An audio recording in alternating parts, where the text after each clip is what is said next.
Jiang Mao does not comprehend beast taming, yet respects it. In the realm of taming, the tamer comes first, and the beast follows. It is the talent that forms the foundation of strength. What is the most crucial aspect of nurturing a companion? It is to spend less. What is the optimal evolutionary path? It is cost-effectiveness. Chapter 1. The 3-0 Youth, Jiang Wuqi. Jiang Wuqi, what is the matter with you?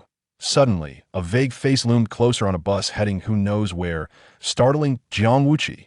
In an instinctive reaction, he swung his hand, delivering a slap. Smack! Ugh! The boy with yellow hair beside him covered his cheek, eyes filled with grievance. Hey, what are you doing? That sensation confirmed it. This was not a dream. Could it be that he truly has traversed to another world? Gazing at the pitiful yellow-haired boy, Jiang Wuqi couldn't help but recall the spirited youth of his previous life. Dyeing the most outrageous hair, engaging in the most cowardly acts. How can you be so cowardly and still bear such a flamboyant hair color? The already aggrieved, yellow-haired boy became even more so upon hearing this. This is natural. How can you blame me? Naturally yellow hair? A foreigner. Has he crossed into another country? I don't believe it. The yellow-haired boy seemed to have made a firm resolution, promptly adjusting his shorts to prove his innocence. And you have white hair. How dare you say that about me? What? White hair? Jiang Wuqi's pupils dilated in disbelief as he lifted his shorts to glance down. Thick gift crap. Both were momentarily dazed, the essence of life's bewilderment. The two examined each other's shorts in astonishment. As if confirming something. Smack. You're not bigger than me. What are you looking at? The yellow-haired boy, having received another slap from Jiang Wuqi, was on the verge of tears. Why do you keep hitting me? Is that even a question? I don't even know you, and you dare invade my privacy? How audacious. Don't know me? The yellow-haired boy was taken aback. I am Gao Tianxiang. We are deskmates and also roommates. Deskmate? Such a foreign concept. Jiang Wuqi leaned in for a closer look, but he recognized him, yet still didn't know him. He had no memory of this at all. Moreover, this fellow's appearance was far too vague. Damn, while others traverse with systems, why did he bring along his nearsightedness? Where are my glasses? Gao Tianxiang's expression froze. You were beaten by Lu Qi from the neighboring class yesterday. 1, 2, 3, 4, 5 punches. Your glasses were also taken by him. Are you sure you haven't lost your memory? Jiang Wuqi. But as he rummaged through his backpack, he needed to find clues regarding his identity. A stack of small notebooks came to hand, and he flipped through them one by one. Emergency Student Assistant Certificate. I in this lifetime, I have become an emergency case. Next book, Lijiang City Love Orphanage. Still without parents? Next book, Apprentice Beast Tamer Evaluation Result. What does this mean? Daxia Beast Tamer Association, Lijiang Branch. Assessment failed. No money, no parents, and no qualifications. Having traversed, yet still a 3-0 youth. The pain is unbearable. What are these additional papers? Opening a few crumpled notes, the word struck his heart like a stab. Dormitory utility bill overdue notice. Meal card subsidy application. Jiang Wuqi held his chest at 18. He had become poorer than he dared to imagine. After a moment of lamentation, he decisively accepted reality. Looking at Gao Tianxiang's concerned gaze, Jiang Wuqi approached, draping an arm over his shoulder, and inquired. We're deskmates, right? Then we are good brothers, aren't we? I've lost my memory. What was I like before? Gao Tianxiang stroked his chin, momentarily at a loss for fitting adjectives. Of course, we are good brothers, but about this. How should I put it? You possess a face that can outshine the school's most handsome, yet you have the talent of a worthless beast tamer. Jiang Wuqi immediately turned to glance at the reflective bus window. Oh my, what a magnificent face it is. This is true talent. With this visage, what debt could possibly matter? Very well, very well. Now tell me about this peculiar little creature you have at your beast. The scruffy little chick in Gao Tianxiang's hand seemed displeased with Jiang Wuqi's presumptuous title, promptly emitting a small flame. Cluck, cluck, cluck. Jiang Wuqi sidestepped. Whoa, a fire chicken. Impressive indeed. If only it could light a fire, that would be even better. Quite good. Your fire chicken shows great promise. Suddenly receiving praise, Gao Tianxiang's smile was uncontrollable. Indeed, our mentor has said this great fire chicken has immense potential that, if raised well, it might evolve into an great giant wing species. As Gao Tianxiang spoke excitedly about his cherished fire chicken, Jiang Wuqi began to understand the nature of this world. In the beast taming continent, everyone possesses their own beast. As one's rank as a beast tamer increases, the quality and quantity of beasts also rise. The condition of beast rearing becomes a significant indicator of a beast tamer's capability. Wait, Jiang Wuqi felt compelled to interrupt Gao Tianxiang's enthusiastic rambling. I see everyone here has their own beast, what about mine? Gao Tianxiang's excited expression instantly turned awkward. That's a long story. Jiang Wuqi's brow twitched violently, a foreboding sensation creeping in. Then make it concise. Gao Tianxiang swallowed hard, forcing a smile. Now, if I say it, please do not be angry. I won't be angry. Speak quickly. When we turn 16, we all participate in the awakening ceremony, but you did not awaken. Cough, cough. When we reach 18 and awaken to beast space, you still did not awaken. Cough. Now we are almost junior beast tamers, and you still have not awakened. Because you have not awakened the divine taming power and psychic energy, you cannot form a contract. Without a contract, how can you tame beasts?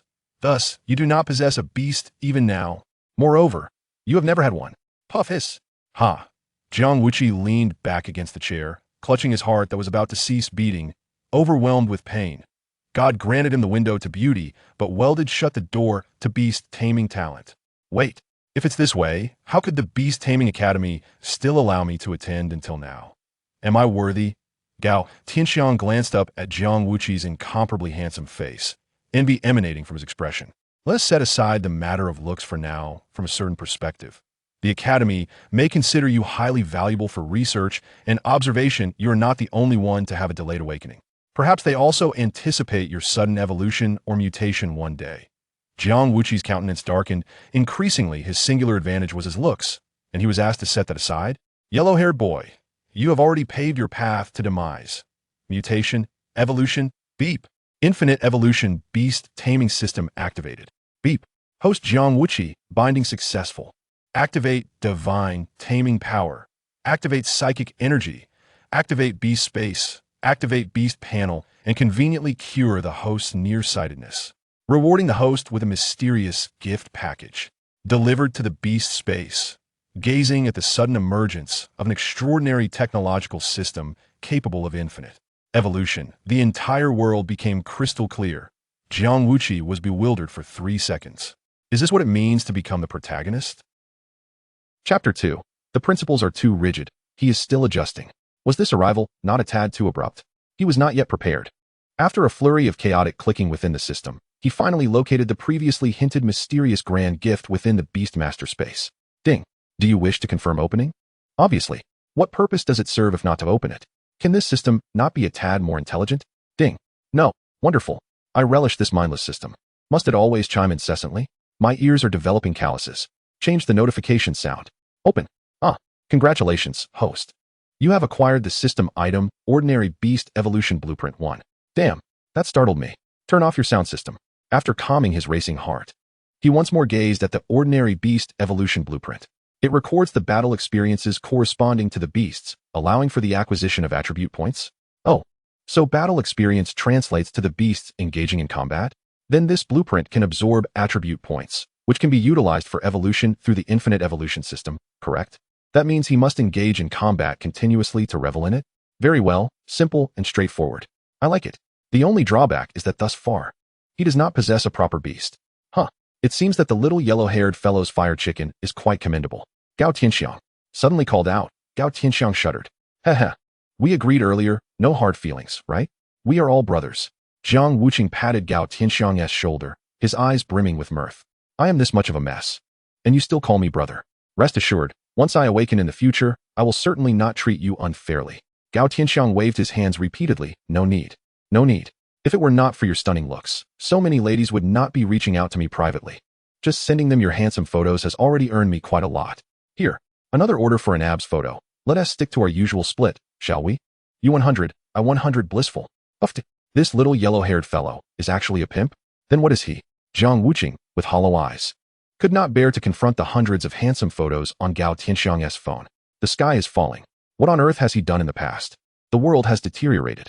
It's shocking. Damn. He snatched Gao Tianxiang's phone and, stealing himself, began to review the album. Oh, hiss. These photos are remarkably artistic. I did not realize this little yellow-haired fellow was quite the professional. Each one looks like a Star-S retouched image. Certainly not inferior to those million-dollar photographs from my previous life. After flipping through the entire album and reviewing the hidden study materials, Jiang Wuqi finally breathed a sigh of relief. Thankfully, he had not strayed onto the wrong path. Otherwise, his life could have been ruined. After exhaling deeply, Jiang Wuqi firmly grasped Gao Tianxiang's shoulder. Young man, your skills are commendable. Price increase. 1,000 per photo. Gao Tianxiang was dumbfounded. Brother, we can sell for 200 solely based on looks. ISNT 1,000 turning the ladies into fools? Jiang Wuqi adjusted his hairstyle by the car window, looking exceptionally handsome. Without solid strength, young beauties can only flaunt at noon. Previously reliant on looks, in the future, it must be about strength. My prowess warrants this price. Rest assured, the increase is justified. Gao Tianxiang awkwardly chuckled. Stop messing around. You know full well what strength I possess, right? My chicken is stronger than you. Bold. Jiang Wuqi pointed threateningly, causing the fire chicken in Gao Tianxiang's arms to tremble violently.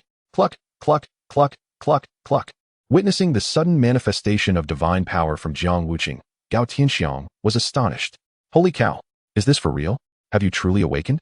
Jiang Wuqi withdrew his divine power and patted the terrified fire chicken. Do not be anxious.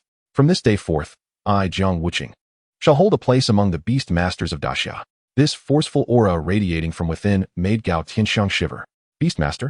Those are the national guardians of our Daxia. Such grand claims. Merely a preliminary awakening of divine power. Do you possess a Beastmaster space? Jiang Wuqi raised an eyebrow. What is the matter? Do you not want your brother to drive a Land Rover? Little yellow-haired fellow, you indeed possess a rebellious spirit. I shall not confiscate your fire chicken. A circle of light appeared beneath his palm, almost drawing Gao Tianxiang's fiery chicken into it. Gao Tianxiang's expression changed dramatically. No. Jiang Wuqi's hand faltered, and Gao Tianxiang hurriedly stored his fire chicken in the Beastmaster space. Big brother, I truly believe you have amnesia now. This is a deadly technique of harming oneself while slaying 800 enemies. It must not be utilized. Oh, Jiang Wuqi feigned ignorance of the Beastmasters. Do enlighten me. Big brother, you have truly forgotten everything. Within the same level, forcefully drawing another S-contracted beast into one's own Beastmaster space can lead to backlash on one's own mental strength, destabilizing the Beastmaster space. In severe cases, the space may collapse, rendering even the Beastmaster powerless. Oh, there is such a notion? What about your fire chicken? If it were forcibly drawn into my Beastmaster space, what would happen? Gao Tianxiang was speechless. How could he, the top of his class, also serve as a remedial teacher? It has my mental contract protection. It will certainly attack your Beastmaster space fiercely. In summary, within the same level, you would not fare well. Jiang Wuqi understood. So the crux lies here. If I am of a higher level than you, I can forcibly seize your fire chicken and eliminate your mental contract, thus enslaving it, correct? Gao Tianxiang trembled all over. Good heavens. All those lessons in elementary moral education and secondary legal ethics were for naught. Big brother, we can be a little unconventional, but let us not stray into the dark path. That is the work of cultists. Can we not tread the righteous path? I am still young and do not wish to accompany you in there. Jiang Wuqi's mouth twitched. Is the worldview of this Beastmaster continent truly so harmonious? In previous novels, were there not treasures, beautiful beasts, and the capable reigning supreme? How can this be illegal? If you do not seize, and he does not seize, how does one progress? Suppressing his restless heart, Jiang Wuqi could only continue to inquire. Then do tell me, what are the legitimate channels for obtaining beasts? Chapter 3. This world is truly different. It heals. After fiddling with his phone, Gao Tianxiang handed over the information to Jiang Wuqi. Here it is, all laid out. You can recall it yourself. However, I suggest you start from the beginning, as the purchasing channels are linked to the level of the Beastmasters. Jiang Wuqi scrolled through the phone screen, feeling as though his brain was beginning to itch. The levels of the Beastmasters consist of 10 tiers: Apprentice, Junior, Intermediate, Senior, Master, Grandmaster, Lord, Monarch, Emperor, and the Legendary Saint level. Beasts ascend based on the nurturing ability of their Beastmasters, with various species possessing different talents. However, in the Beastmaster continent, there are two prevailing sentiments across all nations. There are no worthless beasts, only worthless Beastmasters. The potential of the beasts is limited. What does that have to do with the Beastmasters? This involves the issues of talent and potential between Beastmasters and beasts. Consequently, different purchasing channels have emerged. During the compulsory education period in Daxia, the first beast will be provided free of charge to students who have initially awakened their divine power, though their potential is generally at the lower tier. Upon awakening the Beastmaster space, a second beast can be purchased through various academy nurturing centers, with potential typically at the mid-tier. For 80% of the students, due to limited financial resources and energy, cultivating a second beast at this stage is nearly impossible. Additionally, 15% of the students come from affluent families, with their families being vast and not lacking in funds. Finally, the remaining 5% of students are the exceptionally gifted beast talent. This group possesses inherently strong mental power, even without money. They will receive full support from the academy to nurture a second beast. As for channels outside the academy, some require money, while others necessitate certification of Beastmaster level. No fees required, yet those lacking talent are undeserving of fine beasts. High-end auction houses under various esteemed families. No certification needed, but those in poverty are unworthy of entry. Jiang Wuqi, having momentarily set aside his phone, felt a wave of tightness in his chest. The small notebook he had recently perused seemed to indicate that he had not even passed the first-level certification. To put it bluntly, he was not even a Beastmaster, merely an inconspicuous, ordinary individual. After rummaging through his bag once more to confirm the disheartening truth, he resigned himself to the reality that he lacked even the qualifications to become an apprentice Beastmaster. Wait, it was impossible before, but surely it should be feasible now? Jiang Wuqi, invigorated by a spark of inspiration, nudged his companion Gao Tianxiang. Is it not sufficient to possess both divine beast power and a beast space to qualify for the apprentice Beastmaster examination? Gao Tianxiang shook his head, exuding the aura of a seasoned Beastmaster as he elucidated. The primary prerequisite for an apprentice Beastmaster is to possess at least one beast and successfully establish a spiritual contract. Following that, one must command the beast to pass several assessments administered by the certification officer. As for the beast space, that pertains to the assessments for junior Beastmasters, including timed summoning, beast combat, and enforced recall.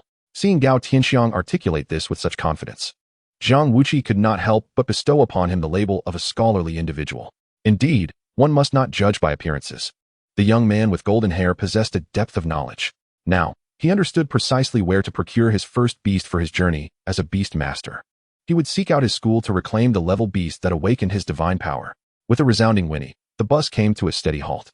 To his astonishment, Jiang Wuqi had assumed the academy bus was powered by electricity, never imagining it was drawn by horses. As he disembarked, curiosity compelled him to approach the front of the vehicle for a glance. For horsepower, a two-drive configuration for the main and auxiliary seats, safety assured. Splendid. What a world of beasts, brimming with employment opportunities. As he turned, magnificent structures loomed before him.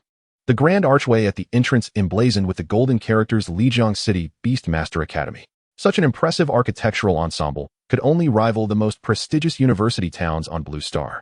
Jiang Wuqi retrieved his student ID and glanced at his financial aid certificate. No wonder he had not been expelled thus far. This institution was not lacking in funds. The scan assistance he received likely paled in comparison to the costs of nurturing a level beast. How disheartening, my alma mater. Tianxiang, are you certain I attended elementary school here? Gao Tianxiang pointed toward the distant golden domes in the east. Indeed, that is the elementary division, symbolizing the rising sun in the east. And to the north is the middle school division. All of these represent the free compulsory education in Lijiang City. We are presently in the south, belonging to the true Beastmaster Academy, where after the age of 16, all expenses are borne by the students. Having surveyed the surroundings, Jiang Wuqi noted that Gao Tianxiang had not mentioned the western structures and could not resist inquiring. What about the red buildings to the west? Gao Tianxiang glanced around to ensure no one was listening before whispering. They are colloquially referred to as the Sunset Red Senior Club, housing everyone from the deans of various departments to mentors and master cultivators, as well as the security personnel. By the way, the cultivation of spiritual plants and the rearing of beasts also occurs there. Since you intend to reclaim your level beast, let us go. Jiang Wuqi felt a surge of gratitude for the affable Gao Tianxiang. The customs and culture here truly differed from those on Blue Star. The people seemed optimistic, imbued with vitality. As the two traversed the neatly paved red brick path towards the west, it became evident that nearly everyone turned to admire Jiang Wuqi. Their gazes filled with pure appreciation for his appearance, devoid of any disdain for his lackluster beast mastery talent. This left him bewildered. Tianxiang, are the people here always so friendly? Not exactly. What do you mean? Gao Tianxiang replied. With my poor beast mastery talent, would I not be looked down upon? Not at all. To mock the weak is the most inept display, you know. Of course, our playful banter does not count.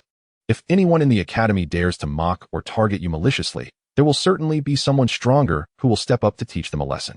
As Beastmasters, we rely on our beasts to duel. It is tradition. Would someone who helps an elderly woman who has fallen be taken advantage of? Believe it or not, that has indeed happened. Gao Tianxiang chuckled, covering his face. Not only was she fined, but she also had to lie on the street for 3 days, with her entire family standing in solidarity, utterly humiliated. Eventually, they were collectively voted out of Lijiang City. In an instant, Jiang Wuqi felt as though his once warped soul had been healed by the warmth of spring. However, the healing was short-lived as he suddenly recalled. Did you not just say I was beaten by Lu Qi from the neighboring class yesterday? What is going on with that? Gao Tianxiang's expression shifted, and his eyes involuntarily rolled upward. Are you sure you want to hear this? I think it might be better to forget about it. After all, only the three of us know about this. That punch you took, though he was at fault initially, you share some responsibility. Jiang Wuqi couldn't help but clench his fists, feeling the tension. My temper. If you keep talking, do not blame me for revealing your academic records. You actually enjoy it. Gao Tianxiang immediately pulled out 100 yuan as a hush fee. Brother, do not involve family. A two-dimensional wife is still a wife. Chapter 4. What is most important in raising a baby? Spending less money. After receiving the hush money, Jiang Wuqi waved his hand dismissively. I understand. After all, a two-dimensional wife won't cheat. It's safe. Gao Tianxiang stumbled, nearly tripping over himself. Brother, stop joking. In Daxiao, monogamy is the law, and cheating is a serious offense. Upon hearing this, Jiang Wuqi became intrigued. Oh, then what if one does not marry but dates 70 or 80 girlfriends simultaneously? Gao Tianxiang gasped, pressing his fingers to his temples. Brother, I am in awe. Are you a lawless rebel? Can we not think positively? Infidelity is a major character flaw. If such things happen, forget about the law. Even the Beastmaster Association would blacklist you. Is it not possible to pursue love freely, one at a time? Especially with your unparalleled talent, you must tread carefully. Jiang Wuqi smiled enigmatically. Why bother with love when one has traversed dimensions? It costs time, money, and energy. The single nobleman is the ultimate destination for a good man. I can gaze upon any beautiful girl I wish and enjoy true freedom. Ahem, let us not digress. What about Lu Qi? Speak up. Gao Tianxiang walked with his head down, awkwardly rubbing his face, and after a moment's hesitation, he finally said, in the spirit of freedom and love, Lu Qi is a bit bent. After confessing to you, he was heartbroken and ended up giving you a few playful punches to your chest. He even snatched your glasses as a memento. EW. Jiang Wuqi clutched a nearby tree, retching uncontrollably. Curse my insatiable curiosity. Why did I have to dig deeper? What a calamity. Gao Tianxiang patted Jiang Wuqi's back while shaking his head. I told you. Forgetting might have been better. Look at you, insisting on asking. Thankfully, this incident is known only to the three of us. He surely won't blab. The journey felt interminably long. Despite having no memory of Lu Qi, the unrelenting psychological pressure was overwhelming. Please do not let me encounter him. Otherwise, by the way, you absolutely must not confront Lu Qi. What if he thinks you have changed your mind? Gao Tianxiang's timely warning caused Jiang Wuqi's expression to contort with rage. Shut your mouth. Do not ever mention those two words again. All right. All is a twisted fate. Jiang Wuqi, in a fit of agitation, grabbed Gao Tianxiang by the neck and shook him vigorously. You shut up. In the midst of playful banter between the two, Jiang Wuqing's once decayed soul began to experience a gradual rebirth. A man remains a youth until death. Upon learning that Jiang Wuqi had suddenly awakened the divine power of Xinyu in the beast taming space, Wang Zilv, the instructor of Class 7, hastened to the nurturing center. Witnessing the genteel mentor galloping in on an incredibly robust wild boar, Jiang Wuqing's perception was once again dramatically altered. What? This wild boar hero is our class mentor? Cough, cough. Gao Tianxiang quickly intervened to explain. Instructor Wang, please do not be angry. He sustained some injuries yesterday and is currently suffering from amnesia. His mind isn't functioning properly. Wang Zilv was taken aback and promptly dismounted the wild boar to inquire with concern. How did he get hurt? Where is he injured? Gao Tianxiang pointed to Jiang Wuqing's chest. The area of impact is here. He may have been heartbroken and seems to have injured the back of his head when he fell. The mention of heartache instantly reminded Jiang Wuqi of a tumultuous relationship. Enraged, he seized Gao Tianxiang by the neck and shook him vigorously. What heartache? Shut up. Observing Jiang Wuqing's extraordinary agitation, Wang Zilv was nearly certain that this child must have suffered some mental trauma. After a period of soothing, Wang Zilv decided to take Jiang Wuqi for medical attention. Mr. Wang, I assure you, I am not ill. Wang Zilv sighed, realizing that those who are mentally troubled seldom acknowledge their condition. Indeed, he was unwell. Who harmed Jiang Wuqi? Gao Tianxiang was still processing the situation when Jiang Wuqi erupted once more, gripping him tightly. His eyes, filled with murderous intent, seemed to convey, dare to speak. And you shall meet your doom. Hey. Jiang Wuqi, calm down. The teacher will not ask anymore, I promise. Please release Gao Tianxiang. Yes. Deep breaths. Every time this topic arises, he becomes agitated. This is a stress response. Jiang Wuqi was disinterested in further idle talk with the instructor and promptly requested to obtain a new beast. Wang Zilv did not hesitate, immediately guiding them through the necessary procedures. However, While Jiang Wuqi was selecting his beast, he discreetly reported to the medical department. I have a student who seems to have undergone a psychological shock. Not only has he awakened his divine power, but he has also awakened the beast taming space. Yes, he has amnesia. Moreover, when he is told he is unwell, he becomes agitated, quite volatile. Send help. Bring more people. At that moment, Jiang Wuqi gazed at the nurturing panel filled with various potential beasts, his eyes gleaming with excitement. They were all such adorable creatures. How delightful. Among them was a turkey identical to Gao Tianxiang's. Name, fire chicken. Species, small bird. Temperament, aggressive, irritable. Attribute, fire. Potential, level. Talent, fire absorption. Capable of absorbing fire energy elements for growth. Skill, fire chicken charge. Charges at enemies engulfed in flames. Note, upon a successful attack, it will boast loudly. If the attack fails, it may recklessly continue fighting, making it unsuitable for mentally weak beast masters as it can easily lead to mental backlash. Oh, so, Gao Tianxiang's bald feathered chicken is quite powerful. It turns out its feathers can transform into flames. Quite impressive. Flipping through the pages, he suddenly stumbled upon a nurturing review rated 99. Jiang Wuqi's eyes lit up. This public review was excellent. Its reference value was immense. Let me take a look first. Trainee Class 3, Gao Ming. I am so happy. I finally acquired my very first beast. I love it to death.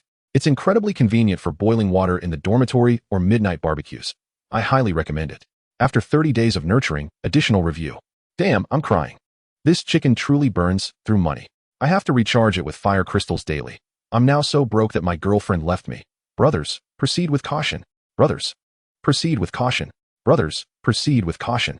Jiang Wuqi pulled out the only 200 yuan from his pocket, glanced at it, and silently returned it. What is most crucial in raising a baby beast? It is to spend less money. With a flick of his hand, he dismissed the idea and moved on to the next one. Chapter 5. I am not a mental patient.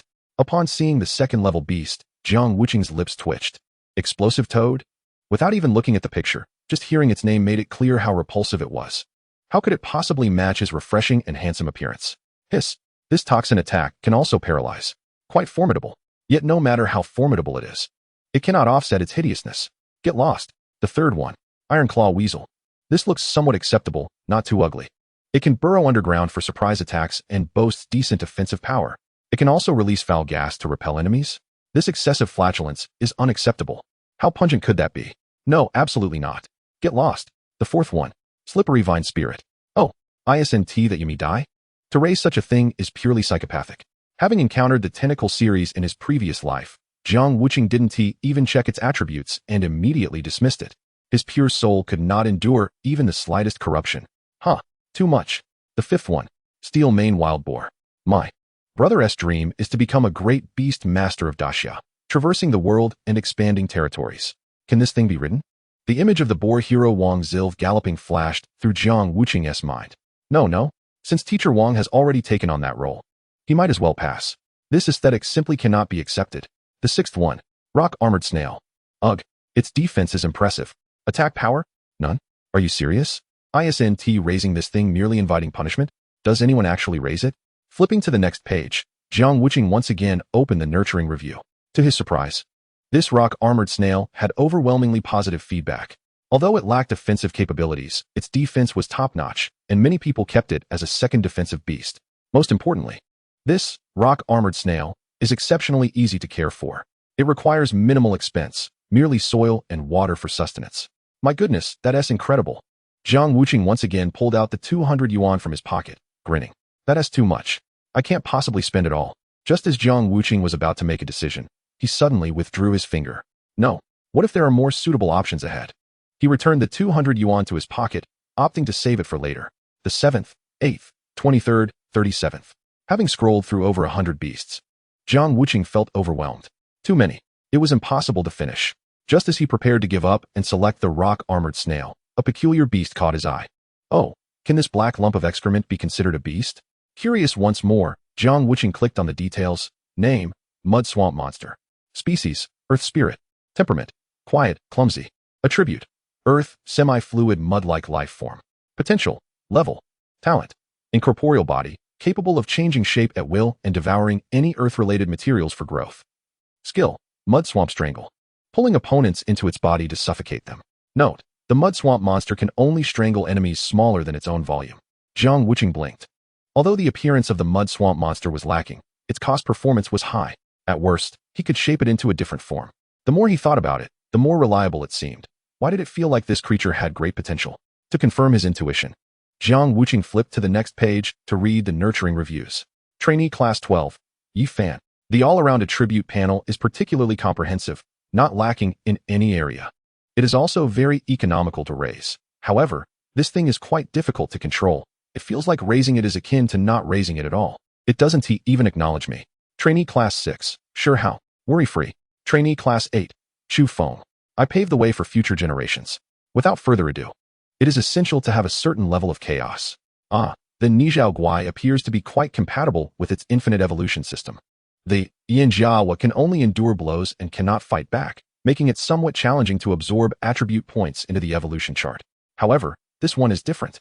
The Nizhao Guai is easy to sustain and boasts hexagonal data warrior attributes. While it may not excel in any particular area, it possesses no glaring weaknesses and seems capable of exchanging blows with anyone. If I enhance its attributes later, it might just evolve. Truly a formidable beast for accumulating points. This is excellent. I have made my choice. Just as Jiang Wuqi was about to press the confirmation button, two individuals in white coats suddenly obstructed the screen. One on each side. Jiang Wuqi, do not be alarmed. We are here to conduct an examination. I am not ill, truly not. How many times must I repeat myself for you to believe me? Seeing the determination of the two doctors to take him away today, he could only sigh. Fine. If I am indeed ill, will that suffice? I am about to select my beast, and once I forge a spiritual contract with it, can I then accompany you? Only then did the doctors nod and step aside, allowing access to the screen behind them. Jiang Wuqi pressed the confirmation button, and a handprint appeared on the screen. Please prepare to establish a spiritual contract. Please inscribe the spiritual imprint. This. Jiang Wuqi glanced at the two doctors and smiled politely. May I inquire? Esteemed doctors, how does one establish a spiritual contract? I seem to have forgotten. Crash. One of the doctors stumbled and instinctively lifted Jiang Wuqi off the ground. Classmate, let us first proceed to the hospital for an examination. Yes. If I truly cannot recall, perhaps your mentor Wang could teach me again. Gao Tianxiang also chimed in, waving his hand. Brother, you need to take a break. You've forgotten far too much. Jiang Wuqi, suspended in midair, wore an expression of utter despair. I am not mentally ill. Yes, we understand. It is merely a routine examination. Please do not resist. What if I do resist? Jiang Wuqi raised an eyebrow. Suddenly, a thorny vine emerged from the sleeve of one of the doctors, causing Jiang Wuqi to tense up. Resisting will result in being treated as a mental patient. This is called a narcotic vine. It will bind you, and then transfer you. Transfer me to where? To the Daxiao Psychiatric Hospital, Lijiang branch. Is that where they extract the elastic bands from your underpants to make slingshots and break your windows? The two doctors were left speechless, wide-eyed. My goodness. How can you even say such things? You truly are quite unwell. Indeed, it is quite serious. Jiang Wuqi sighed dramatically. What on earth had he learned on Blue Star? Anyone would be considered mentally ill in his position. It seemed he would soon acquire yet another certificate. He pondered whether individuals diagnosed as mentally ill in this world could be held accountable for violent acts. His opportunity to explain himself was rapidly dwindling. It is best to remain silent. A diagnosis of depression is certainly preferable to one of mental illness, as at least it would not result in being forcibly taken away. Half a day later, Jiang Wuqi, who had not spoken a word since, was sent back to the academy. Upon returning to his class, the two accompanying doctors repeatedly advised Wang Zilf to keep a close watch on the patient's condition, fearing that Jiang Wuqi might succumb to depression and take his own life. This incident quickly spread throughout the neighboring classes. Although Jiang Wuqi unexpectedly awakened his divine beast power and beast space as a result, the young lady still mourned for a while. After all, he was suffering from depression. He was no longer joyful. Future photographs would lack smiles, and they felt a pang of sympathy for the young man, Wuqi. This also turned the mysterious individual who had attacked Jiang Wuqi into a target of scorn among the young ladies. The following day, an apology letter and a pair of black-rimmed glasses appeared on Jiang Wuqi's desk. They had been sent by Lu Qi through Gao Tianxiang after transferring schools. Sigh. What is love, I wonder? Gao Tianxiang, who had barely uttered a few words, was swiftly silenced by Jiang Wuqi's grip on his throat. Please, I beg you. Are you not going to open it and take a look? I truly believe he regrets his actions. Had he not impulsively spoken those words, none of this would have transpired. Sigh. There is a kind of love called letting go. One either perishes in silence or erupts in silence. Suddenly transforming into a tempestuous figure, Jiang Wuqi leaped up and began to unleash a flurry of blows. Stop. Ouch you. Gao Tianxiang, disheveled, attempted to compose himself. his emotions still remarkably stable. This love, unacknowledged by the world. Jiang Wuqi summoned the turkey from the beast space. If you refuse to look, I shall set it ablaze. Let the past turn to ashes and drift away. Wait. Chapter 6. In my 40 years of service, I have never encountered such an ambitious student. Gao Tianxiang stroked the turkey's head, its mischievous expression radiating curiosity. You are indeed curious, are you not? I knew it. Come, let us take a look together. He then leaned in closer to Jiang Wuqi. Hurry and open it. Trembling, Jiang Wuqi picked up the folded envelope.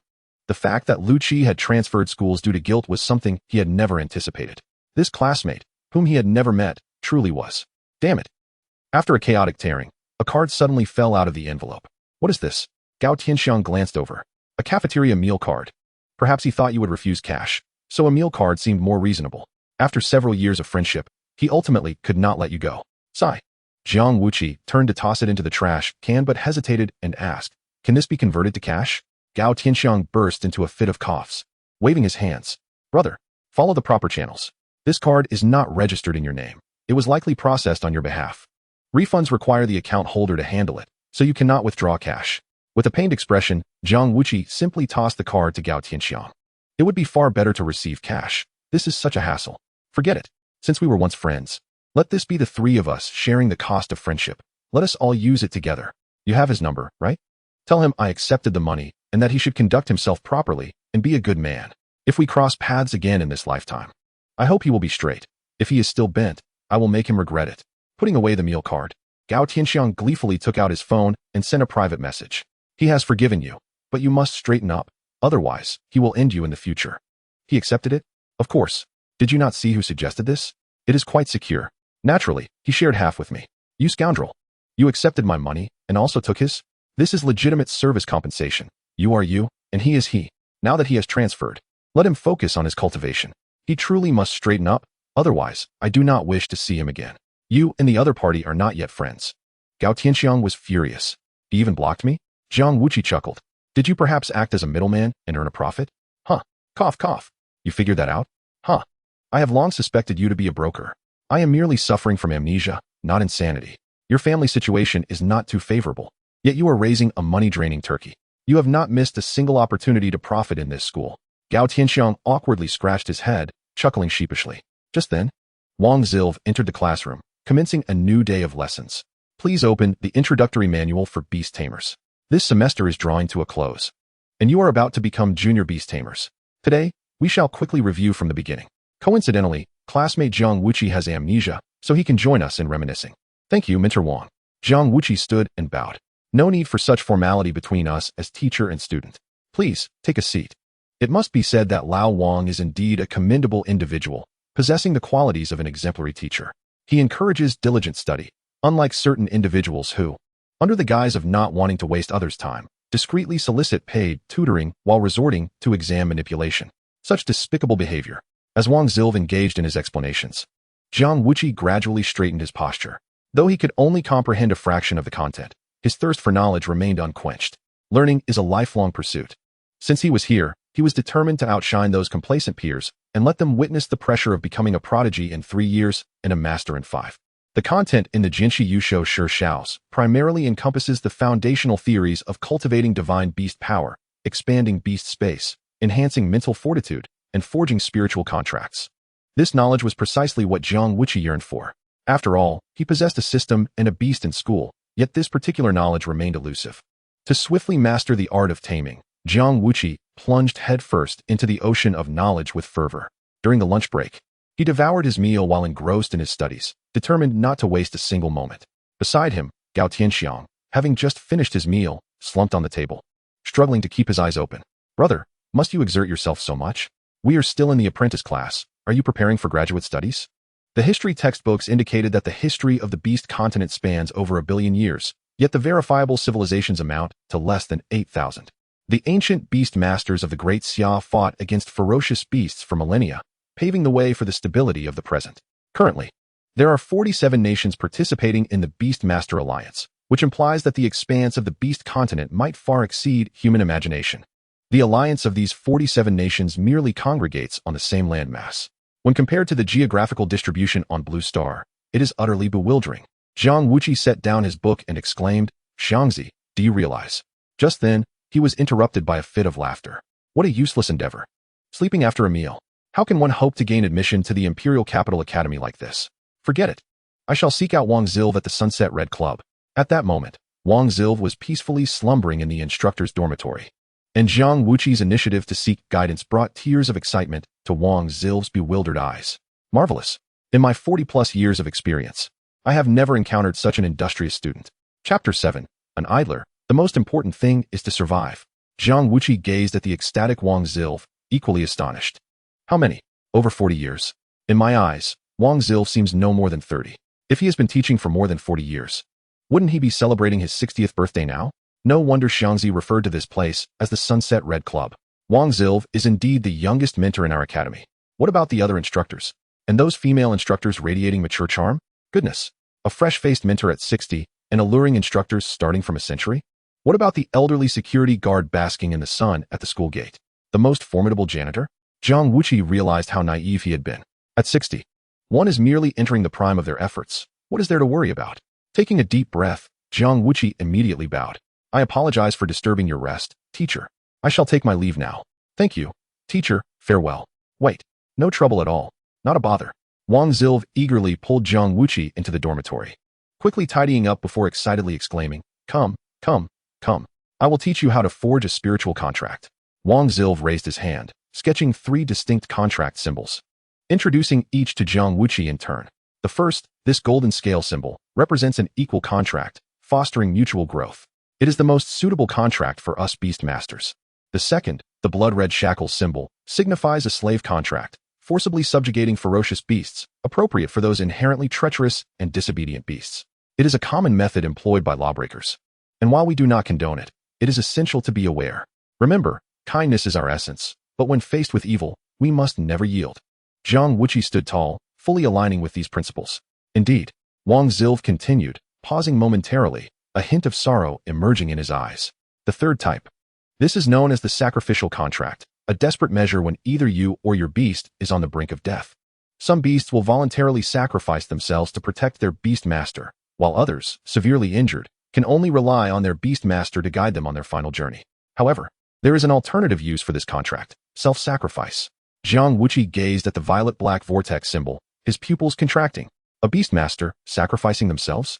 Wang Zilv sighed. Yes. Some beastmasters, when near death, will transfer all their power to their beast, thereby ensuring the success of the next beastmaster. This has been the legacy of the great Xia's beastmasters for millennia, and those beasts have become the guardians of our nation. This also includes the unclaimed beasts within the Great Xia Beastmaster Association. Jiang Wuqi was deeply moved. What kind of resolve must one possess to undertake such an act? No wonder the Beastmaster Association does not charge for claiming beasts. It turns out the noble spirits of the Great Xia Beastmasters cannot be sullied by money. If all beasts are like this, then the unworthy truly do not deserve to claim them. All right, now it's your turn to try. Wang Zilv patted Jiang Wuqi's shoulder. Follow me in tracing the symbols with your mental power. This is practice, so there is no need to be nervous. If you were to face a ferocious beast now, remember, it must be completed in one go, as swiftly as possible, without interruption. The stronger the beast, the more mental power you will expend. Should you falter, the beast will deem you unworthy, making it nearly impossible to forge a contract again. Jiang Wuqi finally grasped the relationship between mental power and divine beast power. Mental power serves as the connecting link between the beast master and their beast, while divine beast power is the natural force bestowed by the heavens, the foundational strength that maintains the stability of this link. The seemingly equal spiritual contract, if unbalanced, may lead to unilateral breach of contract. Should the beast master lack the ability to uphold the contract, the beast may retaliate at any moment. Thus, selecting a suitable beast becomes paramount. With this thought in mind, Jiang Wuqi took advantage of a brief respite to inquire of Wang Zilv. Teacher Wang, I heard Gao Tianxiang mention that you recommended he choose the fiery chicken. Why is that? Wang Zilv smiled mysteriously and instead asked Jiang Wuqi, what do you think of Gao Tianxiang's character? Reflecting on their interactions over the past 2 days, Jiang Wuqi's expression gradually revealed clarity. Oh, I see. His emotions are remarkably stable. Even when I relentlessly pummel him, he remains unperturbed. The fiery chicken, once riled up, will stubbornly engage in battle, which serves to temper its volatile nature. No wonder, when I hit him, his fiery chicken showed no reaction. Wang Zilv clapped his thighs, his eyes brimming with pride. Excellent insight. Therefore, the fiery chicken he raises will undoubtedly be distinct from others. And what about you? Which beast have you chosen? Recalling the quiet and unassuming mud monster, Jiang Wuqi also clapped his thighs. I just felt a connection with it. It must be fate. Hearing you say this only solidifies my decision to select the mud monster. Its quiet demeanor complements my lively and volatile nature perfectly. Perhaps I could even nurture it into a cheerful and lively creature. Jiang Wuqi's choice took Wang Zil by surprise, and his reasoning was even more unexpected. That Jiang Wuqi, you must not have studied Zhongzhu Dingshu yet, have you? Jiang Wuqi was taken aback. What subject is that? Wang Zil suppressed a laugh, explaining.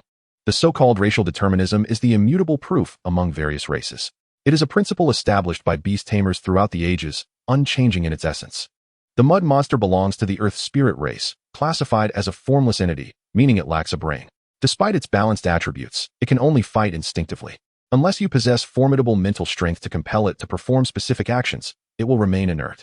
If you continuously exert mental force to enforce actions, you will soon find yourself exhausted, leaving your beast unable to continue the battle. Jiang Wuqi responded with an "oh," acknowledging his understanding of this logic. A drifter's primary skill lies in his ability to drift through life. Moreover, with his unlimited evolution system, the notion of racial determinism seemed utterly absurd. Even Lamarck and Darwin would be powerless against it. As long as he accumulated enough skill points, he could enhance any capability. Who feared a lack of intelligence? Thank you, teacher, for your guidance. Your words have only solidified my resolve. I will raise it. He added, I've already mastered the contract binding. I will head to the nurturing center at once. In Chapter 8, the beast tamer prodigy Jiang Wuqi, 2 years late. Jiang Wuqi's thought process left Wang Zil momentarily stunned. Did he comprehend it? Or was he simply unable to hear clearly? Wait, I will take you there. Let me explain. Climbing onto Wang Zil's beloved wild boar, Jiang Wuqi experienced an unprecedented jolt in life. This roller coaster ride was indeed jarring. The yoke nearly scrambled.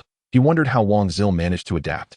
While he grumbled, he mentally dismissed the mud monster as a mount. It was decidedly unsuitable. Upon arriving at the nurturing center, Jiang Wuqi eagerly sought out a mud monster. Before Wang Zil could offer a word of caution, Jiang Wuqi unleashed a torrent of mental energy, effortlessly crafting a resplendent golden contract mark. His deftness astonished passers-by. Wow! Such powerful mental force, such speed. I can't even drink water that quickly. How is this possible? Turning to smile at the newly established contract, Jiang Wuqi instantly gave a thumbs up, all thanks to teacher Wang's excellent instruction. Oh, is that so? Do you have any secrets to share? Wang Zil, impressed, encouraged. You should teach us as well. I didn't realize you had such a knack for teaching. Wang Zil, who had intended to urge Jiang Wuqi to consider his decision more carefully, gradually lost his sense of self amidst the admiration and praise from the crowd. Jiang is the most humble student I have ever encountered. Truly diligent and eager to learn. Ding. Host has successfully contracted with the mud monster. System panel synchronizing. Please wait. Suddenly, a detailed information window about the level mud monster appeared before him. Name: Mud Monster. Nickname not yet assigned. Race: Earth Spirit. Personality: quiet, dull. Attributes: Earth type, semi-fluid. Mud-like life form. Potential: level. Talent: formless body, capable of altering its shape at will, can absorb any Earth-type material for self-growth. Skills: Mud Strangulation. Capable of pulling opponents into its body to suffocate them. Note: the mud monster can only strangle enemies smaller than its own size. In addition to these foundational details, a point allocation window appeared. Current available enhancement points: 0. According to the current level mud monster racial characteristics, the following attributes can be enhanced: strength, 0, stamina, 0, spirit, 0, viscosity, 0, volume, 0. When the total attribute points exceed 50, 1 evolution point will be granted. Upon evolution, new mutated attributes will be acquired. A sense of familiarity washed over Jiang Wuqi, drawing from years of extensive experience in online gaming. He quickly became adept at system operations and discovered some obscure information not previously mentioned. His mud monster currently lacked speed, intelligence, and defensive capabilities, indicating these were immutable elements referenced in the racial determinism. Only by evolving into a new race could he shatter the concept of racial determinism, which was the fervent desire of beast tamers, the coveted mutated offspring. Cultivating a mutated offspring was undoubtedly the dream of every beast tamer. It seemed he only needed to accumulate 50 points to enter the evolution phase. Oh, this is quite comforting. Looking once more at the point allocation panel, Jiang Wuqi pondered deeply. Strength represented the force of pulling and consuming. The greater the strength, the quicker the absorption. Stamina denoted the endurance throughout the battle. The more stamina, the greater the consumption. Spirit indicated the current vitality of the beast, and its capacity to endure the mental commands of the beast tamer. Viscosity acted as a skill enhancement, making it more difficult for struck enemies to escape. Volume was crucial. Without sufficient size, it could not consume enemies, which was essential for the skill Mud Strangulation. Each of these 5 elements appeared vital. Moreover, his mud monster was destined to become a formidable entity. It must live up to its title. What is a drifter? One who is unremarkable. Yet, from another perspective, it could also be viewed as possessing balanced attributes. When balanced to a certain height, it becomes invincible. Therefore, a drifter evolving comprehensively becomes invincible.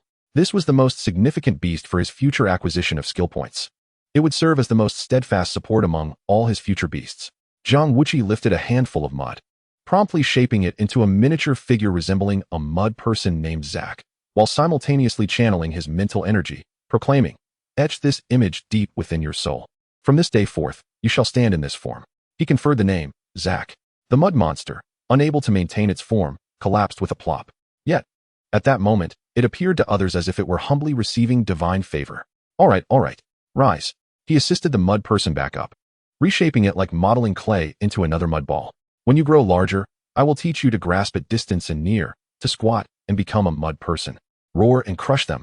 A fit of whimsical laughter erupted as Jiang Wuqi swaggered out of the nurturing center with his mud person. The spectators were astonished by Jiang Wuqi's unorthodox spirit. Who knew the mud monster could be played like this? "My horizons have expanded," they remarked. "Honestly, it seems this fellow has truly transformed into a beast tamer prodigy after a fall." You all witnessed the contract binding. It was instant. Incredible. Indeed. In just one day, he awakened his mental force, divine power, and beast space. It's utterly outrageous. His story could easily be featured in a segment of 100,000 lesser-known facts about beast tamers. Let's call it Awakening delayed for 2 years. Don't worry, just get someone to beat you at 18. Uft. I think a more official title would be appropriate. Like the Beast Tamer Prodigy, 2 years late. This is good. It should definitely be recorded. If I find out who beat him up, I might just ask for a turn. And who knows, I might become a prodigy too. In the crowd, Gao Tianxiang's eyes darted around. This guy was quite handsome. If Lu Qi were to intervene, it would be a disaster. Such outrageous demands were unheard of. Yet, on the flip side, if there is a demand, a transaction could still be made. Should he discreetly contact Lu Qi? But what if they truly got involved? Wouldn't he become a middleman turned matchmaker? Is it illegal to set up same-sex arrangements? Never mind. A gentleman loves wealth, but only through lawful means. One must strive to be a good and law-abiding merchant. As he gazed at Jiang Wuqi, who was gradually fading from view, Gao Tianxiang hurriedly jogged after him, panting heavily. "Big brother, congratulations." "Oh, you are awake? I woke up the moment you left." Gao Tianxiang chuckled awkwardly. "Now that Big Brother also has a beast companion, you can participate in the practical training session this afternoon." Jiang Wuqi raised an eyebrow, the glint of ferocity in his eyes becoming even more pronounced. "Practical training? Is it the legendary Beast Tamer?" Chapter 9. The first battle of my career. Only by giving it my all can I show respect. Yes. Before Gao Tianxiang could elaborate, the exuberant Jiang Wuqi had already dragged him to the training arena of Class 11, where Wang Zil was just arriving with a group of students. Seeing the excitement of the 30 or so classmates eager for action, Jiang Wuqi felt his own excitement surge. Was the first battle of his beast-taming career about to commence? Time to level up and start from the mud monster. Wang Laosher, let me have a go first." The classmates, witnessing Jiang Wuqi's enthusiasm, could only laugh helplessly. They had just learned from Mentor Wang that Jiang Wuqi had formed a contract with a level mud monster. They had all experienced this exhilarating phase 2 years prior. Filled with dreams of grandeur, and eager to showcase their new companions. Alas, each one had left behind an indelible mark of embarrassment. The newly bonded beasts lacked coordination, often refusing to budge or even rebelling against their tamers. Gao Tianxiang himself had once been set ablaze by his own fiery chicken, a moment of glory that remained unmatched for 2 years. Upon seeing Jiang Wuqi eager for a challenge, Lin Ruoxue, the class monitor and Bell, blushed slightly and stepped forward. "Wang Laosher, allow me to spar with Jiang classmate." Upon hearing this, the members of Class 11, regardless of gender, exchanged knowing smiles. Few could resist Jiang Wuqi's extraordinary good looks, unless they were blind. Wow, the usually proud class monitor is taking on the role of a guide today? Of course. The class monitor is a loyal fan of Jiang classmate. She has every one of his photos, and her dormitory is plastered with them. "Hey, don't say that." Lin Ruoxue turned around, feigning anger, her cheeks flushed all the way to her ears. Wang Zil had no objections. After all, what malicious intent could a girl seeking romance possess? Ahem, very well, let Lin classmate guide Jiang classmate. As soon as he finished speaking, Jiang Wuqi raised his hand in objection. The class monitor, with looks and charisma both above 9 points, was actually his major client? How could they have a thrilling match under such circumstances? Wang Laosher, I think this isn't quite right. She's a girl after all. Why not let her switch with Tianxiang? Gao Tianxiang, who was merely an innocent bystander, widened his eyes in disbelief. How had he become embroiled in this? Mentor, I object. I'm a novice. I request protection. Wang Zil's expression darkened as he turned to Jiang Wuqi and earnestly said, Jiang classmate, this is a necessary process for every beast tamer. You cannot shy away from engaging simply because your opponent is a girl. In the Great Xia, an excellent beast tamer is never defined by gender. I hope you can take every practice session seriously. In the duel of beast tamers, giving it your all is the true mark of respect. As the atmosphere in the arena grew solemn, Jiang Wuqi began to realize his own shortcomings. He bowed deeply to Lin Ruoxue, his expression turning earnest. Class monitor, please guide me. At that moment, Gao Tianxiang leaned in and whispered, Big brother, our class monitor has exceptional mental strength, so do not underestimate her. Her beast is a level ice crystal spirit mirror, capable of launching shards of ice at high speed. Jiang Wuqi's pupils constricted. What? An ice shooter? I understand. Thank you. Once Gao Tianxiang exited the arena, Wang Zil instructed everyone to disperse, clearing the space for the two. Lin Ruoxue felt somewhat nervous under Jiang Wuqi's intense gaze. After a few deep breaths, she slowly raised her right hand, her delicate fingers tracing an opening in the air. Come forth. Ice crystal spirit mirror. A chilling aura emanated from the beast space, causing Jiang Wuqi to shiver involuntarily. Although the ice crystal spirit mirror had yet to emerge, the pressure alone made it clear that this was not a creature he could handle lightly. No, he could not delay any longer. To capture the king, one must first seize the thief. He must strike first. With a thud, Jiang Wuqi took a deep stance, sending dust flying as he dramatically leaned back. As he raised his front foot, the mud ball in his pocket was firmly clasped in his right hand. The Wuqi-style high-pressure blast, accompanied by Jiang Wuqi's furious roar. The rapidly spinning mud monster shot forth at a staggering speed of 120 kilometers per hour. Swish! The sound of the wind cut through the air, reaching Lin Ruoxue in the blink of an eye. The swirling pressure disrupted her bangs and her heart alike. The mud monster could be used like this? But why was he aiming at me? Bang! In an instant, as the mud ball struck Lin Ruoxue's face, she was sent flying backward, disrupting her summoning of the ice crystal spirit mirror, causing the beast space to retract abruptly. Silence fell over the arena. The sound of a pin dropping could be heard. The spectators barely had time to gasp before they saw Jiang Wuqi slide to the ground before Lin Ruoxue. He hugged her legs, tackled her down, and executed a head pat. With a series of moves reminiscent of a former soldier's combat techniques, Lin Ruoxue lay in the mud, utterly dazed. Jiang Wuqi frowned. She was already knocked out, yet why was there no explosion of points? Upon checking the Infinite Evolution System panel, the available skill points still displayed 0. The drop rate for these skill points was alarmingly low. Was it possible he hadn't hit enough? Sigh. He had already committed. A few more hits wouldn't hurt. Jiang Wuqi gently flipped Lin Ruoxue over. Class monitor, just hang in there. I'll go easy on you. It will be over quickly. Seeing him raise his hand again, the classmates could no longer hold back.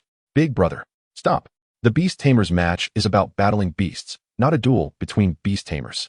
Gao Tianxiang rushed into the arena, directly grabbing Jiang Wuqi's leg, while others rushed forward to assist Lin Ruoxue.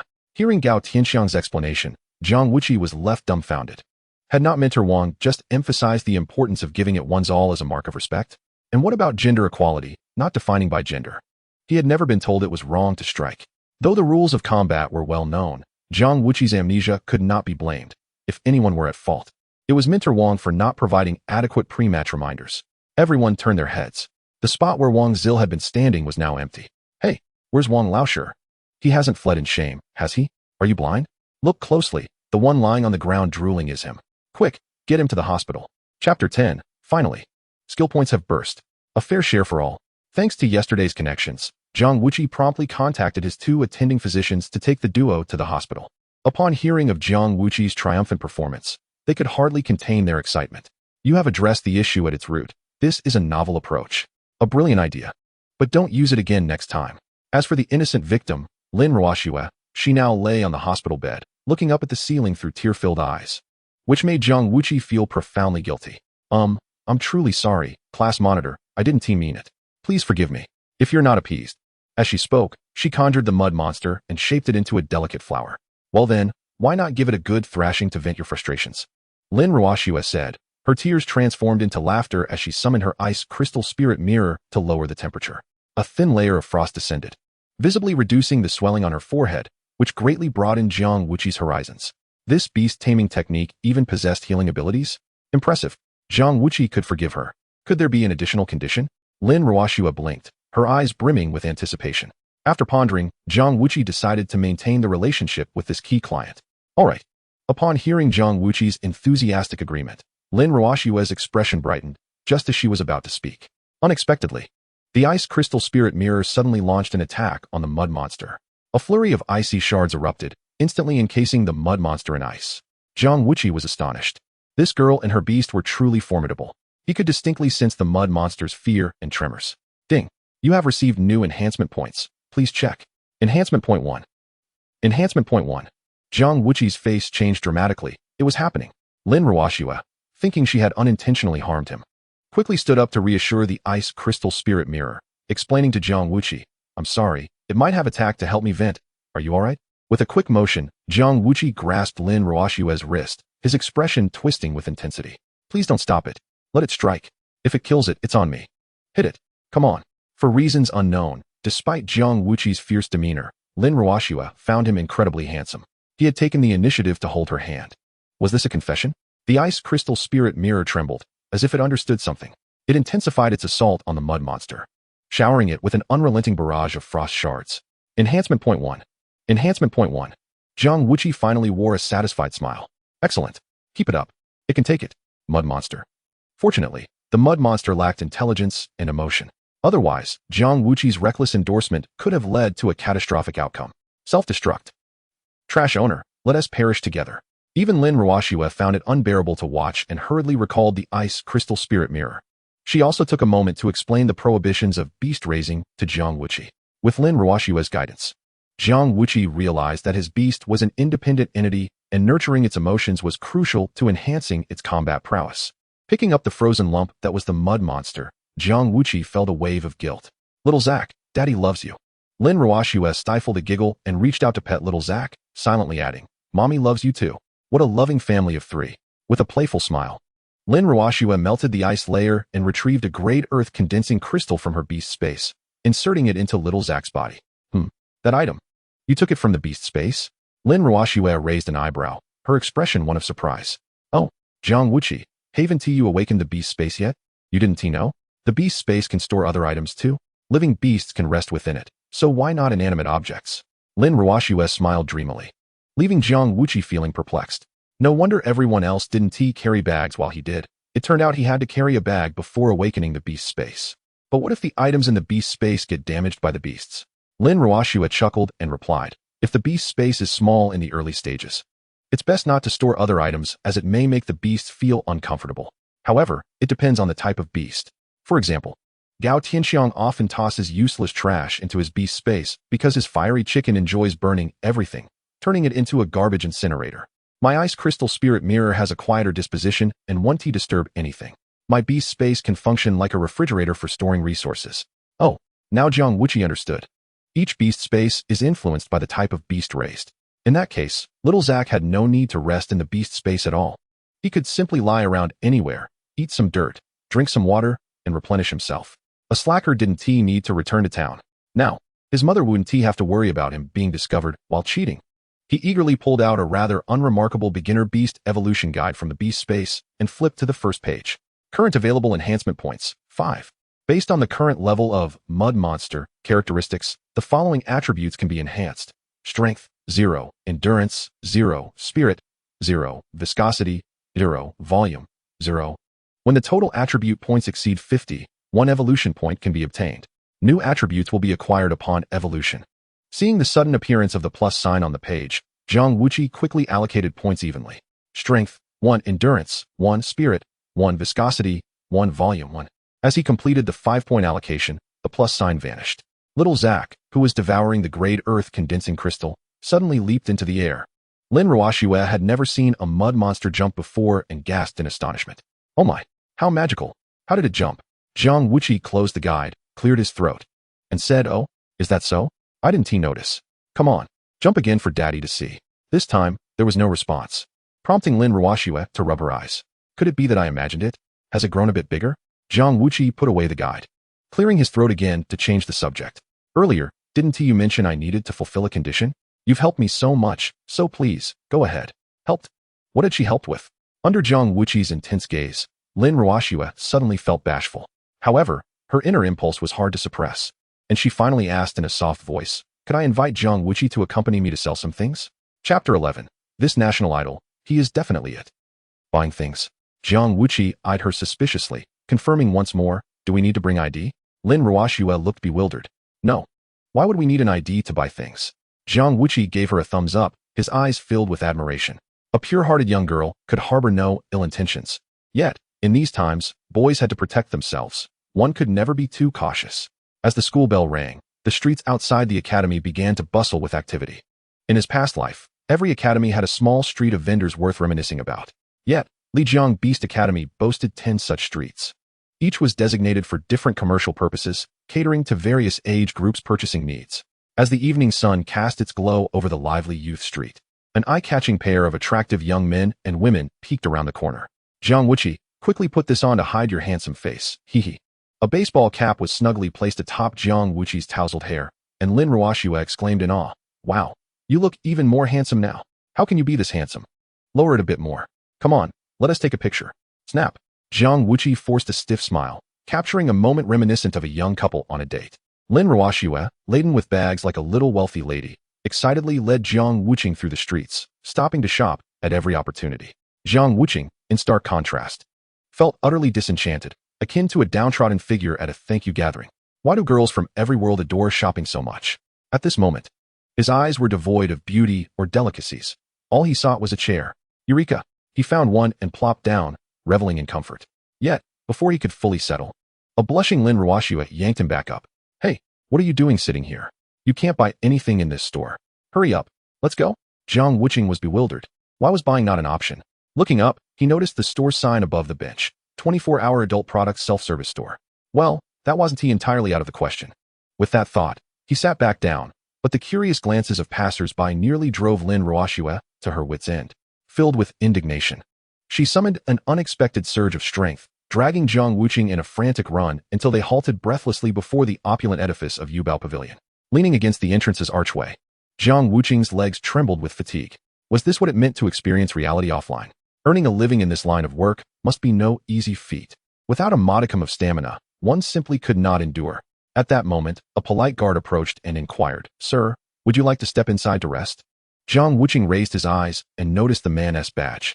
Goodness, wasn't he this the renowned Yusho resource merchant with countless chains in Daxia? I can't afford it. Thank you. Jiang Wuqi's straightforwardness left the guard awkwardly flustered. Sir, you misunderstood. Resting here is complimentary. Jiang Wuqi nodded, understanding the underlying game. It wouldn't be so simple once they stepped inside. Before he could decline, Lin Ruoxue timidly produced a dazzling diamond membership card and asked, can this be used? Both Jiang Wuqi and the guard were momentarily stunned. Such a high-tier membership card could not merely be acquired through deposits. Anyone holding such a card must be at least a Lord-level Beastmaster. Even a Grandmaster would not suffice. It was a card for the elite. The mere fact that this young girl possessed one indicated an extraordinary background, suggesting that someone of considerable influence had entrusted it to her without a second thought. The guard respectfully returned the card to Lin Ruoxue and promptly gestured, Esteemed Miss, Sir, please follow me. Jiang Wuqi gazed at the faint blush on Lin Ruoxue's cheeks, unable to suppress his curiosity. Are you truly wealthy? At the mention of this term, Lin Ruoxue became anxious. No, my family's situation is quite ordinary.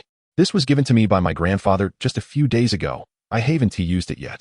The man ahead and Jiang Wuqi both stumbled in disbelief. You call that ordinary? What a remarkable understatement. Upon entering Yubao Pavilion, Lin Ruoxue's eyes sparkled with wonder as she gazed around. Wow, everything is so expensive, Jiang Wuqi replied. This place caters to high-end beastmasters. What business do students have here? Scanning the surroundings, he realized he couldn't afford any of it. Not a single item. But wait. Level 1 Beast Physique Enhancement Potion, priced at 200 yuan. Effects. There is a certain probability of enhancing the beast's basic attributes. Note. First time use guarantees an enhancement of the beast's basic panel attributes. Repeated use diminishes effectiveness. Oh no. He could afford it. Jiang Wuqi quickly covered his pocket. There were villains here who might rob him of his fortune. Jiang, this is fantastic. For an apprentice beastmaster, this is essential. It's the most cost-effective when sold just once, but after 5 uses, it becomes less effective. Lin Ruoshue's remarks only tightened Jiang Wuqing's grip on his pocket. It's a scam. It has to be a scam. Jiang, you have a system. Please don't act impulsively. Exercise restraint in the face of temptation. Just then, Lin Ruoshue seriously recalled, when my ice crystal spirit first reached level 1, it enhanced by a full 10 points. How much? Jiang Wuqing's eyes widened. 10 points? It had taken him considerable effort to achieve 5 points, and now he was being told 200 yuan could secure 10? Was this not blatant cheating? Cursed money, unscrupulous merchants. 1, please. I'll put all my savings on the line, Jiang Wuqing lamented as he pulled out his last 2 bills.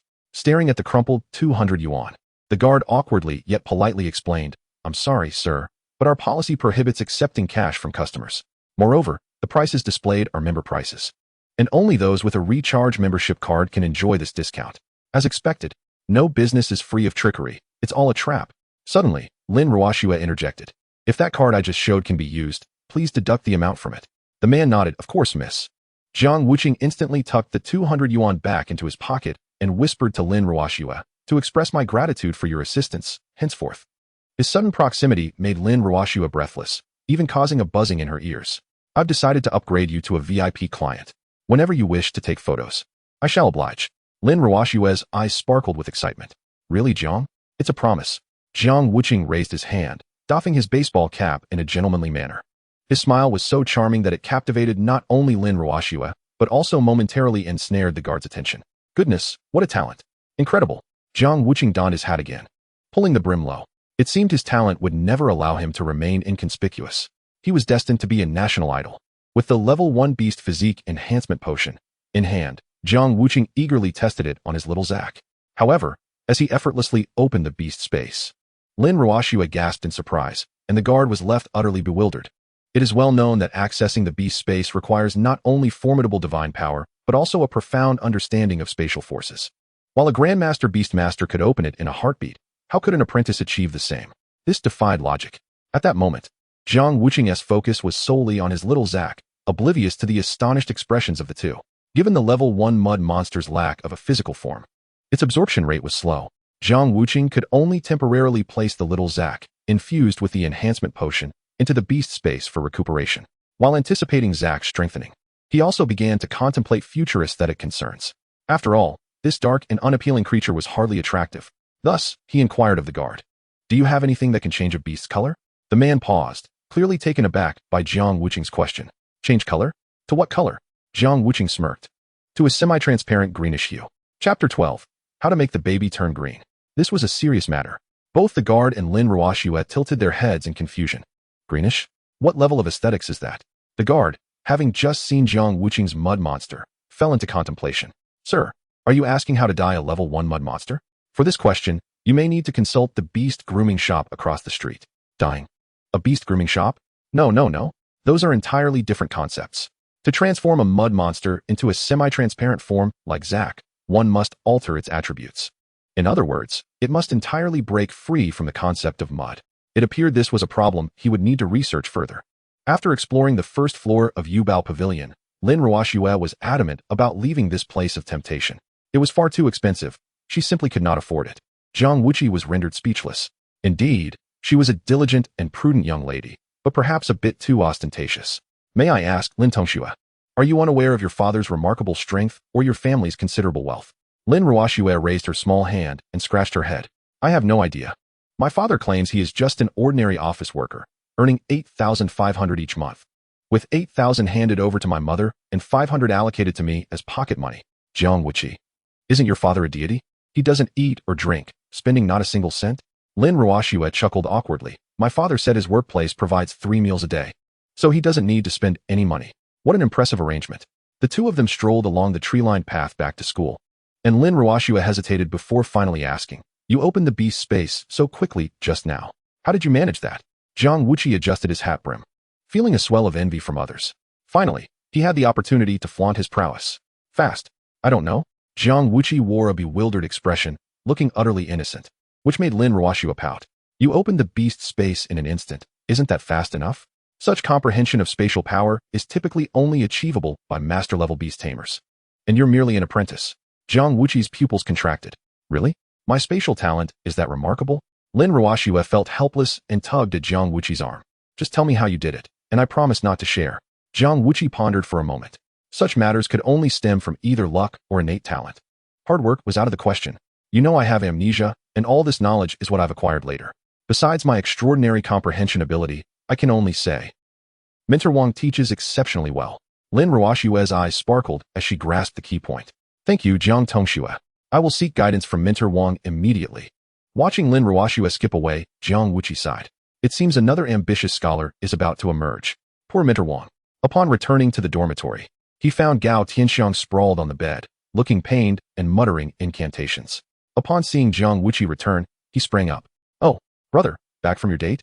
In response to Gao Tianxiang's teasing, Jiang Wuqi smiled faintly. What a sour remark. It was merely a pure friendship and rigorous academic exchange. Can I be sour? Is it against the law? Alas, brother, you have become famous overnight. Not only have you captured the heart of the beautiful Lin, but you have also caught the attention of the higher-ups. Minter Wang just visited and asked you to prepare the materials for your promotion to a junior beast tamer as soon as possible, especially regarding the data for your Mud Monsters Beast panel. You will join us for the promotion exam tomorrow. Jiang Wuqi's eyes twinkled as he reached into the beast space and pulled out the unremarkable junior beast evolution diagram. Current available enhancement points, 0. Based on the current characteristics of Mud Monster, the following attributes may be enhanced. Strength, 3. Endurance, 2. Spirit, 4. Viscosity, 2. Volume, 3. Oh. The effect of the physical enhancement potion is remarkable.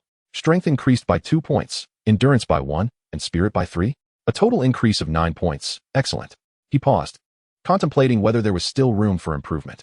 After stowing the junior beast evolution diagram, Jiang Wuqi turned to the bewildered Gao Tianxiang. What is that expression on your face? Gao Tianxiang opened his mouth. Haven't you only raised your mud monster for a few days? You're already studying how to evolve it? What are you planning to do? Jiang Wuqi nodded. Indeed, a beast tamer who doesn't aspire to raise a mutant baby isn't a good one. Mutations must start from infancy. Thus, I plan to cultivate it to be green. Puffed green? Gao Tianxiang instinctively glanced at Jiang Wuqi. Isn't that color's connotation a bit unfavorable? Jiang Wuqi raised an eyebrow. How can green be bad? It symbolizes vibrant life, renewal, and the mighty forces of nature. This is a serious matter. We cannot be frivolous. After being scolded, Gao Tianxiang immediately deflated. Then how do you plan to induce the mutation? Jiang Wuqi stroked his chin, pondering seriously. I plan to feed it some spinach and see what happens. Chapter 13. Blend well, infuse the soul. Spinach? Gao Tianxiang's eyes widened in curiosity. What kind of obscure knowledge is this? Driven by action, Gao Tianxiang quickly got out of bed, rummaged through the bookshelf, and found the same textbook, Junior Beast Evolution Diagram, only to find no information about how eating spinach could induce mutations. Brother, this book doesn't mention that eating spinach causes mutations. Jiang Wuqi rolled his eyes. Of course not. If useful knowledge could simply be written down, it wouldn't be valuable. You need to deduce, ponder, and experiment. Let's go. To the cafeteria, we shall procure some green vegetables. Gao Tianxiang's eyes lit up. Oh, I understand. You are what you eat, right? Jiang Wuqi felt quite pleased. You've been clever since childhood. Feed your family's turkey more spicy food, and who knows, it might evolve into spicy chicken. Gao Tianxiang blinked. Spicy chicken? Isn't that a dish name? But that attribute seems reasonable. It's worth a try. Then shall we give it a go? Action speaks louder than words. Let us move. In the cafeteria, Jiang Wuqi, under the astonished gaze of the cafeteria manager, requested 1 kilogram of fresh spinach and 1 kilogram of fresh celery, which he blended into a vibrant green vegetable juice. After pouring the 2 vegetable juices into a basin, Jiang Wuqi picked up a pair of chopsticks and grinned. Blend well. With swift movements honed over 30 years of solitude, he produced a blur of motion, melting the hearts of the cafeteria staff. What a handsome and vigorous young man. Indeed, youth is wonderful. The next moment, Jiang Wuqi reached into the beast space and pulled out the lounging little Zack, disregarding whether it could handle it, and pressed it onto the table. Beginning the infusion of the soul. Knead the dough, add water, knead the dough, add water. After a series of rhythmic thumps, he tossed the slightly green Zack dough into the basin and covered it with a damp cloth, waiting for it to ferment for a while. This entire operation left the onlookers astonished. What on earth is happening? Gao Tianxiang stared in disbelief. What are these postures? Can I learn that? There seemed to be no scientific basis for it. Yet upon reflection, the process of mutation and promotion was beyond science, and everything suddenly seemed reasonable. To achieve transformation, one must first undergo a metamorphosis. Then I should feed my family's turkey some chili water? Manager, give me a kilogram of chili, the spiciest kind you have. The cafeteria manager felt a tightness in his chest. Cough. Young man, what are you planning to do? Gao Tianxiang produced his meal card and promptly made a payment. Nothing sinister. It's just that my turkey loves to eat. The cafeteria manager's mouth twitched. Goodness, feeding a turkey chili? These students are pure demons. The beasts must be suffering immensely under their care. After dinner, the two returned to the dormitory, thoroughly satisfied. Gao Tianxiang flopped onto the bed and began to practice, casually asking, Brother, what level have you reached in your divine beast power? Practice what? Divine beast power? Jiang Wuqi's mind went blank. I haven't practiced at all. Gao Tianxiang looked bewildered. He distinctly remembered Jiang Wuqi's finger gesture on the school bus, which had frightened his family turkey. How could you not have practiced? Where did all that immense divine beast power come from? Don't you remember your finger from last time? Jiang Wuqi suddenly remembered. Alas, wasn't he that just a recent awakening? To be stronger than him after merely 2 years of training? TSK, TSK, TSK. Gao Tianxiang, rolling his eyes in disbelief, found it hard to accept that Lu Qi undoubtedly had some merit. Should they arrange a meeting someday? If he could achieve a second awakening from it, perhaps it wouldn't be a loss after all. Hey, what are you thinking? That expression is rather ferocious. Isn't it? Gao Tianxiang shook his head, wearing an awkward smile, and quickly interjected, Ahem, no worries, no worries. So, brother, don't you usually practice the Xinyu power? Jiang Wuqi blinked. How to practice? Oh no. Gao Tianxiang, just as he was crawling onto the bed, misstepped and tumbled down. Rubbing his aching head, he was filled with disbelief. No way, brother. Jiang Wuqi spread his hands. Isn't it obvious? I have amnesia. Wang Zilv didn't even review this technique in class. Gao Tianxiang was left speechless, for indeed, it had never been covered. He then pulled out a book titled Xinyu Power Training Manual and handed it to Jiang Wuqi. Take your time to recall. I'll start practicing. He then sprawled on the bed, hands together, starting to meditate, his lips moving as if reciting some incantation. Jiang Wuqi, gazing at Gao Tianxiang who resembled a cultivator, felt a jolt in his heart, then glanced down at the book. Could this be the legendary manual for Ascension?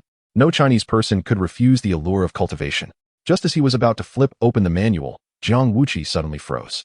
Wait a minute. Isn't this the Beastmaster continent? What cultivation is this?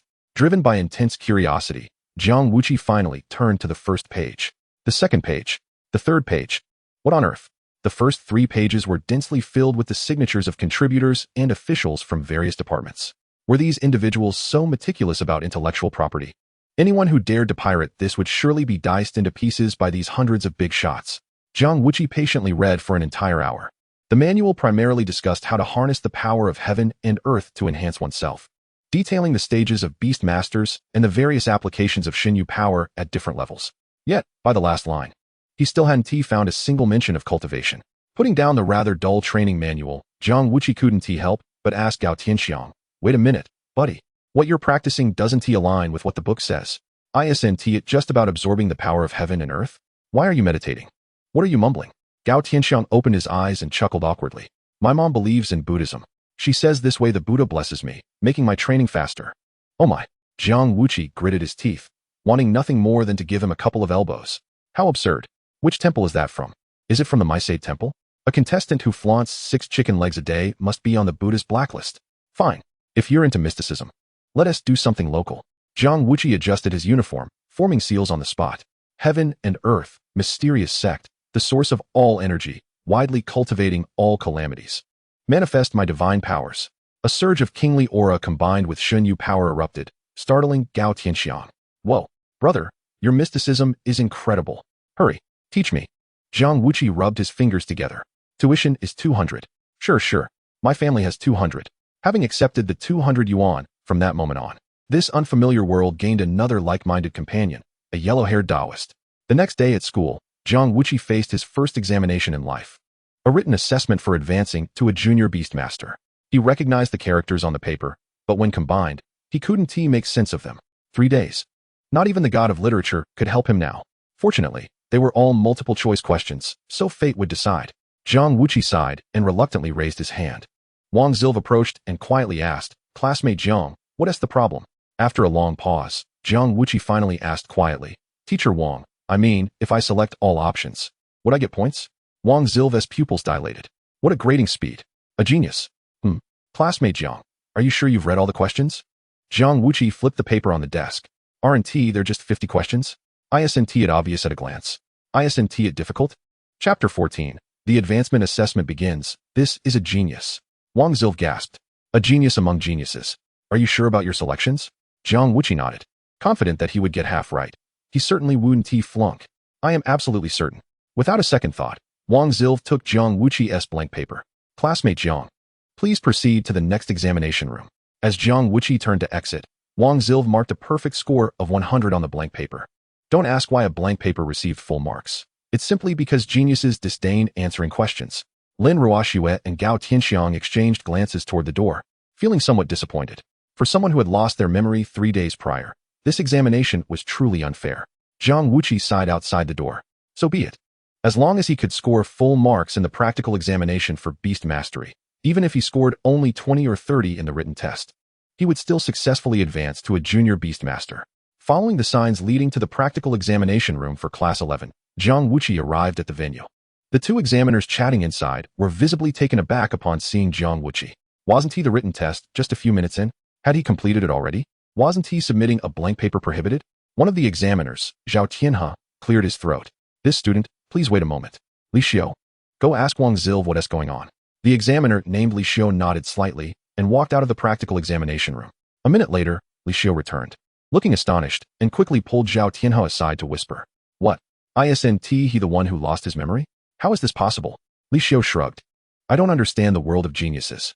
Anyway, Wang Zilv wouldn't lie, and besides, he had witnessed Jiang Wuqi binding an equal contract. Many saw his extraordinary mental strength, so this can't be fake, right? Zhao Tianhe pondered, resting his chin thoughtfully. Indeed, I was present that day. Even the anomaly from Class 1 didn't achieve such speed in binding. Great. The more geniuses, the better. This way, our Lijiang Academy can shine in the National College competition this year. Jiang Wuqi raised an eyebrow at the two whispering in the corner. What were they murmuring about? It didn't sound like anything good. Noticing Jiang Wuqi's gaze, the two shrank further into the corner, as if afraid others would discover their conspiratorial whispers. Striving for a facade of openness while being secretly furtive, Jiang Wuqi was utterly speechless. How could they whisper in front of him? With their behavior, couldn't they include him in the conversation? How utterly unfair. Two instructors, can I take the exam now? The two instructors turned around, simultaneously pointing to the time indicator on the wall. Classmate Jiang, please remain patient. There are still half an hour until the exam begins. You are currently the first student preparing for the exam. Please get ready as required. Jiang Wuqi turned to look at the pre-exam instructions on the wall. 1. Candidates should confirm the health status of their beasts in advance. Oh no, it seemed he had forgotten. His Zake was still fermenting in the beast space. Just as Jiang Wuqi was about to use the contract to check on little Zake, the door of the practical examination room suddenly swung open. Gao Tianxiang, looking relaxed, greeted the two examiners and raised an eyebrow at Jiang Wuqi. Brother, I arrived pretty quickly, didn't I? Before Jiang Wuqi could respond, several others came in through the door, forming a queue for the examination. We're here too. At this moment, Jiang Wuqi felt a wave of anxiety. Just then, he was the first to take the exam. Surely nothing would go awry. At this moment, Lin Ruoxue confidently stepped into the examination room, and upon seeing Jiang Wuqi, she flashed a sweet smile and raised her tiny fist in a gesture of encouragement. The preparation time is over. Please allow the first candidate to enter the examination area. As Li Xiu's voice resonated, everyone stood at attention and simultaneously raised their fists towards Jiang Wuqi, cheering, Go, big brother. Go, Qi. Jiang Wuqi nodded in acknowledgement, taking a deep breath before striding into the arena. Within the arena, Li Xiu and Zhao Tianhe stood at either side, clutching their notebooks. The first assessment task is to open the Beastmaster space as swiftly as possible and summon your beast. A time of 3 seconds is excellent, 6 seconds is good, and 9 seconds is passing. Upon hearing the whistle, the timer commenced. The crowd held their breath in anticipation, except for Lin Ruoxue and Gao Tianxiang, who wore enigmatic smiles. This same expression graced Jiang Wuqi's face. He had to pass this task in an instant. With a sharp sound, the whistle blew, and Jiang Wuqi's uniform shimmered. His right hand swiftly opened the Beastmaster space, and he grabbed a stainless steel basin. Inside lay a bubbling black-green Daoibon. The onlookers gasped in astonishment. Did he just open the Beastmaster space in an instant? My goodness, this is truly miraculous. How extraordinary is his divine power and spatial comprehension. Unquestionably remarkable. Wait, did Qi just break the rules? Jiang Wuqi, holding the stainless steel basin, looked toward the two examiners. Zhao Tianhe and Li Xiu were momentarily stunned by Jiang Wuqi's rapid summoning. Upon hearing Jiang Wuqi's inquiry, they snapped back to reality and hurriedly recorded the previous score. How many seconds was that? Let's check the replay. Goodness, exactly 10 seconds. But this score may not be valid. Because Jiang Wuqi summoned it by hand, not through a mental contract. Zhao Tianhe pondered for a moment before clearing his throat and addressing Jiang Wuqi. Student Jiang, your mastery of the Beastmaster space is quite impressive. We can award extra points for this task. However, your method of summoning does violate the rules. You must establish a contract to allow your mental strength to cooperate with your beast to complete the assessment. This tests the collaboration ability between the Beastmaster and the beast. Jiang Wuqi furrowed his brow.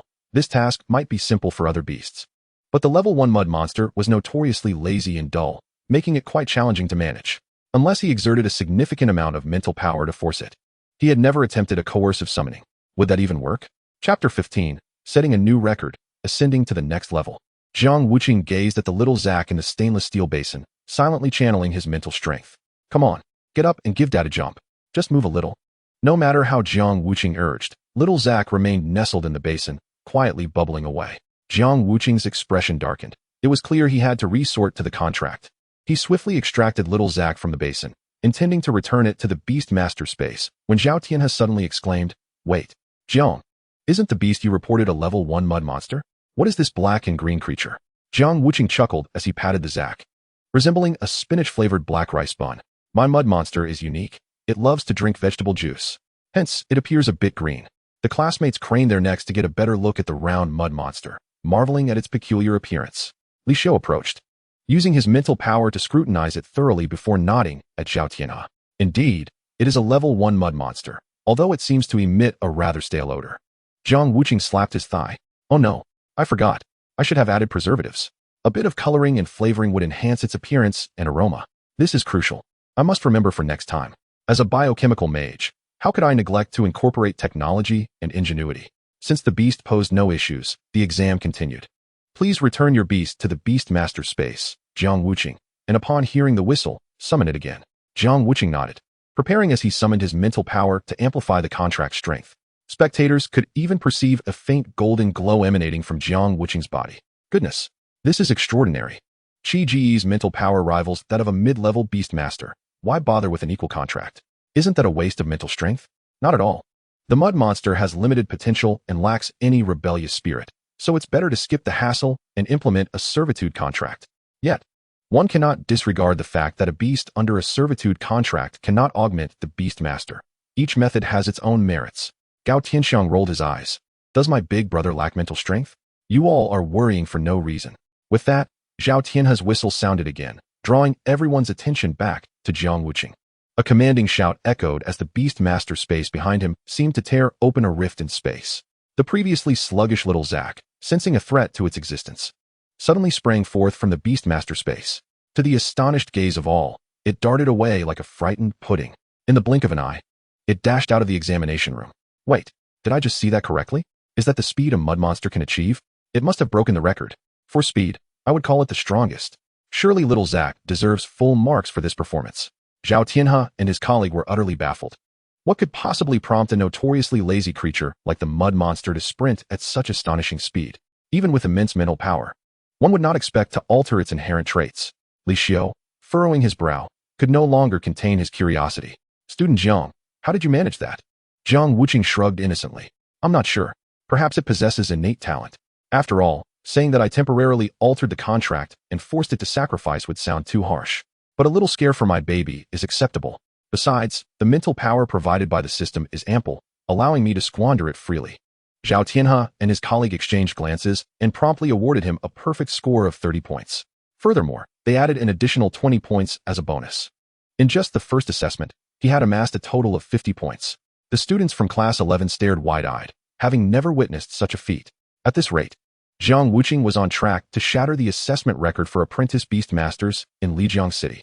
Lin Ruoshue's face flushed with excitement, and Gao Tianxiang exclaimed, "Big brother is amazing." Lijiang raised his hand to calm the thrilled crowd, hastily moving on to the second assessment.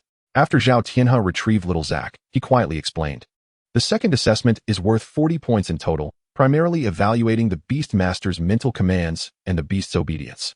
The Beastmaster must guide the beast through the entire obstacle course using mental strength. Deviations, falls, escapes, or failure to complete the course will result in point deductions." As Jiang Wuqi surveyed the 40-meter obstacle course before him, he smiled slightly. "All right, Mentor, this isn't time restricted, is it?" Lijiang nodded. "While there is no time limit, The longer it takes, the more mental power the Beastmaster expends, indicating weaker command abilities. This reflects the level of synergy between the Beastmaster and the Beast. Jiang Wuqi took little Zack from Zhao Tianhe, a wave of warm mental strength flowing through him. Don't worry, little one, perform well, and after the exam, I'll buy you some enhancement potions. Fortunately, the mud monster lacked cognitive abilities, and upon sensing Jiang Wuqi's goodwill, it resumed bubbling away. In this round, Jiang Wuqi relied entirely on his formidable mental strength and divine power to entice little Zack forward, even adjusting its course if it strayed. The two examiners could only shake their heads in exasperation. This was akin to enticing a weaned calf with a bottle. Truly, it is the audacity born from one's formidable strength. Upon reaching the finish line, Xiao Zack and Zhao Tianhe once again awarded a perfect score of 40 points. Yet this time no additional points were conferred. The reason was, of course, that Jiang Wuqi had employed the divine power to lure the swamp creature. However, they did not delve into the peculiar nature of the swamp creature, as it was sufficient to note that Jiang Wuqi had managed to coax such a notoriously lethargic beast to complete the entire course, a testament to his remarkable talent. Had it been anyone else, the swamp creature would have likely struggled to traverse even 5 meters. The final assessment required the summoning of beasts back into the beast space using the power of the contract while their own beasts were restricted. This task would gauge whether the Beastmaster's formidable divine power could overcome the suppressive force of equally ranked beasts. Unsurprisingly, Jiang Wuqi effortlessly summoned Xiao Zack back with a mere gesture, resulting in an eruption of astonished gasps from the students of Class 11. Zhao Tianhe and his companion awarded him another perfect score of 30 points along with an additional 20 points. By the end of the practical examination, Jiang Wuqi had amassed an unprecedented total of 140 points, setting a new record for the apprentice Beastmaster assessments. Had he not contracted the swamp creature, no one would doubt he could have achieved the miraculous score of 160 points. When the live leaderboard was revealed, the crowd gasped once more. Jiang Wuqi astonishingly ranked first among apprentice Beastmasters with a total score of 280. Staring at the public screen within the examination hall, Jiang Wuqi was utterly bewildered. Where did these points come from? How had he attained the first place? It was baffling. A perfect score from both written and practical exams usually amounted to 200 points. Yet here he was with 280? Was the written exam not scored out of 100? How had he achieved 120 points? Could it be that he was the first to submit his paper and thus received an additional 20 points as a reward? As memories of the written exam flooded back, everyone inhaled sharply. It had only been a few minutes.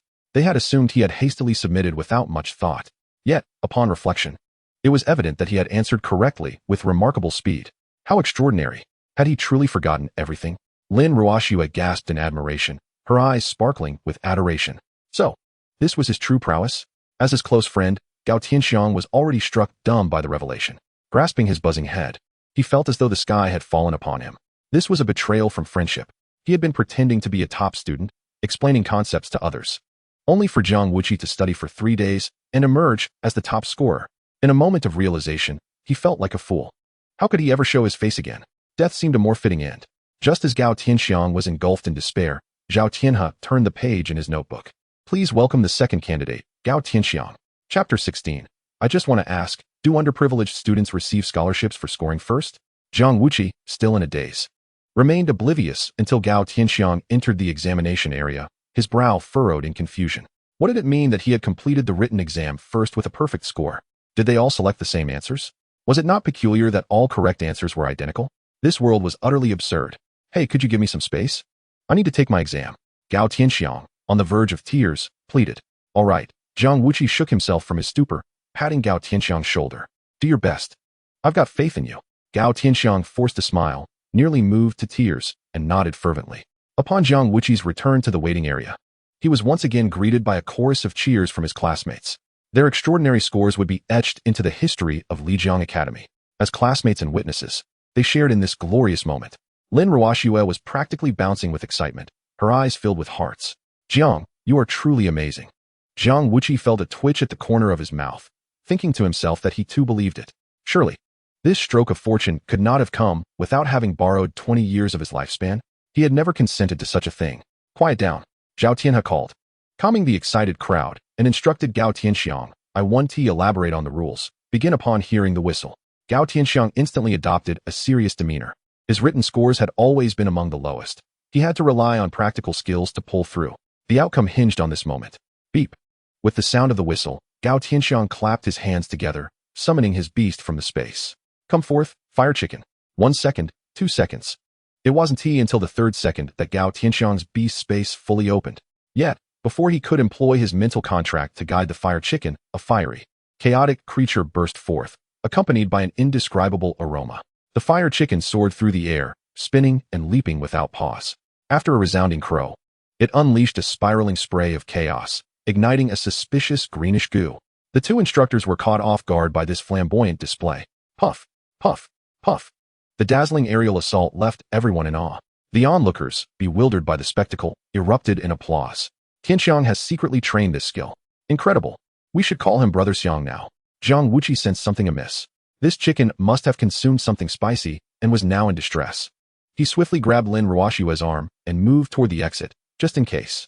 Lin Ruoshua felt warmth on her wrist and nearly stumbled. Jiang, what are you doing? Jiang Wuqi's expression grew increasingly grave as he fixed his gaze on the fire chicken. Don't say I didn't warn you, but we may need to make a quick exit. Why? As the fire chicken intensified its fiery output, the odor in the examination hall grew overwhelming. Wait, do you all smell something unusual? Oh no, it's real. It's really happening. The crowd covered their mouths and noses, retreating in haste, but the fire chicken, seemingly unsatisfied, pursued them with renewed vigor, unleashing another round of chaos. Gao Tianxiang, for heaven's sake, recall your chaotic chicken. My goodness, this is madness. Quick, everyone run.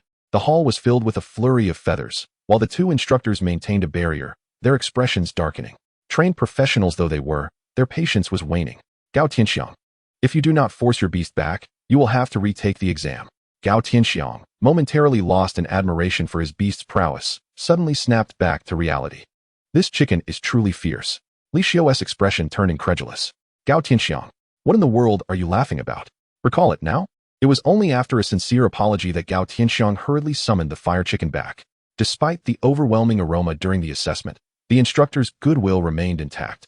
They awarded a commendable score, adding an extra 10 points for a total of 40 points. Gao Tianxiang could hardly contain his joy. However, to his dismay, the second assessment, a 40-meter obstacle course, took a turn for the worse. With the fire chicken's crow, another round of chaotic flight ensued, forcing all classmates to flee the examination hall, resulting in a mere 20 points. In the 3rd round, against all odds, I finally achieved a perfect score of 30, culminating in an impressive total of 90 points, which marked my successful promotion to a junior beastmaster. When Lin Ruoshua took the stage, Jiang Wuqi realized what it truly meant to be a beastmaster. Her performance during the entire assessment was seamless, effortlessly securing full marks in all 3 rounds. Jiang classmate, how did I perform? Lin Ruoshua asked playfully. Fully aware of the answer, Jiang Wuqi gave her a thumbs up, exclaiming, absolutely elegant. Receiving such praise, Lin Ruoshua transformed into a little reporter.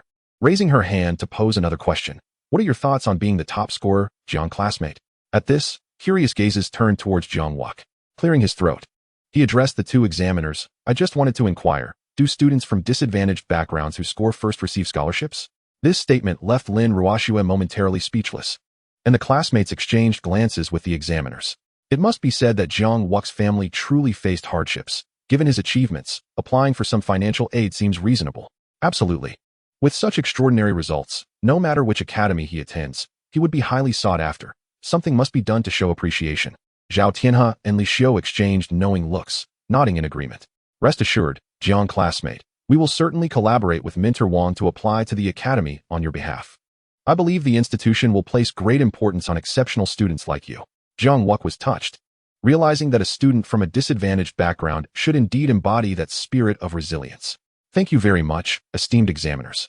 I take great pride in being a part of Lijiang Academy. His heart swelled with gratitude as he felt his chest resonate with pride. Following this heartfelt expression, the matter of the scholarship was firmly established. How could the headmaster not appreciate such an outstanding student with such remarkable accomplishments and love for the academy? We at Lijiang Academy take great pride in Jiang classmate. The headmaster of Lijiang Beastmaster Academy waved his hand, announcing a scholarship of 50,000, along with full waivers for all tuition and accommodation fees for the junior Beastmaster class. This was a testament to the academy's commitment to rewarding those who cherish it. Upon hearing the headmaster's down-to-earth decision, Jiang Wuqi felt compelled to present a banner in gratitude. It is rare to find a headmaster who can deliver practical benefits so efficiently. With the skills from his previous life, Jiang Wuqi took to the stage, crafting a piece of calligraphy that read, "Mentors guide my aspirations. I shall tread the snowy peaks."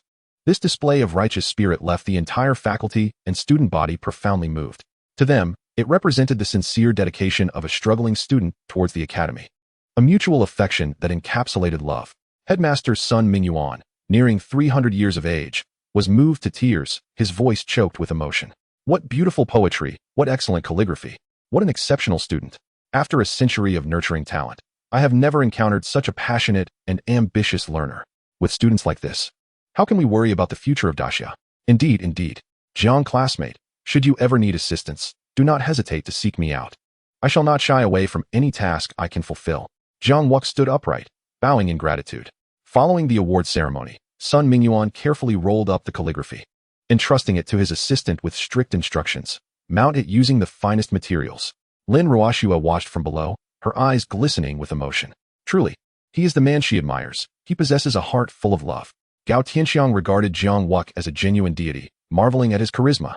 Upon returning to class, Jiang Wuqi reflected on how the seemingly useless knowledge from his past life was now serving him remarkably well. Not only was it useful, but it was also utilized in a wondrous manner. Fortunately, he had not chosen the incorrect answer format during the written test. Otherwise, he might have truly failed.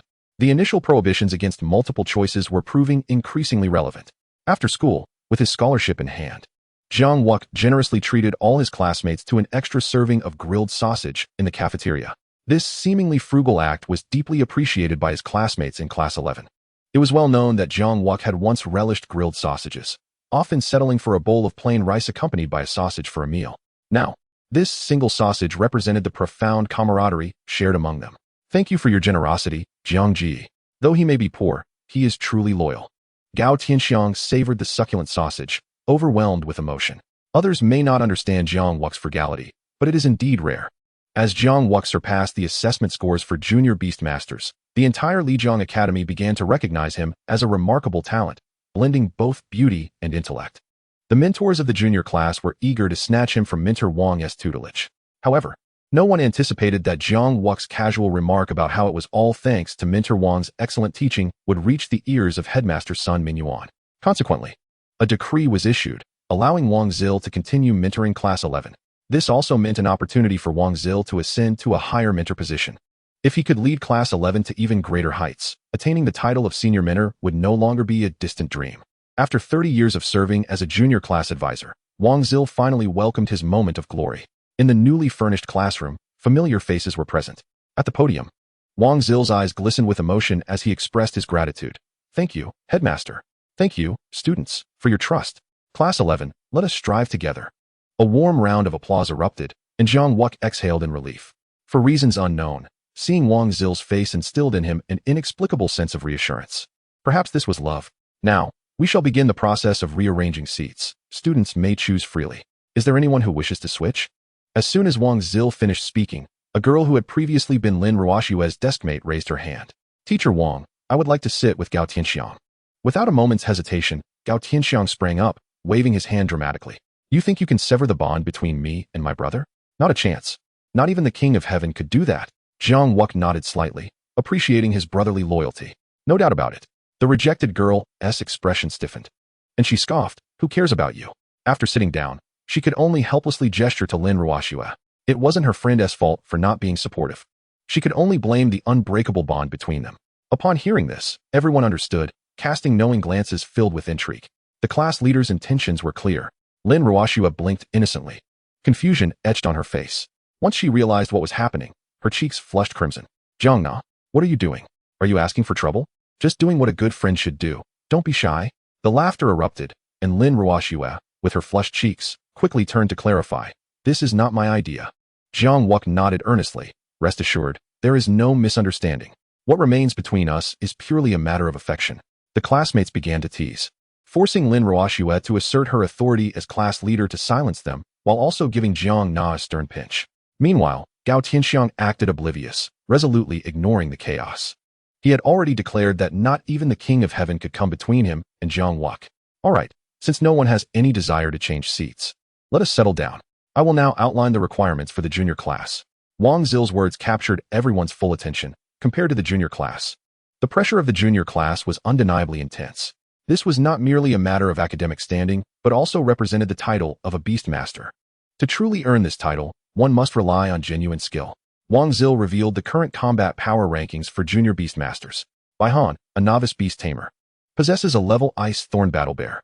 Zhao Hong, also a novice beast tamer, is partnered with a level Rock Armored Giant Lizard. Chu Kiki, yet another novice beast tamer, has an affinity for a level Shadow Spirit Cat. As one gazes upon the combat power rankings, it is evident that all the prominent figures within the top 30 are endowed with formidable beasts of exceptional potential. The weakest among the top 80 are still level beasts.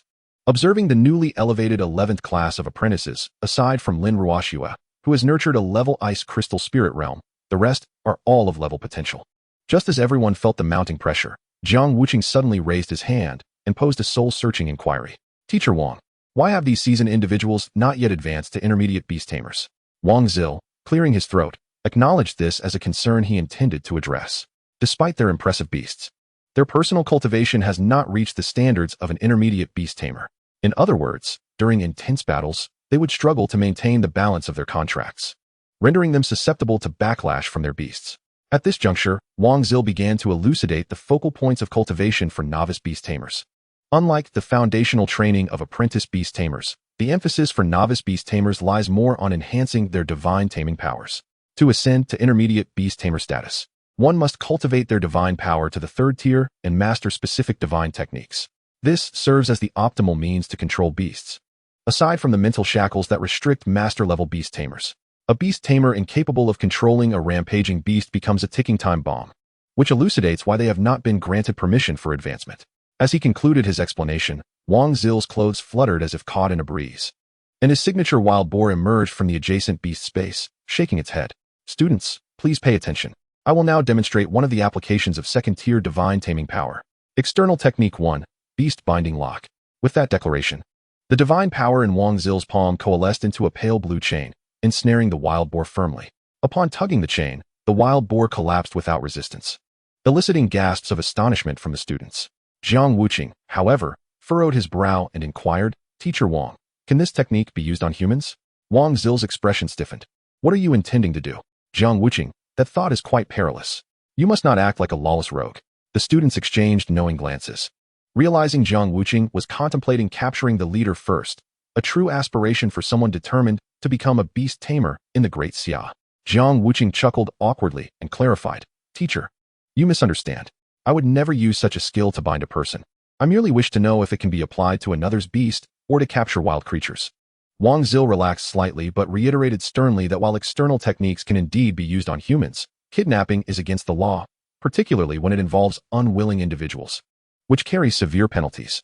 Jiang Wuqi sighed deeply, lamenting the erosion of trust among individuals. He was no longer the naive newcomer he once was. Moreover, isn't the purpose of learning skills to utilize them? Testing them surely isn't illegal. When it came to mastering the application of 2nd-tier divine taming power, the students struggled to grasp the concepts. They spent the entire morning immersed in extensive theoretical lectures. By the time they reached the afternoon training exercise, chaos ensued.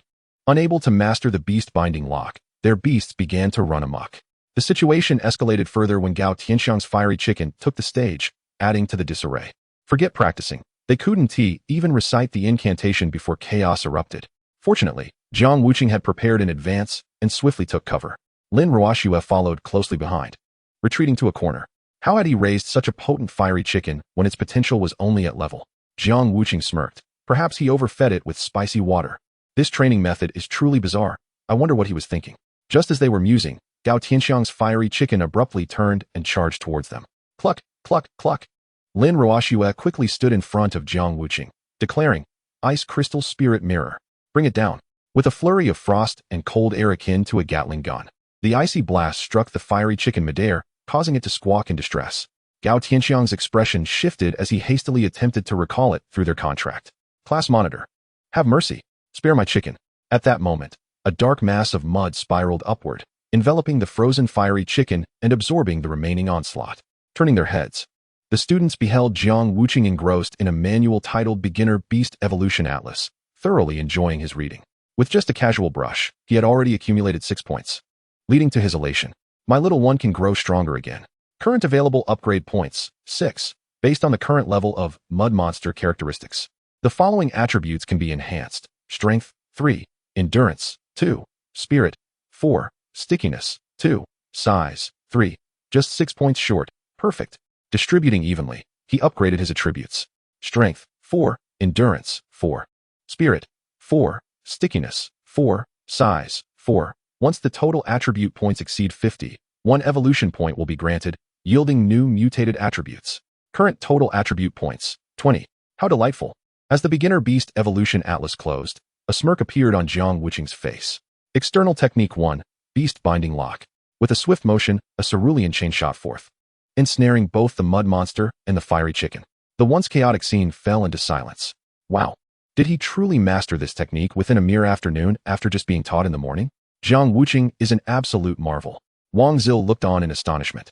Reminiscent of the time he taught the contract binding technique, it was as if Jiang Wuqi possessed supreme innate talent. Lin Ruoxue raised her chin slightly, her face brimming with admiration. Jiang Wuqi, how did you manage that? Jiang Wuqi raised an eyebrow. Isn't it quite simple? It merely involves utilizing divine power in conjunction with the incantation to form the chain. Isn't it challenging? Lin Ruoxue's cheeks flushed as she lowered her gaze, spreading her small hands. It is indeed difficult. I can't seem to conjure it. Jiang Wuqi gently patted her head. Don't worry, practice makes perfect.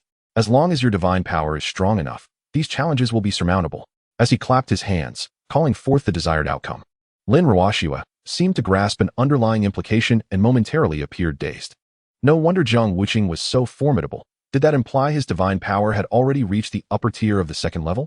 Jiang Wuqi glanced at his system panel, realizing he had unknowingly become quite powerful. How embarrassing. Well, I suppose I'm slightly stronger than you all. He replied. For you, it's also simple. You just need to utilize a bit of financial capability at the Beast Treasure Pavilion. Lin Ruoxue's eyes lit up, and she immediately whispered. After school, I offered to treat. And you would teach me the beast binding technique. Who could refuse a generous invitation from a valued client? It was merely the importation of a skill, after all. I would gladly accept a hands-on approach.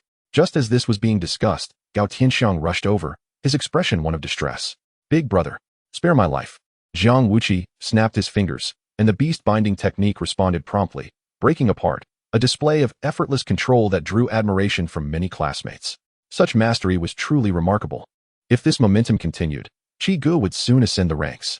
However, it must be noted that for Qi Gu to refrain from engaging in combat was a prerequisite. Without this constraint, he would indeed be dominating the charts right now.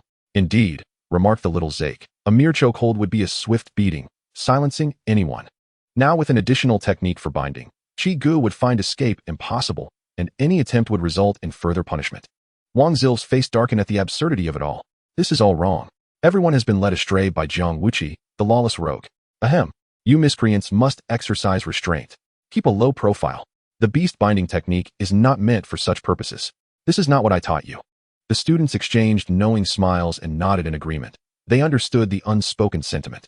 After all, merely contemplating such actions bore no legal repercussions. And one could never tell when circumstances might necessitate such skills. Qi Ji's awareness was commendable. Jiang Wuqi found himself at a loss for words. How could he be blamed for their misguided thoughts? His worldview had shifted dramatically after traversing realms. Could they not aspire to better things? Ahem. My actions were merely instinctive due to amnesia. They do not define my character. Let us adhere to what Teacher Wang has instructed, understood? The group exchanged grins, affirming their understanding. Jiang Wuqi's brow twitched in disbelief. Do you truly comprehend the gravity of the situation? Ahem. Let us skip this topic and return to practice. Under Wang Zil's supervision, the group commenced a new round of attempts. Jiang Wuqi quietly observed them and ultimately arrived at a conclusion. The majority struggled to master the beast binding technique, not due to lack of intelligence, but rather because their divine control was insufficiently developed.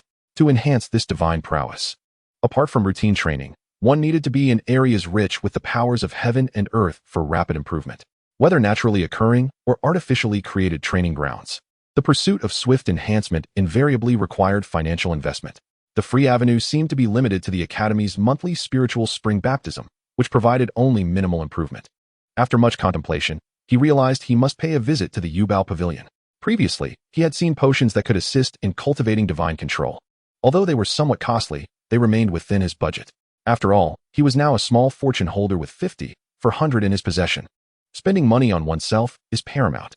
After school, Jiang Wuqi met up with Lin Ruoxue as planned, and together they ventured to the Yubao Pavilion.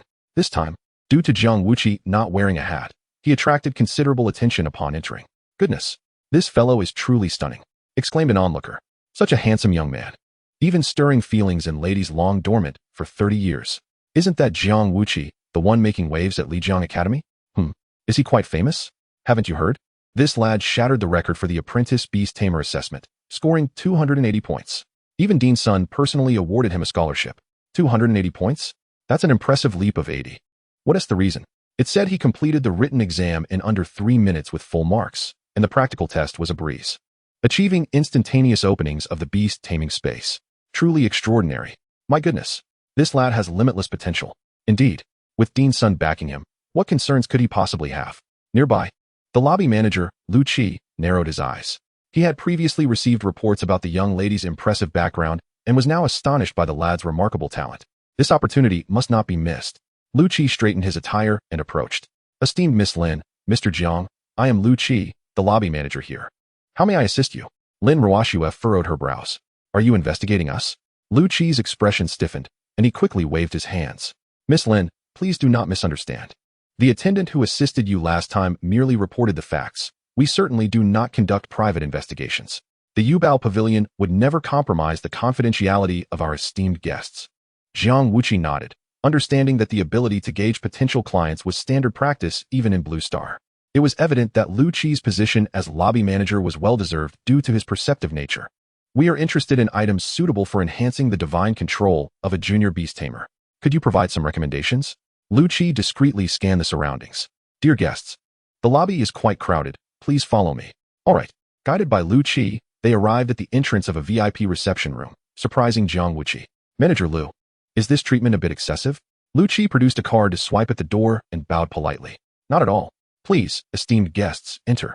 Mr. Jiang, it seems you have yet to join our Yubao Pavilion membership. As he spoke, Lu Qi retrieved a silver card from his pocket. This is a small token of goodwill for you, Mr. Jiang, a silver-level member of the Yubao Pavilion. It contains 20,000 in cash and offers points discounts. This is the highest privilege I can extend. I hope Mr. Jiang will consider further collaboration with us. Jiang Wuqi picked up the silver card, pondering. Manager Lu, are you investing in my potential? Chapter 20. The Evolution Path of the Level 2 Mud Monster. Lu Qi chuckled awkwardly, leaning closer to the two and speaking softly. Mr. Jiang, do not misunderstand. This is not a personal gesture, but rather a principle of our Yubao Pavilion. Transactions create partnerships. Without our clients, where would these resources come from? Since your talent has garnered Dean's son's recognition, how could we possibly overlook it? As he toyed with the silver card, Jiang Wuqi contemplated before storing it in his beast taming space. Observing the sudden opening and closing of the beast taming space, Lu Qi's pupils constricted. An apprentice beast tamer possessing such spatial comprehension was indeed impressive. The rumors held true. He was a prodigious talent. Jiang Wuqi smiled slightly. After all, they had provided him with financial support, and he was obliged to ensure their peace of mind. Multiple channels could facilitate future business ventures. I accept the card. Thank you. Manager Lu. Lu Qi regained his composure, smiling knowingly, and tapped the large screen in the VIP room. Miss Lin, Mr. Jiang. These are the items suitable for enhancing second-tier divine control. Please feel free to select. Once confirmed, a servant will deliver them. I will not disturb you further. With a flourish, Lu Qi exited, but within the VIP room, Lin Ruoxue found herself in an awkward situation. The fabled scenario of a lone man and woman in a private setting had unfolded unexpectedly. Having never experienced such a situation, Lin Ruoxue sat rigidly on the sofa, her small hands nervously at a loss, her large eyes furtively glancing at Jiang Wuqi beside her. Didn't he even look at her? Why? Currently, Jiang Wuqi was focused intently on the product descriptions on the screen with one eye while the other monitored the system's value conversions. He was meticulously keeping track of everything, ensuring he would not be taken advantage of. Second-tier divine control enhancement potion, 400 per vial. Effect, strength increase not exceeding 1. Note, continuous use reduces effectiveness. He was currently at the pinnacle of the second tier, and in percentage terms, he still lacked about 20. Not exceeding 1 meant that even a fraction of a percentage was possible. Would the effectiveness of consecutive uses be further diminished? This was an outrageous scam. Purchasing it would be tantamount to paying an intellectual tax. No, next.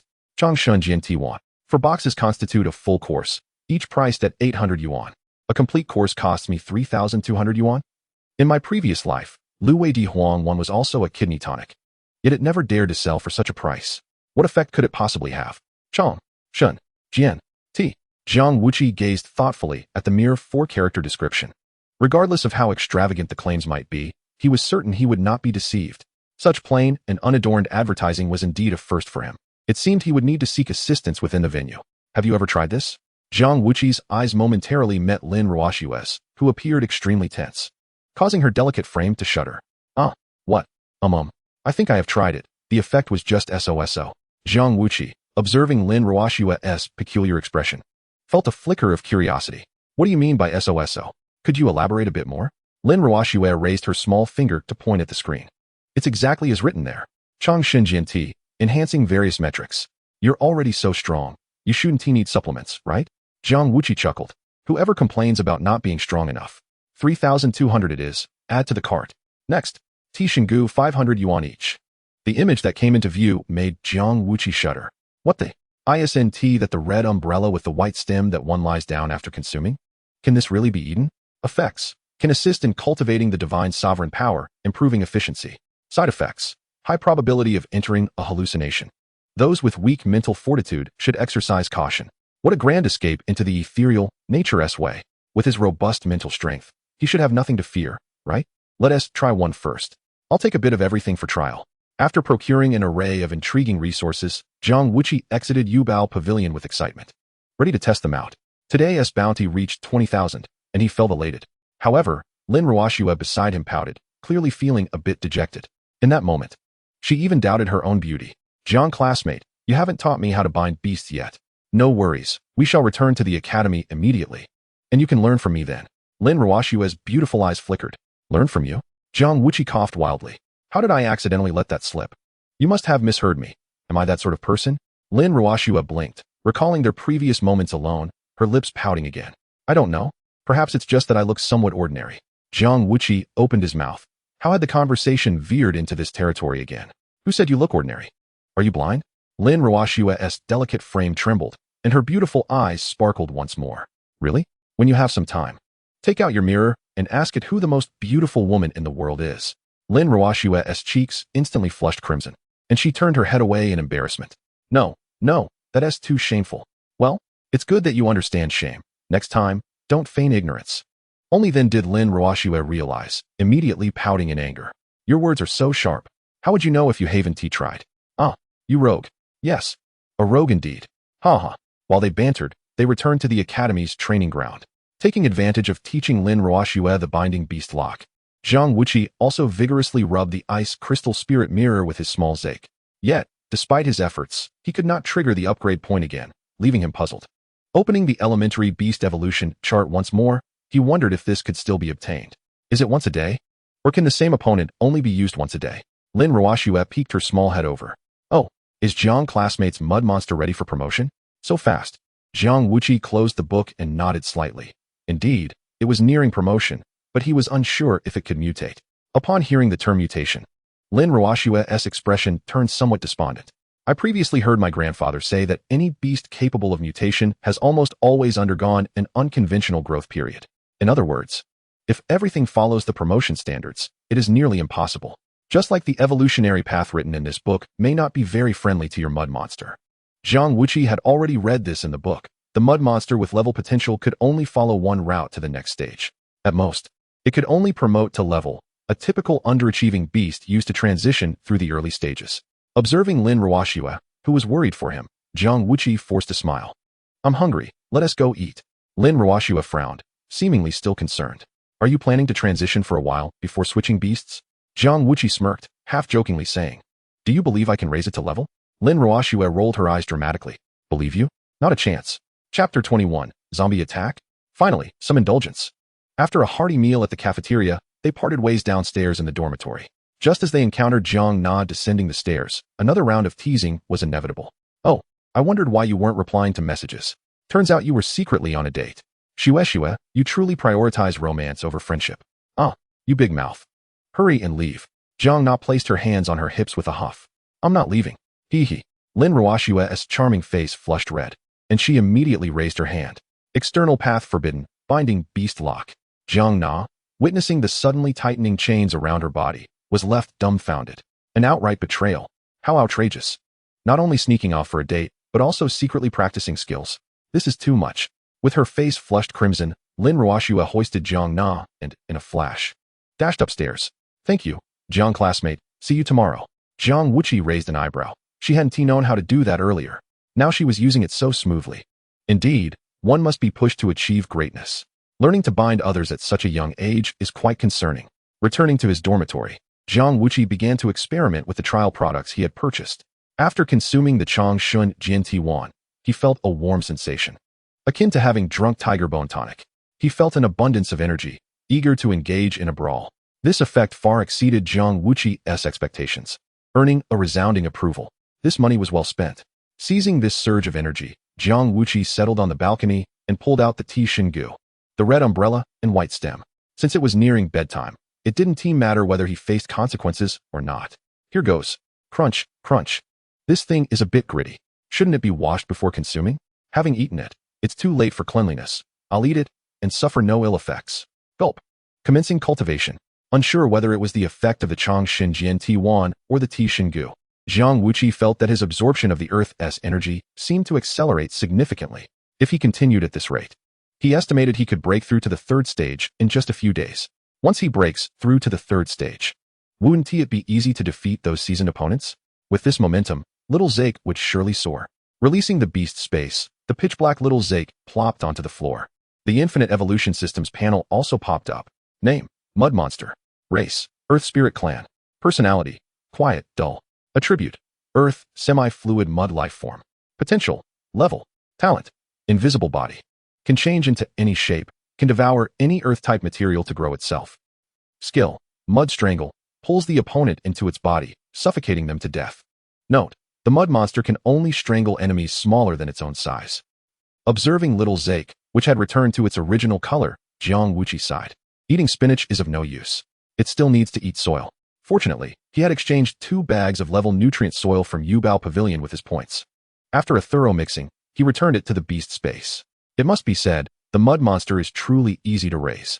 If it were any other beast, it would have long since perished under his care. Snap! At that moment, the dormitory door was abruptly flung open, and Gao Tianxiang stealthily entered the room. A mysterious substance lingering at the corner of his mouth.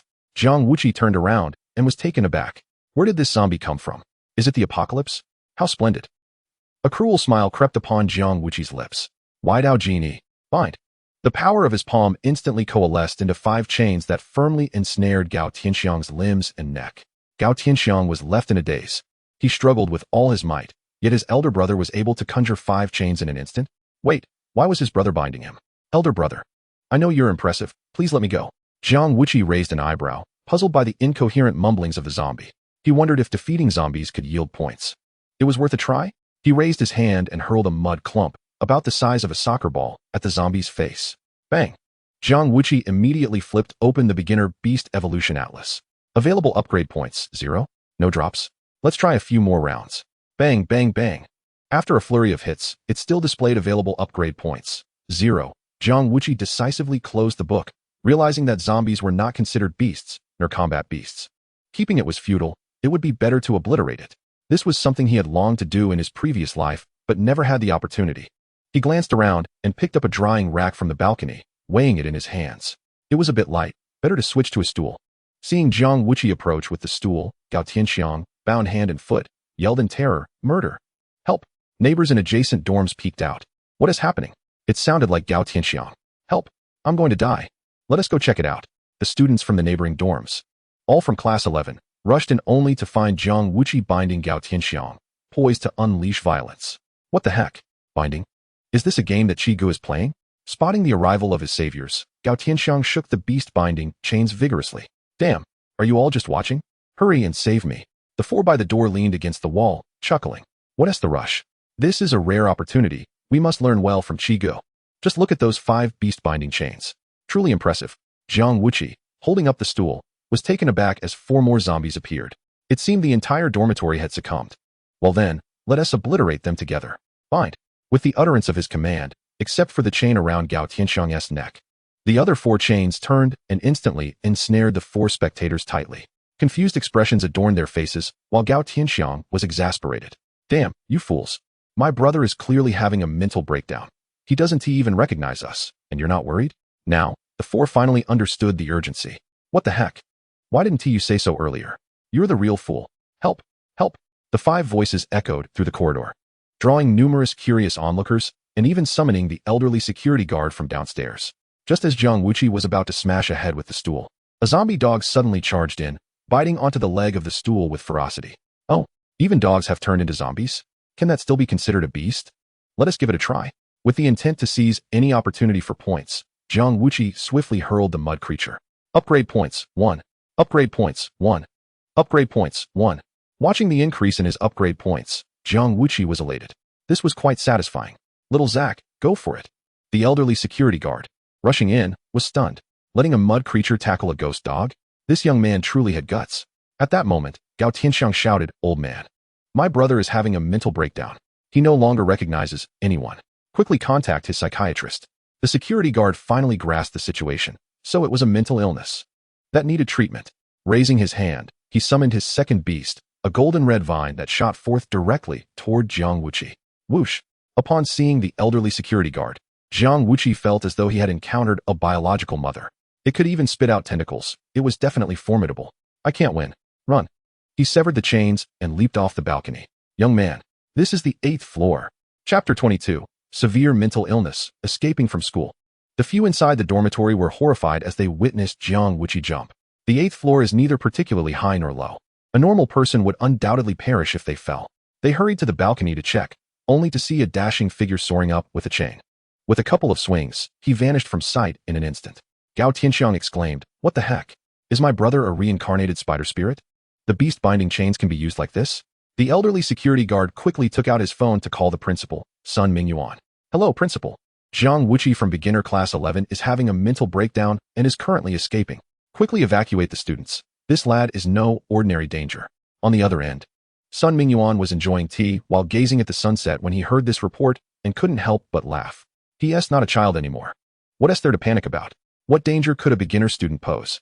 Principal, you must believe me. That lad can conjure 5 beast-binding chains at will and attacks anyone he sees. If INT arrived in time, those 5 fools in his dormitory would have had their heads smashed. Sun Mingyuan's expression finally shifted, and the next moment, he spotted a figure soaring past while gripping a chain. Jiang Wuqi tilted his head, glancing at the grotesque zombie behind the glass, shaking in horror. Oh my, how ugly. This is the end. There are no good people left in this school. Sun Mingyuan was astonished. Who taught him to use the beast-binding chains like this? Wang, Zi, Lu. Misleading students. After hanging up, Lijiang Academy sounded the alarm. Attention all students. Attention. Jiang Wuqi from beginner class 11 is experiencing a severe mental breakdown and is extremely dangerous. If encountered, students from the training or beginner classes should swiftly distance themselves. After the announcement, Sun Mingyuan summoned a white crane, soaring into the sky. He was curious about how strong Jiang Wuqi truly was.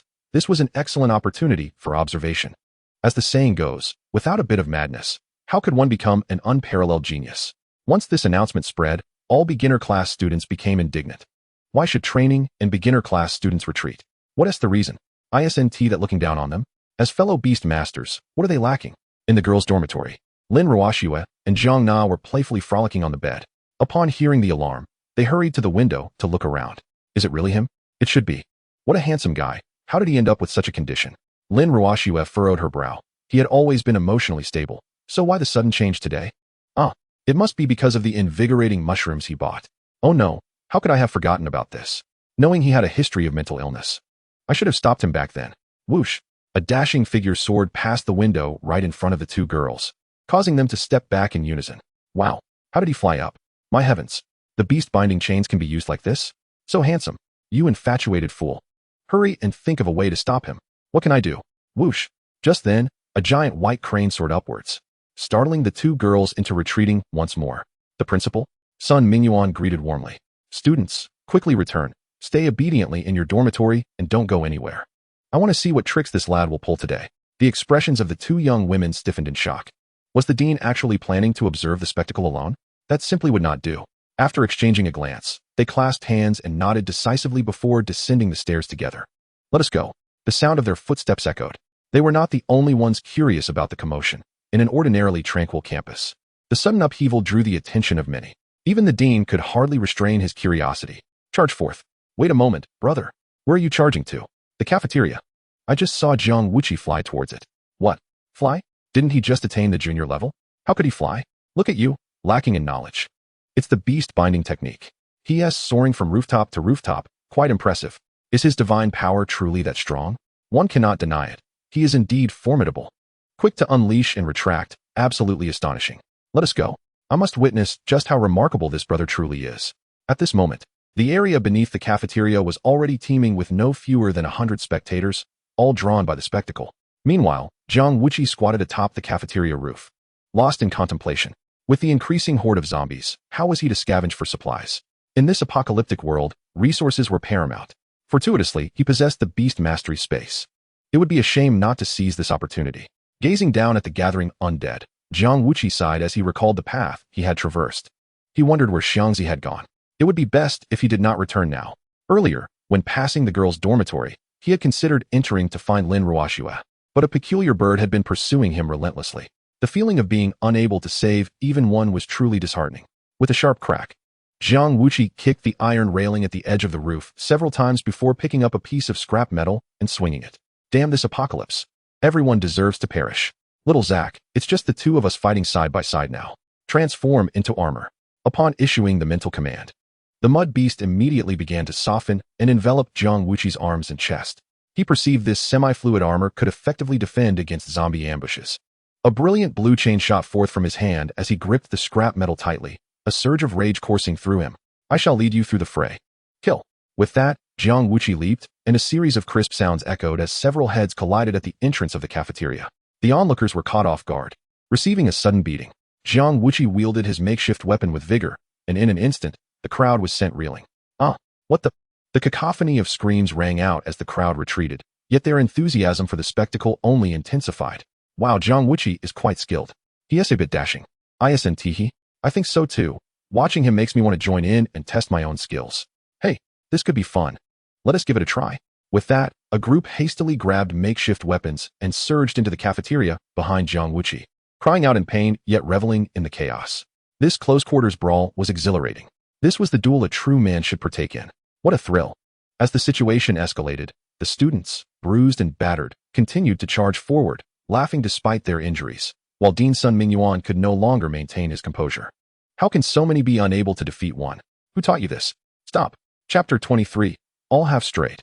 Sun Mingyuan's voice seemed to possess a magical quality, bringing the chaos to a halt. Jiang Wuqi shook his head, and the scene before him gradually clarified. He found his right foot resting on a pig's head and his left hand grasping a horse-faced individual. Upon closer inspection, they were all human. What on earth just transpired? Is this truly the end of the world? His eyes widened in disbelief, heart racing. The scrap metal clanged against the cafeteria table. Had he caused a catastrophe? Jiang Wuqi glanced around. Oh my, the brothers are all sprawled out in disarray. This mishap might be a bit too grand.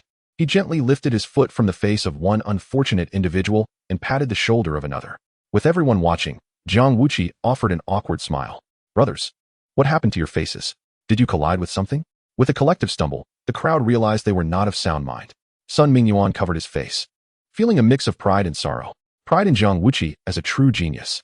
Not only brilliant, but also valiant, with the courage to face 100 foes. He was truly a fine warrior. Yet, sorrow for the boy's apparent lack of judgment. Unable to distinguish friend from foe, nearly all allies had been nearly wiped out. Cough. What just happened? Jiang Wuqi slid off the table, appearing somewhat bashful. If I said I didn't know, would you believe me, Dean? Sun Mingyuan was at a loss for words. Believe you? Not a chance. At that moment, Lin Ruoxue's voice rang out from the back of the crowd. Did Jiang Wuqi eat a mind-enhancing mushroom? Jiang Wuqi tilted his head, his gaze sharpening. Oh, no doubt about it. That's it. So I was poisoned. Yes. I thought everyone looked like zombies. I must have been trapped in the illusion of the mind-enhancing mushroom. With a slap to his forehead, Sun Mingyuan lamented. This boy is invincible. Knowing his mind wasn't functioning properly, he still ate the mushroom? Just then, Jiang Wuqi's two attending physicians, clad in white coats, arrived late to the scene and immediately saluted upon spotting Sun Mingyuan. Dean, what's the situation? Sun Mingyuan's beard twitched in exasperation. The foolish child has poisoned himself with mind-enhancing mushrooms. The physicians began to cough violently, knowing how to treat the symptoms. But this particular case of trial and error was a first for them. It seemed they would need to increase the dosage. And what about these individuals? Observing the scattered, dazed students, Sun Mingyuan sighed deeply. They were beaten by this foolish child. The physicians gasped in astonishment. Impressive. Our big brother is like a war god. Gao Tianxiang expressed his admiration sincerely, which elicited nods of agreement from the surrounding students. Indeed, he is truly powerful. The physicians exchanged glances, ultimately focusing on Jiang Wuqi. He felt a twitch at the corner of his mouth, realizing he could not escape this hospital visit. Yet, he tentatively asked if I promised to behave. Can I be let off the hook? Absolutely not. No way. Then can I walk there myself? Not a chance. What are you all waiting for then? Where are the tranquilizing vines? Hurry and restrain me. Don't delay my classes tomorrow. The two physicians tilted their heads, bewildered. How had the world come to this? A mental patient demanding rights. Let us go. Jiang Wuqi marched out of the cafeteria with an air of indifference. In the next moment, a brilliant blue chain shot into the air. Catch him. Don't let him escape. Catch him. I'll go to the hospital myself. Stop dragging your feet. Does this mental patient think he can act all high and mighty? The following morning, the grounds of Lijiang Academy were bustling with students. All were from the junior class, and a small group at the front was wrapped in bandages, most notably around their heads, creating a striking visual. Standing before the microphone with his hands behind his back was Jiang Wuqi, freshly discharged from the hospital. A supposed critique meeting had transformed into a commendation ceremony. As for what was being commended, it was naturally the brave souls sporting bandages below. 3 pages of critique had morphed into a declaration of valor, concluding with a heartfelt declaration: "Forgive my wild and free spirit. This is youth. Burn bright, brothers." After finishing, Jiang Wuqi executed the beast binding technique and soared away, igniting a surge of excitement among the students below, who were swept up in the fervor. Lift off. Woohoo! What an extraordinary feeling. Observing a group of wild men with their heads wrapped in bandages, clumsily wielding their binding beast locks in chaos across the campus. Sun Mingyuan pounded his chest in frustration atop the platform, while Wang Zil trembled in fear beside him. Wang Zil, is this truly how one uses a binding beast lock? Is this what you have taught? With a shiver, Wang Zil immediately raised 3 fingers in protest. It's not my fault, director. I swear to the heavens. I did not teach this. Even if I wished to, I could not have envisioned such a thing. If blame is to be assigned, it should go to Jiang Wuqi. A prodigious talent, as you well know. He is, after all, a patient. Sun Mingyuan's beard quivered in irritation. I know nothing. Who knows how you instructed them? Look at this bunch of misled students. What distinguishes them from foolish monkeys? Wang Zil tilted his head in contemplation before suddenly launching a binding beast lock, which soared into the air with a whoosh. For a tamer who had yet to experience the exhilaration of flight, this sensation was utterly delightful. After a brief flight, Wang Zil returned beside the glowering Sun Mingyuan, chuckling awkwardly. Director, one cannot blame the students for enjoying this usage. After all, who could resist the joy of flight? Moreover, this method significantly ignites their enthusiasm for learning. Previously, when tasked with practicing binding beast locks, they lamented, fearing the waste of spiritual energy. But now look at them. Each one practicing independently, training while having fun. This is indeed a good thing. No sooner had he spoken than they witnessed a plump student tumble from the eaves with a loud thud. Ah, my leg. Sun Mingyuan's brow twitched violently. You dare to call this a good thing? At this rate, within a month, how many will remain uninjured? How will their parents perceive us? Wang Zil scratched his nose, internally scoffing. Perhaps their parents might even appreciate it? After all, only a select few can cultivate flying beasts, and even fewer tamers can share the joy of flight. This is an educational innovation. Do you think anyone can soar to the heavens as you do? Within half a day, the academy was already filled with students hospitalized due to various injuries, with the corridors of the infirmary overflowing with people, each wrapped in bandages, chatting and laughing while occasionally reflecting on the root causes of their injuries, emphasizing diligent practice. The injuries were merely due to lack of skill, unrelated to the technique. As this fervor for the technique spread from the beginner classes to the advanced ones, upon entering the school gates, one could see individuals soaring above, chanting slogans of youthful freedom. Those who had never flown would never comprehend what a thrill it was. Meanwhile, the inventor of this technique, Jiang Wuqi, sat in the training ground, his expression pained, watching his limping classmates laugh and joke. Beside him, Lin Ruoxue had a swelling patch on her forehead, reportedly from colliding with a tree, and she had cried for a good half-hour because of it. Gao Tianxiang was likewise wrapped in bandages on one hand while pulling with the other, embodying the essence of both clumsiness and playfulness. Wang Zil sighed as he looked at the injured students in the class. Jiang, you must be more cautious next time. Such external techniques should not be misused. If you continue inventing like this, Lijiang Academy may transform into Lijiang Orthopedics. I cannot explain this to Director Sun. Jiang Wuqi, drawing circles on the ground with a stick, felt utterly exasperated. But who prompted them to imitate? Can they blame their injuries on me? Now I am being treated as the instigator, is that fair? The plight of a genius is often misunderstood, and there is truth in that saying. Indeed, Wang Laosher speaks wisely. I shall certainly be more careful next time. Wang Zil felt relieved and nodded before inquiring with concern.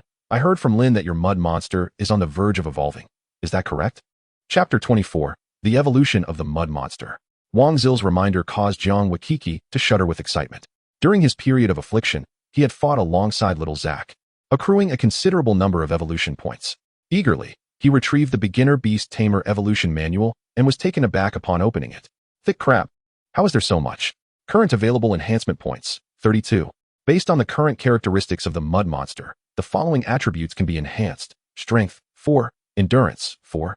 Spirit, 4. Viscosity, 4. Size, 4. When the total attribute points exceed 50, an evolution point will be granted. Upon evolution, new mutated attributes will be acquired. Current total attribute points, 20. Add. A fair distribution approach. Strength, 10. Endurance, 10. Spirit, 10. Viscosity, 10. Size, 10.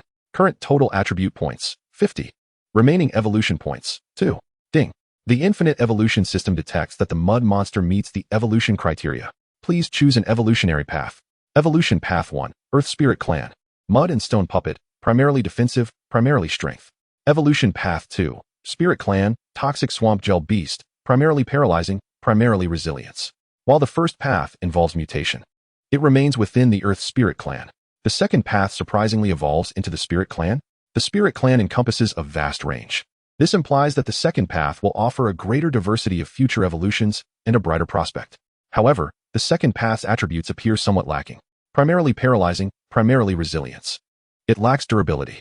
Durability is best suited for the Earth Spirit Clan. Such a dilemma. System. Is there an evolution catalog available? Ding. Simulating, please wait. Mutations belong to a non-qualitative principle. The randomly generated catalog is for reference only. Random generation complete. Hiss. Jiang Wuqi swallowed several times at the sight of the suddenly appearing reference images. One small Murphy and a purple-skinned bubble monster. What a fusion of colossal beasts. The stone man truly seems appealing. Unable to make a decision, Jiang Wuqi turned to Wang Zil for counsel. Wang Laosher, which do you think has a better future? The Earth Spirit Clan or the Spirit Clan? Wang Zil responded without hesitation. It is widely known that the promotion of the Earth Spirit Clan is exceedingly difficult, and their evolutionary paths are mostly singular. Setting aside the mutation factor, the Spirit Clan is superior. Especially in combat, the Earth Spirit Clan is often quite passive. Even the top-tier potential rock armor giant python is not considered outstanding among its peers. Most importantly, contracts with the Earth Spirit Clan primarily enhance the defensive and strength attributes of the beast tamers, which may suffice in the early stages but become quite feeble later on. Of course, if one aims merely to transition through the early phases and bolster personal protection, contracting with an Earth Spirit Clan beast is indeed quite advantageous. Jiang Wuqi grimaced. Earth Spirit Clan beasts are often employed as shields, and from a nurturing cost perspective, their advantages are indeed considerable. Yet, from a combat angle, the cost-effectiveness appears rather low. He has already muddled through the early stages, and if he wishes to continue that way, the Earth Spirit Clan may become increasingly difficult to manage. Moreover, the points required for future promotions will only increase, and encountering fast and flying beasts could lead to dire consequences, making it nearly impossible to engage. Even against Lin Ruoxua's top-tier Ice Crystal Spirit, he finds himself defenseless, let alone bringing a stone man to dominate the rankings. Simply surviving would be a stroke of luck. In contrast, the second evolutionary path, the Toxic Swamp Gel Beast, possesses the ability to paralyze while also having a degree of resilience. Although it may not be as durable as the Earth Spirit Clan, it should endure a few hits. It represents a balanced type of beast. The present moment differs from the past. Considerations of cost-effectiveness must prevail. This is the one. Level, Toxic Swamp Gel Beast. Ding. Please confirm once more. Do you wish to proceed with the promotion? Yes. Let it evolve. Ding. Infinite Evolution commencing. Please wait. As the system prompt echoed, Jiang Wuqi's body trembled, and the Beastmaster space was unexpectedly activated. A verdant light gradually ascended. The bustling students in the training ground turned in unison, exclaiming in astonishment. What on earth is this? What else could it be? Chiga's little Zack was promoted in rank. So soon? Of course. Our Chiga is no ordinary individual. He is the war god who knowingly consumes invigorating mushrooms despite having a history of mental illness. True, but why is the promotion light green? Gao Tianxiang crossed his arms, smiling mysteriously. It's healthy. All organic vegetables. Wang Zil stared at the green light, his mind momentarily blank. Something is amiss. The rank mud monster belongs to the Earth Spirit Clan. Its promotion light should be brown or earthy yellow. Green doesn't match at all. This is utterly unscientific. Jiang Wuqi was equally dumbfounded. This is indeed strange. The rank Poison Swamp Gel Beast is supposed to be purple. It should emit purple light. Why is it green? Could it be the legendary mutation promotion? Chapter 25. Rank Poison Swamp Gel Beast, Spirit Clan, Spirit Beast System. Jiang Wuqi's shout left everyone in a state of bewilderment. What had they just heard? The legendary mutation promotion? Are you serious? The smile on Jiang Wuqi's face was uncontrollable. Love is a light, green enough to make you anxious. If the rank Poison Swamp Gel Beast truly was green, it would be utterly perfect. This spinach was not wasted. The surrounding students formed a circle, incessantly questioning Wang Zilv about its authenticity. Wang Zilv fixated on the mud monster amidst the green light, which was undergoing a bizarre transformation, entirely beyond his comprehension. Mr. Wang, is this really a mutation promotion? Yes. Mr. Wang, please tell us. His slick black hair had become a nest at this point, and Wang Zilv remained utterly perplexed. This is unscientific. The Earth Spirit Clan's mutation promotions should lean towards the Spirit Clan. It can't possibly transform into a plant-type spirit. If it's not a plant-type spirit, how can it emit green light? Jiang Wuqi raised a hand and cleared his throat. Mr. Wang, could it be possible that it's still a mud monster but has developed a mutated ability? For instance, could that bubbling green part be toxic? Wang Zilv immediately rejected this notion. Impossible. Absolutely impossible. Anything possessing toxic attributes must belong to either the Spirit Beast system or the plant system. Just then, Gao Tianxiang suddenly gasped from the crowd. Hiss. Look, the mud monster in the light seems to have opened a little eye. Everyone squinted, peering into the beam of light. I feel like it looks more like a bubble. Hey, look, another eye has popped out. Oh my goodness, it really is an eye. Wang Zilv's pupils jolted, and he instinctively pulled out a handful of hair. This is truly the Spirit Beast system? Unbelievable. The mud monster can actually mutate and be promoted to the Spirit Beast system? My goodness, this is absolutely the most shocking news in the past 30 years. Dean, Jiang Wuqi has once again defied the odds. As they watched Wang Zilv dash away frantically, the students of Class 11 exchanged glances, bemused. I mean no harm. Why do I feel like our director has gone a bit mad? Are you suggesting he has gone insane? Just say it. Cough, cough. My Chiga is still here. Can't you be more considerate? No worries. We are all in this together. There is nothing to be embarrassed about. Jiang Wuqi squatted down, picked up a twig, and poked the evolving little Zack in the beam of light, while simultaneously bringing up the system panel to check its status. Name: Poison Swamp Gel Beast. Race: Spirit Clan Spirit Beast System. Personality: lazy. Attributes: neurotoxin system, semi-fluid gel-like spirit beast. Potential: rank. Talent: incorporeal body, can change into any shape. Vegetation consumption: can consume any vegetation and grow after digestion. Skills: mucus missile, shoots mucus missiles that induce neuroparalysis at enemies from within its body.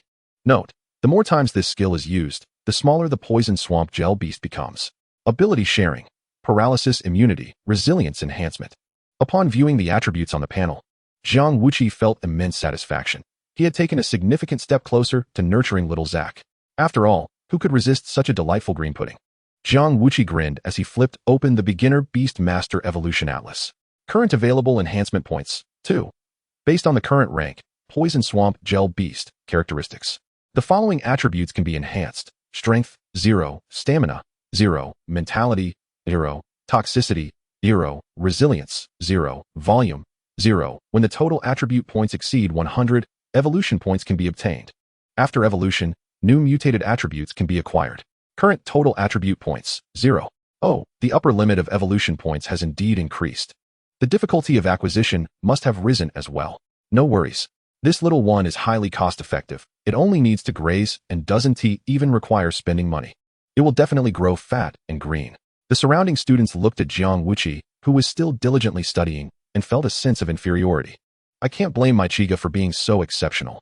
With such an extraordinary talent and such a diligent nature, he is truly a role model. Indeed, this makes me anxious just watching. What are you anxious about?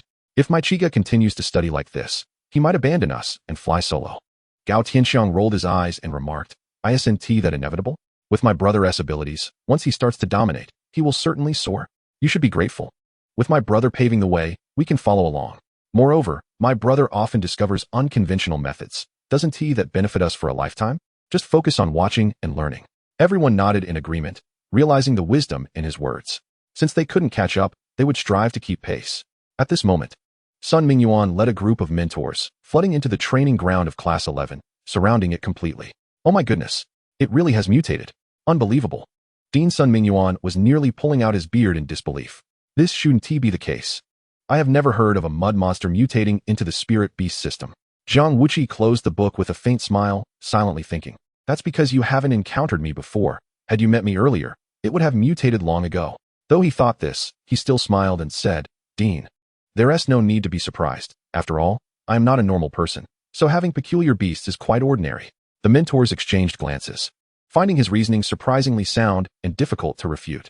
Sun Mingyuan furrowed his brow, seemingly connecting the dots, and after a moment of contemplation, he suddenly exclaimed, I understand. The mutation of beasts is not solely related to their upbringing. It must be connected to the Beastmaster's mental strength or mental pact.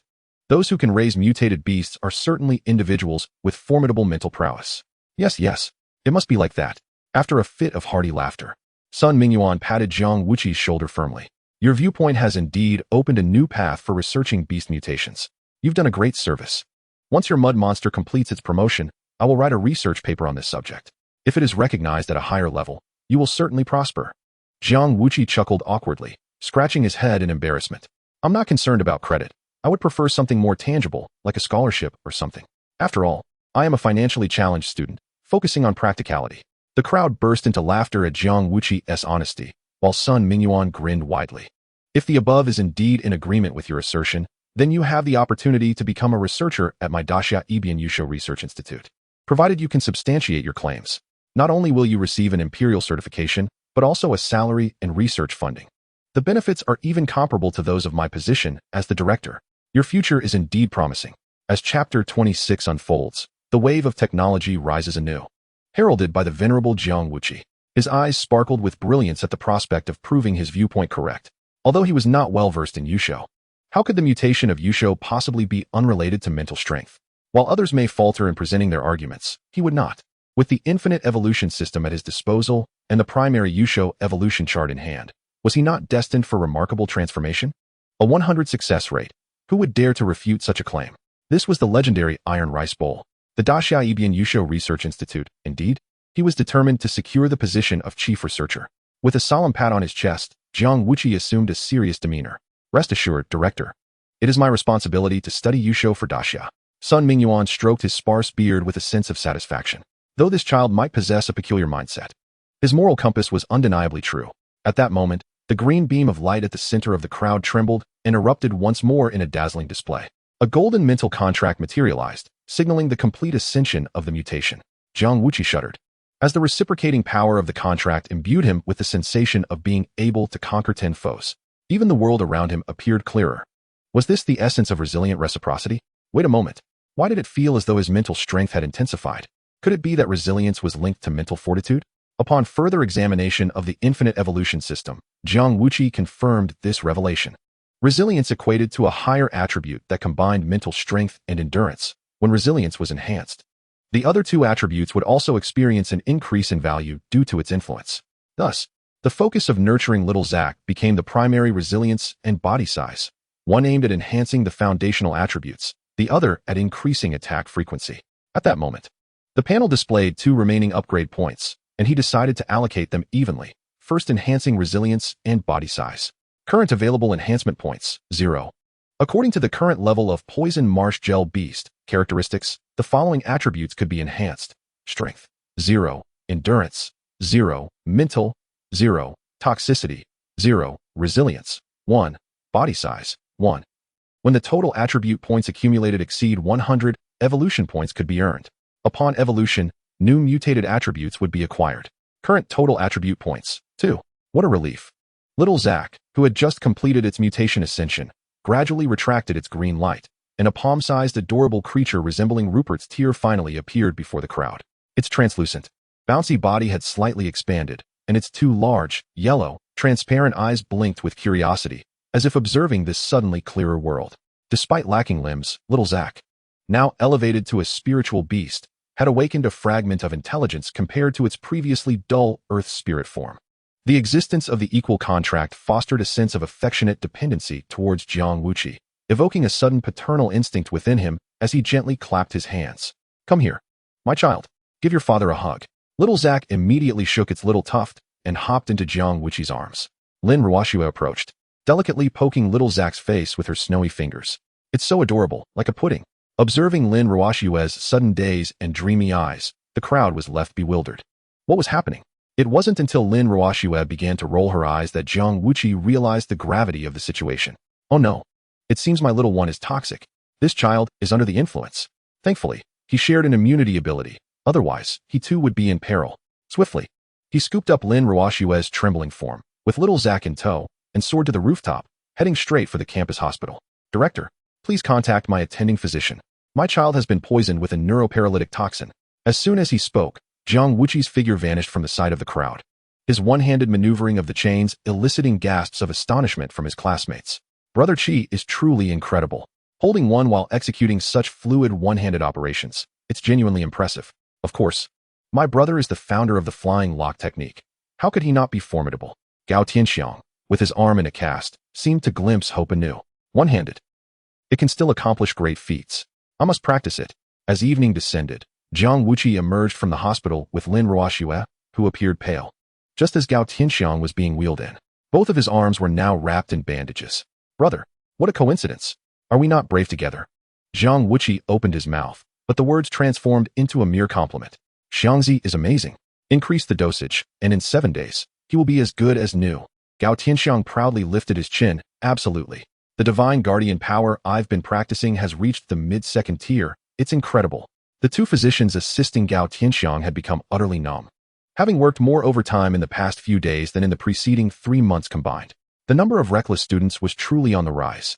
Frequent hospital visits had become a common occurrence, almost a badge of honor for bravery. The girls dared to attempt it. So how could the boys hold back? Those who had never been to the hospital were no true warriors and could not hold their heads high in class.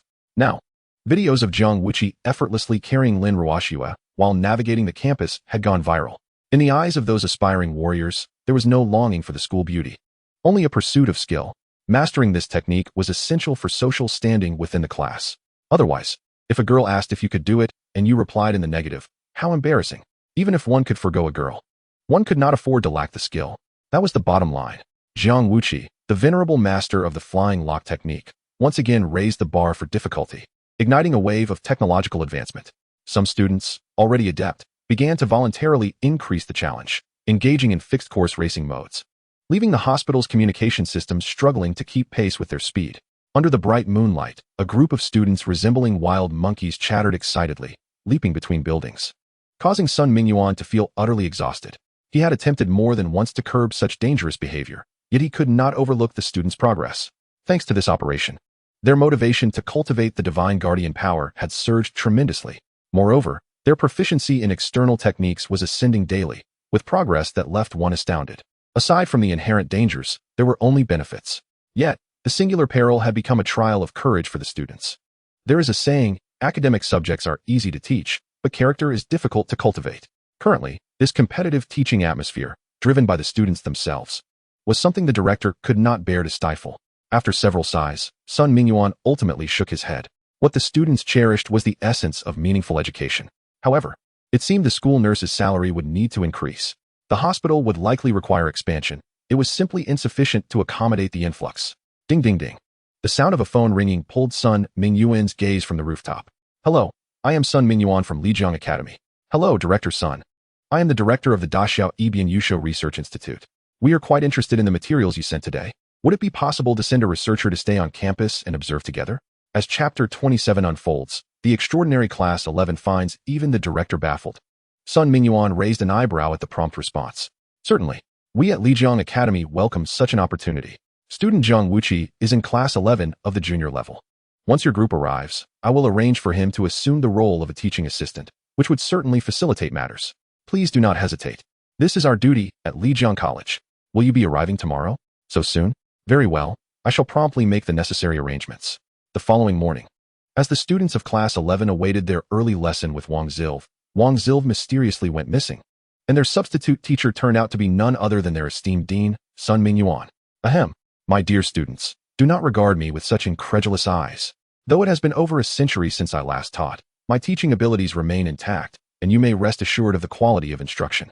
Jiang Wuqi was at a loss for words. With 300 students present, is this not the prime age for striving towards one's aspirations?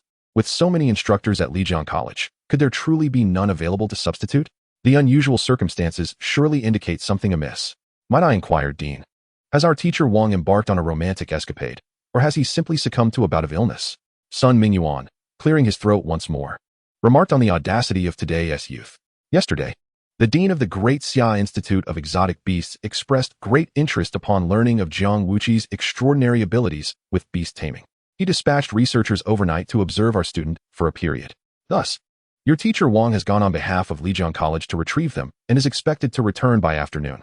The students collectively gasped, casting curious glances at Jiang Wuqi. Brother Qi, your influence is truly remarkable. Not just remarkable, this is tantamount to directly attracting the attention of the Imperial Center. It appears my elder brother may soon be chosen for a higher position, and Lijiang College will suffer the loss of a prodigious talent. What? My elder brother is transferring? That cannot be allowed. Feeling the impending dissolution of their bond, Gao Tianxiang sprang to his feet. Dean, I object. Laughter erupted around him. Who are you to voice your objections? Sun Mingyuan, exasperatedly observing the peculiar reasoning of his students, could not help but sigh. These young people possess quite the imagination. Ahem. Fear not. The researcher is merely here to observe exotic beasts and has no bearing on Jiang Wuqi's academic status. Jiang Wuqi shall not depart from Lijiang College. Gao Tianxiang then wore a satisfied smile and resumed his seat. Thank you, Dean. That alleviates my concerns. All right. Look at you all. Jiang Wuqi has yet to speak. Yet you are already in an uproar. Jiang Wuqi, you must take this matter seriously and engage in ample communication. Jiang Wuqi nodded. This is akin to a job interview. And communication is imperative. Rest assured, Dean, I am a warm and welcoming person, and I will ensure there is no lull in the conversation. Splendid. Knowing you think this way brings me peace. Now, let us turn to our textbooks. Today we shall continue our study of the external enhancement techniques, specifically the hardening technique. Beast tamers utilize their divine power to reinforce their beast's defenses, a pivotal maneuver to withstand a deadly strike from adversaries.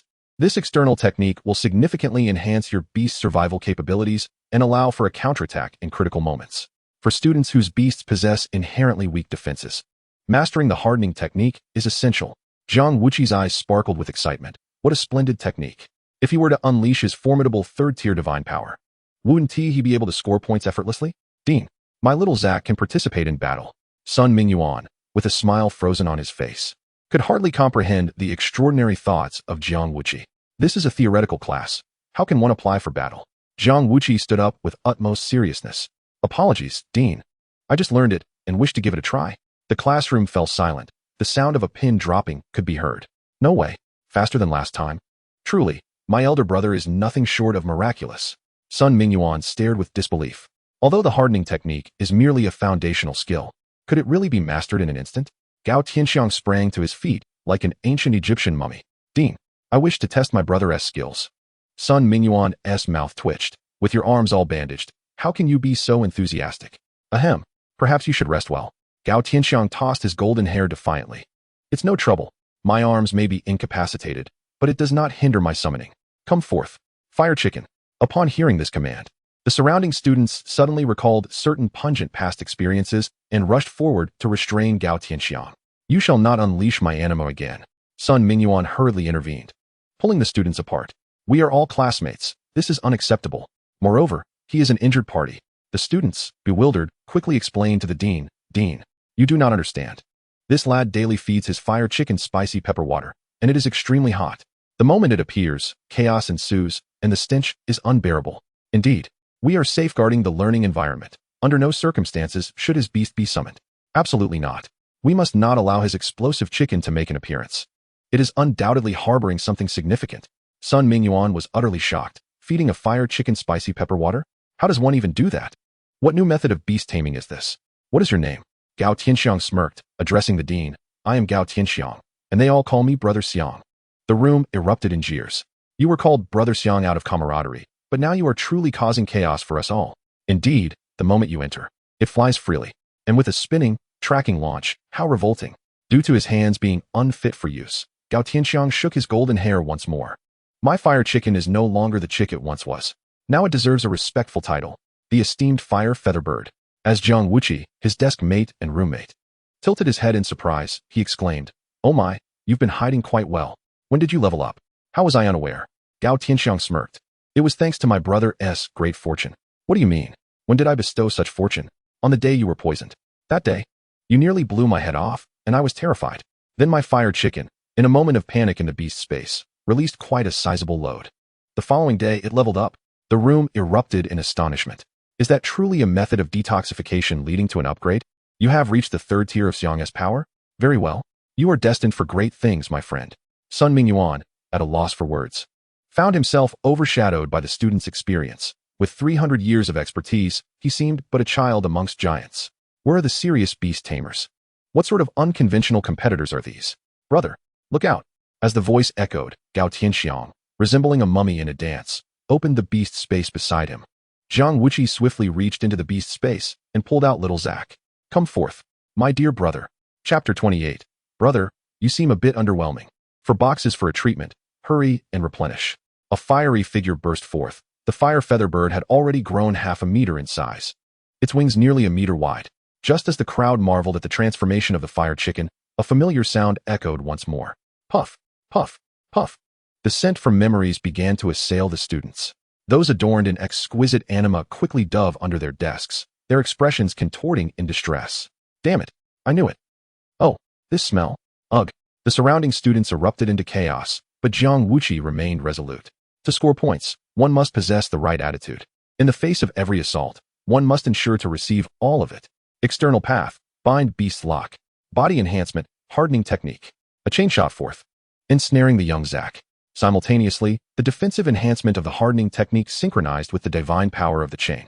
Young Zack's belly bulged like a green balloon, surrounded by a brilliant blue shield emanating from the hardening technique. Jiang Wuqi swung the chain with fury, and the gust of wind generated by his motion, infused with the power of 3 segments of soaring strength, made those nearby feel nauseous. Dean's son Mingyuan stood on the podium, his face a portrait of astonishment. To convey the divine power required for the hardening technique using the beast binding chain? Such a straightforward operation not only conserved divine power, but also significantly reduced the time needed to activate the hardening technique.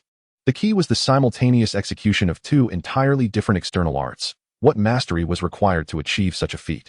Most critically, the hardening technique was something he had just taught, and Jiang Wuqi had not even practiced it. How was this accomplished? This was simply extraordinary. Impressive, young man. Keep it coming. Upgrade point 1. Upgrade point 1. Upgrade point 1. Not enough, not nearly enough. Hai Tianxiang bellowed. Fire the turkey, unleash the skills. Flames danced from the wings of the fire feather bird, unleashing fiery rays resembling feathers that struck the bulging belly of young Zack. Upgrade point 1. Upgrade point 1. Upgrade point 1. Jiang Wuqi grew increasingly exhilarated, urging Hai Tianxiang to continue. Come on, brother, give me more. However, after 2 successive bursts of attacks, Hai Tianxiang began to falter, and even the fire feather bird appeared considerably weakened. Ah, brother, your hardening technique is too powerful. I can't keep going. Jiang Wuqi frowned. No. Brother, why are you giving out so soon? Is this real or fake? Hai Tianxiang forcibly recalled the fire feather bird, his complexion paling. After catching his breath, he broke into a cold sweat. I've been using divine power to aid its evolution these past 2 days, and with my injuries, I'm truly exhausted. Without hesitation, Jiang Wuqi retrieved a strengthening pill from the beast space, unwrapped it, and promptly placed it in Hai Tianxiang's mouth. What are you making me eat, brother? It's quite delicious, warm. Jiang Wuqi smirked. Strengthening pill, a member exclusive from the Yu Bao Pavilion, 800 per box, 4 boxes per course. You deserve it. As soon as Hai Tianxiang chewed it, the pill lost its allure. It's too damn expensive. What family can afford this? Just as he was about to spit it out, Jiang Wuqi slapped it back down his throat. Gulp. Hey, brother, I'm broke. I can't pay this back. Jiang Wuqi shot him a disdainful glance. Is it really that you're broke? You simply don't want to repay? Never mind. If you don't want to repay, then don't. Once you recover, you can be my sparring partner. Take this box. 1 pill a day, don't overdo it, or you might bleed. Hai Tianxiang stared at the pill box in his hands, moved to tears. Brother, you're so kind. I can't hold it. Can you put it in my pocket? I'm afraid Zhang Zihao will steal it. Zhang Zihao, hiding under the table, immediately flipped it over. You're talking nonsense. When have I ever stolen your things? It's you who keeps annoying people without compensation. Jiang Wuqi was speechless. Others were wearing 5-figure anima gear. Would they covet your 2 measly pills? While Zhang Zihao might not rank among the gifted students in class 11, he undeniably possessed the capital to be proud. An essay titled, I Donated a Building to the Academy, had earned him the title of Outstanding Student. Even now, that essay remained posted on the contribution board. We need not fear wealthy individuals flaunting their riches. We should fear those who genuinely donate. As the son of a patron, even the venerable Dean's son Mingyuan had to give him some respect. In this world, The wealthy are not merely affluent. Without strength, they cannot safeguard their fortunes. Among the prominent families, none are incapable of fighting. Families with wealth and no strength simply do not exist.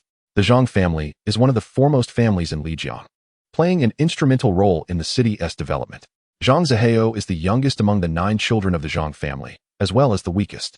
His elder siblings are all formidable. Given the average lifespan of 200 years in the Beastmaster continent, he would not inherit the family business anytime soon. Even if he were to inherit, it would be 800 or 900 years from now. By then, who knows if the Jiang family would still exist. But he would certainly be gone. Thus, Jiang Wuqi often jokes that he is the legally designated heir who cannot inherit the family business. While the two argued, Jiang Wuqi silently opened the beginner beast evolution chart. Current available upgrade points, 6, based on the current level of the poison swamp gel beast characteristic.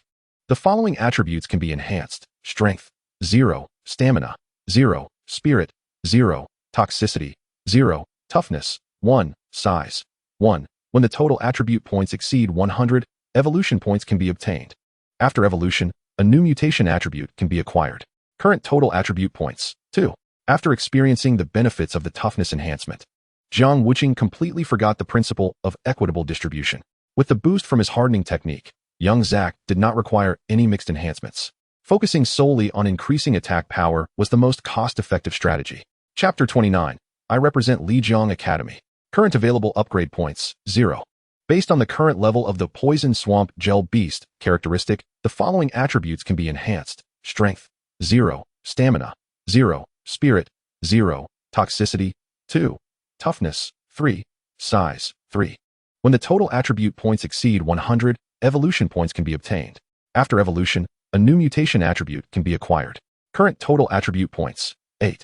A refreshing sensation surged upwards, and after a slight shudder, Jiang Wuqi felt euphoric, rolling his eyes in delight. I've become even stronger. Seeing Jiang Wuqi swaying, Dean Sun Mingyuan mistakenly thought he was having another episode, and, without a word, took him away for a thorough examination. In Sun Mingyuan's view, Jiang Wuqi's oddities extended beyond his intellect. Even his physical condition was peculiar. For a novice beastmaster, it was inconceivable that he could instantaneously invoke 2 different external arts, even with a 3rd-tier divine power. Outside the examination room, Jiang Wuqi's 2 attending physicians exchanged awkward smiles. Dean, Wei examined him thoroughly. This kid's vital signs are quite ordinary. If you insist on saying there's something off, it's just his mind. Indeed, aside from his extraordinary mental power, he possesses no other special attributes. Sun Mingyuan paced back and forth in the corridor, his furrowed brow almost smoking with frustration. Impossible. Absolutely impossible. There is something amiss here. The 2 attending physicians exchanged glances and shrugged. Isn't it a good thing that our academy has produced a prodigy? Why does it seem like the dean is on the verge of despair? I don't know. Sun Mingyuan suddenly turned, waving his sleeve dramatically. What do you know? The abilities this kid has displayed violate numerous fundamental principles. Awakening in 1 day and reaching the 3rd tier within a month. His divine power is strong. But the beast has mutated and advanced as well. Look at how the aberrant beast enhances his mental power. Is he still a novice student?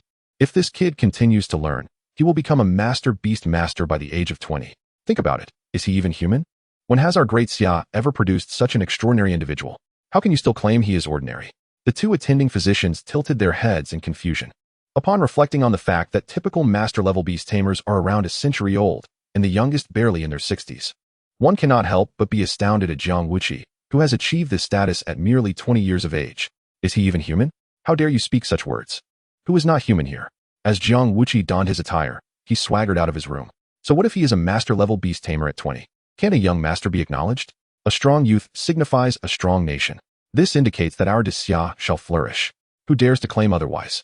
The 3 individuals by the door gasped in astonishment at his formidable aura. Sun Mingyuan stroked his beard, unable to contain his admiration. What a profound statement. A strong youth signifies a strong nation. This should be adopted as the motto of our Lijiang Academy. Jiang Wuqi chuckled. All thanks to the principal's teachings. Don't forget to inscribe my name at the bottom right corner.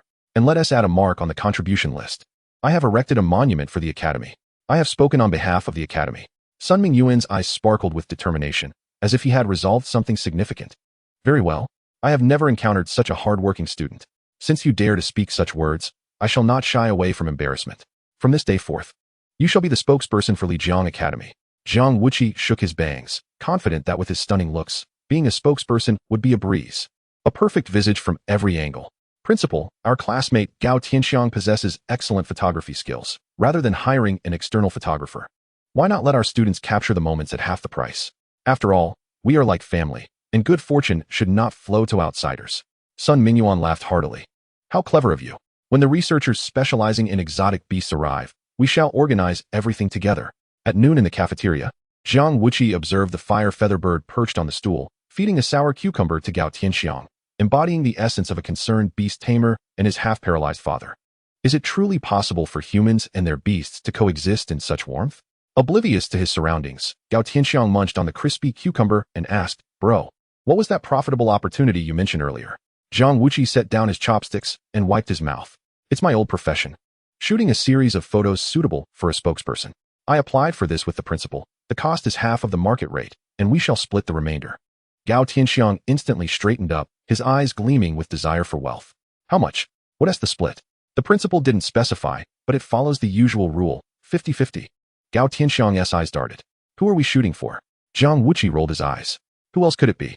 Aside from my extraordinary looks, who else could represent Lijiang Academy? Gao Tianxiang understood immediately, of course. Wait a moment. He widened his eyes, nearly tearing his bandages apart, and confirmed, Bro, did you just say you would represent Lijiang Academy? Are you certain it's for the academy? Jiang Wuqi raised his hand to calm him down, suggesting they keep it low-key. Is it really necessary to be this astonished? You sound like a lackey. If someone didn't know better, they might think I hired you. Bang! Gao Tianxiang's bandages snapped, as he clutched his head and frantically rubbed it. Bro, how can you be so calm? Do you realize what representing the academy entails? Jiang Wuqi raised an eyebrow. Isn't it just using my looks for recruitment advertisements? Moreover, we could earn some sponsorship fees and develop some merchandise. What else is there? Gao Tianxiang covered his face with a slap. Bro, your aspirations are truly grand. Being a spokesperson for the academy isn't merely about earning money. You will become a target.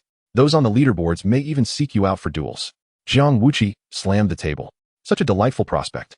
I was just lamenting the overly harmonious atmosphere, hesitant to push the issue. Fantastic. Gao Tianxiang and the bird were both startled. Has my brother lost his mind again? Has he consumed another invigorating mushroom? Are you alright, bro? Jiang Wuqi smirked. This is a golden opportunity for him to capitalize on. I'm perfectly fine. No worries at all. Let us eat. We must seize the moment to get this done. Bring your camera. Let us figure out how to shoot. After lunch, Gao Tianxiang secured the camera to the fire feather bird's head, employing biological stabilization. This technique has been honed since his childhood with the turkey, and now, transformed into a bird, it could take aerial shots with a flap of its wings.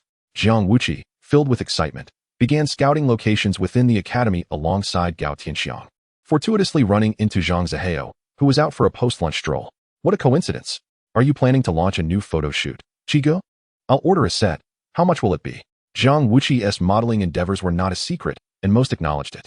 After all, back then, Jiang Wuqi lacked the talent for beast tamers. The only asset he possessed was his flawless visage. To speak frankly, this is his means of livelihood. It would be unreasonable not to leverage his advantages.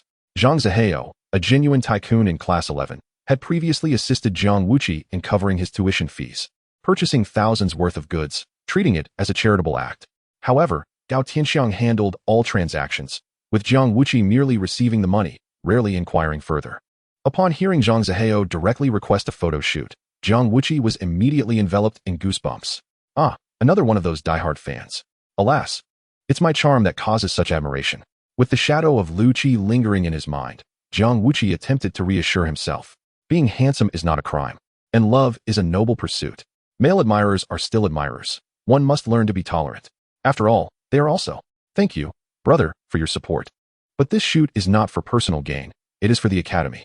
Zhang Zihao, with a thick wad of cash in hand, appeared momentarily taken aback upon hearing Jiang Wuqi's words. For the academy? Our Lijiang Academy? Yes. Principal's son stated that I am too exceptional and decided that I shall represent Lijiang Academy. As for my living conditions, you are aware of them. I cannot turn down this opportunity. Zhang Zihao, clutching that substantial cash, remained frozen in place, his eyes darting around. In the next moment, he decisively withdrew the cash and pulled out his checkbook to write. I knew Chi would achieve great things. Here is a deposit of 500,000. And upon successful completion, an additional 3 million. Shall we collaborate? Both were taken aback by the sight of the check for 500,000. Jiang Wuqi tilted his head toward Gao Tianxiang. My brother is quite generous, casually offering tens of thousands. How much did you actually embezzle? Gao Tianxiang was equally stunned. No, bro, don't frame me. I have a complete transaction record. Your generous donations total 9,800, and I split it with Qi. Now you're trying to trap me with a check? Am I the kind of person who would betray my brother? Zhang Zihao rolled his eyes. Come on. Stop using that petty cash to irritate me, all right? If it weren't for preserving Qi dignity as a man and our friendship as classmates, I would have simply covered his tuition with tens of thousands. Am I so desperate for that little money? 9,800? Who are you trying to disgust? Jiang Wuqi finally grasped the truth. It turns out Zhang Zihao is not just a diehard fan, but a noble benefactor. Magnificent. Truly magnificent. Hold on. Jiang Wuqi stepped between the two bickering individuals, calmly stating, we are all brothers. No infighting allowed. Let's sit down and discuss how we can collaborate. Upon mentioning collaboration, Zhang Zihao instantly shifted into the demeanor of a wealthy heir. Qi, you may not be aware of the value of this endorsement. Let me explain it this way. The competition among academies is trivial. What truly matters is that you will undoubtedly represent Lijiang Shuoyan at the National Beastmaster Academy competition. This implies that you will become a household name. Within the confines of Lijiang City, your influence is somewhat limited, Qi. However, once you step onto a grander platform, given your looks and innate talents, I can assure you, you will achieve remarkable fame. Thus, our collaboration will commence with your aesthetic branding. The sum of 3,500,000 will serve as your endorsement fee for my clothing brand. In the future, all your outfits will be sponsored by Zhang Zihao. Jiang Wuqi's eyes darted as he pondered. Isn't Zhang's family involved in real estate? Are they venturing into the entertainment industry? Is he aiming to be the centerpiece? Is that Anima menswear a brand under your name? Zhang Zihao smiled with satisfaction. Not only is it under my name, but I also personally designed the styles. My beast mastery talent is rather unremarkable, and the family business does not fall to my hands. With nothing to occupy my time, entrepreneurship is my only option. Jiang Wuqi smirked, feeling as if Zhang were a spendthrift. Moreover, Anima, that name could just as well be called what the hell. It resembles a defunct car brand. Utterly incapable of gaining traction, it pales in comparison to Benny Road. Endorsing this clothing brand is simply too embarrassing. Jiang Wuqi sighed and patted Zhang Zihao's Anima jacket. If you call me Qi, then we are brothers, and I cannot deceive you. If you trust me, let us change the name of this clothing brand before it gains popularity in Lijiang. Zhang Zihao furrowed his brow, unwilling to relent. Is there a name more catchy than this? Jiang Wuqi sighed once more. Catchy names are down to earth. They work for low-end brands, but not for high-end luxury items. The names of luxury brands cannot be chosen carelessly. They must possess a sense of distinction. The mere utterance of the name should evoke a feeling of nobility. This is the most crucial attribute of luxury goods. Zhang Zihao was momentarily taken aback, impressed by the insight. How remarkable. But why does this financially struggling student possess such knowledge of luxury brands? Shaking off the unnecessary thoughts, Zhang Zihao, like a humble student, earnestly inquired. Then how should we change it? Qi? Jiang Wuqi raised his finger and poked Zhang Zihao's chest. You, a scion of Lijiang City, should name the brand you created out of love, Lijiang Shijia. Henceforth, anyone purchasing Lijiang Shijia products will effectively contribute to the philanthropic endeavors of the Daxia educational cause. They will take pride in this benevolent act, and you can continue to assist those in need. I know your donations are genuine, and I hope you can help even more individuals like myself. You could even invite the members to establish the Lijiang Charity Foundation, enhancing the development of Lijiang City, and, in turn, Daxia. The altruistic spirit emanating from Jiang Wuqi left Zhang Zihao momentarily dazed. It turned out that those who have weathered storms truly understand how to provide shelter for others. In comparison to Qi, his aspirations seemed rather modest. Impressive. Truly remarkable. My older brother speaks wisely. I will return tonight and make the change. At that moment, a sudden burst of applause erupted behind the three of them, accompanied by a melodious female voice laced with a hint of allure. What a magnificent speech, truly befitting of you, Jiang. The three turned in unison to find Dean's son Mingyuan and Wang Zilv, both beaming with pride. Beside them stood a striking woman with purple long hair and frameless glasses, dressed in a loose white coat that concealed an extraordinary figure. She was Shun Mingqi, a researcher from the Daxia Exotic Beast Research Institute, whom Wang Zilv had recently brought back. As Jiang Wuqi turned around, he inadvertently showcased a breathtaking profile, momentarily distracting Shun Mingqi, who instinctively pressed her shimmering red lips together. Jiang, your talent is indeed commendable. Jiang Wuqi was puzzled. What was so commendable? Where was he strong? The next moment, he suddenly exclaimed, covering his pants. Do you have X-ray vision? That's creepy. Sun Mingyuan's aged face flushed crimson as he swiftly elbowed Wang Zilv for assistance. Wang Zilv, familiar with Jiang Wuqi, was unfazed by the incident.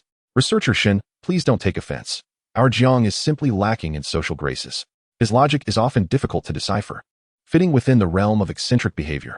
Rather than being offended, Shen Mingqi appeared even more intrigued. Indeed, he seems rather peculiar. It appears I must observe him closely.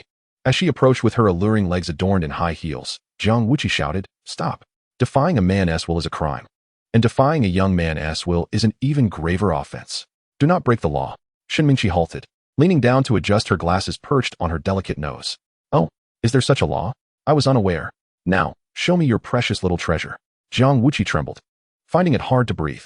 Is divine power even used like this? That oppressive feeling. Who is small? You are the one. You can just look.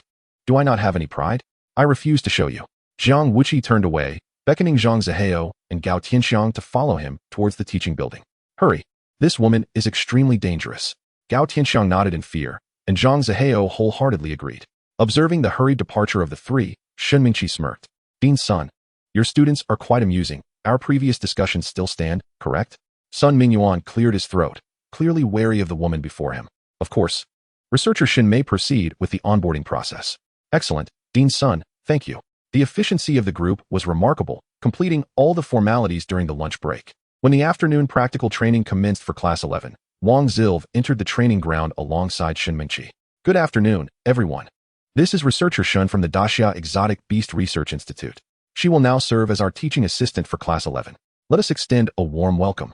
The students greeted the new, beautiful instructor with enthusiasm, yet Jiang Wuqi and his companions applauded half-heartedly, like sickly individuals. Having just met her, they had come to a unified understanding. This woman was no ordinary person. Beneath her stunning beauty lurked a chilling aura of danger. Shen Mingqi noted the three's vigilance and smiled faintly, continuing, "You may call me Teacher Shun. We will spend the next 3 months together. It is a pleasure to meet you all. Hello, Teacher Shun. You are truly beautiful. How old are you? Do you have a boyfriend? Where are you from?" The eager students bombarded Shen Mingqi with questions, while Jiang Wuqi and his companions contemplated how to discreetly withdraw. "Where are you going, Jiang?" Just as they prepared to retreat strategically, they turned to face the kind, old face of Sun Mingyuan. I recall that Jiang previously vowed not to let the atmosphere grow stale. Where is your famed hospitality? Jiang Wuqi felt utterly defeated, unable to suppress his low mutterings. You didn't specify she was a woman.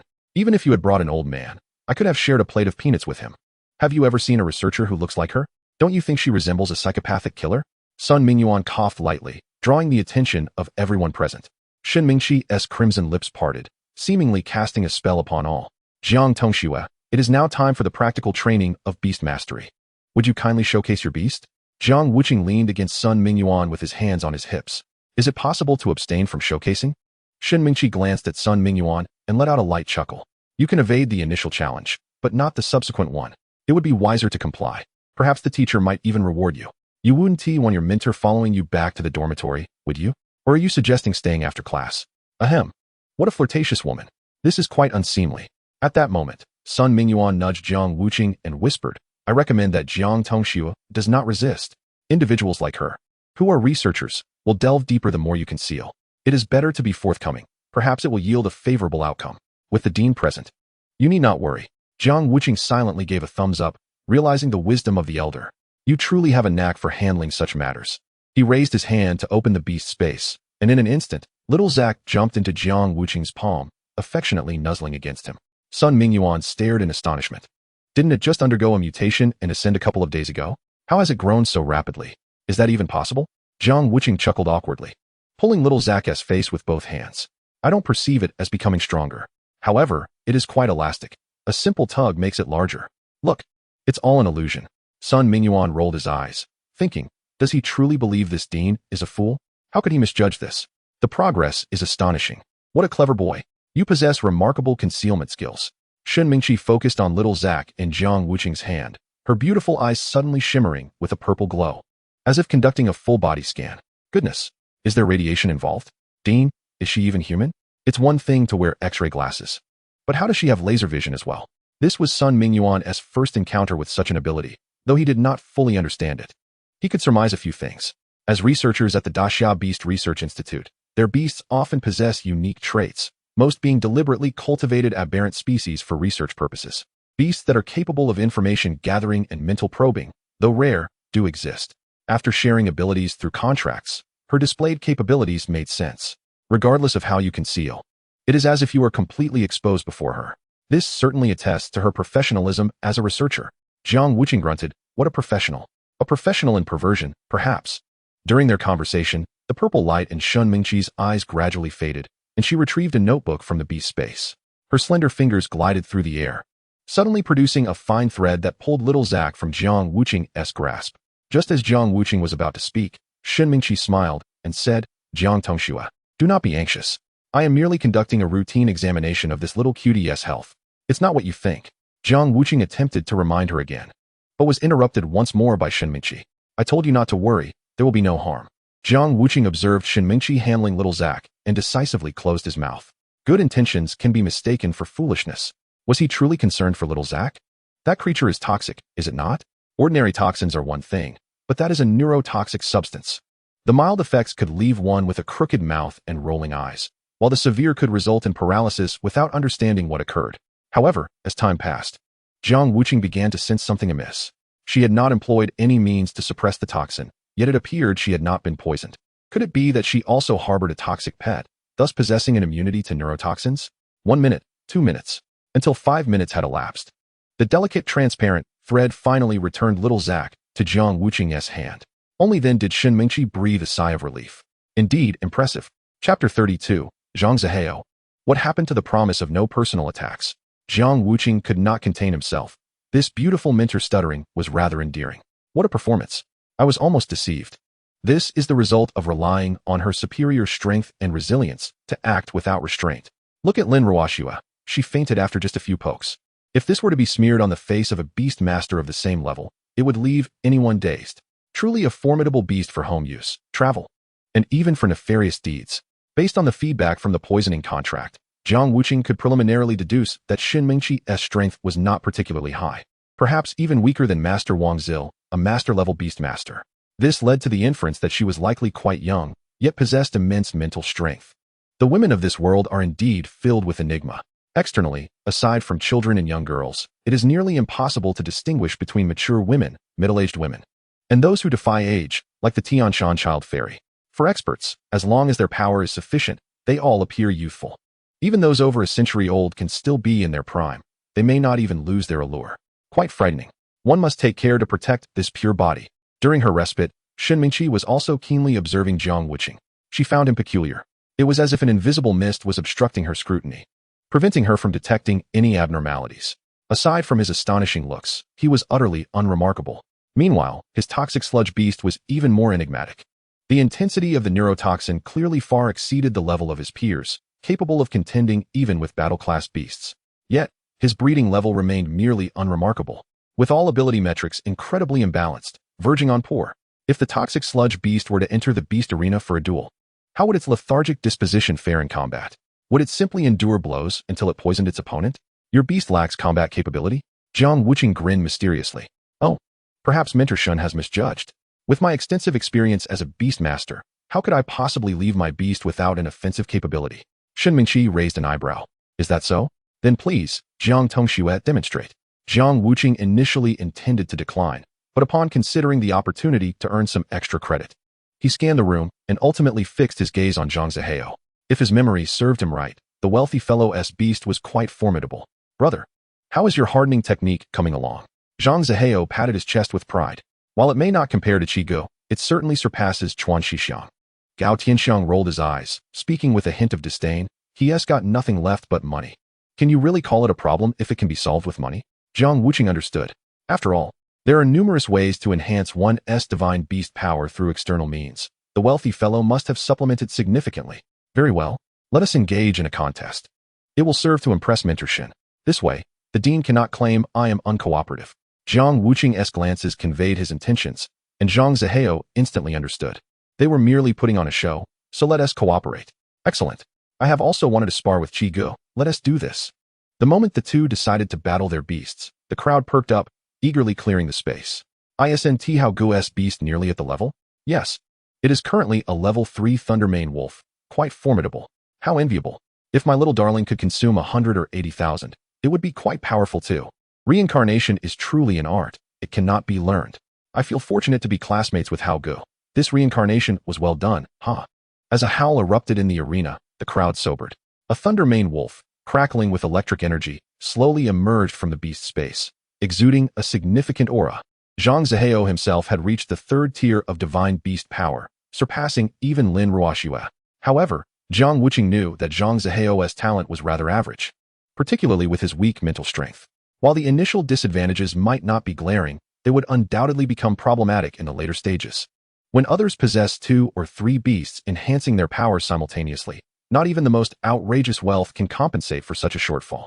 Jiaku, the youngest member of his family, excels in the art of mental toxins. If applied to Jiang Wuqi's face, he would likely succumb to slumber within mere seconds. However, the Lei Zhonglang is indeed a formidable foe. Jiang Wuqi stretched lazily, lamenting that the rules governing beast battles have stifled his development. Each time, he cannot help but get involved, which is quite frustrating. Upon hearing Jiang Wuqi's complaints, the crowd erupted in laughter.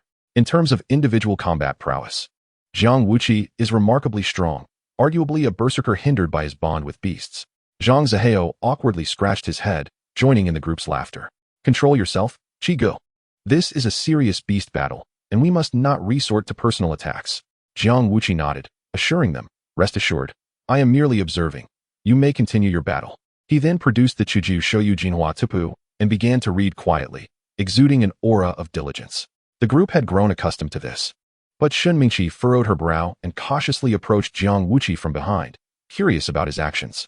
A delicate fragrance wafted toward him, prompting Jiang Wuqi to cover his mouth and nose. Oh no, it's a sedative. He quickly shifted positions, sprinting over to Jiang Wuqi's side. Sniffing the air, he sighed in relief. The scent had dissipated.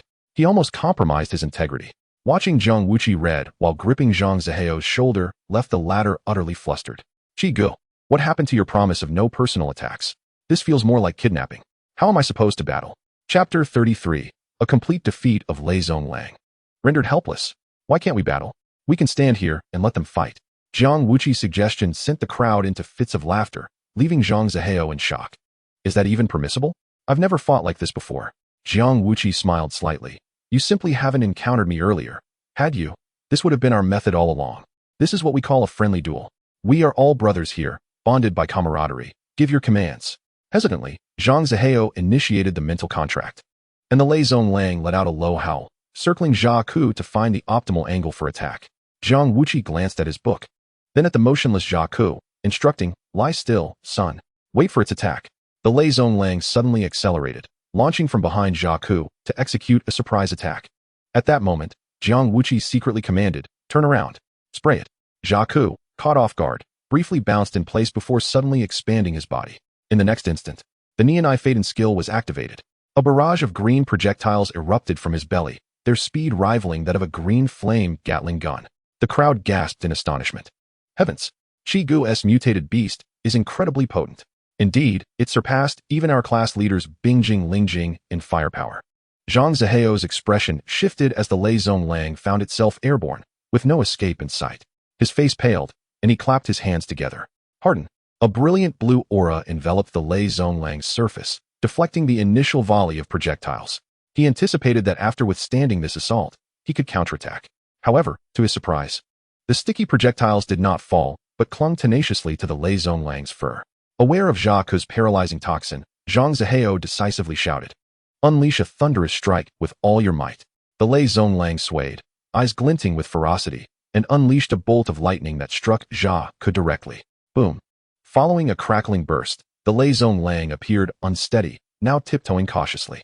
Jiang Wuqi breathed a sigh of relief, turning to Jiang Wuqi with a triumphant smile. Fortunately, I reacted swiftly and launched my attack before Jiaku's toxin took effect. Thank you, Qi. He even performed a slight bow. Jiang Wuqi, noticing that he had 7 skill points available, nodded in satisfaction. Indeed, your reflexes are commendable. Your coordination with the beast is impressive as well. However, he paused, a look of regret crossing his face. How? Are you not aware of gel insulation? Why did you electrocute it? Was that not a waste of an attack? Wouldn't it have been more effective to simply pounce and bite? The crowd tilted their heads in confusion. Wait, really? Jiang Wuqi turned his stiff neck and, amidst a cloud of black smoke, saw Jiaku, reminiscent of a floundering fish, scanning the surroundings, completely oblivious to the chaos. Oh no, I was careless. I didn't evade. With a thud, the Lei Zhonglang, paralyzed by the sticky projectiles, rolled over, convulsing and foaming at the mouth. Zhang Zihao clutched his chest in regret. Had I known, I would have had my little wolf bite. What a blunder. Jiang Wuqi, observing Zhang Zihao's naivety, felt a blend of sympathy and exasperation, gently patting his shoulder to remind him, how? My son possesses toxins. He cannot bite or scratch. Zhang Zihao's eyes widened as realization dawned upon him. Wait, so, your little wolf was completely countered from the start? Then what was the point of this battle? Gu, you are quite the trickster. Jiang Wuqi chuckled awkwardly, nodding toward Shinmingqi. How can this be considered deceit?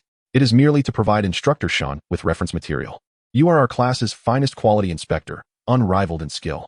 Zhang Zihao pouted, questioning really? Absolutely. Brothers, let us applaud our esteemed Hao Gu. The crowd clapped enthusiastically. With Jiang Wuqi's encouragement, Zhang Zihao regained some semblance of confidence, vowing never to battle Jiang Wuqi again, as he saw no hope of victory. Jiang Wuqi mused. Lamenting the loss of a valuable ally in this competitive endeavor, it was becoming increasingly challenging to accumulate points. He scooped up the adorably dazed Jiaku and rubbed him against the Lijiang Lang, earning 2 additional upgrade points while also removing the sticky projectiles from the beast's fur. As a result, the Lijiang Lang's convulsions intensified, and its foaming increased. Jiang Wuqi awkwardly chuckled, apologies.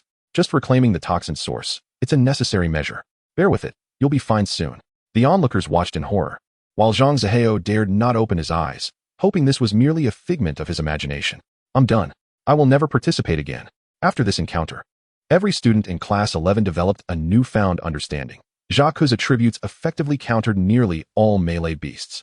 They were untouchable and could only be confronted through aerial or ranged attacks. After this analysis, the only contenders left capable of sparring with Jiang Wuqi were Lin Ruoxue's Bingjing Lingjing and Gao Tianxiang's Suanqiji. As for the others, they either stumbled or were mere fodder, utterly incapable of engaging in meaningful battles.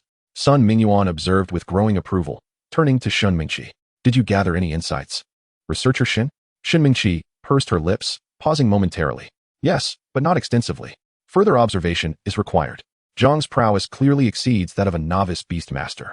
Sun Yuan did not respond. While Shinmingqi's assertion held merit, theoretically, Jiang Wuqi still belonged to the ranks of novice beastmasters. Having cleaned up the battlefield, Jiang Wuqi returned Jiaku to the beast space and approached Sun Mingyuan, book in hand, asking, what makes it inappropriate? I have only learned 1 binding spell from the external path and 1 hardening spell from the external enhancement techniques. I am indeed a genuine novice beastmaster. Just like the others, ordinary and unremarkable. Shinmingqi's chest rose and fell violently. How thick-skinned must one be to utter such shameless words? You are unremarkable. Are you certain? Jiang Wuqi shamelessly nodded. I am absolutely certain. I am merely somewhat handsome, possess a bit of talent, and have a stronger beast-taming ability. Apart from that, what else do I have? I have nothing at all.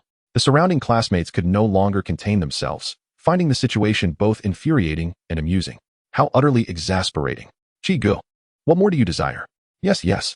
If you lack anything, just tell Hao Gu. Let him provide for you. Sun Mingyuan's expression darkened, while Wang Zil hastily covered his face and waved his hands. Dean, do not look at me. I swear to heaven, this is not what I taught. Seeing Sun Mingyuan's grim countenance, Jiang Wuqi waved his hands in response. Dean, do not look at me either. I learned this from the class monitor. Huh. Lin Ruoxue stared with wide eyes, utterly confused as to how this involved her. Dean, I am innocent. Amidst the peculiar gazes of the crowd, Jiang Wuqi shielded his face with the beginner beast evolution chart. Learning brings me joy. Learning enhances my progress. It is once again the delightful moment for allocating points. Chapter 34, Brother. I fear you may lose control. Available enhancement points, 9. This time, I have accrued quite a few attribute points. How should I allocate them? Let me ponder. Jiang Wuqi gleefully settled down to read, while those around him felt utterly powerless. He has already become so strong. Why does he still need to study? Is he not leaving them no path to survive? This is too excessive. Is he not just the other kid my mother often speaks of? Indeed. But he is genuinely formidable. What if one cannot compare?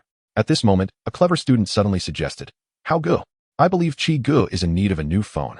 You should sponsor him a high-performance device, allowing him to watch more videos and play more games. He must not be allowed to remain so industrious.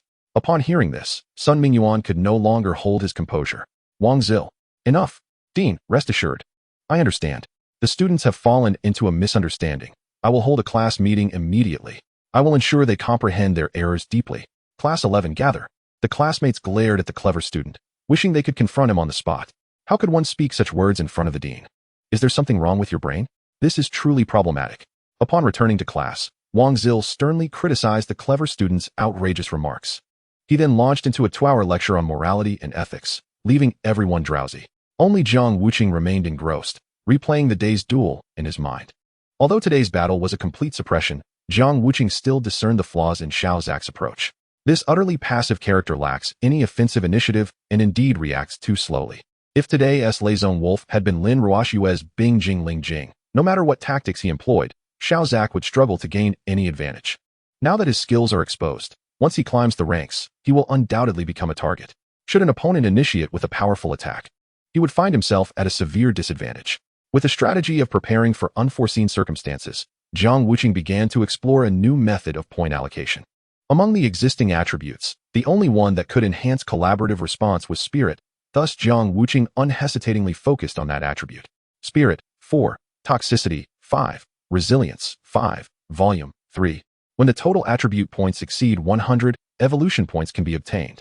Upon evolution, new mutated attributes may arise. Current total attribute points, 17, excluding strength and stamina, which remain unallocated. All other points have been assigned. As for strength and stamina, it is not that Jiang Wuqi does not wish to allocate points to them. Rather, the current stage of a beginner beast tamer involves few intense battles. It is rare for a battle to last 3 rounds. Even if a beast tamer's mental strength can endure, a beginner beast physique cannot withstand excessive damage. For Jiang Wuqi, who is cautious with his evolution points, the cost-effectiveness is exceedingly low. After a long day, Jiang Wuqi was engaged in discussing how to shoot a commercial with Gao Tianxiang when he unexpectedly encountered Shinmingqi. Are you following me? Shinmingqi did not deny it, quietly sitting on a nearby bench like a surveillance camera, scanning Jiang Wuqi from head to toe. Gao Tianxiang tugged at Jiang Wuqi's arm. Brother, good men do not quarrel with women. We cannot contend with her, so do not provoke her. Jiang Wuqi rolled his eyes. What are you afraid of? Can she really consume us both? Gao Tianxiang coughed awkwardly and glanced at Shinmingqi, offering a forced smile. Mr. Shun. This has nothing to do with me. If you wish to consume someone, just take my brother. I have things to attend to, so I shall take my leave. Goodbye. Brother. Goodbye, Mentor Shun. Whoosh. Gao Tianxiang dashed away, his departure decisive. Jiang Wuqi chuckled. Selling out teammates also requires strength, does it not? How could one expect a good outcome from betraying one's brother? An external path is forbidden. Lock. Clang. As the azure chains tightened, Gao Tianxiang stumbled and fell to the ground. Jiang Wuqi retracted the chains and effortlessly lifted Gao Tianxiang back. Mentor Shun, even if you are observing for research purposes, must you follow me so closely? This disrupts my rhythm of life. Shinmingqi reclined comfortably on the bench, crossing her legs. Oh, what kind of rhythm of life? The rhythm of life is also part of research. Additionally, I am quite interested in your private life. Jiang Wuqi smacked his lips. This woman is quite difficult to handle. Tianxiang, tonight, I will not be returning home to sleep. You should head back first. Gao Tianxiang sprang up from the ground. What is happening, brother? If you are not sleeping with me, who will you sleep with? What? Could it be that you? This is inappropriate, is it not? Jiang Wuqi sat down beside Shinmingqi, casting a glance. Mentor Shun requires close observation of my life. I must cooperate, right? Otherwise, the dean will accuse me of neglecting a distinguished guest, will he not?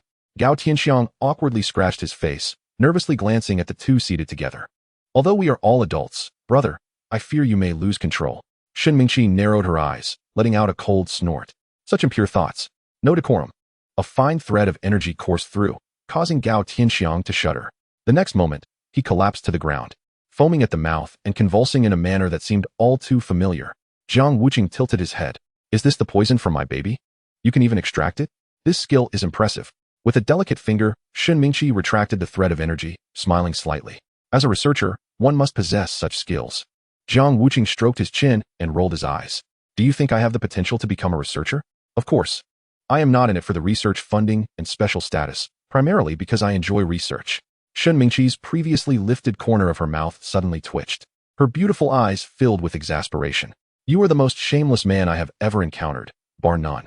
Jiang Wuqi chuckled awkwardly. I humbly accept your praise. You are also the most. Well, never mind.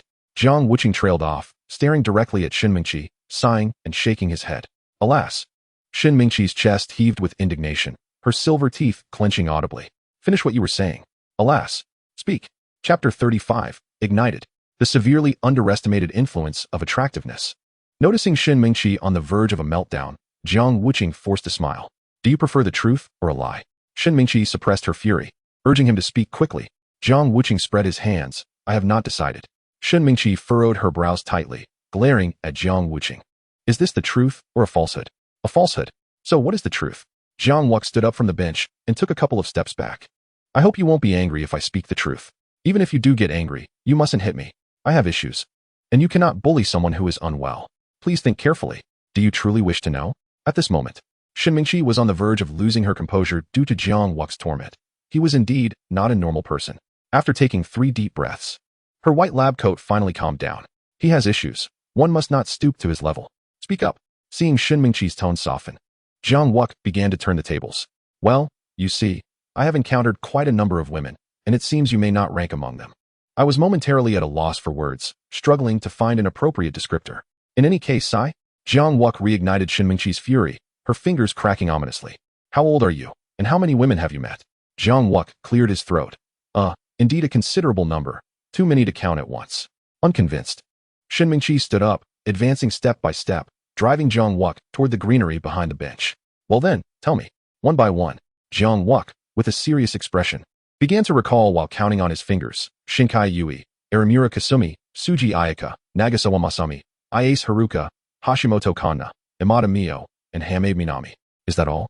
Who did I mention earlier? Oh, these are all reputable ones. There are many more less reputable. Do you wish to hear them? Shen Mingqi was utterly astonished, even forgetting to manage her expression. Are these all foreigners? Jiang Wuqi raised an eyebrow, surprised. Are foreign women not considered people? You want domestic ones? I have encountered even more. Do you wish to hear them? I advise against it, for these matters are unrelated to research. In any case, you should not squander your time on such a trivial topic. Why not return to the subject at hand? Do you believe I possess the potential to be a researcher? Given our relationship, I could assist you as a research assistant in the future. Hey, wait. I haven't finished speaking. Where are you going? Watching Shen Mingqi's departing figure, her shoulders still trembling, Jiang Wuqi could not help but smile victoriously. Tugging and pulling. This is the art of psychological manipulation. Gao Tianxiang, having risen from the ground, immediately gave a thumbs up. Brother, you are impressive. By the way, how do you know so many foreign girls? Can you introduce a couple to me? Jiang Wuqi's lips twitched. You actually believe that I made it up? Let us go. We need to continue scouting locations. No way. I believed you. And now you say it's fabricated? Gao Tianxiang looked utterly disappointed. Of course. It must be made up. Your brother doesn't even own a phone. Where would I meet girls? Foreign girls, what are you thinking? Call a how. We need their lighting and costumes. Also, contact a photography studio. Let us get a set of posters done. We need to focus on making money. Who needs to think about girls? Once you have money, which foreign girl can't you find? The next morning, news broke that Jiang Wuqi had become the spokesperson for Lijiang Academy, instantly trending in Lijiang City. With Zhang Zihao's monetary prowess, it shot straight to the top of the Lijiang hot search list. In a city of over 4 million, fewer than 1% had seen Jiang Wuqi. However, after Lijiang Academy released promotional posters, within a single day, the number of people wanting to meet Jiang Wuqi skyrocketed to 6. The comments under the Academy's official blog were flooded. My big fool is a cat. How could such a handsome guy not have been revealed sooner? Oh, it's Dudu, wow. I was fortunate to encounter him last year. Finally found him today. Thank you, Lijiang Academy, for taking such good care of my husband. A Zhen from the turtle family, talented and handsome. Why is he an orphan? My heart aches for him. Prosperity blossoms. Is there a kind-hearted classmate who could contact me? I am willing to support Jiang Wuqi without compensation. Little Xiang who loves spicy water. Prosperity blossoms. Added you. Let us connect. At this moment, Jiang Wuqi was having breakfast in the cafeteria, watching Gao Tianxiang across the table, whose fingers were nearly smoking from typing. He couldn't help but ask, are you trying to break your phone screen? Gao Tianxiang barely looked up, only complaining. We two brothers seriously underestimated the impact of your looks. Good heavens. All these sisters and aunties want to support you. Beep, beep, beep. My phone is about to explode. Jiang Wuqi turned his gaze towards Zhang Zihao at the entrance, who was shouting into the phone. Stop, stop, stop. Do not invest anymore. Yes, yes, all subsequent activities are on hold. All on hold. What? My brother, third brother, fourth sister, fifth brother, and sixth sister also want to collaborate? Impossible. My QG must be the exclusive sponsor of the Lijiang family. Tell them to scram. Jiang Wuqi shrugged. It seems his siblings are all shrewd merchants. At that moment, Lin Ruoxue suddenly exclaimed, immediately handing her phone to Jiang Wuqi. Look, Dean's son has also shared your poster. Zhang Zihao and Gao Tianxiang turned their heads in unison. Dean's son shared it? His influence in Lijiang City is immense. Why is this old man personally involved? It's over. It's bad. The next moment, Zhang Zihao silently turned off his phone, while Gao Tianxiang wore a look of despair. Brother, can we skip this task? I cannot handle such overwhelming wealth. Jiang Wuqi stood up, taking each by the arm, and earnestly said, How? Turn your phone back on. Great responsibilities are about to befall you. Xiangzi, you have the look of prosperity. You can handle this wealth. As for me, a poor soul without even a phone, I must rely on you. Zhang Zihao and Gao Tianxiang exchanged glances, suddenly recalling some wise moralistic discourse. He was absolutely right. QG just lacks a phone. Zhang Zihao clutched his chest in regret. Why didn't he think to gift him a phone earlier? QG, I can get you the latest model right now. Is there still time? Jiang Wuqi smiled mysteriously. Brother, to be honest, I am allergic to electronic devices. Those games and short videos are mental poisons. My attending physician warned that they would exacerbate my condition, so I cannot touch any electronic products at all. The best way to suppress my condition is to avoid them completely. Allergic to electronic products? What kind of bizarre ailment is that? Lin Ruoxue covered her mouth, stifling laughter. What a hilarious excuse. Yet, it somehow sounded quite plausible. Jiang Wuqi once again rallied the two. It's time to showcase your capabilities. Brothers, I have faith in you. Let us do this. The beleaguered duo once again focused on their phones. Gao Tianxiang continued to furiously tap at his device, while Zhang Zihao answered the phone with another round of shouting. Jiang Wuqi nodded in satisfaction, then pulled Lin Ruoxue along. The early bird catches the worm. Let us get some morning practice. Lin Ruoxue's face flushed bright red, and she weakly asked, What are we practicing? Chapter 36. Finally, they came knocking. All are handsome. All are good brothers. Jiang Wuqi was about to take Lin Ruoxue to share some benefits when suddenly he was surrounded. The participants from the junior class, all of whom were on the list, were rolling up their sleeves, ready to take on Jiang Wuqi. Confused, Jiang Wuqi was momentarily bewildered. Did so many fans just appear? Aha, well done. This little trick was quite slick. How much do these fake fans earn in a day? Ahem. Are you all here for autographs? Come, come, come. I have a pen. Where should I sign? The crowd that had just rolled up their sleeves was immediately taken aback. They had not even started fighting and already thought themselves victorious? This is too much. We are not here for your autograph. Exactly. Even if you are the inventor of Feitian Sua, even if you possess extraordinary talents, and even if you are remarkably handsome, silence is golden. My friend, please refrain from further commentary. If you continue, our challenge will be rendered meaningless. One burly brother forcefully pushed aside the chattering crowd. Why waste words? Jiang Wuqi, if you wish to be the spokesperson for our Lijiang Academy, you must prove your prowess. My name is Wang Hu. Stop your prattling. If you defeat us, we will acknowledge your worth. If you cannot, you shall not claim that title. Upon witnessing the imposing Wang Hu, Jiang Wuqi finally regained his composure. Oh, so these are merely here to boost his score. Jiang Wuqi exclaimed, firmly grasping Wang Hu's large hand. Brother, I have long awaited the day you would come to challenge me. Rest assured, I, Jiang Wuqi, shall not disappoint your good intentions. Let us take turns.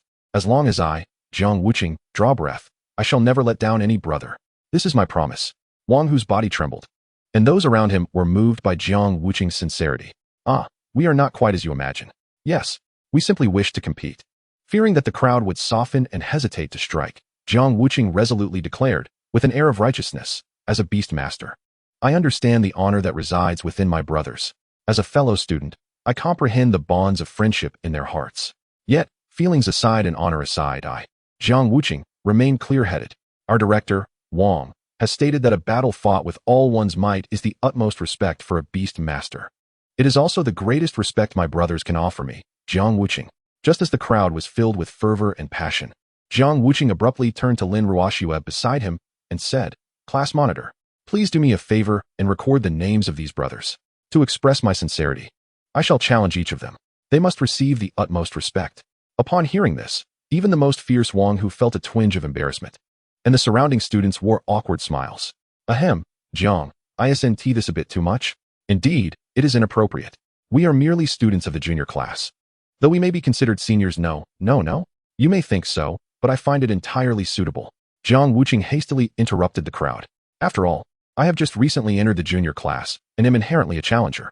As a junior engaging with seniors, I see no issue in taking the initiative.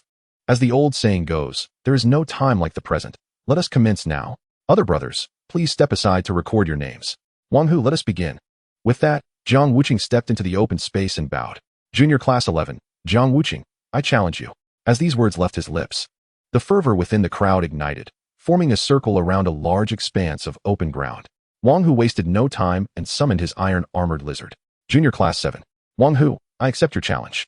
The excited brothers before the cafeteria cheered and rallied. Fight! Fight! Fight! Bang!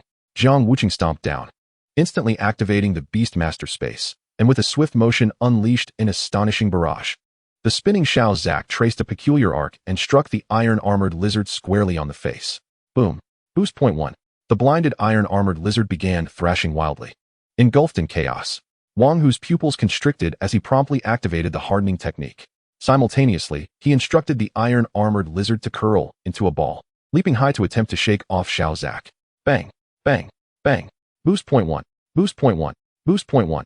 Yet, despite 3 consecutive heavy hits, not only did they fail to dislodge Xiao Zak, but they also caused the iron-armored lizard to reel from the impact. As the mental toxin seeped through the iron-armored lizard's mouth and nose, after 3 more strikes, it suddenly flipped onto its back, its 4 short legs flailing, and succumbed. Jiang Wuqi, holding the Junior Beastmaster Evolution chart, wore a grave expression. Why did I only receive 4 points? Could it be that the iron-armored lizard was too weak? Or perhaps it succumbed too quickly, failing to continue the assault? Jiang Wuqi closed the book and bowed. Brother Wang Hu, I concede.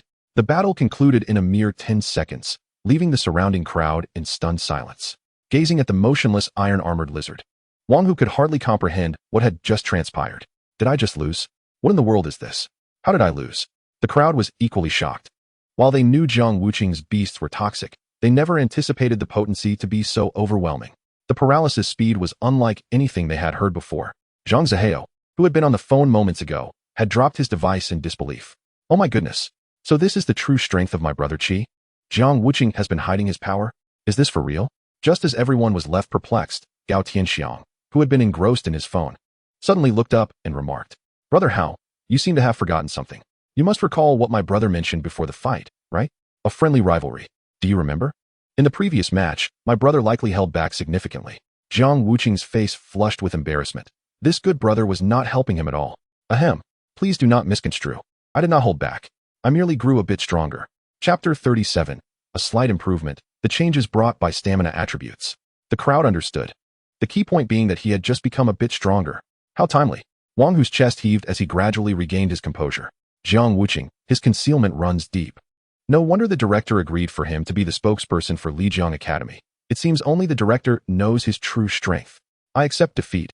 I, Wang Hu, concede. Brother Qi is indeed impressive. Jiang Wuqi smiled faintly, brimming with warmth. Brother, I concede. Who is next? Lin Ruoxua looked down at the list she had just recorded. Lu Zhe. Jiang Wuqi scanned the surroundings. Which one of you is Brother Lu? Lu Zhe emerged from the crowd, his exceptionally high hairline glinting in the sunlight, causing the onlookers to squint. This hairstyle, which should not appear at this age, made Jiang Wuqi's smile gradually fade. At the tender age of 18 or 19, to be balding like this is truly formidable. Brother Lu, I acknowledge your strength. Lu Zhe blushed, surprised by the compliment. Am I really that strong? This fellow truly knows how to flatter. Such praise is quite generous. Ahem, Brother Qi, you flatter me. I am about the same as Wang Hu, but I might have a slight advantage against your Xiao Zak in battle. Upon hearing this, Jiang Wuqi immediately realized that his opponent might be a ranged attacker. Without further ado, he opened the book and allocated points. Current available boost points, 4, based on the current level of Toxic Marsh Gel Beast. The following attributes can be enhanced. Strength, 0, Stamina, 0, Mental, 4, Toxicity, 5, Toughness, 5, Volume, 3. When the total attribute points exceed 100, evolution points will be awarded. After evolution, new mutated attributes can be acquired. Current total attribute points, 17. Since the opponent is a ranged attacker and Xiao Zak lacks defense, I must enhance stamina, allocating all 4 points. Becoming a bit stronger. Current available boost points, 0, based on the current level of Toxic Marsh Gel Beast. The following attributes can be enhanced. Strength, 0, Stamina, 4, Mental, 4, Toxicity, 5, Toughness, 5, Volume, 3. When the total attribute points exceed 100, evolution points will be awarded. Current total attribute points, 21. This time it should be sufficient. Jiang Wuqi closed the book and observed Xiao Zak, who had been captured. Externally, there appeared to be no changes, yet through the spiritual contract, it seemed to have become more invigorated. The light in its eyes had notably brightened. In the distance, Shen Mingqi, who had been silently monitoring Jiang Wuqi, raised her hand to quietly document every detail and change of the battle in her notebook. After closing her notebook, she adjusted her frameless glasses and smiled subtly. Undoubtedly, That little creature would grow stronger with each battle. What a terrifying mutated talent. Truly a remarkable little being. Each Beastmaster possesses a unique racial talent, and mutated species often exhibit even more extraordinary abilities. Although Shen Mingqi could not discern the reason for Jiang Wuqi's peculiar awakening for the time being, part of his strength advancement stemmed from his mutated beast's reciprocal enhancement. His beast possessed a passive amplification skill that absorbed the power of other beasts, belonging to a race that grows stronger with each battle. The forthcoming battle against Lujia would serve to validate Shen Mingqi's hypothesis. Lujia's beast was a class-level poisonous scorpion, capable of attacking with its sharp pincers and venomous tail spike. It was adept in both close and ranged combat, embodying a well-rounded offensive and defensive prowess.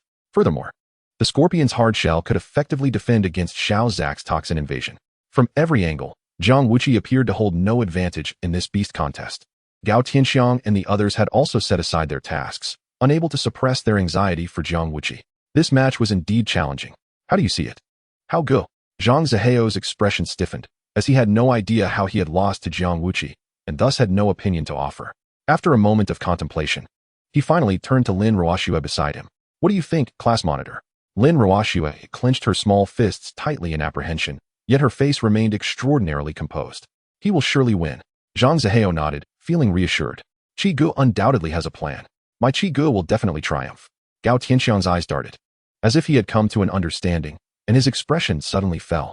Indeed, the only thing that could defeat brotherly bonds is that damned love. At this moment, Jiang Wuqi regarded the swaying poisonous scorpion across from him and decisively commanded Xiao Zhak to stay put. He intended to observe the scorpion's movements before issuing the next command. To his surprise, after receiving the order, Xiao Zhak inexplicably began to sway alongside the poisonous scorpion, though somewhat comical due to its lack of legs. Xiao Zhak's lateral movements intrigued the onlookers. What is this operation? It appears Xiao Zhak is autonomously learning the combat style of the poisonous scorpion. Are you implying that Xiao Zhak possesses a mimicking skill? Impossible. It is only at class level. How could it have so many skills? After all, it is a mutated beast. Who can say for sure? Exactly. Just look at Jiang Wuqi, so engrossed in reading, clearly unfazed. The crowd observed Jiang Wuqi, who was meticulously perusing the elementary Beastmaster Evolution Atlas, with a sense of wonder. They had read the book themselves, but could it truly be that captivating? As for continuous reading, Jiang Wuqi had already discerned another benefit brought about by endurance points. Before adding points, Xiao Zhak would have never moved on its own, primarily exhibiting lethargy. But now it was different. The increase in endurance seemed to influence Xiao Zhak's lazy disposition to a certain extent. In other words, it enhanced its activity level. With the rise in endurance, Xiao Zhak's initiative was also amplified. There is something to this attribute. It appears that the enhancements mentioned in the book are extraordinary. Putting down the book, Jiang Wuqi lifted his gaze toward the arena. At this moment, Xiao Zhak had begun to cha-cha dance with the poisonous scorpion. It primarily mirrored the enemy's movements, dancing in tandem. Remarkably, with its newfound vitality, Xiao Zhak appeared even more endearing. Up and down, left and right, swaying side to side. Lacking a tail, it imitated the scorpion's head movements, leaving both the scorpion and Lu Jia utterly bewildered. What is this? Are they playing? The surrounding crowd was doubled over with laughter at Xiao Zhak's earnest yet comical antics. Qi Gu, what does this mean? What novel battle style is this? Jiang Wuqi shrugged innocently. I have no idea. Perhaps it has its own ideas. And your eyes are sharp. I haven't interfered at all. However, since they seem to have such a good rapport, why not let them be? I personally refer to this style of combat as friendly sparring. Lu Jia was fully aware of Jiang Wuqi's personal combat prowess. He had previously experienced the chaos in the cafeteria, having his hair nearly yanked out. If Jiang Wuqi refrained from intervening, allowing his beast to operate freely, it would undoubtedly be to his advantage. Since Qi Gu has said so, I shall take advantage of this. Let us watch them battle it out. Excellent. Lu Jia is a straightforward man. Come, sit over here. Jiang Wuqi stepped forward, unbothered by whether Lu Jia could handle it. He cheerfully pulled Lu Jia over to a nearby seat. The crowd instinctively recoiled, their hearts racing for Lu Jia. What if the poisonous scorpion harmed Xiao Zhak? Wouldn't Jiang Wuqi directly take Lu Jia down? As Lu Jia felt the overwhelming divine power emanating from Jiang Wuqi, he could not help but swallow hard. Qi Gu, can we avoid pulling hair this time? Chapter 38. My Qi Gu is truly a sage. Jiang Wuqi gazed at Lu Jia's bald head, his heart sinking. Could it be? Was this his doing? Jiang Wuqi cleared his throat. Was it from that incident in the cafeteria? Lu Jia nodded, a hint of pride on his face. Indeed. I thought to give it a try, but I was careless. I never anticipated that Qi Gu would swiftly grab my head, and I was left in tears. It hurt so much. Jiang Wuqi inhaled sharply, feeling a pang of guilt. Just look at how sudden that baldness was. Fortunately, the Li River has good feng shui. These brothers are quite generous. In the past, he would have demanded compensation for spiritual damages. At the time, he had taken down so many people. 100 or 80,000 would have been the least. Jiang Wuqi silently retrieved a box of vitality pills from his beast space and handed it to Lijiang. No one should suffer while my brothers do. I currently lack funds, but please accept this token of goodwill. I am uncertain if it will be effective. But supplementation is always beneficial. Jiang Wuqi's gesture stemmed from remorse, yet the expressions of the surrounding classmates shifted. Lijiang looked at the vitality pills in his hand, momentarily overwhelmed with emotion. Shigu, is it truly necessary to be so elaborate? Absolutely.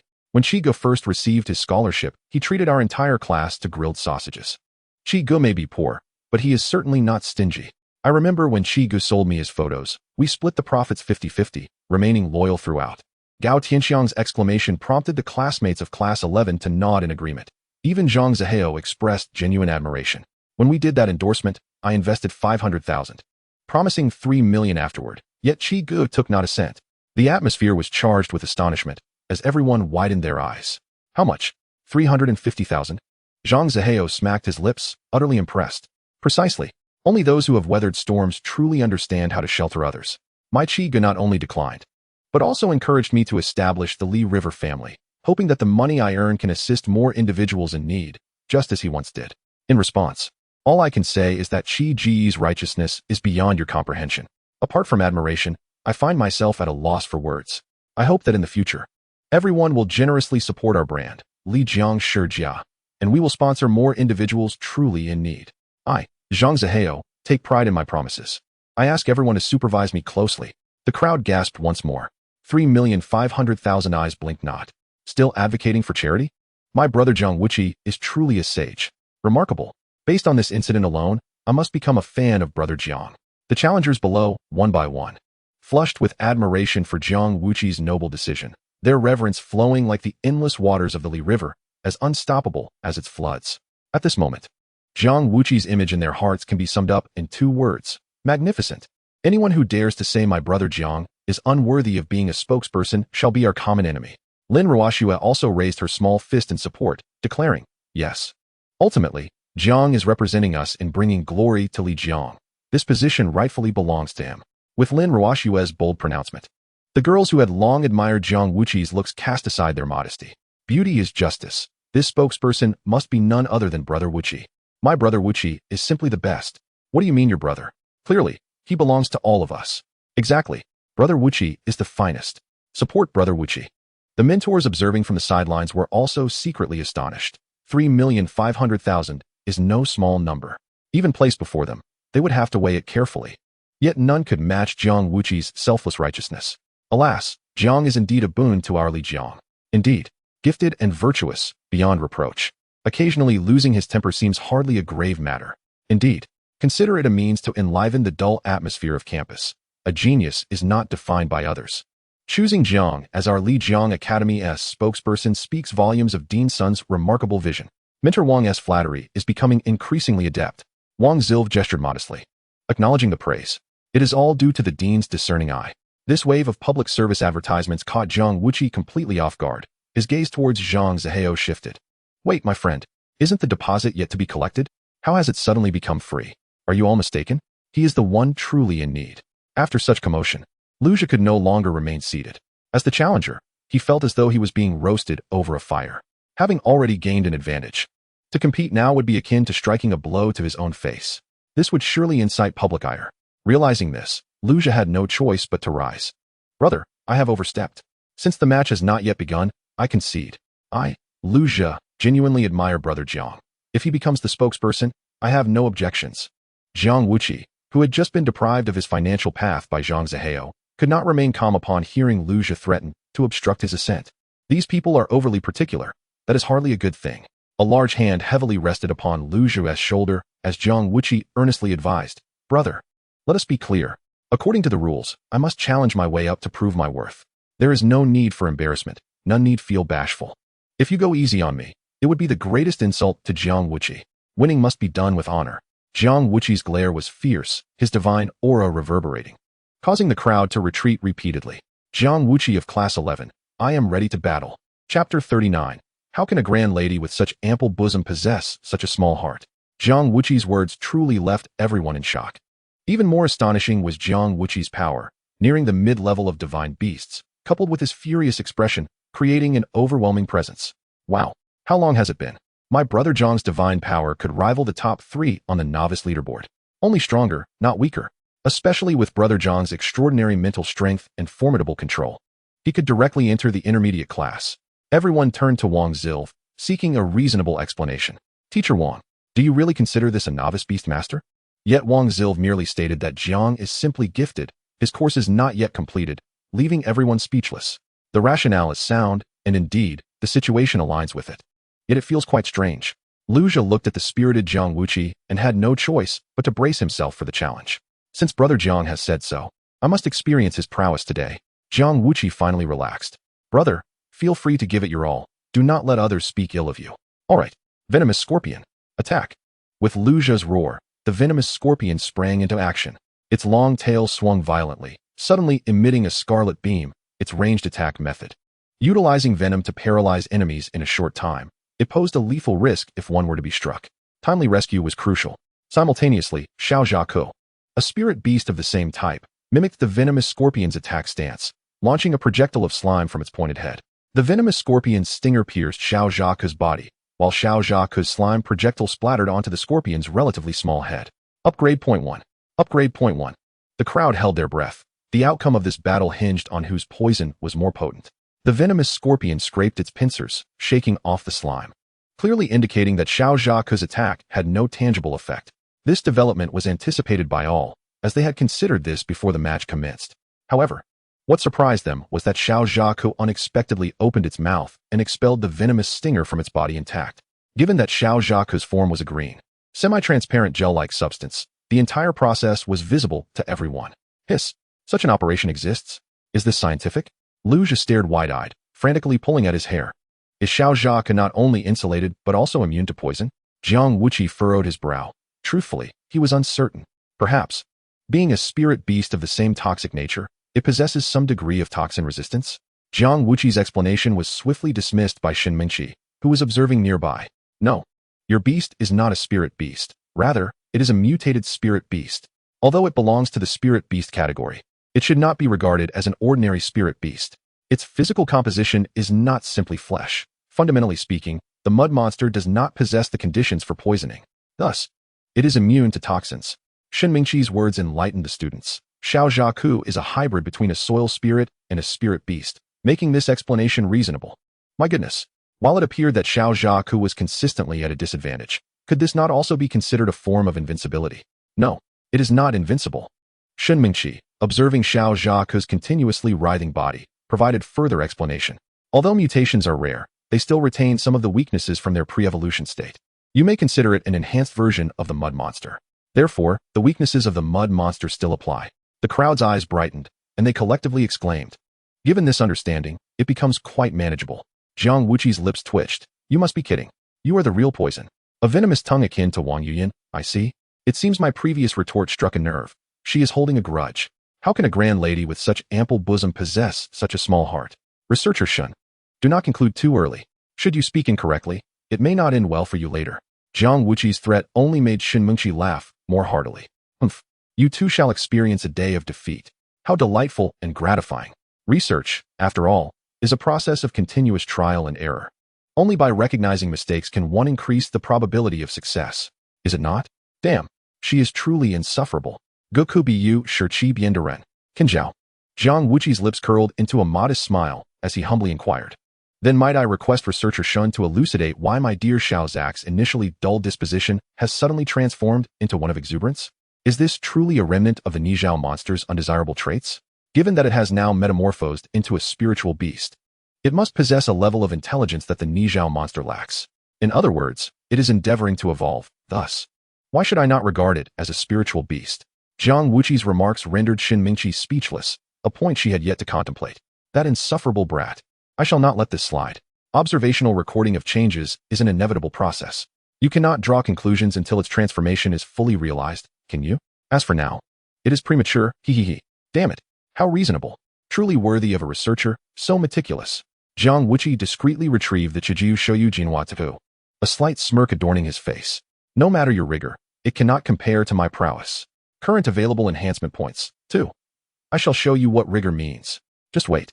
I shall see how you explain this. Allocate all points to endurance. Urza, let us get this party started. Current available enhancement points, 0. Based on the current characteristics of Du Zhao Ningjiao Shou, the following attributes may be enhanced. Strength, 0. Endurance, 6. Spirit, 4. Toxicity, 5. Resilience, 5. Size, 3. When the total attribute points exceed 100, evolution points will be granted. New mutated attributes will be acquired upon evolution. Current total attribute points, 23. Just as the little Xiao Zak, still staring blankly at the Duwei scorpion, suddenly jolted with clarity, it plopped itself onto the head of the Duwei scorpion, leaving the bewildered creature scrambling chaotically. The Duwei scorpion rolled on the ground, desperately attempting to rid itself of Xiao Zak's clutches. Witnessing the scorpion's panic, Xiao Zak instinctively retaliated. Its strategy hinged on bullying the vulnerable, as it commenced an impromptu dance atop the scorpion, leaving it dizzy and disoriented. Enhancement point 1. Enhancement point 1. Enhancement point 1. Enhancement point 1. Jiang Wuqi observed Shen Mingqi's expression gradually contorting with rage. Another 4 points, is it? My son dull? Today, I shall showcase what a sunny and cheerful Xiao Zak truly is. Continue enhancing endurance. Keep the energy flowing. Current available enhancement points, 0. Based on the current characteristics of Du Zhao Ningjiao Shou, the following attributes may be enhanced. Strength, 0. Endurance, 10. Spirit, 4. Toxicity, 5. Resilience, 5. Size, 3. When the total attribute points exceed 100, evolution points will be granted. New mutated attributes will be acquired upon evolution. Current total attribute points, 27. Urza, show her what you've got. Let her understand that like father, like son, let us keep the energy flowing. Chapter 40. Sunny and cheerful Xiao Zak. Rear assault. Jiang Wuqi's expression twisted further as Xiao Zak grew increasingly frenzied, becoming more relentless in its assault. Urza, squat and crush it. Use your rear to bring it down. Yes, yes. Sit right on its face. Wrap its tail up and twist those little legs around. Oh, trying to resist with pincers? Urza, hit harder. Bang, bang, bang. Enhancement point 1. Enhancement point 1. Enhancement point 1. Jiang Wuqi waved the Chiju Shoyu Jinhua in hand, casting a maniacal grin towards Shen Mingqi. Another 3 points. I shall show you what rigor truly means. Keep it coming. Current available enhancement points, 0. Based on the current characteristics of Du Zhao Ningjiao Shou, the following attributes may be enhanced. Strength, 0. Endurance, 13. Spirit, 4. Toxicity, 5. Resilience, 5. Size, 3. When the total attribute points exceed 100, evolution points will be granted. New mutated attributes will be acquired upon evolution. Current total attribute points, 30. Well done. It's nearing its limit. As long as it can still move, keep attacking. I challenge anyone to call you dull. In my eyes, you will always be the sunny and cheerful Xiao Zak. Ha ha ha. Shen Mingqi seethed with rage, her chest heaving, her anger flaring to her earlobes. Her once fair and radiant complexion was now flushed with fury. That wretched brat. I shall remember this. As the two engaged in their spirited rivalry, Lijiang found himself unintentionally caught in the crossfire. His Duwei scorpion was utterly helpless, nearly overwhelmed by the onslaught. Lijiang, with a pleading tone, diplomatically suggested, Mentor Shun, I don't believe we need to dwell on this matter, do we? My brother Chiga is merely a patient. Implicitly indicating that everyone knows my brother Chiga has mental issues. Why provoke him with the truth? Provoking a mentally ill person, isn't that inciting a crime? The real victim here is my dear scorpion. Wang Zilv, upon witnessing the scene, quickly stepped in to ease the tension. Research is a meticulous subject, and debate is unavoidable. Let us keep it from escalating to personal attacks. We must approach this topic with objectivity and rationality. I declare that Jiang Wuqi has slightly prevailed in this contest. The members of Class 11 immediately erupted in cheers. Chiga is amazing. Ding ding ding. Just then, the class bell rang, and the audience of students were hastily ushered away by their respective teachers. This allowed Lijiang's Duwei scorpion to escape from Xiao Zak's green behind. That rear assault, while not particularly powerful, it was highly insulting. The loss was utterly humiliating. Watching Class 11 celebrate and depart, Lijiang felt an unbearable itch on his already thinning scalp. He could not fathom how Jiang Wuqi, without utilizing contract enhancements, could keep Xiao Zak so energetic and vigorous. Was this endurance not excessively abnormal? Is this the strength of a spiritual beast? Could mental illness truly be inherited from a beastmaster to their beast? Is it truly that bizarre? On the way back to class, Jiang Wuqi held his head high, exuding an air of victory, almost as if he were about to press against Shinmingqi. His expression seemingly challenged her. What now? Come at me. Shinmingqi nearly lost her composure, ready to retaliate. Wang Zilv cleared his throat and stepped in between them as a buffer. The weather is splendid today. We should expedite our learning progress. Jiang Wuqi smirked. I love learning. It brings me joy. He. This smug grin stirred Shinmingqi's anger, her lips trembling, her fists cracking ominously. You wait. Jiang Wuqi grasped the meaning behind Shinmingqi's glare, and his grin widened even more. Today is a splendid day. All my wishes are coming true. The members of Class 11 were stifling their laughter, the process painfully arduous. Wang Zilv was utterly perplexed, wondering why they were at odds, unaware of the animosity between Jiang Wuqi and Shinmingqi. In the theory class, Jiang Wuqi gazed at the list left by Lin Ruoxue, suffering each passing minute, wasting time, squandering precious moments. There are so many brothers waiting for a challenge ahead.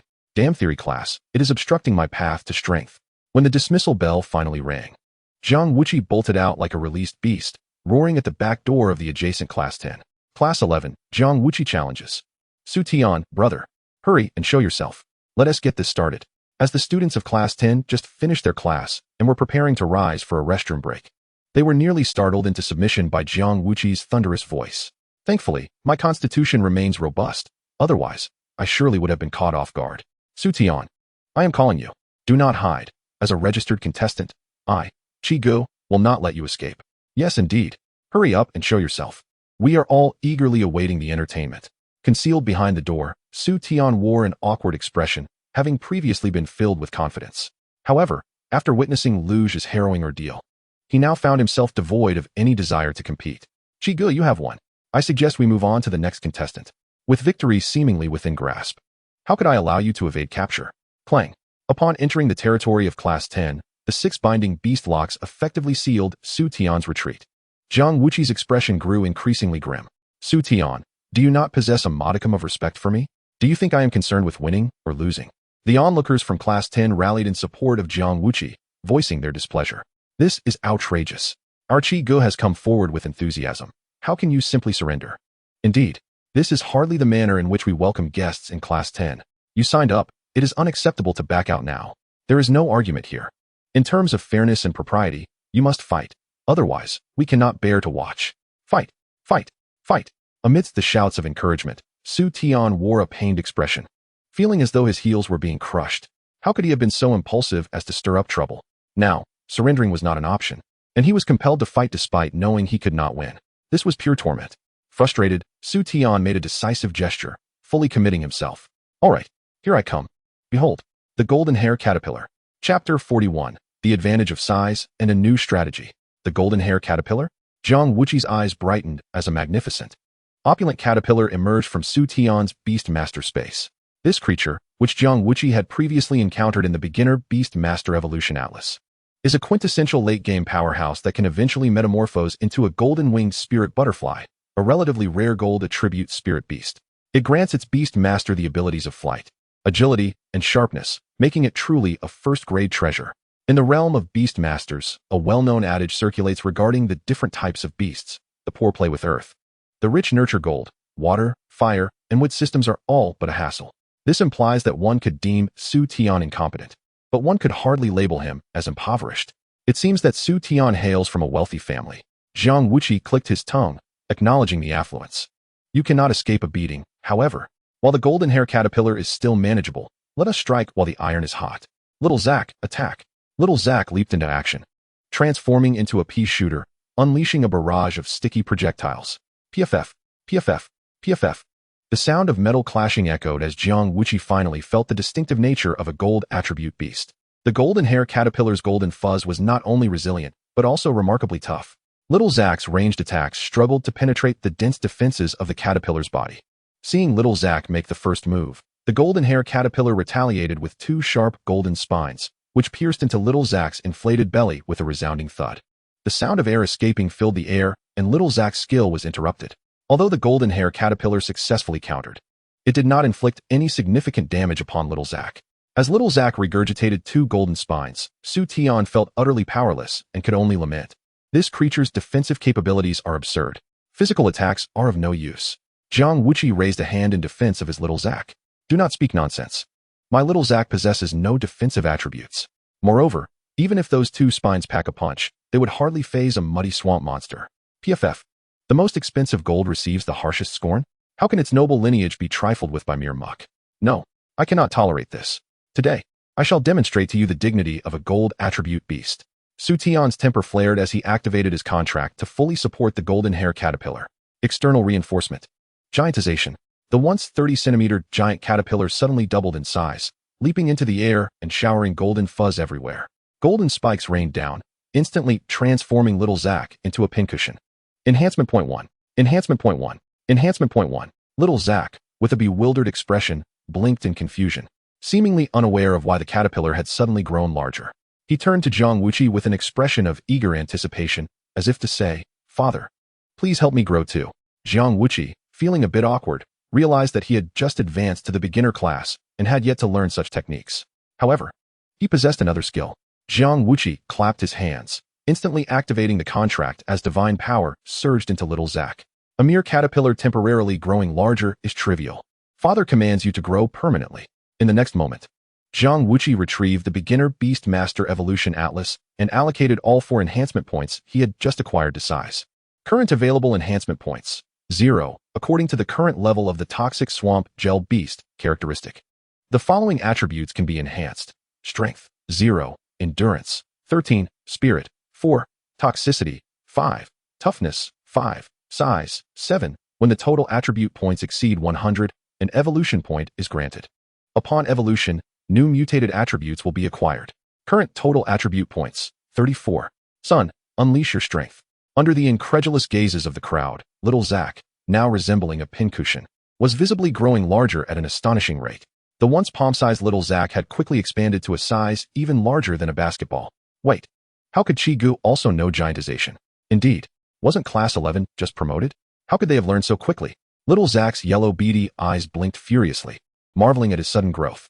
Overjoyed, he became reckless, reminiscent of how he had previously behaved with the toxic scorpion, pushing boundaries without concern for the golden hair caterpillar's spikes. I will sit here regardless. Spikes be damned. Bang, bang, bang. Enhancement point 1. Enhancement point 1. Enhancement point 1. With its now more prominent green rear, the semi-transparent body allowed everyone to clearly see how much had been inserted. The crowd winced, instinctively clenching their backsides. Ouch, just watching it is painful. Hiss. Does little Zack not feel any pain? Isn't it obvious? This position? It's almost entirely engulfing the golden hair caterpillar. Goodness, is that how you use adjectives? How disgusting. As the golden hair caterpillar's head remained exposed while little Zack seemed unable to swallow it entirely, Jiang Wuqi suddenly had a brilliant idea. Since the external sticky projectiles were ineffective, what would happen if he used his size to completely engulf the enemy? A 360-degree paralyzing attack would surely suffocate them, if not poison them. Current available enhancement points, 3. Feasible. Increase the points.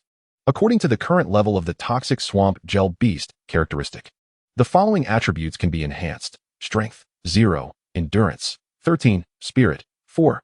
Toxicity, 5. Toughness, 5. Size, 10. When the total attribute points exceed 100, an evolution point is granted.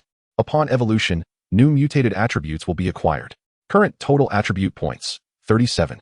The 3 enhancement points recently acquired have once again been added to the volume, causing Xiao Zack to swell once more. With a resounding pop, he completely engulfed the golden caterpillar. The onlookers were left astounded, their eyes nearly popping out of their heads. Has he become even larger? What on earth? Why does Chi-Ji's giant transformation technique differ so vastly from our practice? Jiang Wuqi chuckled mysteriously, stating, I may not possess the giant transformation technique, but I can certainly achieve miracles with sheer strength. The crowd responded with puzzled murmurs. Questions are futile. It is all about talent. Observing the golden caterpillar writhing and struggling within Xiao Zack, it became evident that escape was impossible. This sealed the fate of the beast battle, leaving no room for a comeback. Jiang Wuqi nodded in satisfaction and approached Su Tian, politely extending his hand for a shake. Brother, can you continue?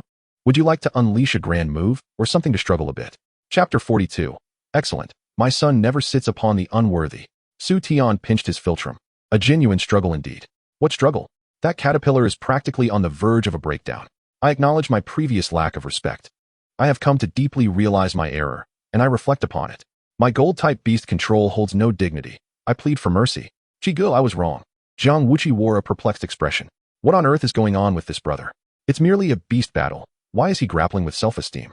After releasing the golden caterpillar, Jiang Wuqi looked pensive, encouraging Su Tian after a moment's thought. Brother, it's just a match. It doesn't define anything. Don't place too much weight on victory or defeat. Look at me. I'm different from you. I don't fight beasts to win. What matters is enjoying the battle itself. Su Tian wore a bewildered expression, pondering this notion of indifference towards winning or losing. This is quite the bravado. In the endless battles, becoming stronger is what we, as beast masters, should pursue. Can a beast master who does not aspire to be a Defy beast master be considered a true beast master? You may not be able to, but you should at least desire it. By the end of Jiang Wuqi's speech, Su Tian could no longer suppress the twitching at the corners of his mouth. If he understood correctly, was that last remark a jab at his lack of skill? Yet, Jiang Wuqi's earnest demeanor left no room for doubt. This serious bravado is indeed substantial. Noticing Su Tian's unnatural expression, Jiang Wuqi patted his shoulder once more. Brother, the speaker may be casual, but the listener may take it to heart.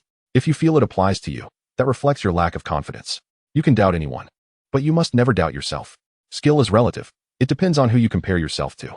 We all appear lacking compared to Dean's son, don't we? You must believe in yourself. One day you will surpass Dean's son. This declaration left everyone momentarily speechless. How does one respond to such a statement? Even the homeroom teacher of class 10 quietly retreated back to the classroom. Such a statement is intimidating. He dares to challenge the esteemed Dean's son? Today's youth are truly extraordinary. Su Tian smiled wryly. He now comprehended Jiang Wuqi's meaning. Yet, he would not dare to entertain such bold words. Cough, cough. Chi Gu. I understand. Let us not continue. If we do, I fear Dean's son may deliver a crushing blow to our class 10.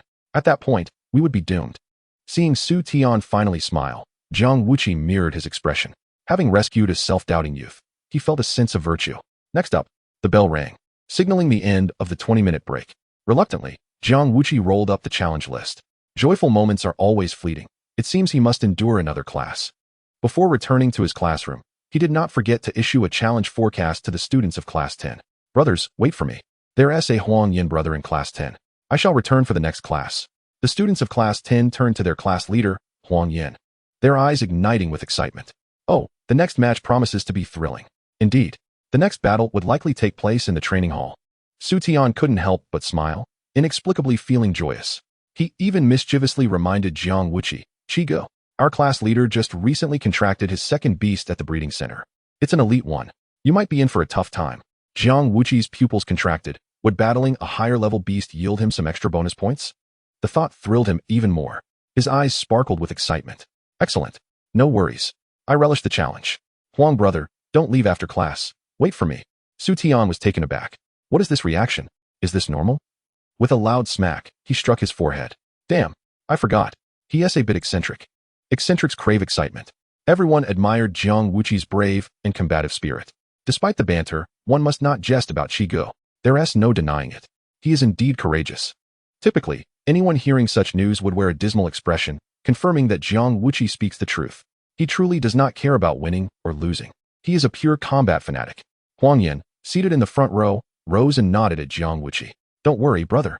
I hold a place on the Junior Beastmaster leaderboard. Avoiding battle is not an option.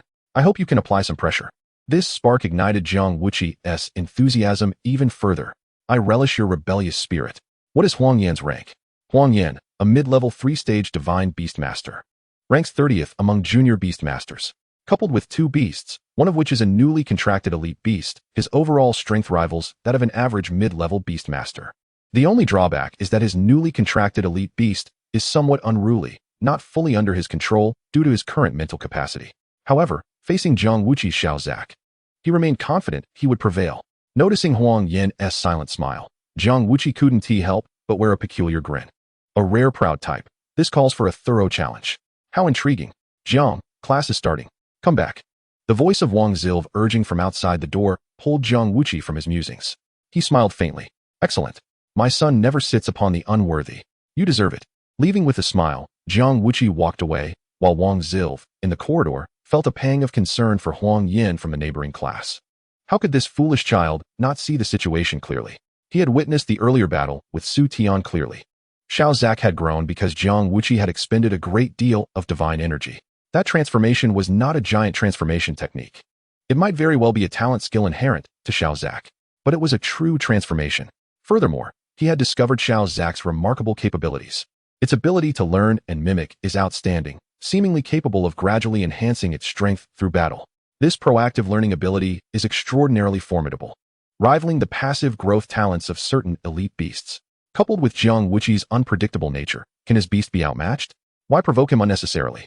Upon returning to Class 11 and stepping onto the podium, Wang Zilv made a unilateral decision. Although failure is the mother of success, victories and defeats are commonplace.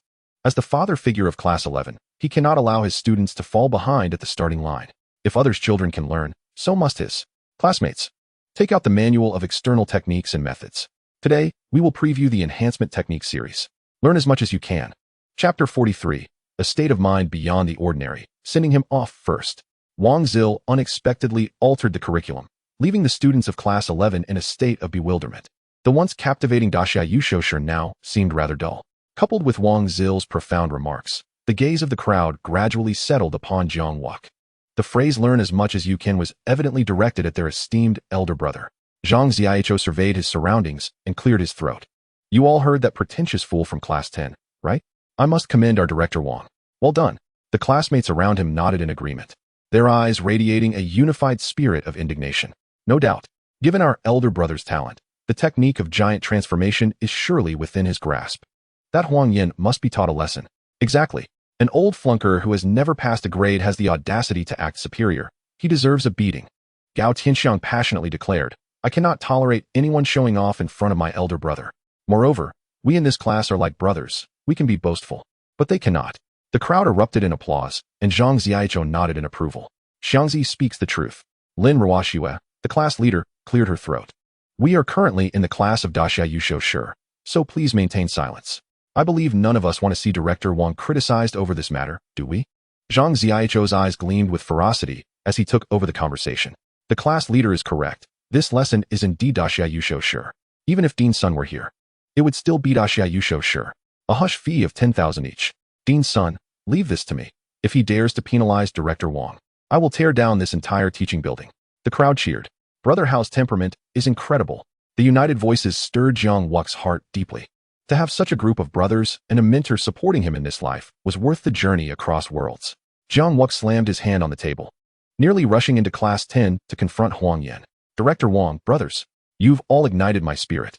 This camaraderie is appreciated, but truly unnecessary. It's merely a matter of missing a few techniques. What is the big deal? Mastery is not about quantity, but about precision. With my 10 beast binding locks, let us see which level of beast dares to act recklessly. I shall bind it. 10 locks? Just now, didn't you only frighten Su Tian with 6? How adept are you at hiding your abilities? Oh my, our elder brother is indeed formidable. If I had such skills, I would have showcased them long ago and taken on apprentices. It's all thanks to our elder brother. Jiang Wuqi raised his hand for silence. Brothers, let us be modest. Let us continue with Daxia Yushoushi. Wang Zil rubbed his forehead, taken aback by Jiang Wuqi's reaction. Did he truly have hidden skills? After a moment of hesitation, Wang Zil asked with concern, such private duels are inherently unfair. Are you really not reconsidering? While not strictly against the rules, even Dean Sun would not comment excessively. Jiang Wuqi chuckled awkwardly. Thank you, Director Wang. To be honest, as he began to speak, he caught sight of Shun Meng's intense gaze, which compelled him to divert the conversation. Ahem, let us proceed with the lesson, teacher. We have a troublesome one in our organization. Shin Meng's beautiful eyes widened in confusion. How am I the troublemaker? I wouldn't even consider reporting. Jiang Wuqi, are you looking for trouble? Jiang Wuqi feigned innocence. What is wrong with researcher Shin? Who is seeking trouble? You. Coughing. Wang Zil decided to abandon his insistence and, in a bid to shift the focus, resumed the history lesson that had not been completed in the previous session. Jiang Wuqi slid his chair aside, using his book to shield his remarkably handsome profile. This vixen-like camera was constantly capturing candid shots. How bizarre. In the past, Jiang Wuqi had an affinity for the demure, but could not resist the alluring, leading to a mountain of romantic entanglements. Especially with someone as both enticing and peculiar as Shin Meng, he now wished to keep his distance. I'm only looking out for your well-being. Ding ding ding. The bell signaling the end of class rang, and the students of Class 11 stood in unison. Jiang Wuqi snapped his fingers. Let us go. To the training hall of Class 10. As they stormed out of the classroom, they encountered Huang Yin, leading Class 10, and the atmosphere instantly froze. Huang Yin maintained his usual smug silence, further igniting the ire of Class 11. Zhang Xiaocho gritted his teeth, ready to unleash some verbal jabs when suddenly, the sound of chains clinking echoed. With a dazzling blue glow, a beast-binding lock ensnared Huang Yan like a zongzi, followed by a shoulder throw that sent him flying out the window. Phew. Jiang Wuqi, you son of a. This abrupt turn of events left the homeroom teacher, just emerging from class 10, wide-eyed. Jiang, are you plotting murder? Jiang Wuqi crouched by the window, watching Huang Yan plummet. Then turned with a slight smile. Don't be alarmed, teacher. After all, we only have 20 minutes of break. The training hall is a bit far. The playground downstairs is closer. I'm just sending Huang off for a little journey. With his words, the blue beast-binding lock tightened at the window. The crowd rushed to peer out. There lay Huang Yan, bound like a zongzi, face down, hovering a mere 10 centimeters above the ground. Wow. What a technique with the locks. Impressive. Before they could express their admiration further, Jiang Wuqi leaped. The lock inverted, executed a somersault, and landed gracefully. The entire sequence took less than 3 seconds, smoother than a piece of chocolate. The onlookers above gasped in disbelief. Is this the work of the flying lock ancestor? It's impossible to learn all of this. Someone in the crowd shouted, "Fly." A wave of excitement surged as they cascaded down like dumplings. Amidst cheers that occasionally turned into yelps of pain, Gao Tianxiang glanced back, smirking. Is this all Class 10 has to offer? Not impressive at all. I'm far superior. Second place. Jiang Wuqi retracted the chains from Huang Yan, smiling faintly. Brother, your time is running short. You have 19 minutes left. At this moment, Huang Yan felt a twinge of fear at Jiang Wuqi's unpredictable nature. His readiness to engage in combat was genuinely terrifying. You're a lunatic. Jiang Wuqi waved his finger to correct him. I admit my mental state is somewhat ahead of others, but there is a significant difference between me and a lunatic. Of course, they prefer to call me a genius among geniuses. You have 18 minutes left. As the animosity escalated, Huang Yan cursed inwardly and summoned his unruly level-wind spirit tiger. A resounding roar echoed across the playground. Roar. Chapter 44, Level Wind Spirit Tiger, Little Zack. The entrance of the wind spirit tiger was nothing short of dramatic, the surrounding wind pressure causing Jiang Wuqi's school uniform to flutter. The proud tiger had displayed its haughty demeanor, its gaze seemingly laced with contempt. Jiang Wuqi raised an eyebrow at the merely 1 meter tall, arrogant young tiger, then turned to Huang Yan with a soul-searching question. How on earth did you raise this big cat? Look at the way it's staring at you. One might think you're its offspring. The audience, unable to contain themselves, erupted in laughter. Zhang Xiaochuo seized the moment to needle further. Haha. My elder brother's attack power remains intact. This is so satisfying. Flunker, hurry up and explain why your cat ignores you. Huang Yan nearly lost his temper. Do you even understand? It's newly contracted. Zhang Xiaochuo scoffed. You've contracted such a creature. Are you raising it, or is it raising you? You should have some awareness of your own strength. While others might perceive such remarks as provocative, when they emanate from Zhang Xiaochuo of the illustrious Zhang family, they carry a distinct weight. This is the undeniable truth. What level of beast does the Zhang family lack? The reason Zhang Xiaochuo, as a scion of the Zhang family, does not contract a higher-level beast is quite simple. A beastmaster who cannot control their own beast only reveals their ineptitude. No matter how formidable the beast may be, it does not alter this irrefutable fact. Those beastmasters on the junior beastmaster leaderboard who possess high-level beasts enjoy a significant advantage in battles. Yet, this is also the primary reason they remain unable to ascend from the junior ranks. They believe that by contracting a high-level beast a year earlier and remaining at that level for another year, their personal strength will gradually catch up. However, in reality, the potential of a high-level beast far surpasses their own. The further one advances, the more challenging it becomes to maintain control. From the perspective of a spiritual contract, if a beastmaster cannot suppress their beast during an equal contract, it fosters an illusion of fear within the beast. Over time, this sense of acknowledgement can expand infinitely, ultimately backfiring on the beastmaster.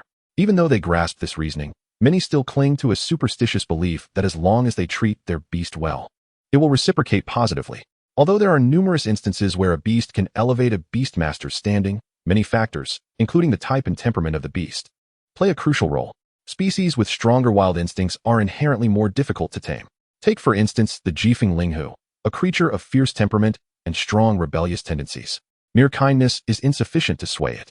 Zhang Xiaochuo's words stripped away the last vestiges of dignity for Huang Yan, leaving him utterly exposed. You speak nonsense. My Linghu is merely proud in spirit. Anyone can utter such words. Let us settle this in the arena. Jifeng Linghu, show them your might. Charge. With a thunderous roar, a powerful wind pressure surged around him. Coupled with Huang Yan's immediate activation of the giant transformation technique, the originally 1 meter tall Linghu expanded significantly, reaching about 1.5 meters in height. Jiang Wuqi released his small zack, narrowing his eyes. Although he had never studied the giant transformation technique, He understood its basic principles. The intensity of this technique's amplification should correlate with the Beastmaster's divine power, while also being limited by the strength of the beast itself. The stronger the beast, the more divine power is required. Comparing this with Su Tian's golden hair caterpillar's amplification, it became evident that the Jifeng Linghu possessed exceptional talent. Even Huang Yan, at the mid-stage of the third tier, could not amplify it effectively. Jiang Wuqi observed that Huang Yan was not only proud, but also rather obstinate. A beastmaster who places all their hope on their beast leaves themselves vulnerable to imbalance. After expending a significant amount of divine power, Huang Yan gasped for breath. What is the essence of battling beasts if not a contest of wills? Do you think that being amiable will secure a ranking? Naive. Go and see who on the leaderboard has not devoted their heart and soul to nurturing a high-level beast. Despite Huang Yan's assertions being grounded in fact, many remained unconvinced. They placed greater faith in their mentor's words, believing that balance is the key to long-term development. If one beast's amplification is insufficient, they should wait until their own strength increases before forming a second contract. Such an impatient approach, driven by vanity, brings little benefit. As Huang Yan listened to the surrounding discussions, his emotions grew increasingly agitated, resulting in his contracted Jifeng Linghu displaying signs of rage. The fierce light in its eyes flashed ominously. A burst of hot air shot forth, charging directly at Small Zack. The speed was so swift it left a lingering afterimage. At that moment, Small Zack was still exploring the arena nonchalantly, startled by the sudden assault of the Jifeng Linghu. Reacting instinctively, he unleashed the skill Poisonous Bolt. But the Wind-type Linghu, being agile and swift, dodged all attacks with a few deft movements. A swipe of its claw sent Small Zack flying over 3 meters. Such immense power. Truly a high-level beast. Huang Yan's lips curled into a smug smile, finally revealing his satisfaction. Jiang Wuqi, do you see this? This is the essence of battling beasts. As long as my beast is strong enough, who can claim my rearing is inadequate? Ha! A flicker of murderous intent crossed Jiang Wuqi's eyes as he retrieved the Junior Beast Evolution Diagram. Enhancement Point 1. Enhancement Point 1. Enhancement Point 1. Enhancement Point 1. Enhancement Point 1. To think, a single strike yielded 5 points? Is this the reward for engaging in cross-tier combat? Without hesitation, Jiang Wuqi directed the sole unallocated attribute point towards strength on Small Zack's panel. Current available enhancement points, 0, based on the current level of Poison Swamp Gel Beast characteristics. The following attributes may be enhanced: Strength, 5, Endurance, 13, Spirit, 4, Toxicity, 5, Resilience, 5, Size, 10. When the total attribute points exceed 100, evolution points may be obtained. Upon evolution, new mutated attributes may be acquired.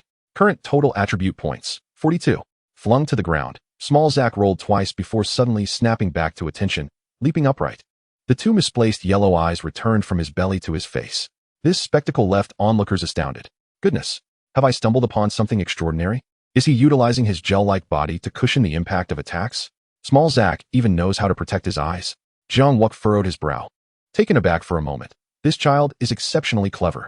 The Jifeng Linghu, seeing its claw strike had no tangible effect, let out a roar and swung its tail, aiming to crush Small Zack.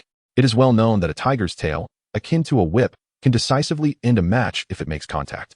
Just as the crowd held their breath in anxious anticipation for Small Zack, he leaped over 2 meters high, narrowly evading the sweeping tail.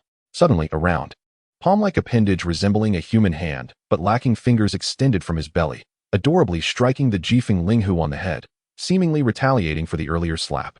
The world fell silent. Even the once rampant Jifeng Linghu's gaze grew markedly clearer. The onlooking Wang Zilv, poised to rescue Small Zack, stood in stunned silence. What in the world? Chapter 45. Jifeng Linghu loses control. The Flying Sky Lock Ancestor unleashes divine skills. Enhancement Point 1. Enhancement Point 1. Enhancement Point 1. Enhancement Point 1. Enhancement Point 1. Small Zack, with a single slap, returned the 5 points, and Jiang Wuqi could barely contain his triumphant grin. My son is incredibly astute. Well done. Father will enhance you further. Increase strength. Let us ensure you deliver a proper slap back. Current available enhancement points, 0. Based on the current level of Poison Swamp Gel Beast characteristics, the following attributes may be enhanced: Strength, 10. Endurance, 13. Spirit, 4. Toxicity, 5. Resilience, 5. Size, 10. When the total attribute points exceed 100, evolution points may be obtained. Upon evolution, new mutated attributes may be acquired. Current total attribute points, 47. Having gained another strength enhancement. Small Zack's gaze transformed. His yellow eyes widened in fierce determination. A small hand emerged from within, wrapping around the neck of the Jifeng Linghu, striking as he rode atop it. Slap, slap, slap. Enhancement point 1. Enhancement point 1. Enhancement point 1. Enhancement point 1. Enhancement point 1. The swift wind spirit tiger, no matter how powerful, could not shake off the small Jiang clinging to its nape. It could only roll frantically on the ground, attempting to dislodge the tiny creature. However, after a while, it realized that Jiang was wrapping itself even tighter. Seeing this tactic ineffective, the wind spirit tiger let out a furious roar and leaped high, intending to crush Jiang beneath its weight. Jiang Wuqi glanced at Huang Yan with a knowing smile. At this moment, the true essence of an exceptional beast master was about to be revealed. The divine power of beast mastery should not be squandered lightly. Observe closely, learn well. With Jiang Wuqi's command, external path enhancement, hardening technique, a sudden barrier illuminated around Jiang, who was on the verge of being crushed. Under Jiang Wuqi's mental guidance, Jiang instantly transformed into a conical shape.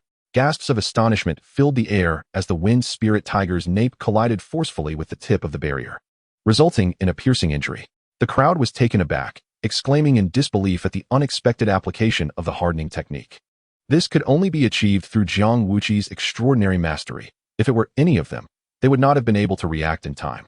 Indeed, the hardening technique was exceedingly tough, penetrating even the tiger's skin. It seemed that Jiang Wuqi's divine power was impressively refined and formidable. This remarkable counterattack would undoubtedly be recorded in the annals of novice beastmasters, as the situation had drastically reversed, showcasing an incredible display of skill. Jiang Wuqi was teaching the essence of beast mastery to the lagging old Deng in a hands-on manner. Huang Yan, realizing the gravity of the situation, felt a surge of embarrassment for his earlier bravado. What happened to your confidence in your beast? He thought. No matter how strong a beast, if it was under the command of a useless beastmaster, it would still be rendered ineffective. Jiang Wuqi's lesson was indeed a sharp slap in the face. Huang Yan's pupils dilated in shock, as this scene shattered his perception. Could a single hardening technique truly overturn the entire situation? No, it was impossible. He refused to believe that his wind spirit tiger could be defeated. Get up, attack it, tear it apart. The critically injured wind spirit tiger, with blood streaming from its wounds, now turned its gaze toward Jiang Wuqi, its eyes ablaze with fury. The air around the tiger crackled with pressure as it prepared to charge, its massive jaws aimed directly at Jiang Wuqi's throat. The sudden shift sent waves of panic through the spectators. Be careful, Chigu, Huang Yan shouted, desperately activating his contract to restrain the tiger, even launching 2 beast binding chains in an attempt to capture the wind spirit tiger. Yet, before the chains could make contact, they were repelled by the tiger's fierce wind pressure. Huang Yan was taken aback, shouting in fear, I didn't mean for you to bite Jiang Wuqi. Stop. At this moment, both Wang Zilv and the headmaster of Class 10 raised their palms, gathering a terrifying red glow within their hands. If Jiang Wuqi made no move, they would be left with no choice but to eliminate the frenzied beast, as once a beast goes berserk, it is nearly impossible to tame it again. Witnessing this, Huang Yan was engulfed in despair. No, don't kill it. I beg you, spare its life. He felt utterly powerless to forcibly summon back the raging wind spirit tiger, forced to watch helplessly as the events unfolded. However, while Huang Yan was powerless, Jiang Wuqi was not. With a decisive motion, Jiang Wuqi closed the beginner Beast Evolution Atlas, a cruel smile creeping onto his lips. Come on, I've been waiting for you. With a flourish of his hand, he invoked the external path prohibition, heavenly network.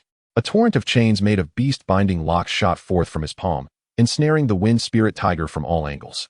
The air filled with the sound of clanking metal as 10 azure chains locked down the beast.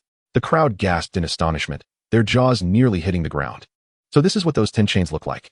They marveled. Jiang Wuqi had once again unleashed a miraculous technique.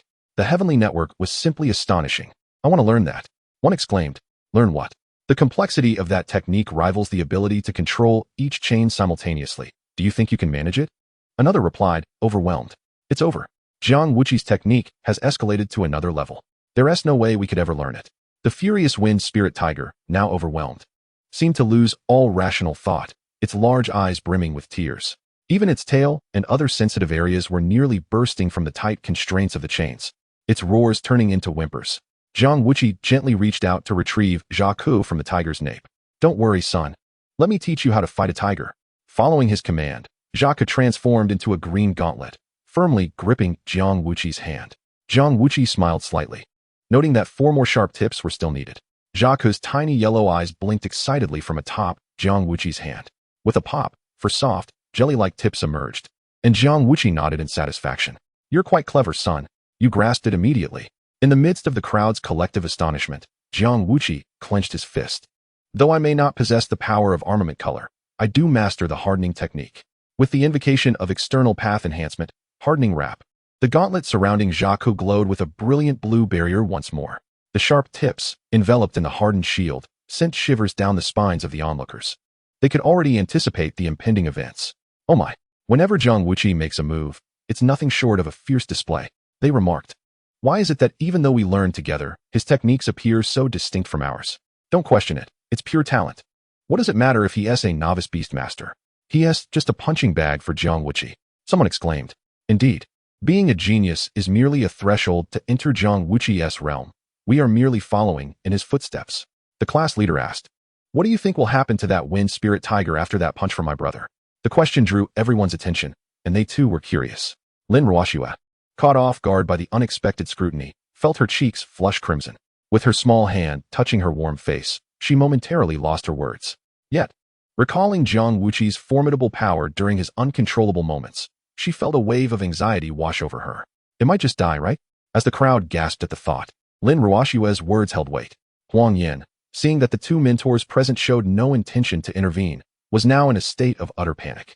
Jiang Wuqi, Chigu, I beg you, don't kill it. I'll pay you. I'll buy its life. The wind spirit tiger, in its desperate state, almost seemed to plead for mercy. Its fear evident as it faced the terrifying figure of Jiang Wuqi. Please, don't strike. It seemed to cry. Jiang Wuqi's lips curled into a sinister smile. It would be somewhat insulting to settle this with money. Don't worry. You claim you can't control it? I'll help you train it properly. Rest assured. No charges will apply. Just as Huang Yin felt a sense of relief, Jiang Wuqi's next action sent his heart racing anew. With a powerful stance, Jiang Wuqi drew back, his face adorned with a smile reminiscent of death itself. Charge! The moment the gauntlet's barrier met the tiger's head, a powerful shockwave erupted, sending the tiger's teeth flying and blood spraying 3 meters away. The spectators instinctively recoiled, realizing that without the binding chains, the wind spirit tiger would have been sent soaring several meters into the air. This was clearly an act of vengeance for Zhaku. Before the astonished crowd could recover from this shock, an even more astonishing scene unfolded. Jiang Wuqi retracted the 10 beast binding chains and simply sat down upon the tigeress back. Pay attention. Let your father teach you how to strike. The nose is the area with the most sensitive and dense nerve distribution. Next time, aim for this spot, understood? Such a foolish big cat deserves to be beaten until it cries. Before the words were fully spoken, a dark hand struck down. Bang, bang, bang. Howl. The brutality of the scene deserves a 5-star rating. As the time for the giant transformation technique elapsed, the swift wind spirit tiger shrank back by about a meter. Even after reverting to a small cub, Jiang Wuqi did not spare it. After releasing the hardened binding, he seized the little tiger's head and delivered a series of heavy slaps. Slap, slap, slap, until the class bell rang once more. Jiang Wuqi finally ceased his actions. At this point, the tiger's head had swollen to the size of a pig's head, and its once astute gaze had been significantly dulled. That's right. Such a gaze is far more appealing. From now on, no more showing off, understood? The toothless little brain axe remained silent, merely nodding repeatedly. Jiang Wuqi nodded in satisfaction and then tossed the little brain axe into Huang Yan's arms. Look, it's so obedient now. It can even understand human speech. Just learn from it. Remember, humans are the true foundation of strength. If you wish to raise a powerful beast, you must first be strong yourself. Huang Yan lowered his head in shame, unable to utter a single word of rebuttal. Just as the little brain axe lifted its head, Jiang Wuqi's little Zack, perched on his shoulder, extended a paw and delivered another slap. Bang! At that moment, the wronged little brain axe instinctively covered its head, 2 glistening tears rolling down its cheeks. Howl! Observing this scene, everyone struggled to suppress their laughter, witnessing the transfer of knowledge through example. Indeed, there is no son that cannot learn well if the father teaches correctly. Little Zack has mastered this slap technique quite adeptly. Jiang Wuqi, having found satisfaction in his earlier actions, was now eagerly engrossed in his reading. Current available enhancement points, 8. Wow, there are so many. Where should I allocate them? With a clanking sound of chains, the students of Class 11 collectively cheered, following Jiang Wuqi back to their classroom. Watching Class 11 skillfully manipulate the flying chains, the students of Class 10 secretly resolved to improve their skills. A girlfriend may be dispensable, but proficiency is essential. Humans are indeed the fundamental source of strength. Brother Qi is truly a role model. We must learn. After everyone returned to class, only Shun Mingqi remained lost in thought. To her, Jiang Wuqi's battle had fundamentally overturned the belief system of the Beastmaster profession. There was a crucial point she could not comprehend.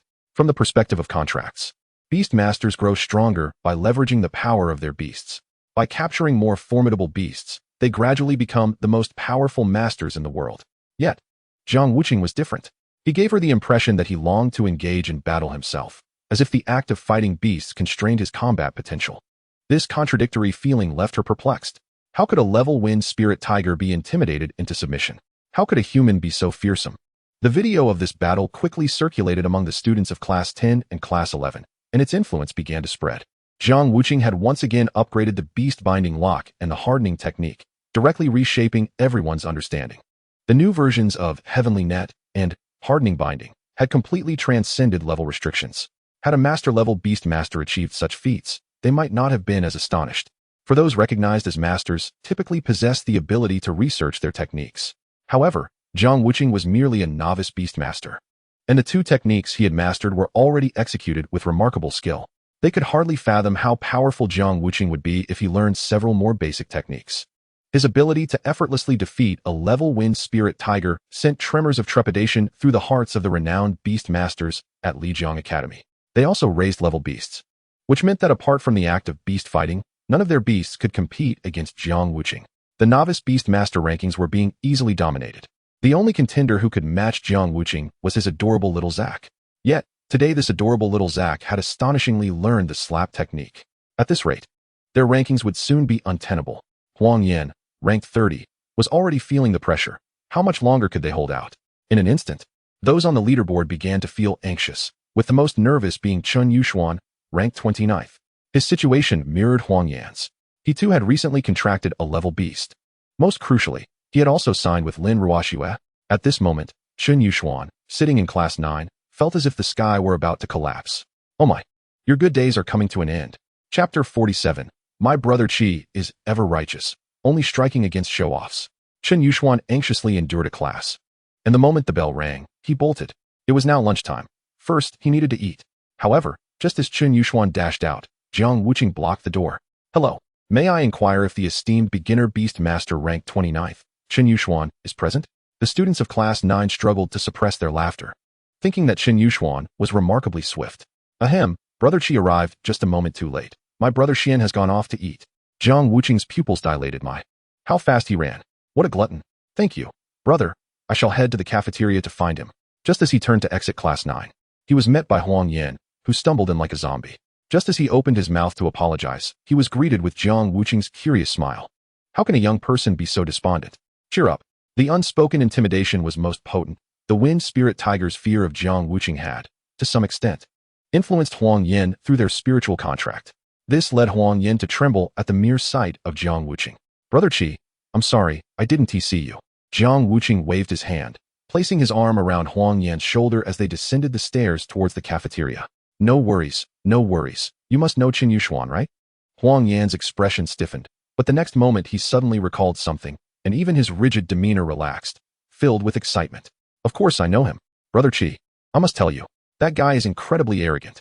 After he saw that I contracted a level wind spirit tiger and made it to 30 on the leaderboard. He contracted one too, but his is half a year older than mine, and he constantly bullies my tiger. Isn't he shameless? Jiang Wuqi's lips twitched. So this is how ranking works?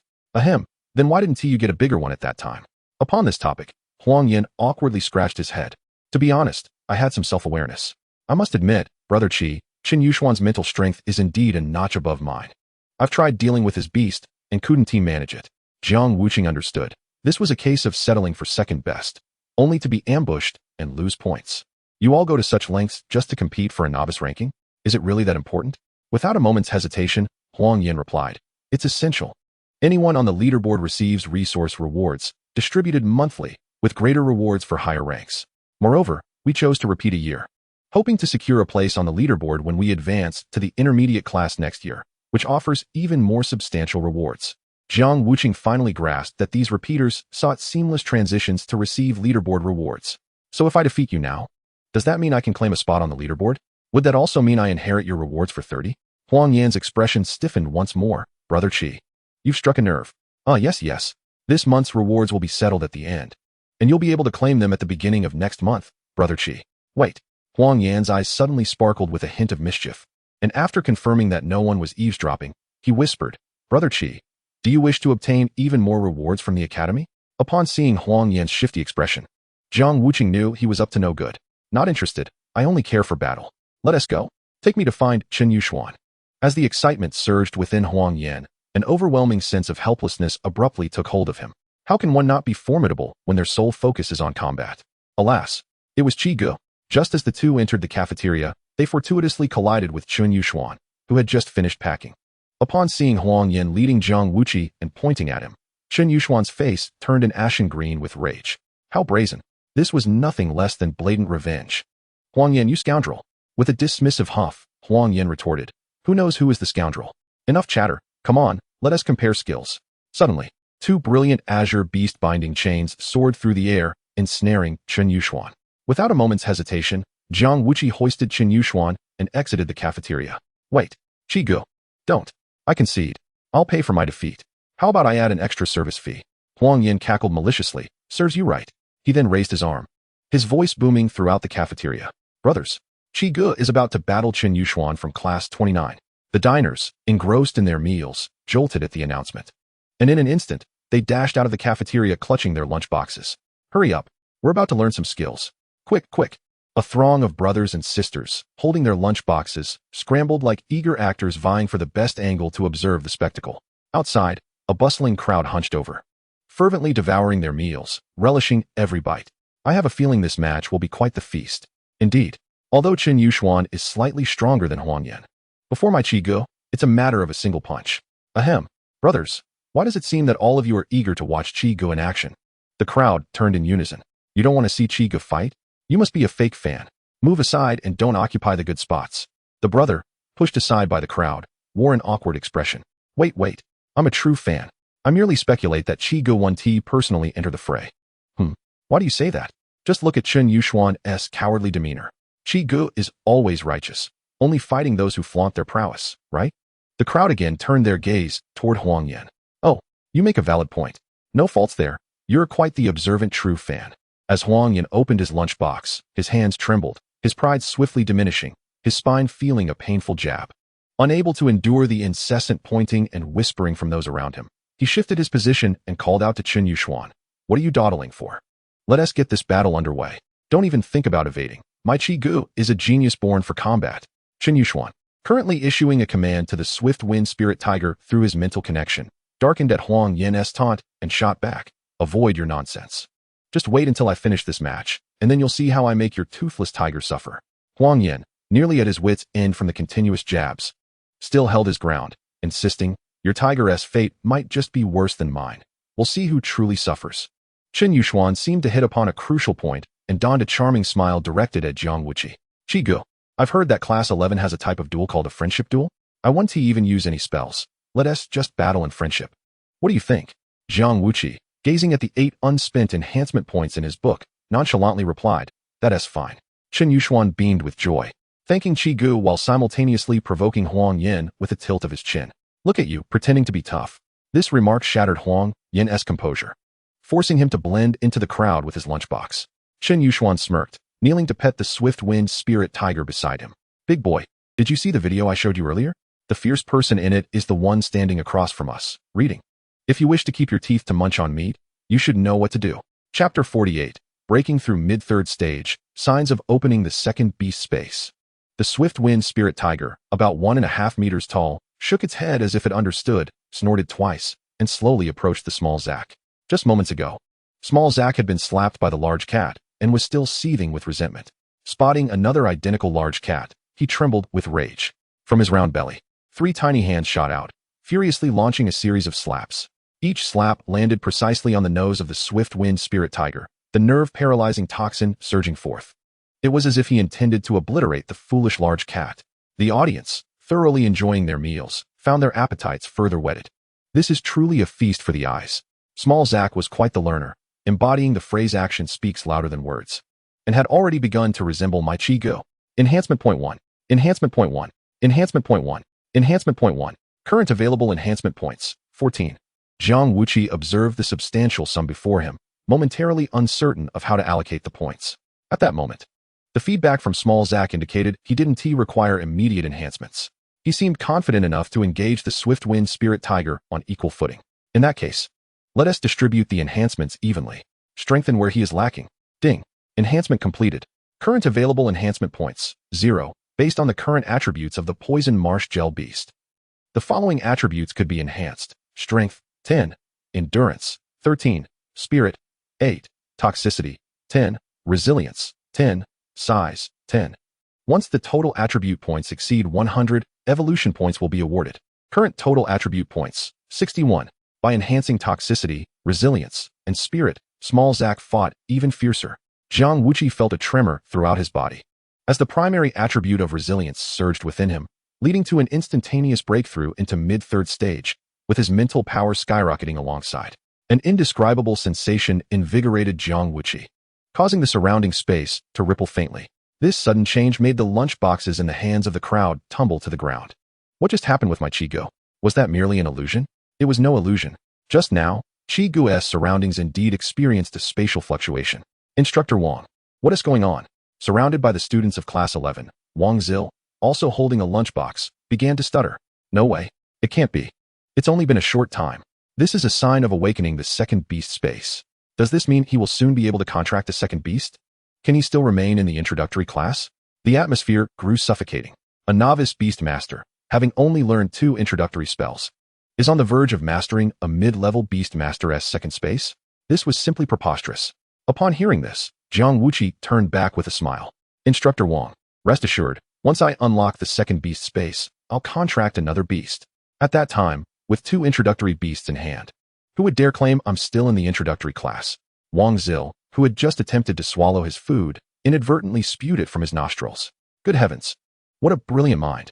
The focus isn't on the introductory class. The emphasis is on the second space. A genius capable of unlocking a second space. Who wouldn't directly contract a beast of high potential? How could a peerless genius like you contract a low-level beast? How could I, as your class instructor, live with that disgrace? Cough, cough, cough. Jiang, you first battle the beast, and then come to my office. Understood, Instructor Wang. As the conversation unfolded, Jiang Wuqi received 6 additional enhancement points. This time, he refrained from further augmentations, opting to reserve his strength for the forthcoming challenges. Closing the Chujidi Yusho Jinhua Tupu, Jiang Wuqi's gaze returned to the 2 beasts in the arena. It remained uncertain whether the Jifeng Linghu had intentionally held back or if the changes were due to his own Xiaohack's enhanced toxins. At this moment, the speed advantage of Jifeng Linghu had dissipated entirely, its steps appearing somewhat unsteady as it frequently shook its head. Chen Yuxuan, observing this scene, felt a surge of alarm. Though he had verbally cautioned Jifeng Linghu against using lethal force, the current situation clearly demonstrated that the pivotal effect of the toxins from Xiaohack's earlier strikes had come into play. He could now sense the fatigue of Jifeng Linghu. Defeat was merely a matter of time. Noticing that the enhancement points had ceased to increase, Jiang Wuqi decisively concluded his session. He returned to his group, lifting the lunchbox beside Lin Ruoxue, replenishing his energy. Quick battle, quick resolution. Time for a meal. As Xiaohack unleashed a barrage of sticky projectiles, Jifeng Linghu, unable to evade, succumbed after 2 minutes, collapsing and frothing at the mouth. If the previous battle was won through Jiang Wuqi's unparalleled skills, this one saw Xiaohack genuinely fighting beyond his level. Utilizing the experience gained from the last encounter, the crowd erupted in cheers, offering the warmest applause for Xiaohack. It was exceedingly rare for a level beast to triumph over a beast of a higher tier solely based on its own abilities, beyond Xiaohack's extraordinary talent. What resonated more was Jiang Wuqi's mentorship, guiding the inexperienced Xiaohack step by step onto the stage of the leaderboard. Witnessing this moment served as an immense inspiration for the junior beast tamers who had persevered in their ambitions. This is the power of role models. Chiga is impressive. Xiaohack is impressive. With Jiang Wuqi's continuous battles throughout the day, the number of combat videos proliferated. Coupled with the backing of Dean's son Minuan, Jiang Wuqi's status as the spokesperson for Lijiang Academy was solidified. The public of Lijiang City could even discern his potential to dominate the upcoming events through the videos. Truly formidable, extraordinarily so. He bore no resemblance to a mere product of the academy. The crowd admired Jiang Wuqi's high-level maneuvers. What kind of intellect could conceive such creativity? There were no limits to this innovation. This left the master-level beast tamers, who had failed to create a single technique over several years, feeling quite embarrassed. As Jiang Wuqi's influence expanded, so did the number of people keen to connect with him. A line of individuals eager to discuss collaboration formed outside the Lijiang Beast Academy. Upon learning of this, Zhang Ziho was consumed by anxiety. Such matters could not be intercepted by others. He needed to pull out all the stops. Without even donning his pants, Zhang Ziho rushed to Jiang Wuqi's dormitory, bursting through the door with a bold declaration. Brother, I, from the Lijiang family, will offer you 10 million in endorsement fees, and you can have half of the shares. I know you might not want it, but we are brothers, so please accept. Chapter 49. The Zhang family is truly sincere. Jiang Wuqi's lips twitched in disbelief. He even suspected that Zhang Ziho was doing this on purpose. You think you're impressive? So lofty. With just 2 sentences, you've turned me into a public welfare spokesperson, and 10 million at that. If you were to give 1 billion, wouldn't that all be donated as well? Ultimately, I wouldn't see a single cent, so what does it matter? Donate. Fine, whatever makes you happy.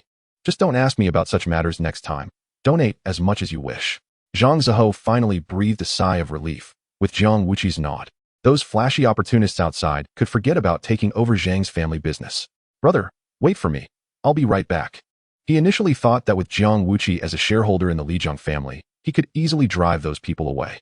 However, to his astonishment, this group had come fully prepared, and all were experts. Among them was Lu Qi, the manager of the Lijiang branch of Yubao Pavilion. Young Master Jiang Wuqi is now our academy's public welfare spokesperson. If you can donate, we can certainly donate as well. Besides, Jiang is already a silver member of Yubao Pavilion. I personally delivered the card. It is only reasonable for us to also contribute as a gold or platinum member. Upon hearing that Yubao Pavilion had already set its sights on Jiang Wuqi, Zhang Ziho felt even more anxious. Although the Zhang family was a prominent clan in Lijiang City, they were still far too weak compared to Yubao Pavilion, which spanned across Daxia. Unable to confront them directly, he could only resort to softer methods. You go ahead first. Lu Qi chuckled, bowing slightly. Thank you, young Master Jiang, for your courtesy. I shall take my leave now. You all can continue your discussion. At the base of the male dormitory, a group of commercial representatives watched as Zhang Ziho allowed Lu Qi to pass, and they grew increasingly anxious. If they delayed their actions, they might miss out entirely. Young Master Jiang, we are from Tianwei Real Estate, and we intend to donate a training facility in Jiang's name to your esteemed academy. Zhang Ziho's eyes widened in disbelief. Are you insulting me? My Jiang family is in the real estate business. Half of Lijiang City was constructed by us. Do you think I lack this? Get lost. Hey, young Master Jiang. Don't be hasty. The Jiang family certainly doesn't lack such resources, but it seems that you don't have a real estate business under your name. Can we not discuss this?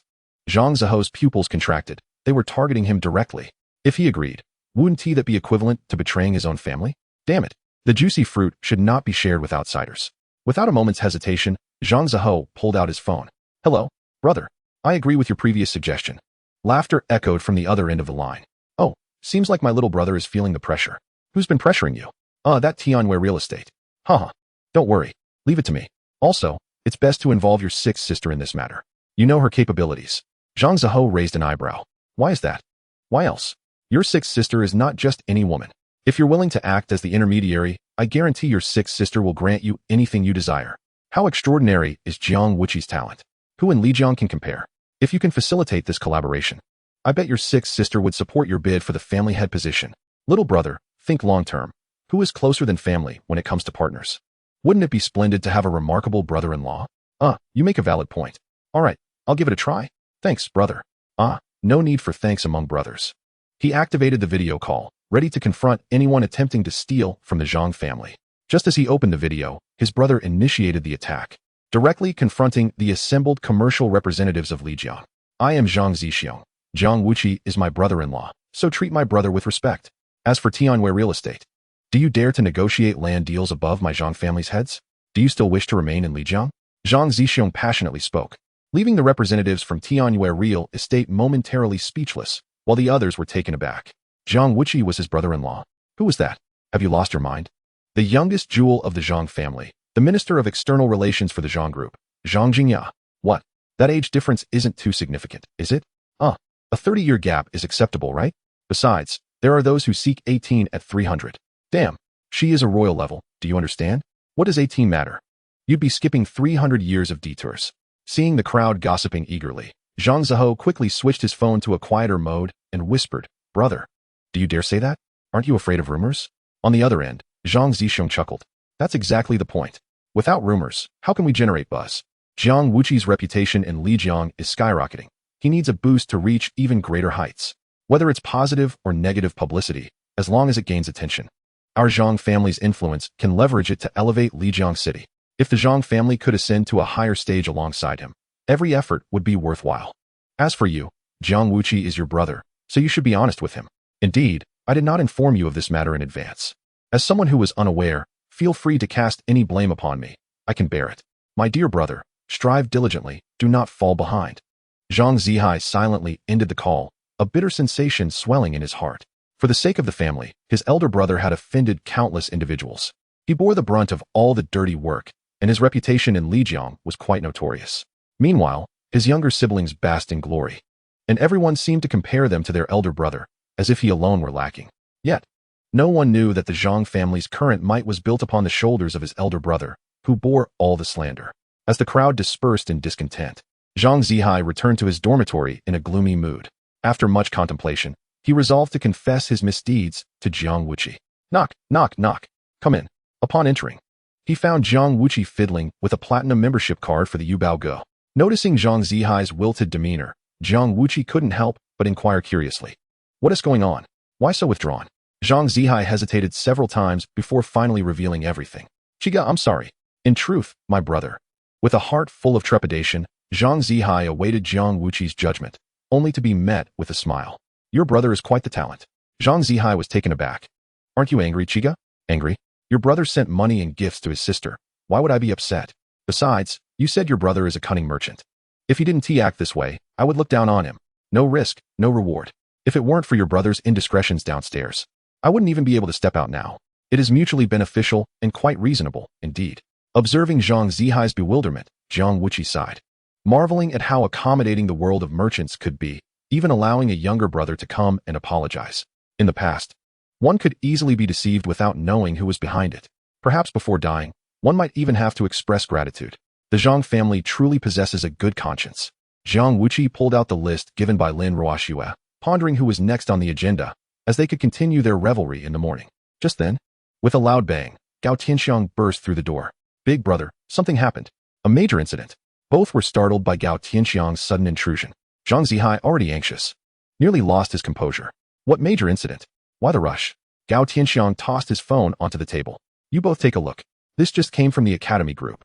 The two leaned in, tilting their heads toward the phone. The video depicted what closely resembled their female dormitory, where one room had been encased in ice. A blue beam of light flickered through the icy window. The shock left them in unison, exclaiming, a mutation upgrade? A mutation upgrade? Jiang Wuqi instinctively asked. Who is so formidable? Gao Tianxiang turned to shut the door, exasperated. Big brother, there are just us three here, no need to pretend. You must have shared some mutation secret with our class monitor. Spill it. Jiang Wuqi picked up the phone again, examining the girls' dormitory and the ice encasement. Lin Ruoxue? Is this for real?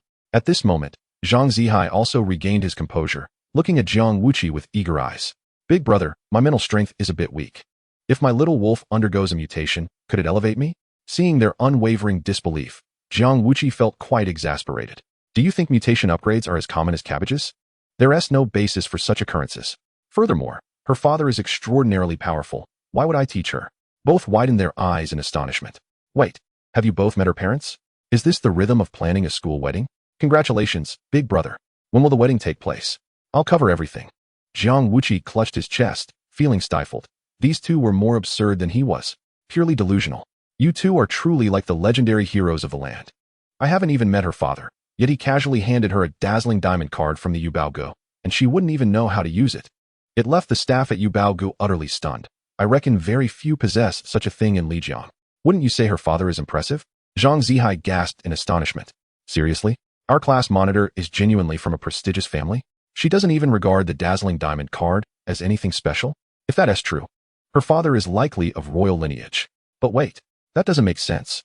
There is only one royal in Lijiang, our dean. However, our dean's surname is Sun, not Lin.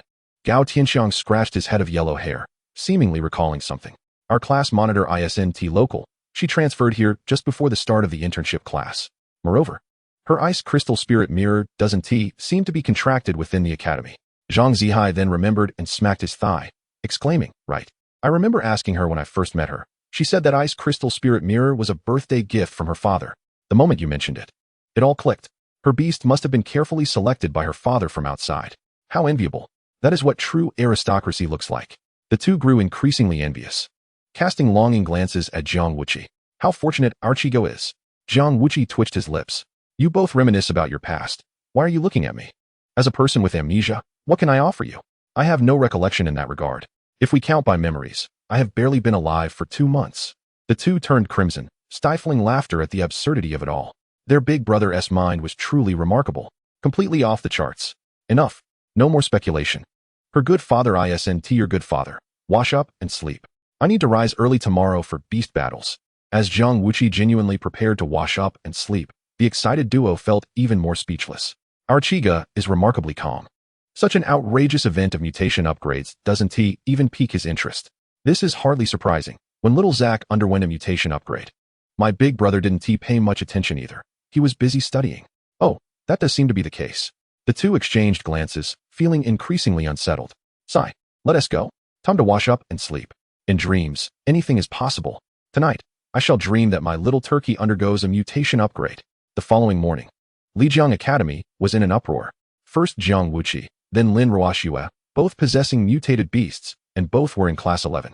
Why weren't they the ones undergoing mutation upgrades? The most critical part was that these two had done so one after the other, causing unbearable heartache. In the cafeteria, Jiang Wuqi sipped his porridge while observing Gao Tianxiang's pitiful expression, reminiscent of a scorned lover. In the realm of beast tamers, it seemed only mutated beasts inspired jealousy. Clearly, he had failed to achieve a mutation in his dreams last night, which was genuinely disheartening.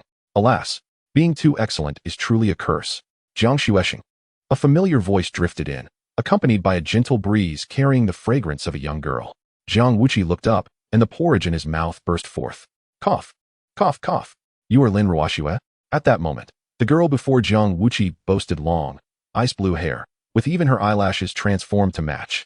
It was hard to tell if it was an illusion, but she seemed to radiate a shimmering glow, reminiscent of a beauty filter. But you, aren't you a mutated beast? Could it be that you've undergone a mutation upgrade? A group of diners clattered their utensils, and Chiga's reaction was rather unique, distinctly lacking in human sensibility. Who speaks of extraordinary transformations as mere promotions? Lin Ruoxue's metamorphosis was evidently a manifestation of the nurturing effects following her ascension to beast mastery. Her petite face flushed crimson as she timidly inquired, is it not appealing? Before Jiang Wuqi could respond, an air of suffocation enveloped the surroundings. The gathering of girls clutched their chests, overwhelmed by heartache, utterly oblivious to Lin Ruoxue's beauty. Such a flawless natural visage, if bestowed upon them, would lead them to wake from dreams with smiles. Even Zhang Zihai, a man, could no longer bear to witness such an affront. How could one possess the beauty of a frost goddess and still deem themselves unattractive? What more could one desire with such a countenance? Jiang Wuqi felt a twitch at the corner of his mouth. Indeed, the eyes of the masses are astute, and this girl truly had a knack for self-deprecation. It seemed she aspired to soar beyond the heavens. No sooner had the thought crossed his mind than Lin Ruoxue gasped in delight. Wow. I hadn't even had the chance to tell you. And you already noticed? Jiang, you're amazing. I feel like I could fly right now. Chapter 51. The Dean's Secretive Scheme. Chen Yuxuan becomes the scapegoat. The crowd tilted their heads in confusion, brows furrowed, their faces laden with questions. What does this mean? Is she suggesting that her beloved pet's transformation after Ascension has granted her the rare ability to fly? Can a level beast truly elevate its master into the skies? The audience clenched their fists, unable to contain their frustration. This was utterly infuriating. Zhang Zihai slammed his lunchbox shut, declaring he would no longer eat. What good is wealth when it amounts to nothing? Jiang Wuqi opened his mouth, incredulous that his offhand remark could lead to such continued self-aggrandizement. You really are something else. For Jiang Wuqi, who saw through her abilities at a glance, Lin Ruoxue felt an unspoken connection, as if they were fated to embark on this journey together. Come forth. Ice magic mirror. With a flourish, Lin Ruoxue spun elegantly, a chill descending that rendered her akin to a fairy amidst the snow. A small, palm-sized round mirror emerged from the beast space. As the master of the level ice magic mirror, Lin Ruoxue gently levitated into the air, prompting gasps from the cafeteria patrons. Wow, she is truly beautiful. She can fly? How enviable. Jiang Wuqi was taken aback. Was a Dozone-level powerhouse truly this formidable? And a magic mirror? Did she inquire daily about her beauty? Was it true that Lin Ruoxue gazed into the mirror every day, unaware of her own allure? This was all quite remarkable. Little did Jiang Wuqi realize that his casual remark about the mirror's question of who is the most beautiful woman in the world would have such a profound impact on Lin Ruoxue, who struggled with self-doubt. The transformation of the level Ice Crystal Spirit Mirror into the level Ice Magic Mirror was entirely attributed to Lin Ruoxue's insecurities. Even the beasts could no longer bear to see their master in such a state of self-doubt. To alleviate her insecurities, they had no choice but to grow stronger. After a moment of hesitation, Lin Ruoxue shyly floated down beside Jiang Wuqi. What do you think, Jiang? Is it unbearable? Forgive me, but I am somewhat face-blind. I struggle to comprehend beauty, he replied. The cafeteria patrons stumbled back, nearly toppling their tables. So handsome, yet oblivious to beauty. How remarkable. My heart aches. Zhang Zihai quietly reopened his lunchbox, taking a cold bite that left him feeling desolate. The world had transformed into something utterly incomprehensible to him. He realized that to induce a beast transformation, a beastmaster must possess a flair for the dramatic. Just look at these two. If showing off were a skill, they would undoubtedly reign supreme. This was a craft to be mastered. Upon hearing Jiang Wuqi's words, Lin Ruoxue's face fell. It seemed his standards were indeed slightly elevated. I must strive harder, she resolved. Thank you for your encouragement, Jiang. I will continue to improve. Jiang Wuqi pondered. How had this girl become so peculiar? Gao Tianxiang, Zhang Zihai, and Lin Ruoxue. How had they all changed so drastically in just 2 months? What on earth was happening to them? In a corner of the cafeteria, Shen Mingqi's mind was utterly overwhelmed, oblivious to the coffee dripping from her mouth onto her white lab coat. She questioned whether the knowledge she had acquired over the years was even valid, as none of the cases aligned with her experiences. Little Zack's transformation from the Earth Spirit Clan to the Spirit Beast Clan, and the Ice Magic Mirror's metamorphosis directly from the Spirit Clan to the Demon Spirit Clan. What was happening at Lijiang Academy? Was the feng shui of a level 3 city truly this advantageous? Would there be more transformations next month? This matter needed reporting to the dean. It was simply astonishing. Not only was Shen Mingqi perplexed, but even Sun Mingyuan, the king-level dean, was equally bewildered. After 300 years of life, he had never witnessed such extraordinary transformations. And now 2 had occurred simultaneously. Had their ancestors struck gold? In his office, a befuddled Sun Mingyuan gazed out the window, lost in thought, staring at the public service posters. The Zhang family seemed intent on promoting Jiang Wuqi and Zhang Jingya. Why not promote their own? This pair truly embodied the essence of beauty. If they could assemble a team for the National Beast Master competition, setting aside matters of strength, with their looks alone, they would surely garner attention. Indeed, beauty has its own logic. After breakfast, as the group prepared to return to class, they noticed a cohort of individuals clad in black from the Lijiang family swiftly tearing down all nearby public service posters. Simultaneously, they replaced them with 2 strikingly similar posters featuring a couple. One red captain, Jiang Wuqi, capturing 4 tiger teeth with a single punch, while the other depicted vice captain, Lin Ruoxue, elegantly soaring with the ice magic mirror. Although the 2 were not in the same frame, the posters proclaimed their ages, 18, classmates, and of different beasts, revealing their nefarious intent. A monopoly on representation, self-promotion, and plans for a team? Zhang Zihai felt a wave of dizziness and leaned against the wall for support. Despite all precautions, he never expected the old dean to pull such a stunt. This cunning businessman. With anger welling up, Zhang Zihai rolled his eyes in exasperation. Gao Tianxiang pinched his own flesh and slapped his face to regain his senses. Brother Hao, you cannot die. Who will sponsor me if you do? Wake up. Look, your little wolf has transformed. Zhang Zihai closed his eyes, succumbing to unconsciousness. Jiang Wuqi covered his face, his head buzzing. Frankly, he had not anticipated such developments. A 300-year-old king-level beast master stooping to pilfer from children? While he could complain, he had to admit that the old rogue's plan for a team was indeed impressive and quite the spectacle. The words continuously recruiting team members held significant implications. Clearly, a competition was on the horizon. Lin Ruoxue gazed at the poster, her eyes sparkling with admiration for the dean, though the photos seemed mismatched. She yearned to create a similar one to match Jiang Wuqi's charisma. As her beautiful eyes wandered, they inadvertently landed on Chen Yuxuan, who was sipping soy milk in the crowd. Of course, he also had a Gale Spirit Tiger. He would be perfect. Jiang Wuqi shook his head. Just as he was about to retrieve a list and embark on today's quest for points, Lin Ruoxue suddenly pointed and declared, I, Lin Ruoxue from Class 11, challenge you.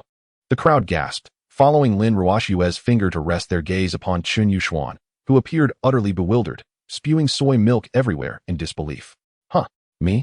Lin Ruoxue nodded earnestly. Yes, it is you. I want to challenge you. Receiving an overwhelmingly affirmative response, Chen Yuxuan felt tears welling up. Why is it me?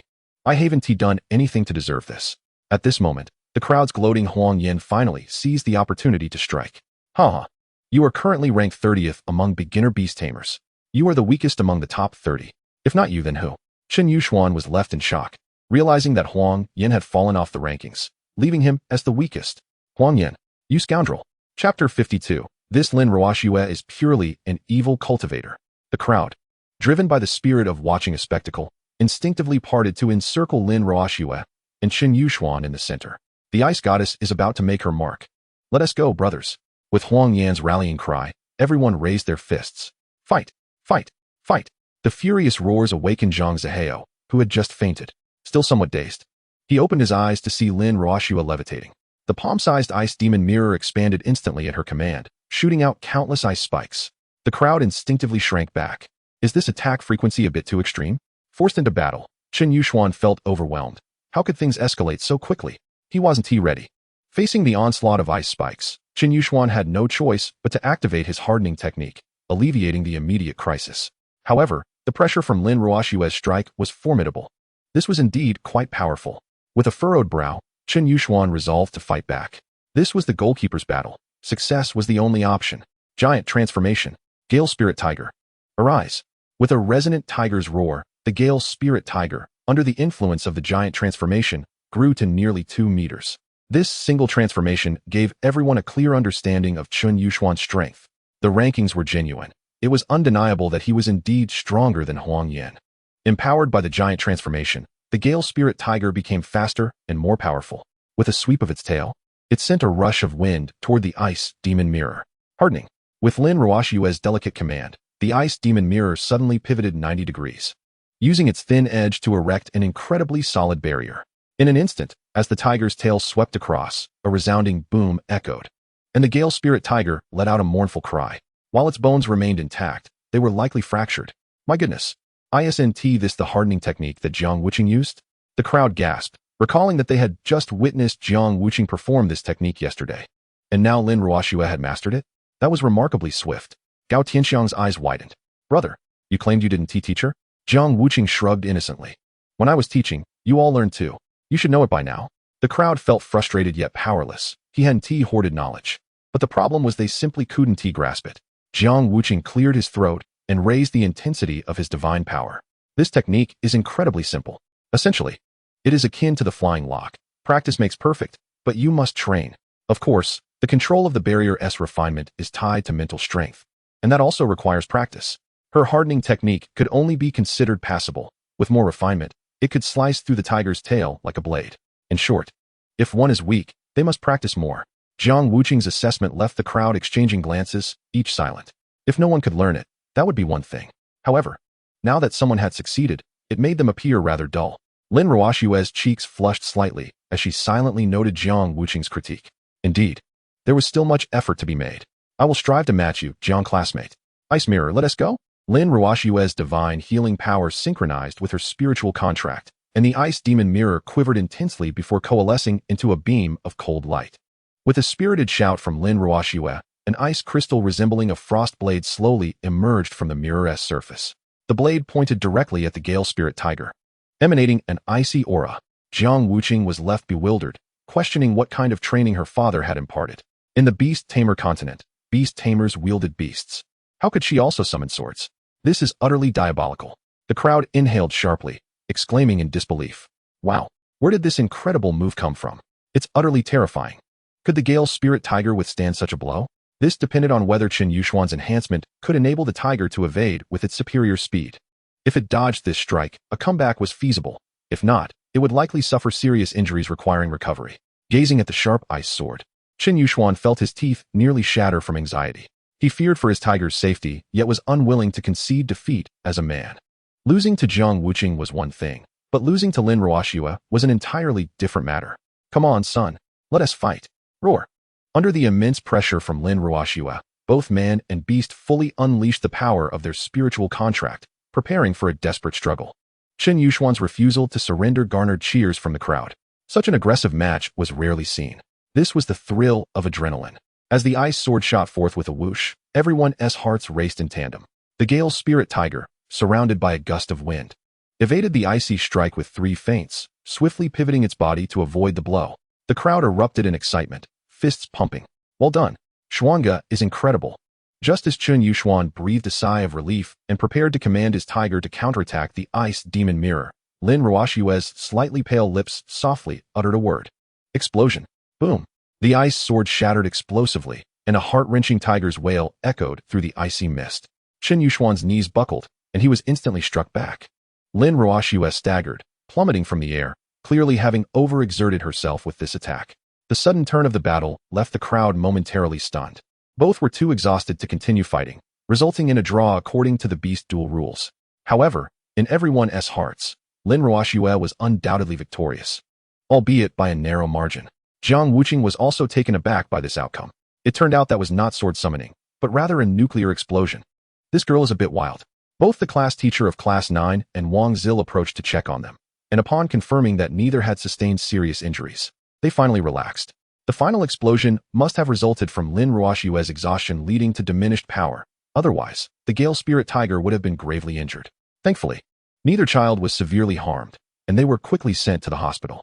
Though this battle did not conclude as effortlessly as Jiang Wuqi's victory, the pressure emanating from Lin Ruoxue's commanding gesture left a deep impression on everyone. Simultaneously, it was immortalized on a new poster, the Sword of Punishment from the Ice Goddess, heralding the rise of the new generation Lijiang goddess.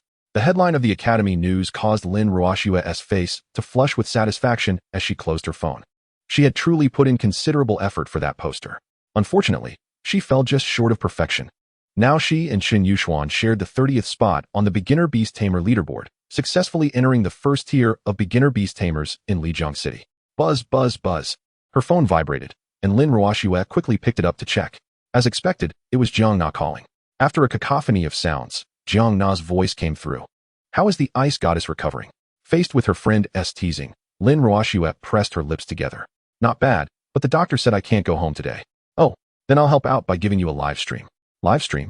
Lin Ruoxue furrowed her brows, about to inquire further when Jiang Na switched to video call and dialed again. As the connection was established, a jubilant cheer erupted from the video. After several moments of black screens, Jiang Na finally focused the camera on the training hall of Class 8. Your beloved Wuqi Gige is about to embark on another round of dominating the leaderboard. Chapter 53. Chui Gao Gao, the bear dominates the world. Upon hearing that Jiang Wuqi was set to continue his challenge, Lin Ruoxue immediately became fully alert, eagerly ready to follow her idol, to observe and to learn. This is the true essence of fandom. At this moment, Jiang Wuqi held the basic Beastmaster evolution chart in his hands, standing within the training hall of Class 8. Opposite him stood the formidable opponent, Chui Gao Gao, ranked 21st on the list of novice Beastmasters. Despite his name, Chui Gao Gao was far from tall. In fact, he resembled a plump dumpling, quite adorable in appearance. How do you wish to compete today, Brother Chui? Jiang Wuqi's unique address had already led others to form their own interpretations. Before each battle, he referred to others as Brother Su, Brother Huang, Brother Chun, yet afterwards, they all became little brothers. To them, this was Jiang Wuqi's distinctive courtesy. It emphasized that if you were not up to par, he would be the elder. Chui Gao Gao scratched his head and chuckled awkwardly. Since the match hadn't started yet, he might as well enjoy being treated like an elder. If he were to win, wouldn't he get to call Jiang Wuqi little brother? The mere thought was exhilarating. I believe that giving it your all is the utmost form of respect. The moment these words were uttered, the surroundings fell silent, and the next second, the audience erupted into frenetic cheers. Wow, you really have guts. Fantastic. My Chi Ji is finally ready to unleash his might. Chi Ji, please go all out and give him a real lesson.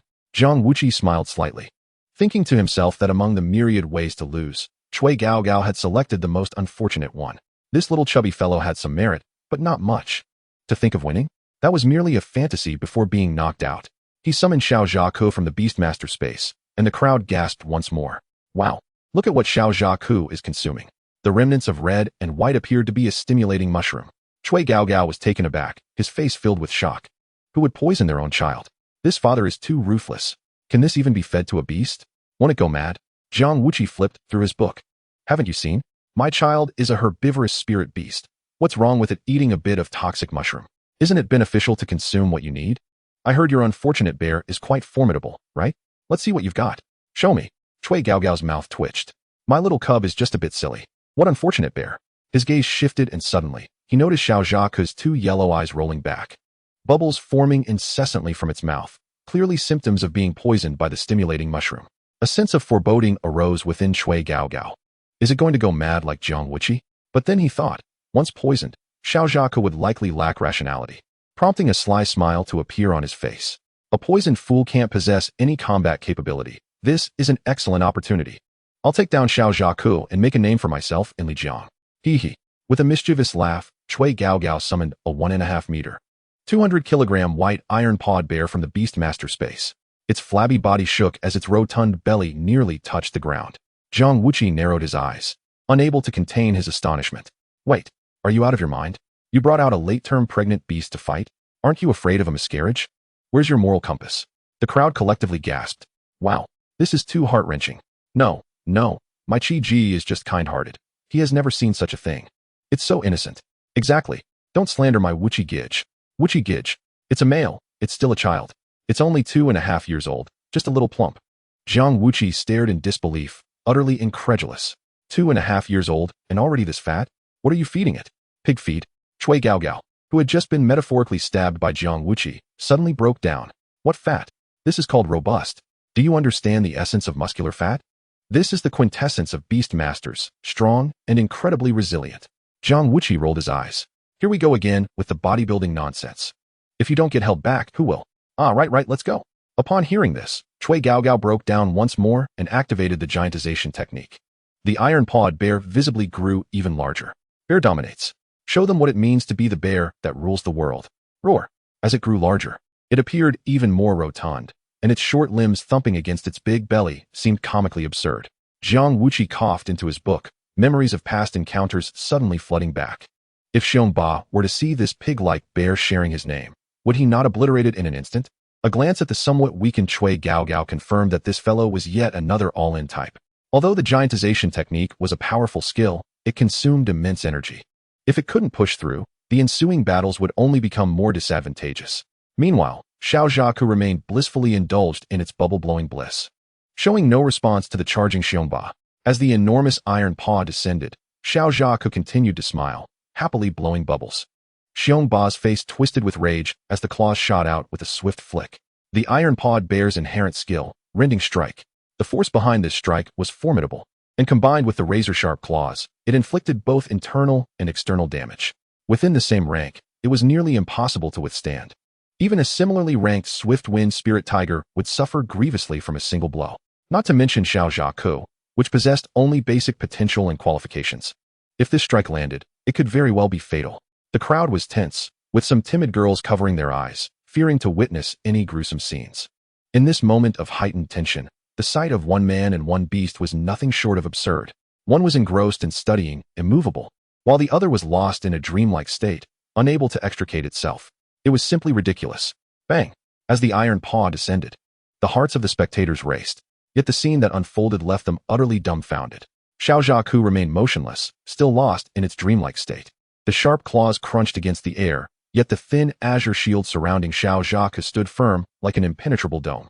No matter how much Xiongba exerted himself, he could not budge it in the slightest. The crowd collectively tilted their heads to glance at Jiang Wuqi. Even Chui Gaogao and his Xiongba were left bewildered. What the hell is going on? Has my Chi-Ji's divine power increased again? Could it be that he has upgraded his hardening technique? This can't even break through the defense. What beast are we even fighting against? Jiang Wuqi lowered the basic Beastmaster evolution chart from his face, and, after glancing at the unfolding battle, his expression darkened as he resumed reading. Enhancement points, 1. Current available enhancement points, 11.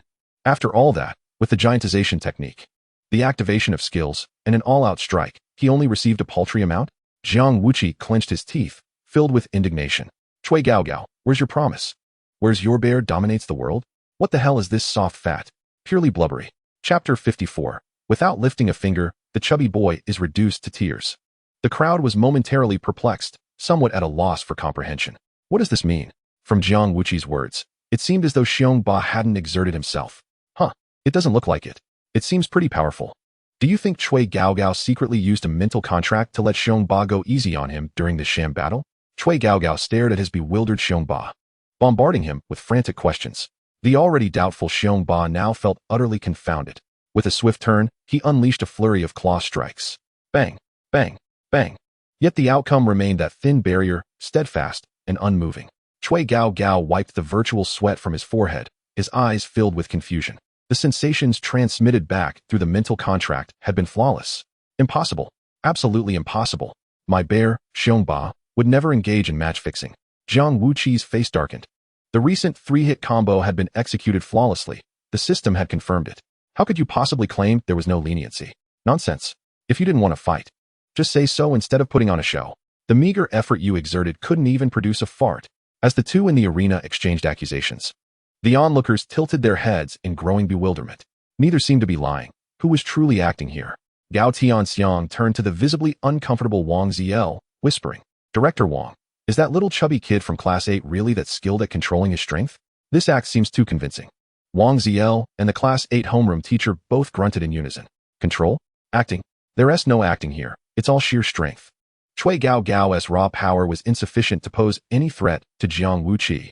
With Jiang Wuqi nearing the late stage of the 3rd rank and that twisted hardening technique, it was a miracle if Xiongba could even breach his defenses. Wasn't this just scraping the surface? What could he possibly feel? Director Wang, your student Jiang Wuqi is truly formidable. He seems to do as he pleases, doesn't he? Faced with the sarcastic questioning from the Class 8 instructor, Wang Ziel could only force a smile. Ahem, you must view this from another perspective. He would rather believe your student Chui Gao Gao is match-fixing than ever doubt his own abilities. How humble and pure-hearted he is. The Class 8 homeroom teacher nearly stumbled, his molars almost shattering. How naive. Do you hear yourself? As a mentor, how can you utter such pretentious words? It seems that the arrogance of your students, Lin Ruoshui and Jiang Wuqi, is entirely your influence. You are the true culprit. Truly, a new generation of exceptional teachers. Impressive. Wang Ziel, oblivious to the implications, continued to awkwardly laugh. You flatter me. It's all thanks to the dean for the opportunities, and the children have worked hard. Otherwise, a plain teacher like me wouldn't have the right to teach a junior class. How young I am. My experience is still shallow. Goodness, you really are something.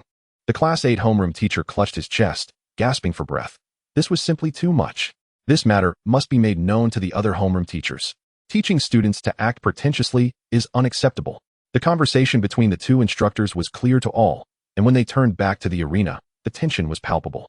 So, does this mean my brother's strength is simply too high to be felt? Brother, you could also describe it from another angle. Perhaps saying Chui Gao Gao is simply too weak. In the arena, Chui Gao Gao clutched his chest, his face ashen. The dignified 21st rank competitor was being labeled as too weak. A surge of bitterness mixed with grievance shattered the little chubby boy's composure, and he began to cry. The facts prove I did not engage in match fixing. You are simply too strong, and yet you slander me. Boo-hoo. Jiang Wuqi opened his mouth. He had only gained a little from the match, but who could understand his grievances? Could the system deceive him? It was clear that the issue lay with your own weaknesses. Forget it. He wouldn't hold a grudge. If one couldn't perform, then so be it. One must be magnanimous. Jiang Wuqi stepped forward and patted the little chubby boy's shoulder. I don't mean to blame you. If you can't do it, that's on you. I never said you had to perform a certain way, right? Just practice well. We can compete again in the future. Jiang Wuqi intended to turn and leave, but couldn't resist adding a final remark. Little brother, take my advice and help your bear lose some weight. I'm not joking. It really is sluggish. Wow. Nothing stung deeper than the denial of his cherished beast's prowess. The floodgates of tears burst open. Wow. Jiang Wuqi's expression froze. How old was this boy, still crying? Did this little chubby one have such a youthful heart? He had no idea how to comfort a child. Although Jiang Wuqi lacked parenting experience, he had watched children's programs. He conjured 2 chains to form a cradle for Chui Gao Gao, gently rocking him while retrieving a strengthening pill from his beast's space and placing it in the boy's mouth. There. No more crying. Boys must learn to be strong. Chui Gao Gao, This tender scene rendered the world momentarily silent. The Class 8 homeroom teacher's heart trembled. He nearly choked on his breath. Crying after losing? And needing comfort?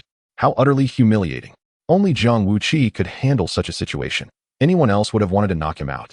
Phew. After a long sigh, the Class 8 homeroom teacher suddenly turned to Wang Ziel, exclaiming, Director Wang, I apologize. I was narrow-minded before. Jiang Wuqi is genuinely pure-hearted. Wang Ziel puffed out his chest slightly. Of course. He simply has a tendency to be misunderstood due to his mental state. From the moment he first approached me humbly seeking guidance, I knew he possessed a childlike heart. Meanwhile, Shinming Qi, who had been diligently taking notes, suddenly realized she had misjudged Jiang Wuqi all along. A man capable of such actions could not possibly be unkind. The female classmate sighed in envy. yearning to be comforted by their brother Wu Qi. How delightful it would be to receive such affectionate attention. In contrast to the innocent thoughts of the girls, the boys were thinking on a different level. Gao Tianxiang remarked, "This guy is quite cunning, using this method to gain my brother's sympathy. How despicable." Zhang Zihao added, "I see he's doing this deliberately. When he can't win, he resorts to such underhanded tactics to save face, fooling my brother's pure feelings." Chen Yuxian retorted, "I can't even stand this in the hospital.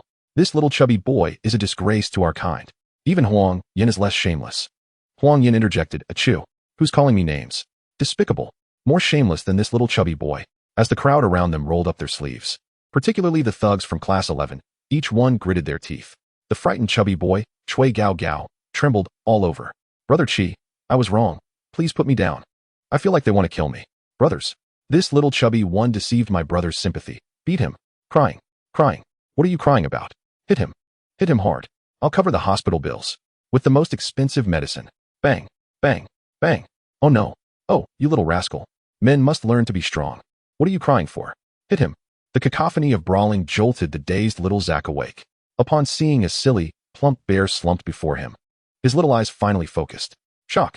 Danger. Attack it. Slap. Slap. Slap. Chapter 55, Skills Too Strong, Affecting Ranking. The scene descended into chaos, leaving Jiang Wuqi momentarily stunned. Why was everyone ganging up on this little chubby one right under the teacher's noses? Why had the atmosphere suddenly turned discordant? Eventually, amidst the chorus of disdain from the crowd, Jiang Wuqi seemed to uncover a clue. In this world, adult men seemingly were not allowed to cry. It wasn't that they couldn't cry. Rather, they could not be made to cry. This appeared to involve some sort of steadfast principle. In any case, an adult male beastmaster being made to cry was regarded as a disgrace. A disgrace known as professional humiliation. Alas, this unfortunate little chubby boy clearly lacked affection. Hopefully, he could grow stronger. With a sigh, Jiang Wuqi shook his head and quietly settled into a shaded area, flipping through the beginner Beast Evolution Atlas. In today's battle, he could not comprehend why he received such a meager score. This was exceedingly illogical. The current points, 22. Alas, it merely increased by 1. 22? Jiang Wuqi thought he must be seeing things and rubbed his eyes vigorously before focusing again. Goodness, how did it become 22 points? Wasn't it 11 just a moment ago? This doesn't make sense. Could it be that the system is delayed? What is going on? Just moments ago, in the midst of chaos, he had launched a surprise attack, mercilessly beating Xiongba. The victorious little Zack seemed to be seeking credit as he jumped onto Jiang Wuqi's shoulder. Oh, has the little one awakened? Huh. Is the delay in system rewards caused by the effects of the invigorating mushroom? But that doesn't make sense. Initially, there was indeed a point. How can this discrepancy be explained? At this moment, the head teacher of Class 8 called for a halt, and everyone reluctantly withdrew. After the crowd dispersed, Jiang Wuqi noticed that both a person and a bear were lying there, foaming at the mouth. Oh, although shedding tears diminishes a man's dignity, their assault was excessively brutal. He is still just a child. Look at that bear. It was already weak. Do they have no compassion? The expressions of the recently departed crowd stiffened. Who was that little green fellow who launched such a ferocious attack? The majority of the bear's current state of distress was due to its actions. Gao Tianxiang cleared his throat and pointed at little Zack. Brother, could it be possible that in your ignorance, you were attacked by your own? Jiang Wuqi cast a doubtful glance at little Zack. If it was indeed little Zack who struck, then the distribution of points could be understood. There had been no points prior, so this must have been awarded later. However, verification was necessary. Did you strike just now? Little Zack extended a tiny hand and mimicked a small fist. Jiang Wuqi nodded and, channeling his mental energy, said, "All right. Demonstrate once more how you struck." The onlookers gasped. They had just witnessed the two foaming at the mouth, and now they were to repeat the act? Was this necessary? Little Zack leapt up, once again delivering a fierce slap to the unfortunate bear's face. Jiang Wuqi observed the unchanged points, confirming the truth. Active attacks do not yield points. He truly had been beaten mercilessly. Well done, little one. Jiang Wuqi's actions left everyone bewildered, utterly unable to comprehend the situation. Shen Mingqi hastily noted down 2 conclusions in her notebook, only to strike them out once more. The subject under observation exhibited severe symptoms, displaying erratic thought patterns, oscillating between candidness and madness. Continued observation was essential. Definitive conclusions must not be hastily drawn. Closing her notebook, the cover boldly bore the words Jiang Wuqi's observation diary. At this moment, Shen Mingqi was unaware that the records she was meticulously compiling would become invaluable treasures in her future as the foremost researcher of beast taming in Daxia. In the years to come, This very tone would establish her as a legendary figure in Daxia. While Shen Mingqi busied herself with her notes, Jiang Wuqi was not idle. After the crowd departed, he, under Gao Tianxiang's relentless probing, finally grasped the situation. It turned out that his hardening technique was too powerful, aside from the initial impact, which slightly rattled little Zack. The subsequent attacks had no substantial effect. Thus, he had only received a single point. Jiang Wuqi sighed in dismay. He had suspected as much. The system could not possibly err. It was merely the fault of the Ji Bao Ji. If only it were capable of doing something, he would not have received only 1 point. Look at his little Zack, so understanding. Even without scoring points, he knew to strive for a sneak attack. It was indeed the Ji Bao Ji that was inadequate. After this lesson, Jiang Wuqi was disinclined to use hardening techniques again. The skill was too potent. It hindered his scoring. It seemed he was more suited to being a quiet and handsome figure. As the saying goes, paternal love is as steadfast as a mountain. Reflecting on his excessive assistance to little Zack, he realized it bordered on indulgence. As a parent, one must learn to endure the pain of letting go, allowing the child to face storms independently and grow freely. Even if it meant enduring a beating, such experiences were indispensable for growth. Although it pained him, only by raising children can one understand the love of parents. The current available points, 24. Based on the current characteristics of the Du Nao Ning Jiao Shou, the following attributes may be enhanced. My child, you have grown. You are becoming more sensible. There is little more I can assist you with. May all receive equal reign and due. Strength, 14. Endurance, 17. Spirit, 12. Toxicity, 14. Resilience, 14. Volume, 14. When the total attribute points accumulate beyond 100, evolution points will be granted. Upon evolution, new mutated attributes may be obtained. Current total attribute points, 85. Little Zack felt a surge of energy, his body gradually swelling to nearly basin size. The enhancement of major attributes also invigorated Jiang Wuqi. His divine power surged, breaking through to the late 3rd stage. His mental energy advancing further. Closing his eyes, he became even stronger. Gao Tianxiang, who was practicing divine power on the bed, suddenly opened his eyes. Brother, did you just become stronger again? Just a bit. Merely a slight increase. Don't be jealous. Jiang Wuqi replied nonchalantly from beneath the bed, causing Gao Tianxiang's expression to darken. Brother, I am not jealous. I am contemplating. At this rate, with your burgeoning strength, will you soon be leaving us to ascend to the intermediate class? Jiang Wuqi paused, momentarily at a loss for words. With a sigh, he lay back on the bed, feeling a wave of melancholy.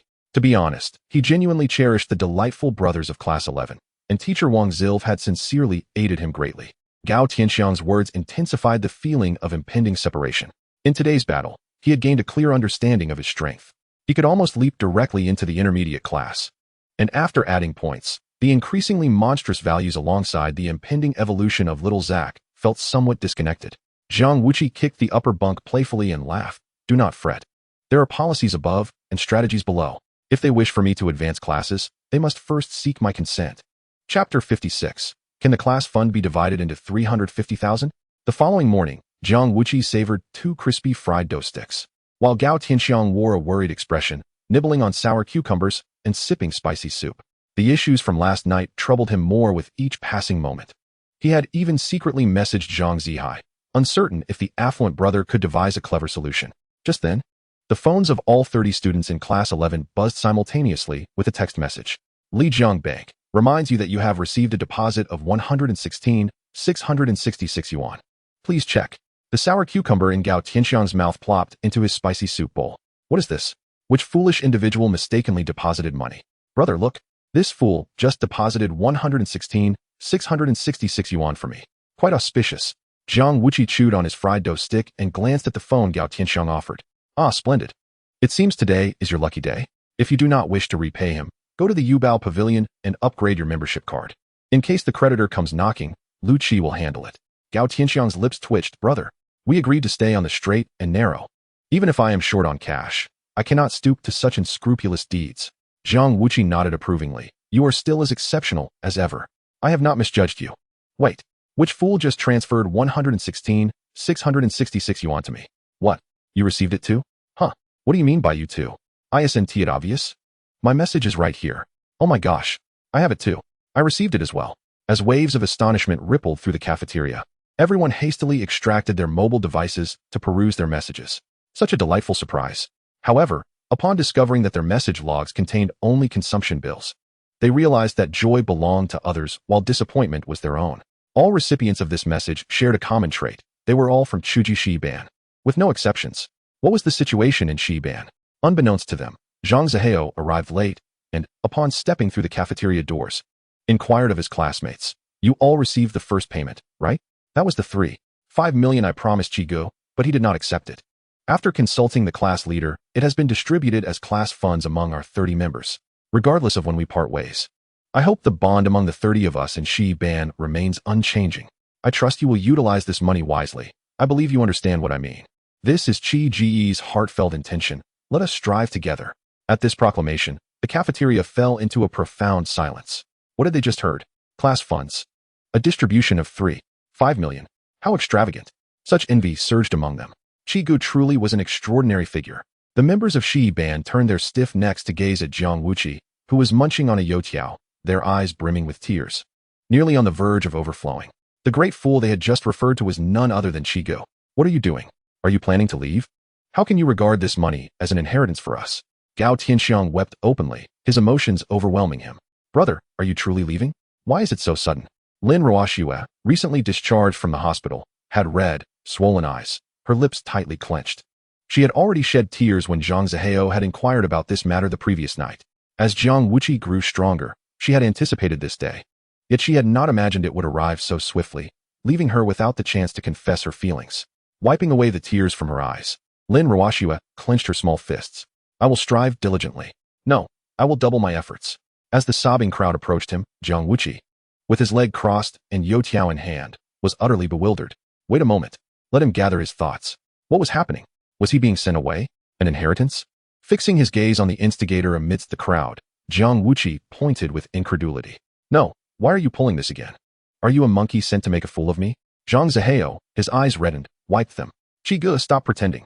Last time, when you casually mentioned that as long as I was happy about the money, I had a feeling something was amiss. I specifically asked you, and you said it didn't need your approval in the future. Although you didn't directly state it, I know you can't bear to part with us. Otherwise, why would you leave this money for me to manage, if not to help these brothers and sisters keep pace with you? Once again, the crowd was moved to tears. Chigu remained silent, merely donating money. This was love. With emotions running high, the members of Shiban rushed forward to embrace Jiang Wuqi, weeping uncontrollably. Jiang Wuqi, baring his teeth, tore off a piece of youtiao. What a calamity. Is this fair? You speak of altruism. Can I accept it? That money was originally yours. If not for you, who else would it go to? I had no fault in my response. Faced with Zhang Zihao's genuine donation, which could be directly transferred to classmates' bank accounts, Jiang Wuqi felt utterly powerless. He could only acknowledge the generosity of the donation. The more he spoke, the more his heart ached. Now, while he was still alive, his brothers were crying as if they were ready to send him off. The worst part was that he had no way to explain. As news of Jiang Wuqi's charitable act spread, everyone was touched by the camaraderie of Shiban. In their determination to keep pace with Jiang Wuqi, the members transformed into diligent scholars, constantly honing their skills, committed to not disappointing Chigo. Even Shinmingqi, who had consistently opposed Jiang Wuqi and remained in the junior class, was profoundly moved this time. She not only made a request to Dean Sun, but even relinquished her position as a teaching assistant to Jiang Wuqi. Dean Sun, aside from Jiang Wuqi's status as a student, I believe that the ability to freely modify techniques is something even many masters cannot achieve.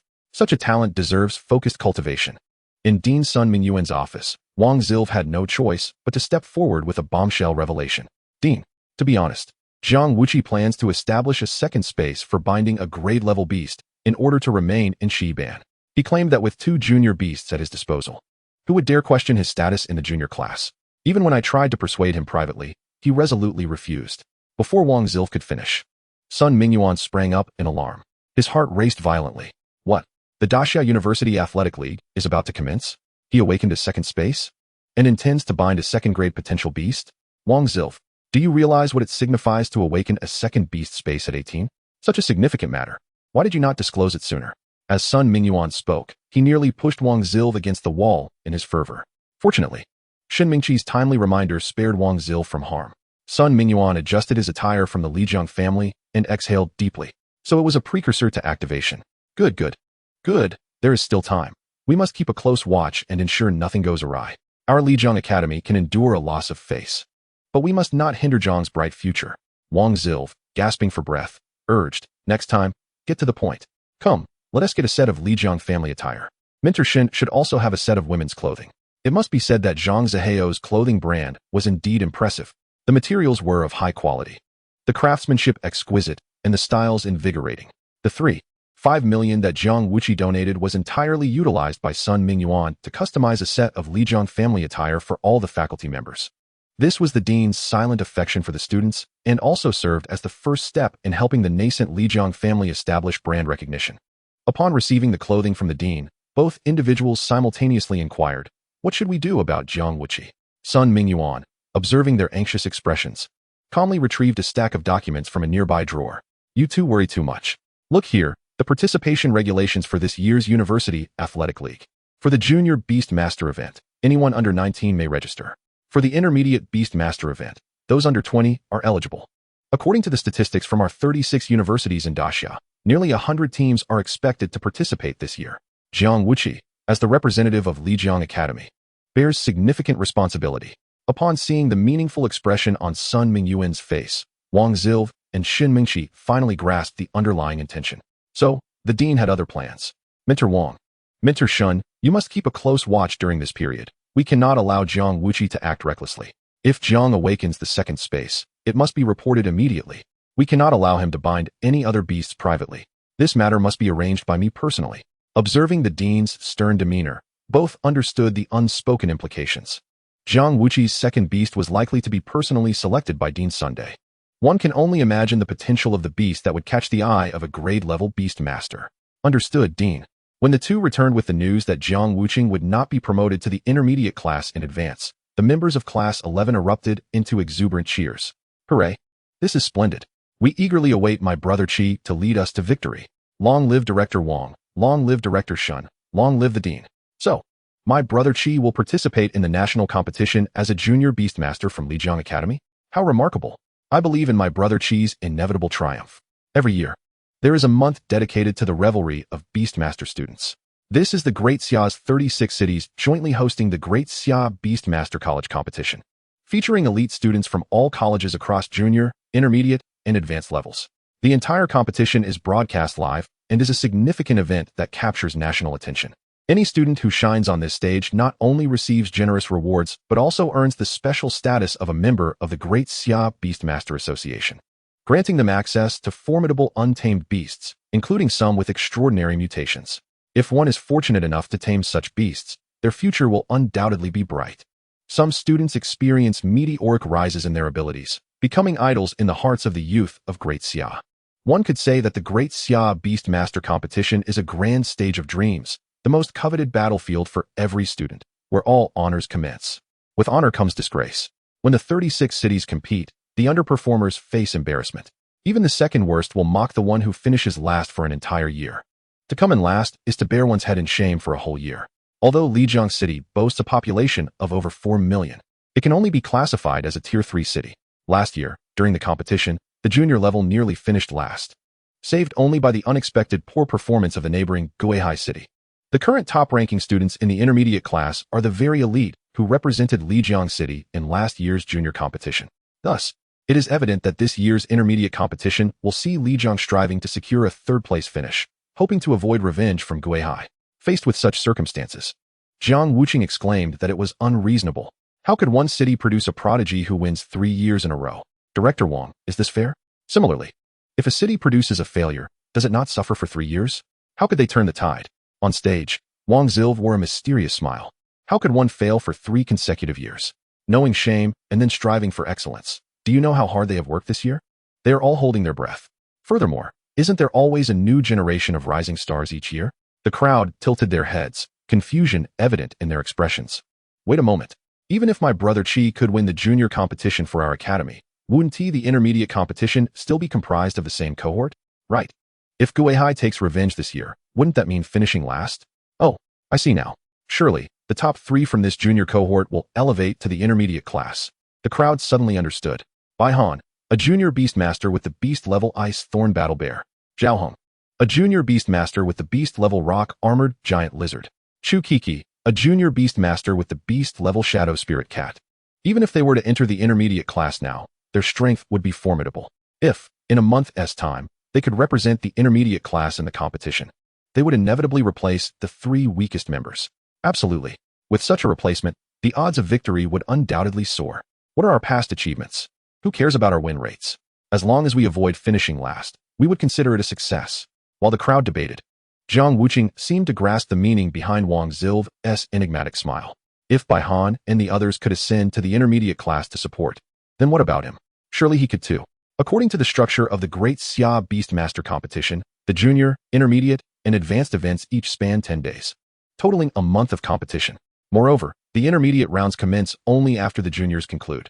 Analyzing this, with his uncertain combat power and the advantage of his 18 years of age, he could easily exploit loopholes in the competition structure. Since Sun Mingyuan and Wang Zil did not reveal this in advance, they must be keen to see if he could outmatch these 3. Jiang Wuqi smirked. It seemed the dean had plans. If he could surpass the 3 and display dominance, he might find himself battling for 20 days on the stage.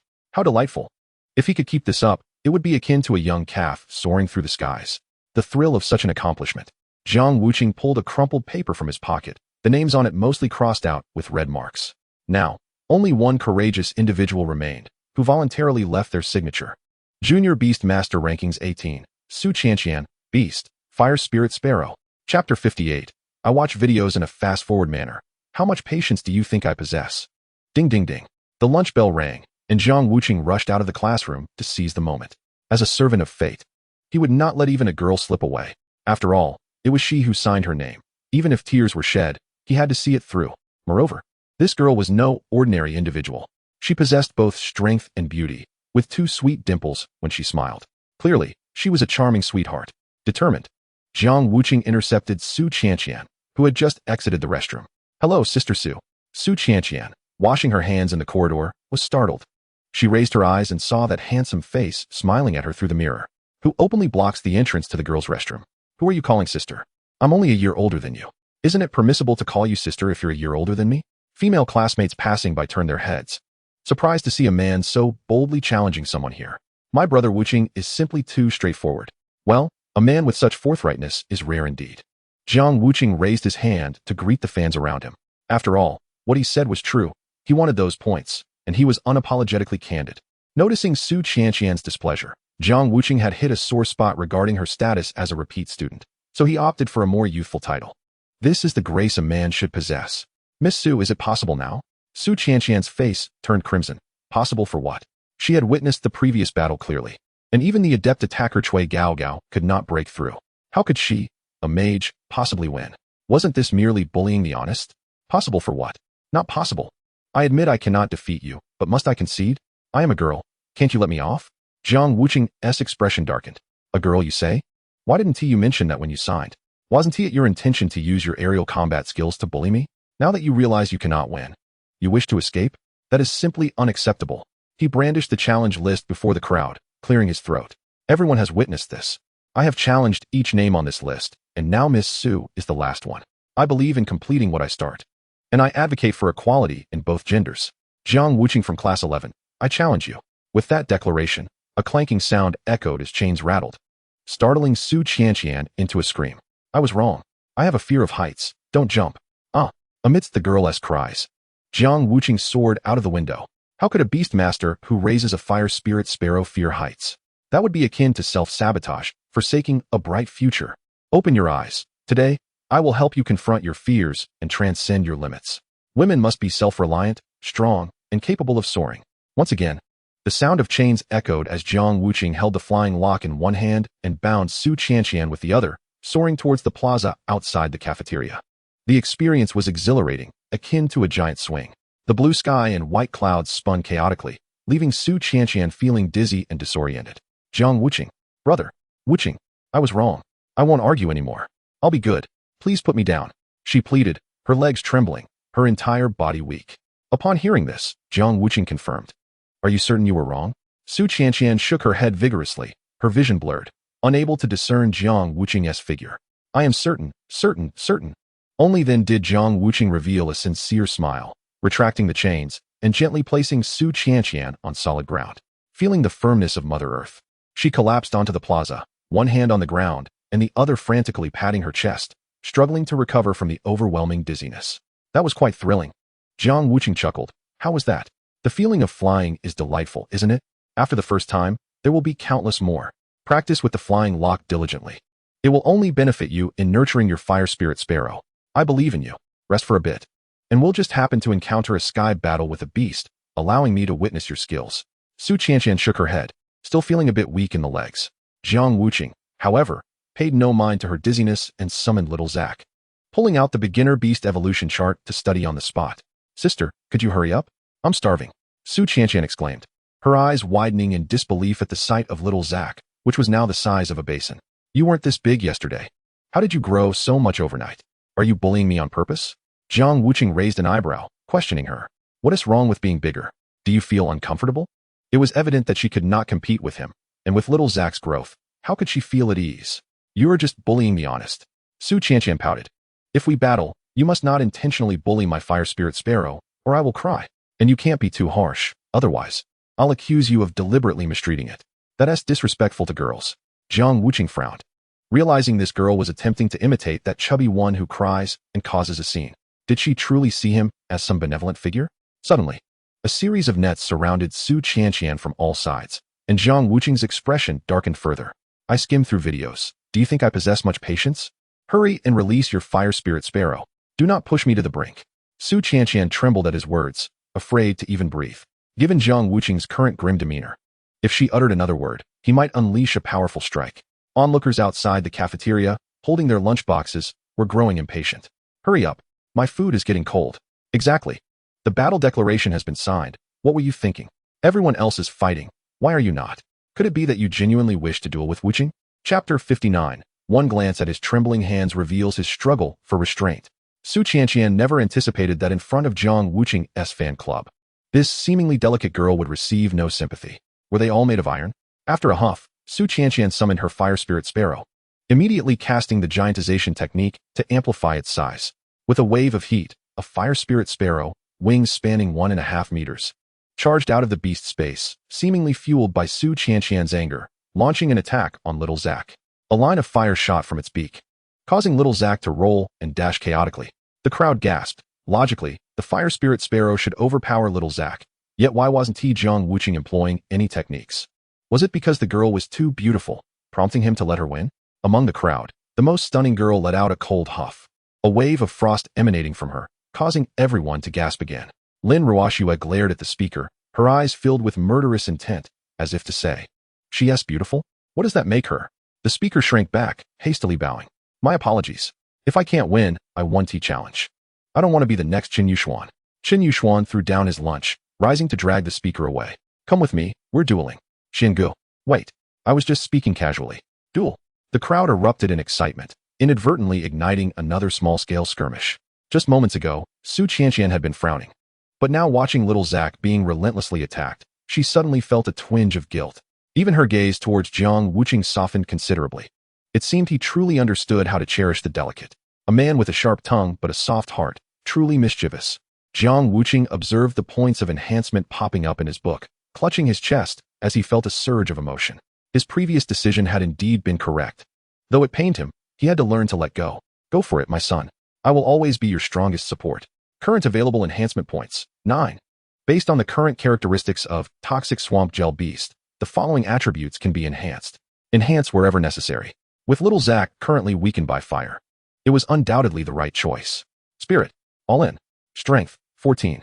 Endurance, 17. Spirit, 21. Toxicity, 14. Resilience, 14. Size, 14. When the total attribute points exceed 100, evolution points can be obtained. After evolution, new mutated attributes can be acquired. Current total attribute points, 94. Suddenly, amidst the flames, scorched and battered, little Zack opened its eyes wide in fury. Its small, yellow eyes fixed on the sky where the fiery bird was still spewing flames. As its cheeks puffed out, it let out its first roar in its beastly life. With a sudden burst, it propelled itself upward, the surrounding air swirling into a fiery tornado that struck the airborne fire spirit sparrow. A piercing wail echoed. Enhancement point 1. With a successful strike, Jiang Wuqi continued to use the mental contract resonance. Now, grab its wings and pull it down, pin it down. Little Zack's eyes widened, unsure if it understood, but its gelatinous body writhed in excitement, glomming onto the fire spirit sparrow, favoring close contact. The crowd gawked, their mouths agape, as it resembled a lecherous green toad clinging to a swan, licking it fervently. They rarely used the term lecherous to describe a beast, but this one was undeniably so. Wow, is this free to watch? I don't know why, but I suddenly feel a bit sorry for that swan, or rather, the spirit sparrow. Do you think it might get pregnant from this? Su Qianqian's face turned crimson with anger as she hastily scolded Jiang Wuqi. Why aren't you controlling it? This is no longer a beast battle. Make it stop. Jiang Wuqi glanced at his available enhancement points, noting he only had 2. He was still 4 points away from reaching a perfect 100. Could he possibly stop now? Hit it. Jiang Wuqi commanded, simultaneously engrossed in his reading, ignoring Su Qianqian's protests. Enhancement point 1. Put in more effort. More effort. Don't stop. Enhancement point 1. Seeing Jiang Wuqi remain unfazed, Su Qianqian grew increasingly anxious.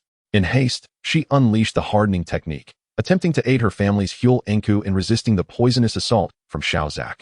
However, to her dismay, the hardening technique not only failed to assist her Huel Enku, but instead impaired its ability to soar. After a series of entanglements, the Huel Enku plummeted to the ground. Witnessing this spectacle, the onlookers hastened to devour their meals, exclaiming how delightful it was to watch such an operation. My goodness, what a disaster. Originally, the Huel Enku could have relied on its fiery aura to wear down Xiaozak, but now it had fallen to the ground. An utterly disastrous turn of events. Observing Xiaozak's consecutive tail attacks, Su Tian could not contain his laughter. He was well acquainted with that maneuver. The sight of the Huel Enku kicking its legs indicated that, under the relentless assault of tail attacks, Su Qianqian was bound to lose. Xiaozak, go for it. Xiaozak, keep it up. As Jiang Wuqi's fan club rallied, Xiaozak's attack frequency escalated, a mixture of excitement and anxiety coursing through the atmosphere.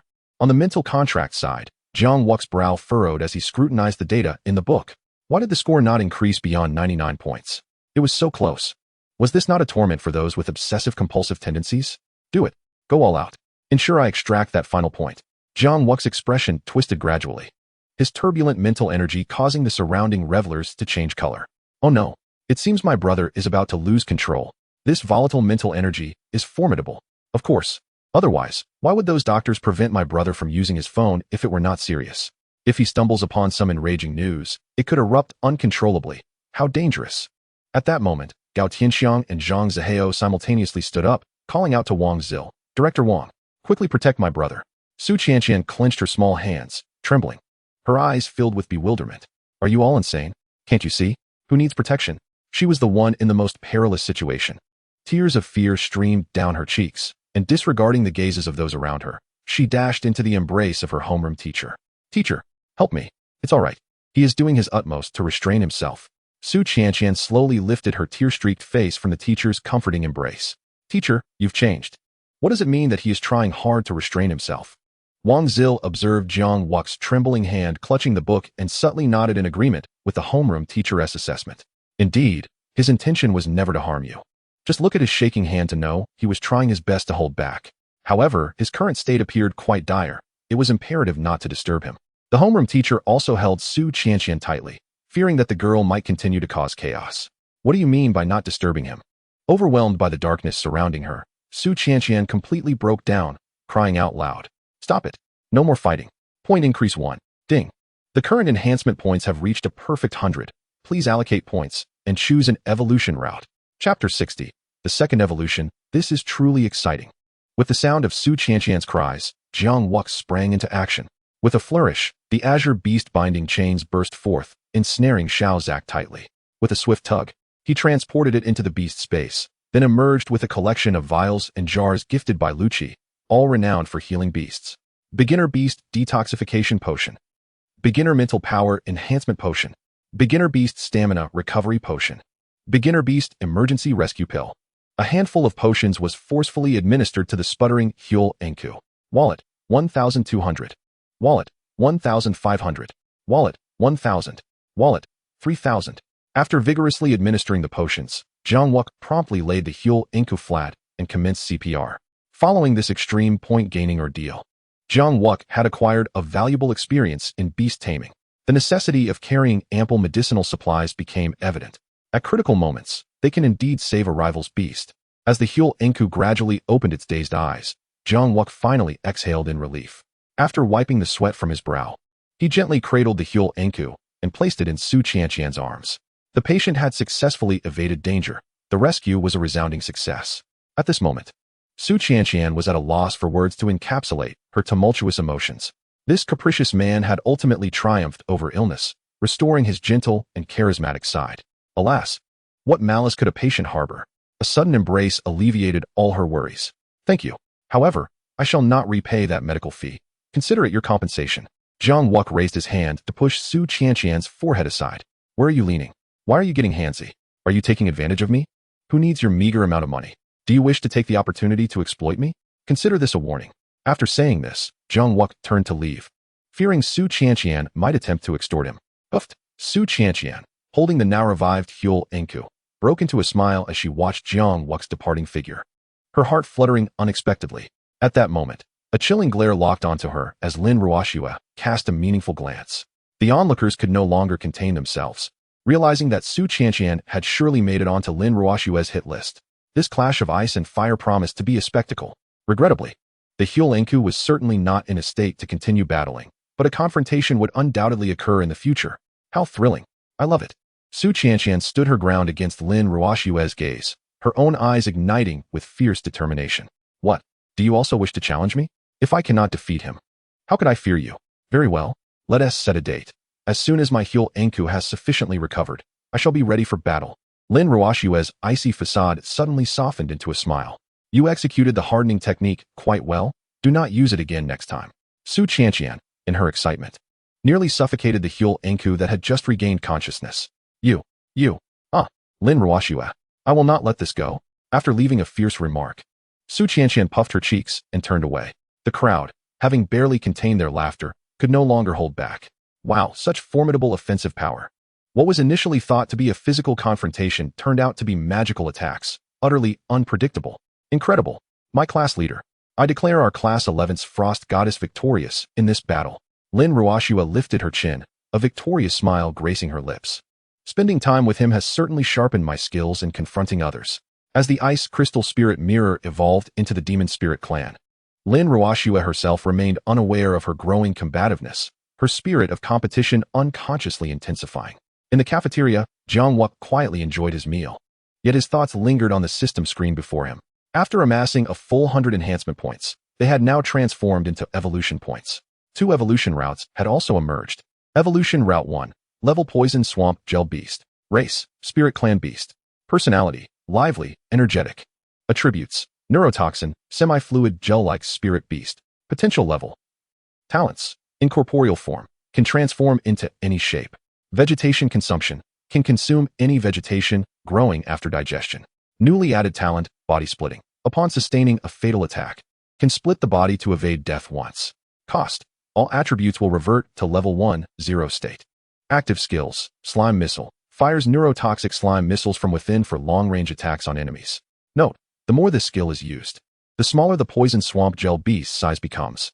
Newly added passive skill, Passionate Burst, as the battle intensifies, gradually enhances existing attributes, with a maximum strength limit of 50.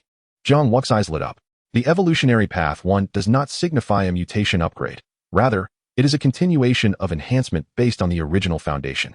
Not only has a signature life-saving talent been added, but also a passive amplification skill. Do not be deceived by the seemingly modest amplification value of 50. What truly matters is the baseline. The larger the baseline, the more exaggerated this 50 becomes, making it a genuine divine skill that grows increasingly valuable over time. Moreover, it is free from any temporal constraints or adverse effects, rendering it exceedingly cost-effective. Jiang Wuqi lifted his bowl and sipped some soup, then shifted his gaze to the system screen on his right. Evolution Path 2. Level, Plague Mother. Race, Magic Spirit Race. Personality, Frenzied, Murderous. Attribute, Plague Type Aggregated Life Form. Potential level. Talents, Corpse Devouring. Capable of consuming any decaying or deceased creature, digesting it to condense and grow the plague. Infinite Splitting. Can generate offspring for coordinated attacks. Active skills, Death Poison Explosion. Detonates the plague within offspring, creating a plague domain. Note, enemies that perish within the plague domain can be absorbed by the mother body to enhance plague attributes. Permanently stackable. Permanently effective. Unlimited. Jiang Wuqi sputtered, spitting out his seaweed soup, and began to cough uncontrollably. Good heavens, a biochemical mother has emerged. After all this time, he realized he was the greatest evil cultivator, the plague god. This is truly astonishing. Chapter 61. What difference does it make from the arrival of a menstrual cycle? Setting aside morality, legality, and humanity, the combat power of this biochemical mother is indeed formidable. Infinite spawning, explosions, area damage, poison damage, domains, and permanent stacking. It must be said that Jiang Wuqi was genuinely intrigued. This is like a highly disciplined biochemical army. If this could be unleashed, it would sweep through vast territories, making it exceedingly easy to gain points. However, the last point was quite taxing, requiring the sacrifice of numerous graves. If this were to be showcased in the national collegiate competition, he could hardly fathom how popular it would become. According to the harmonious atmosphere here in Daxia, should he dare to gain another point, those king-level big shots would surely bury him once more. This also reminded him of the phrase that Gao Tianxiang frequently uttered, "Brother, you must stay on the righteous path." Such heartfelt words from a brother. Although the second upgrade path is indeed powerful, if the poison does not kill, the passive cannot grow, effectively rendering a divine skill useless in a harmonious society. Oh dear, your timing is less than ideal. If you had come a few years later, when he graduated and went abroad. Across the table, Gao Tianxiang wiped his face with strands of seaweed, his eyes crazily signaling Jiang Wuqi. It seems that my brother has acted up again. Jiang Wuqi rolled his eyes. He was not blind. Why say anything?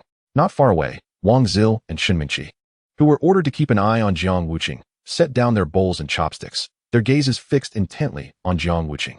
How does the mentor see this? It appears to be an intermittent outbreak.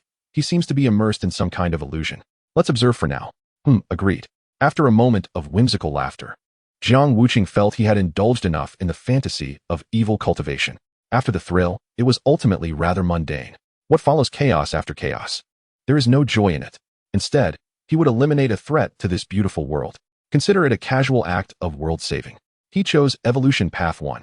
Ding. Level Poison Swamp Gel Beast is upgrading. System notification. Since the beast is resting within the beast space, please do not open the space during the upgrade. Estimated upgrade time, 48 hours. Why is this upgrade so slow? It is even slower than the previous mutation upgrade. What is wrong with the system? Are you not working diligently? Ding. I have been quite diligent. 2 days without allowing me to battle. Is this not akin to taking my life? Will I not be driven mad? Can you speed it up? Ding.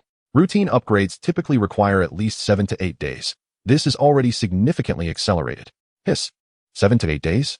What difference does that make from the arrival of a menstrual cycle? Discomfort. According to the system, the higher the potential level of the beast, the slower the upgrade and the longer the time required.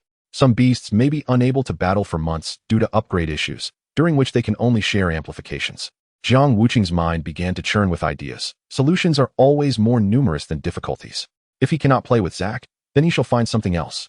It seems it is time to contract a second beast for unforeseen circumstances.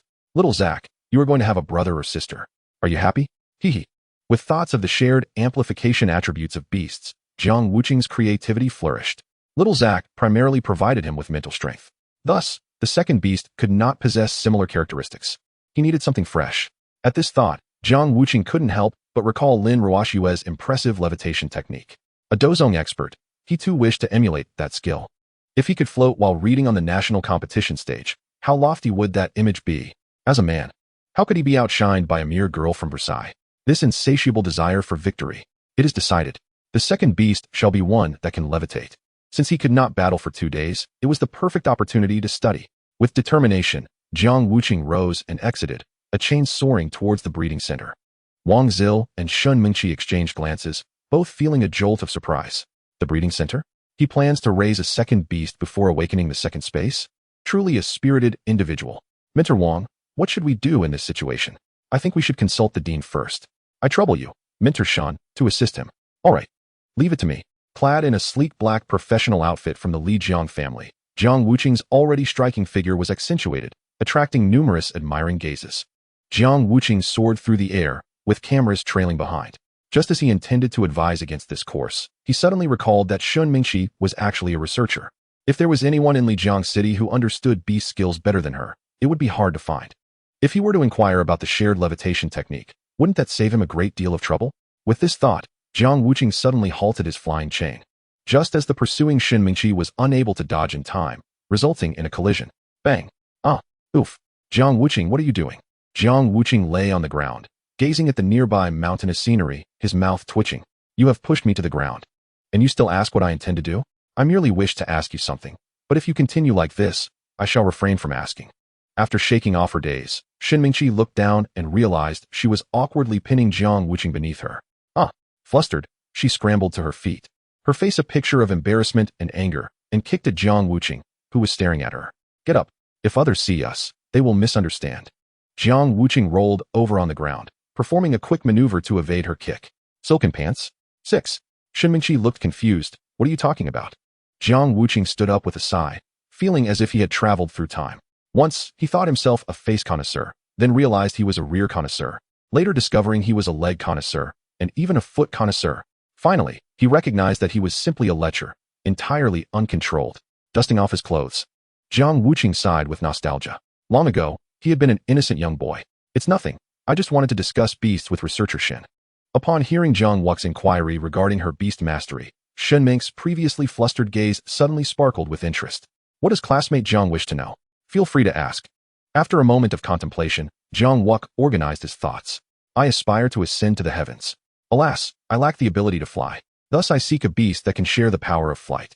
His requirements were modest. It should be affordable, easy to care for, aesthetically pleasing, combat capable, and preferably not share mental energy, as he currently had no shortage of that.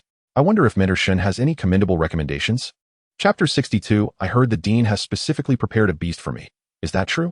With each word Jiang Wuqi uttered, Shinming felt increasingly breathless. Is this even coherent? Noticing Shinming's lack of response, Jiang Wuqi playfully waved his hand in front of her face. Hello? Are you unwilling to inform me? Or simply unaware? Shinming's chest heaved with indignation. What kind of beast could possibly meet your absurd criteria? Who could answer such a question? Are you toying with me?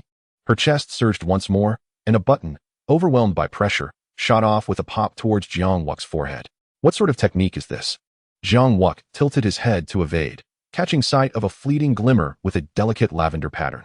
Shinming gasped, hastily covering her exposed area, her complexion flushed crimson. He didn't see, did he? What are you staring at? Jiang Wuqi, adhering to the principle of honesty, earnestly remarked. I am simply admiring how the attire from the Lijiang family suits you splendidly. Your exquisite taste and physique truly elevate the garment's quality. Not to mention the matching violet patterns in your hair. Shinming quickly crossed her arms, her words laced with panic. Silence. Forget it. Never mention this again. Scoundrel. Jiang Wuqi sighed silently, recognizing that the young women of this world held a profound misunderstanding of him. In the realm of Blue Star, bras were often designed by men, and the live demonstrations were more detailed than his. Those professionals would eagerly flaunt every curve, while the bosses remained oblivious to the lack of actual business. Bikinis and Victoria's Secret shows flooded the screens, with countless suggestive short videos that made one unrecognizable even to their own mothers. Come midnight, these were pushed relentlessly, making sleep elusive, compelling him to search for distractions just to find peace. Alas, a dyed white paper can never return to its original state. Jiang Wuqi removed his jacket and offered it to Shinming. Put this on for modesty. Shinming bit her lip, contemplating a response, but ultimately accepted the garment. After donning it, she turned to express her gratitude, only to see Jiang Wuqi raise his hand. No need for thanks. This is merely a gentleman's courtesy. However, I cannot comply with your earlier request. While I cannot forget, I will ensure I do not dwell on it for now. As long as you do not hold it against me. Shinming's shoulders trembled with anger. Her first wardrobe malfunction conveniently benefited this rascal, who acted as if it were a joke. At that moment, an elongated flying lock of hair swooped down, and Wang Zl landed beside them. Upon seeing Shinming clad in Jiang Wuqi's school uniform, her face flushed a vivid shade of red. Wang Zl took a step back and swiftly departed. Apologies for my untimely arrival. Please, continue. With another swoosh, he was gone again. Oh, I almost forgot. The dean mentioned that Jiang Wuqi is not allowed to contract a second beast for the time being. Please keep this in mind. Understood. That's all. Please, continue. With another swoosh, he vanished once more. Jiang Wuqi's expression darkened. What does this mean? Wang, why am I being restricted from contracting a second beast? Is this not a waste of my surplus mental energy? After circling back, Wang Zl landed again, casting a sidelong glance at the evasively glancing Shinming before clearing his throat. Well, the dean likely has his reasons. He probably has already selected a second beast for you, waiting for you to awaken your second space. Free of charge? How enticing. Will that beast be able to float? If not, I do not desire it. Shinming's frustration flared again. She desperately wished to delve into Jiang Wuqi's mind to uncover what thoughts resided there. The dean is a king-level beast master. The beast he selected for you cannot possibly be weak. Are you truly being so picky? Jiang Wuqi understood Shinming's good intentions. fearing he might miss this opportunity, yet he had his own rationale. He had previously relinquished a biomother capable of limitless growth, and beasts stronger than that were indeed rare. Even if he were to raise another from scratch, it would not consume much of his time. My little ZK is already preparing for a level up. Currently, in the process of promotion. If the dean has a ready beast, I would appreciate being shown it, as I am in urgent need. What? Both stared wide-eyed, momentarily experiencing cognitive dissonance. How is this possible? Has it only been a short time since little ZK's last promotion? Jiang Wuqi shrugged. What can I say? It's well known that I possess extraordinary talent. Moreover, I have no reason to deceive you. It has indeed leveled up, or I would not be so anxious to find a beast. As the individual who observed Jiang Wuqi most frequently, Shinming suddenly exclaimed, I understand. It was during your encounter with Qin Qian. No wonder you used so much mental energy. You were suppressing little ZK's promotion, weren't you? You must have feared exposure, which is why you immediately recalled little ZK, correct? Jiang Wuqi opened his mouth, realizing that her deduction was accurate. Yes, indeed. Wang Zl stepped forward, gripping Jiang Wuqi's shoulder, his excitement making his voice tremble. Be precise. Was it a reversion to evolution, or a standard promotion? Standard. With an additional skill and talent, but it is currently in the beast space, so I cannot allow you to observe it for the time being. Shinming hastily waved her hands. For heaven's sake, do not disturb it. The transition from level C to level B talent typically takes at least 6 to 7 days, during which you must refrain from opening the beast space. Understood? Observing Shinming's evident concern, Jiang Wuqi felt a subtle discomfort. If he were to release little ZK within 48 hours, how could he explain that? Alas, it seems I must endure this inconvenience. Rest assured, I understand the gravity of the situation. However, as a man born for combat, not being able to compete within 7 days would be akin to a death sentence. Jiang Wuqi offered a sheepish smile to both. Shall we first check out the beast the dean has prepared for me? Certainly. I shall lead the way. 3 locks of hair shot into the sky, and soon they arrived at the rooftop outside Sun Mingyuan's office in the Western District. Observing the trio peeking through the window, Sun Mingyuan felt at a loss for words. What are you 3 doing? Students should act like students, and teachers should behave like teachers. Jiang Wuqi elegantly vaulted through the window, landing smoothly in the office. Hee, I heard the dean has prepared a beast specifically for me. Is that correct? What sort is it? May I take a look? Chapter 63 Retired Assassins as Nurturing Instructors? Who says that's impossible? Sun Mingyuan raised an eyebrow, immediately shooting a glare at Wang Zl and the others. How did you let that slip so quickly? The second space hasn't even awakened yet. Why the rush? Wang Zl's expression was one of frustration, wishing he could roll his eyes. Classmate Zhang's little ZK has leveled up again, and with no beasts available. We cannot afford to wait. Sun Mingyuan scratched his ear, bewildered. Is my hearing failing? Please repeat that. Jiang Wuqi, exasperated, could only point at himself. You heard correctly. I, blessed with extraordinary talent. My child is also extraordinarily gifted. Another level up. For 7 days now, I have been unable to participate in the dojo ranking. Can you fathom my urgency? My anxiety is palpable.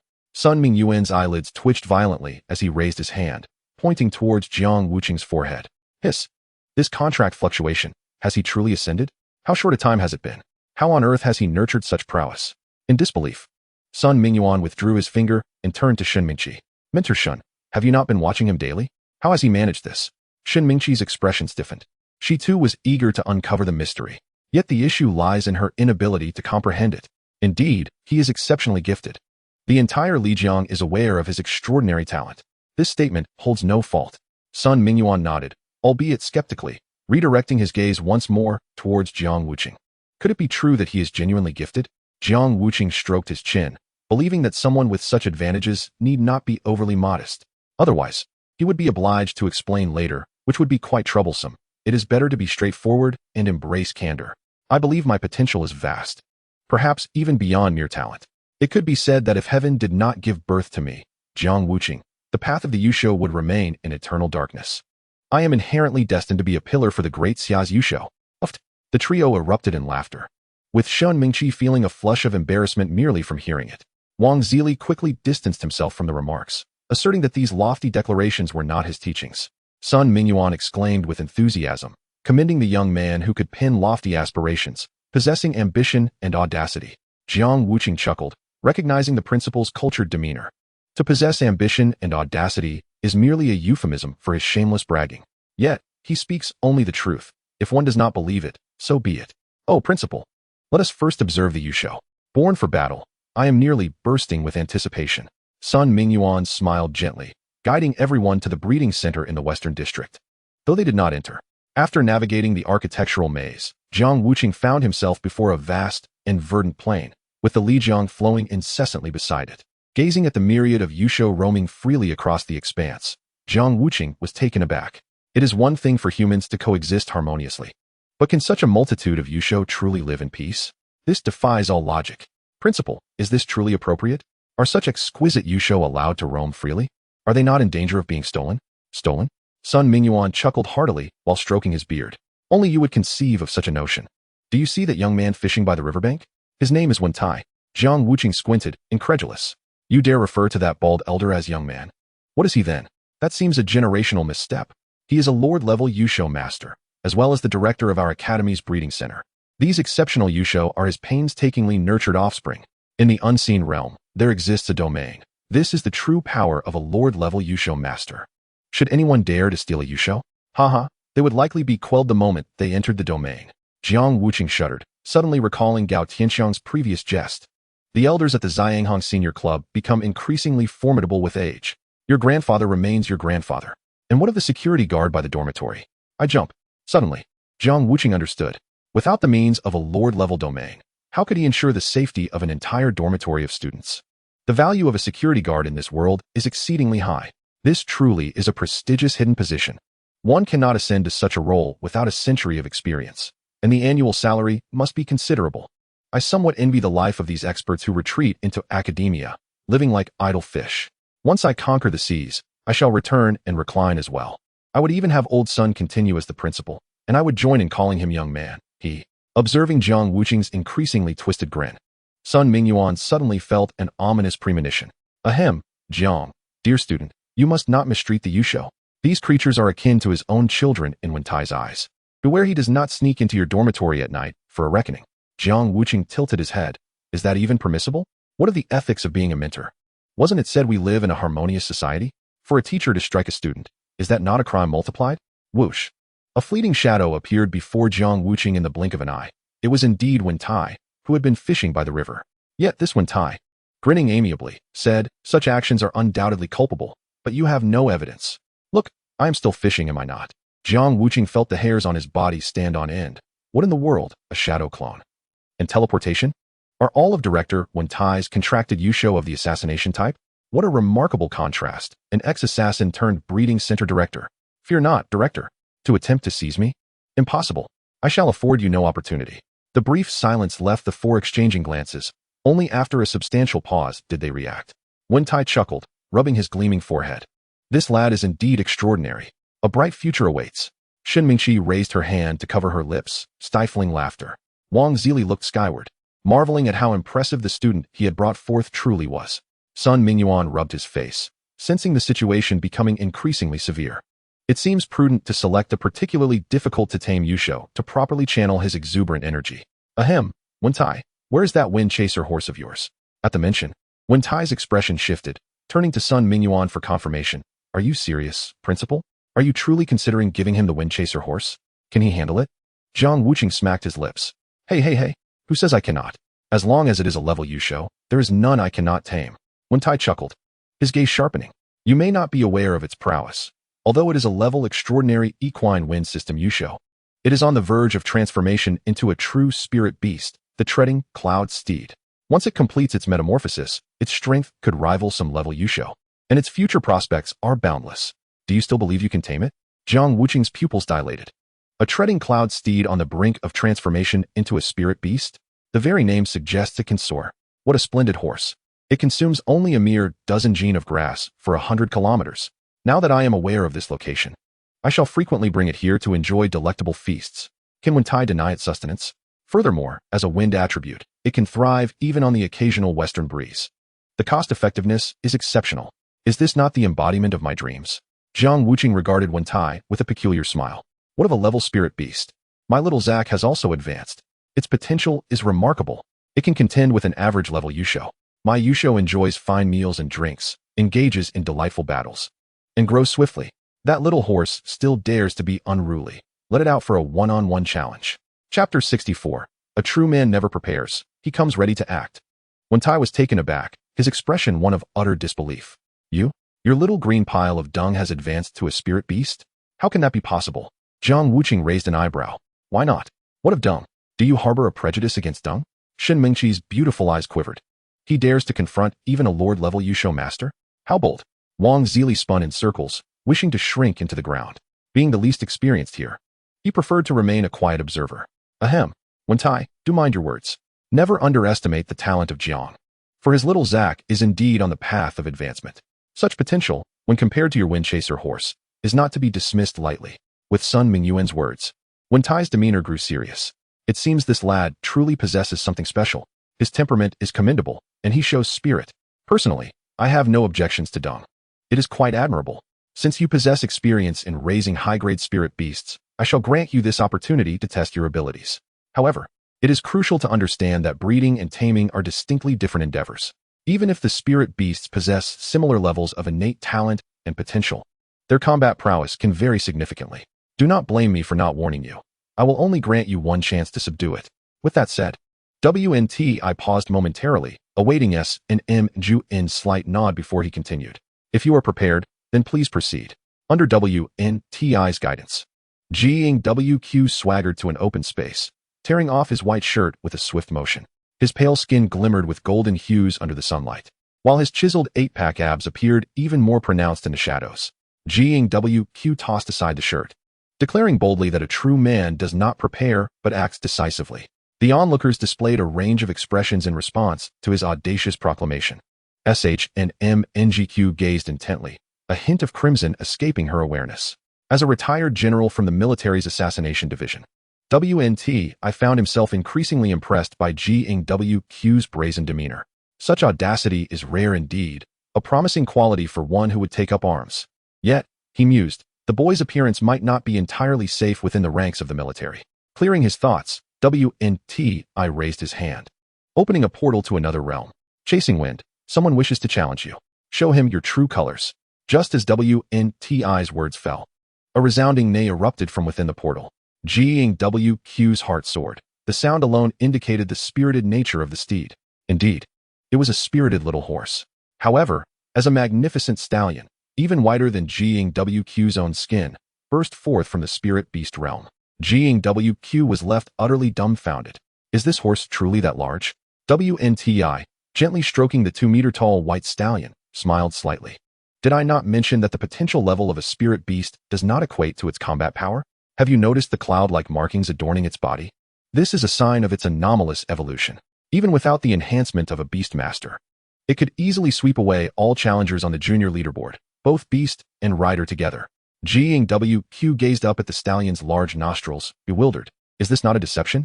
Others possess juvenile spirit beasts, yet you present me with an adult? Wait, did I just imagine that? To confirm his earlier vision, Jiang Wuqi crouched down to peer beneath Chasing Wind's belly. Good heavens, this horse is a gelding? Jiang Wuqi suddenly raised his head to question WNTI. Is this horse castrated? WNTI nearly spat blood, exclaiming, of course not. Chasing Wind is a young mare, merely 4 years old. With a loud neigh, Chasing Wind lifted her front hooves, prepared to stomp Jiang Wuqi. Embodying the spirit of a feisty young lady, Jiang Wuqi deftly stepped back, realizing the misunderstanding. So that's the case. I was inattentive. It is indeed a female. Well, if she can fly, that is acceptable. But she must not bear foals. You shall remain my cherished little cotton-padded jacket for life. With that, as Chasing Wind's hooves touched the ground, a cerulean binding lock flew out, swiftly securing her as reins. Jiang Wuqi elegantly leapt onto the saddle, clamping his legs around her, and unleashed another binding lock, striking her rear with a resounding smack. Go! Chasing Wind, feeling the sting, instinctively leaped forward with a fierce neigh, galloping away with great speed. In an instant, they vanished from sight, leaving only a trail of dust behind. I remained in place, his hand still resting on Chasing Wind's mane, perplexed. What did that command mean? SHNMNGQ and WNZL shook their heads in unison, equally confused. I turned to SNMGN, questioning whether Jiang Wuqi had indeed used no mental energy. Had he not yet formed an equal contract? How could Chasing Wind be so obedient? The Dean, SNMGN, gazed contemplatively in the direction of Jiang Wuqi's departure. To command the unruly Chasing Wind without a contract? Could he truly be the fabled Beastmaster, capable of communicating directly with all beasts? After a prolonged silence, SNM finally expressed heartfelt admiration. This lad is no mere braggart. Indeed, as he claimed, he possesses extraordinary talent. Astonishing. In the spirit beast continent, where everyone utilizes mental contracts for seamless communication, the process of forming such contracts can often be fraught with challenges. Yet, they lack comprehension of the profound significance embedded within the ancient words of the legendary 11 horse masters, which have endured for millennia. Jiang Wuqi, on the other hand, had never doubted the power of those words, employing them without concern for their efficacy. Regardless, he was atop the horse, gripping the reins, issuing commands with a simple call. No matter how strong chasing wind may be, she remained bound to the earth beneath her hooves. Could she truly kick him to death? With one hand grasping the reins, Jiang Wuqi exuded a powerful aura, while his other hand swiftly began to forge a golden equal contract. My dear, come with me. There will be plenty to eat and drink. Chasing wind neighed loudly, attempting to leap into the air, evidently intending to crush Jiang Wuqi with her descent. His expression darkened. Was reason and negotiation ineffective? Then do not blame me for administering a lesson in love.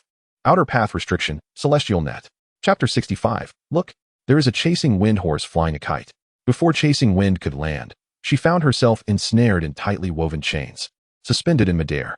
Her large, bell-like eyes brimmed with confusion, and after a neigh, she began to thrash wildly, attempting to escape the binding lock. Jiang Wuqi gracefully dismounted and gently patted the upside-down face of chasing wind. My dear, are you bewildered? Today, I shall introduce you to a different kind of equine existence. Though Jiang Wuqi lacked expertise in beast mastery, he understood a fundamental truth of existence. Whether human or beast, all life cherishes its own. Even the mindless swamp creatures flee when faced with imminent sacrifice. How much more would this magnificent chasing wind? Without the appearance of the little ZK, Jiang Wuqi was unable to utilize his hardening technique or unleash his intended punches. In terms of strength, he was currently at a disadvantage compared to chasing wind, as she was large and powerful, while he remained a mere child. However, within the Infinite Evolution System, he had access to the passive enhancements recently provided by little ZK. Even if ZK could not join the fray, the ability, Vibrant Energy, was still shareable. This was his final reassurance. A man can triumph over a horse. Ola la la la. A series of fluid punches aimed at the horse's face, yet to his surprise, even while suspended, chasing wind proved remarkably agile. Every single strike was deftly evaded. Chasing wind even appeared to find the game amusing, shaking her neck and displaying a row of gleaming white teeth. What? Jiang Wuqi glanced at his own fist, questioning his resolve. Unable to land a hit? Is this truly so remarkable? This horse is playing with him?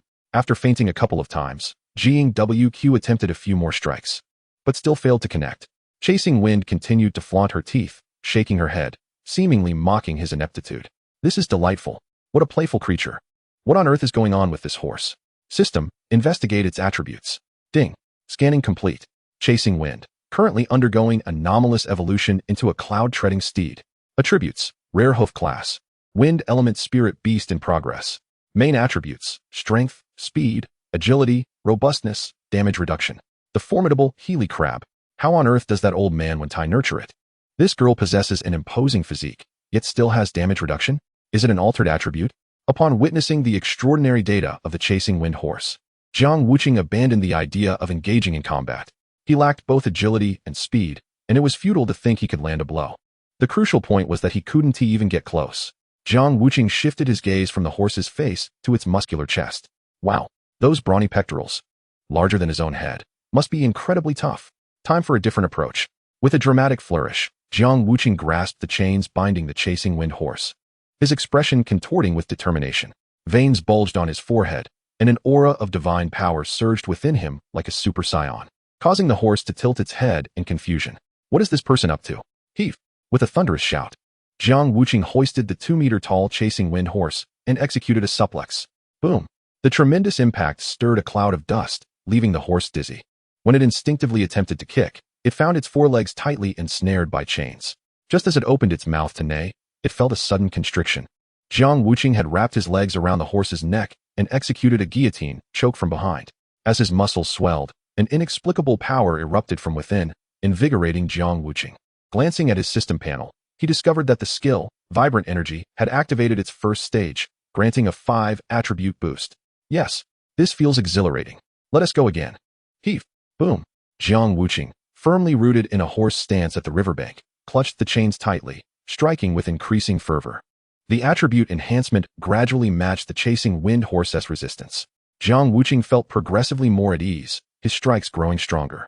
Finally realizing something was amiss, the chasing wind horse ceased its playful antics and unleashed its skill.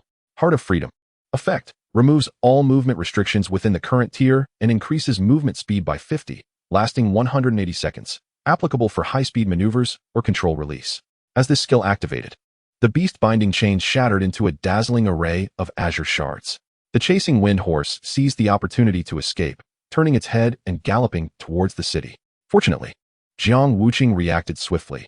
As the net of chains exploded, he immediately summoned another binding chain, preventing the horse from shaking him off. However, after Heart of Freedom released the control, it still had a 180-second speed boost, akin to a Ferrari's launch. The frigid winds assaulted him. And on the other end of the binding chain, Jiang Wuqi struggled to keep his eyes open, feeling as if he were a kite released, soaring faster and higher. The 10-meter-high city wall could not impede the chasing wind horse's leap, and the station soldiers gaped in astonishment. Yinwen, its officer Wen's chasing wind horse. How magnificent! Such exemplary care. It won't be long before it transforms into a cloud-treading steed. Officer Wen truly dotes on this creature, even letting it soar like a kite. Indeed, as the speck in the sky grew larger, those with keen eyesight gasped. Wait, something's off. Is that a person? As the crowd focused, they were astounded. It is indeed a person with white hair. Wow, such heavenly looks. Wait, isn't that Jiang Wuqi? The top talent from Lijiang Academy? Quick, someone save him. At this moment, Jiang Wuqi, having soared above the city wall, struggled to open one eye against the wind pressure. No, don't come over. No need to save me. I'm taming a beast. I must exhaust its stamina to forge a contract. Thank you, but please don't save me. Bang! With a dull thud, a human-shaped shadow swept past the advertisement board atop the city wall, causing 2 pairs of size 40 black sneakers to explode out. A sharp pain shot through Jiang Wuqi's back. It felt as though his spine might snap, yet he still clung tightly to the binding chain, without faltering. How inconsiderate. Who advertises on a city wall? Though the departing board left a dent in the shape of a person, the surface remained intact, the advertisement still clear and prominent. Lijiang family, you deserve it. Zhang Zihao, you absolute fool. Chapter 66. Jiang Wuqi may not understand beast mastery, but he respects it. As the chasing wind horse took Jiang Wuqi on a wild ride through the city, people on every street and alley caught sight of him, bare-chested and speeding by. Wow, what day is it? I opened the window and saw a handsome man flying past. How splendid. The ladies shopping were enamored, snapping pictures of Jiang Wuqi as he raced by. Wow, truly the representative of our Lijiang Academy. With such looks and physique, he is impressive. Nearby, a noodle shop owner with a beer belly muttered, I was once just as handsome in my youth. Bang. How shameless. You call that handsome. At best. You're not ugly. A rolling pin the size of a wrist struck the back of his neck, while the shop owner's wife, craning her neck to watch, couldn't help but stare. This kid is genuinely handsome. Even better in person than in photos. What gives you the courage to compare yourself to him? Is boasting a crime in this harmonious society? Laughter erupted among those eating noodles. Shop owner. Add a fried egg. Hey, coming right up. Throughout this wild ride, Jiang Wuqi endured considerable hardship. The taut chains had rubbed his hands raw. This was undoubtedly the most severe injury he had faced since embarking on this journey. Finally, after 180 seconds passed, the chasing wind horse's speed began to diminish. Jiang Wuqi reeled in the binding chain and leaped back onto the horse's back. Just as the vibrant energy skill reached its 50 cap, this surge of power exhilarated Jiang Wuqi further. With a snap of the small chain against the horse's rear, he firmly commanded, You enjoy running, don't you? Today, I'll let you run to your heart's content. Giddy up. The reluctantly cooperating chasing wind horse sensed its fatigue, perplexed by the human on its back, who still had so much energy. Equally baffled were the 4 trailing behind, with one tie even rubbing his shiny forehead raw. From the moment Jiang Wuqi hoisted the horse and executed the suplex, he realized he had misjudged him. This boy possessed a deceptively charming face, yet his strength surpassed that of even the most formidable beasts. Dean, what is up with this kid? How could he be stronger than the massive chasing wind horse? Moreover, he hasn't even summoned his beast. This is purely his personal strength. Isn't it? Can we still call him a novice beastmaster? As Wen Tai broached the topic of early promotion again, Shen Mingxi promptly defended Jiang Wuqi. Yes, he is indeed a novice beastmaster. He just advanced to the junior class a month ago and has only learned 2 basic spells.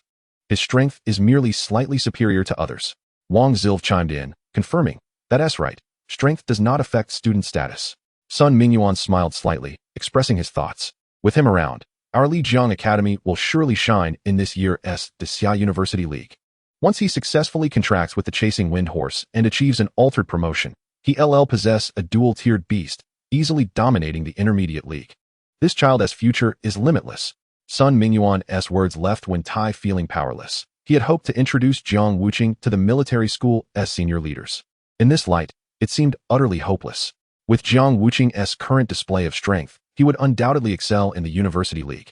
By then, not only would the military school be interested, but the Defy Beastmaster Alliance would send representatives to recruit him. It might even attract the attention of high-ranking officials in Defy, and those secret organizations directly under Defy would be restless. This talent is simply terrifying. The key is the astonishing speed of his growth. At sunset, the golden rays of the sun cast elongated shadows of a person and a horse. The Zhui Feng Ma stumbled, exhausted, its tongue lolling out. Yet, Jiang Wuqi remained exuberant, urging the horse onward. Giddy up. Huh. And why aren't you running anymore? The Zhui Feng Ma had not eaten all day, having galloped from dawn till dusk, and was now utterly fatigued, its four legs trembling. In contrast, Jiang Wuqi, bolstered by the presence of Xiao Zak, appeared as vibrant as ever. The subtle tremors beneath him hinted that the Zhui Feng Ma had reached its physical limits. After a day of frenzied racing, Jiang Wuqi's perspective began to shift, and he gained deeper insights into the art of beast taming. This Zhui Feng Ma was nothing like Xiao Zak. If Xiao Zak was akin to a cherished son he had nurtured from infancy, bestowing upon it intelligence and enlightenment, then the Zhui Feng Ma was like a foster daughter raised by another, transferred to him midway, without any emotional foundation or trust. Resistance was its nature. Mere submission would yield counterproductive results. Had he not once yearned to escape the constraints of his parents, longing for that free, beautiful, and unrestrained world? If humans felt this way, how could beasts be any different? Unbeknownst to him, he had reached an age of reflection. Sigh. Jiang Wuqi did not claim to understand beast taming, but he respected it. He dismounted and gently caressed the Zhui Feng Ma's forehead. Encountering me is a blessing you earned in your past life. I am not Tang Song, and I will not recite any incantations. I will only allow you to be free and unbridled by Long Ma. A tender stream of spiritual energy emanated from Jiang Wuqi's palm, lightly resting against the Zhui Feng Ma's forehead. From now on, follow me. I will help you evolve into a unique queen of this world. I promise you will not be confined to a beast space, nor will you be relegated to a mere mount, forever trodden beneath someone's saddle. In this vast expanse of mountains and rivers, as long as you wish, you shall gallop freely.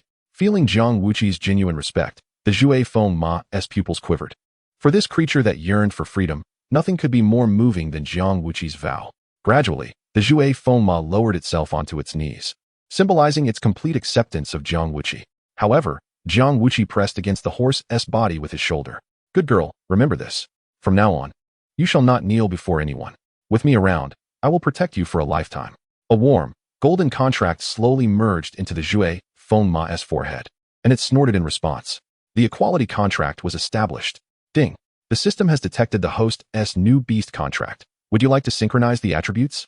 Yes. Ding. Synchronization complete. You can view it in the system or the beginner beast evolution chart. Collect. After the contract was finalized, the exuberant energy coursed through Jiang Wuqi and amplified the Zhui Feng Ma.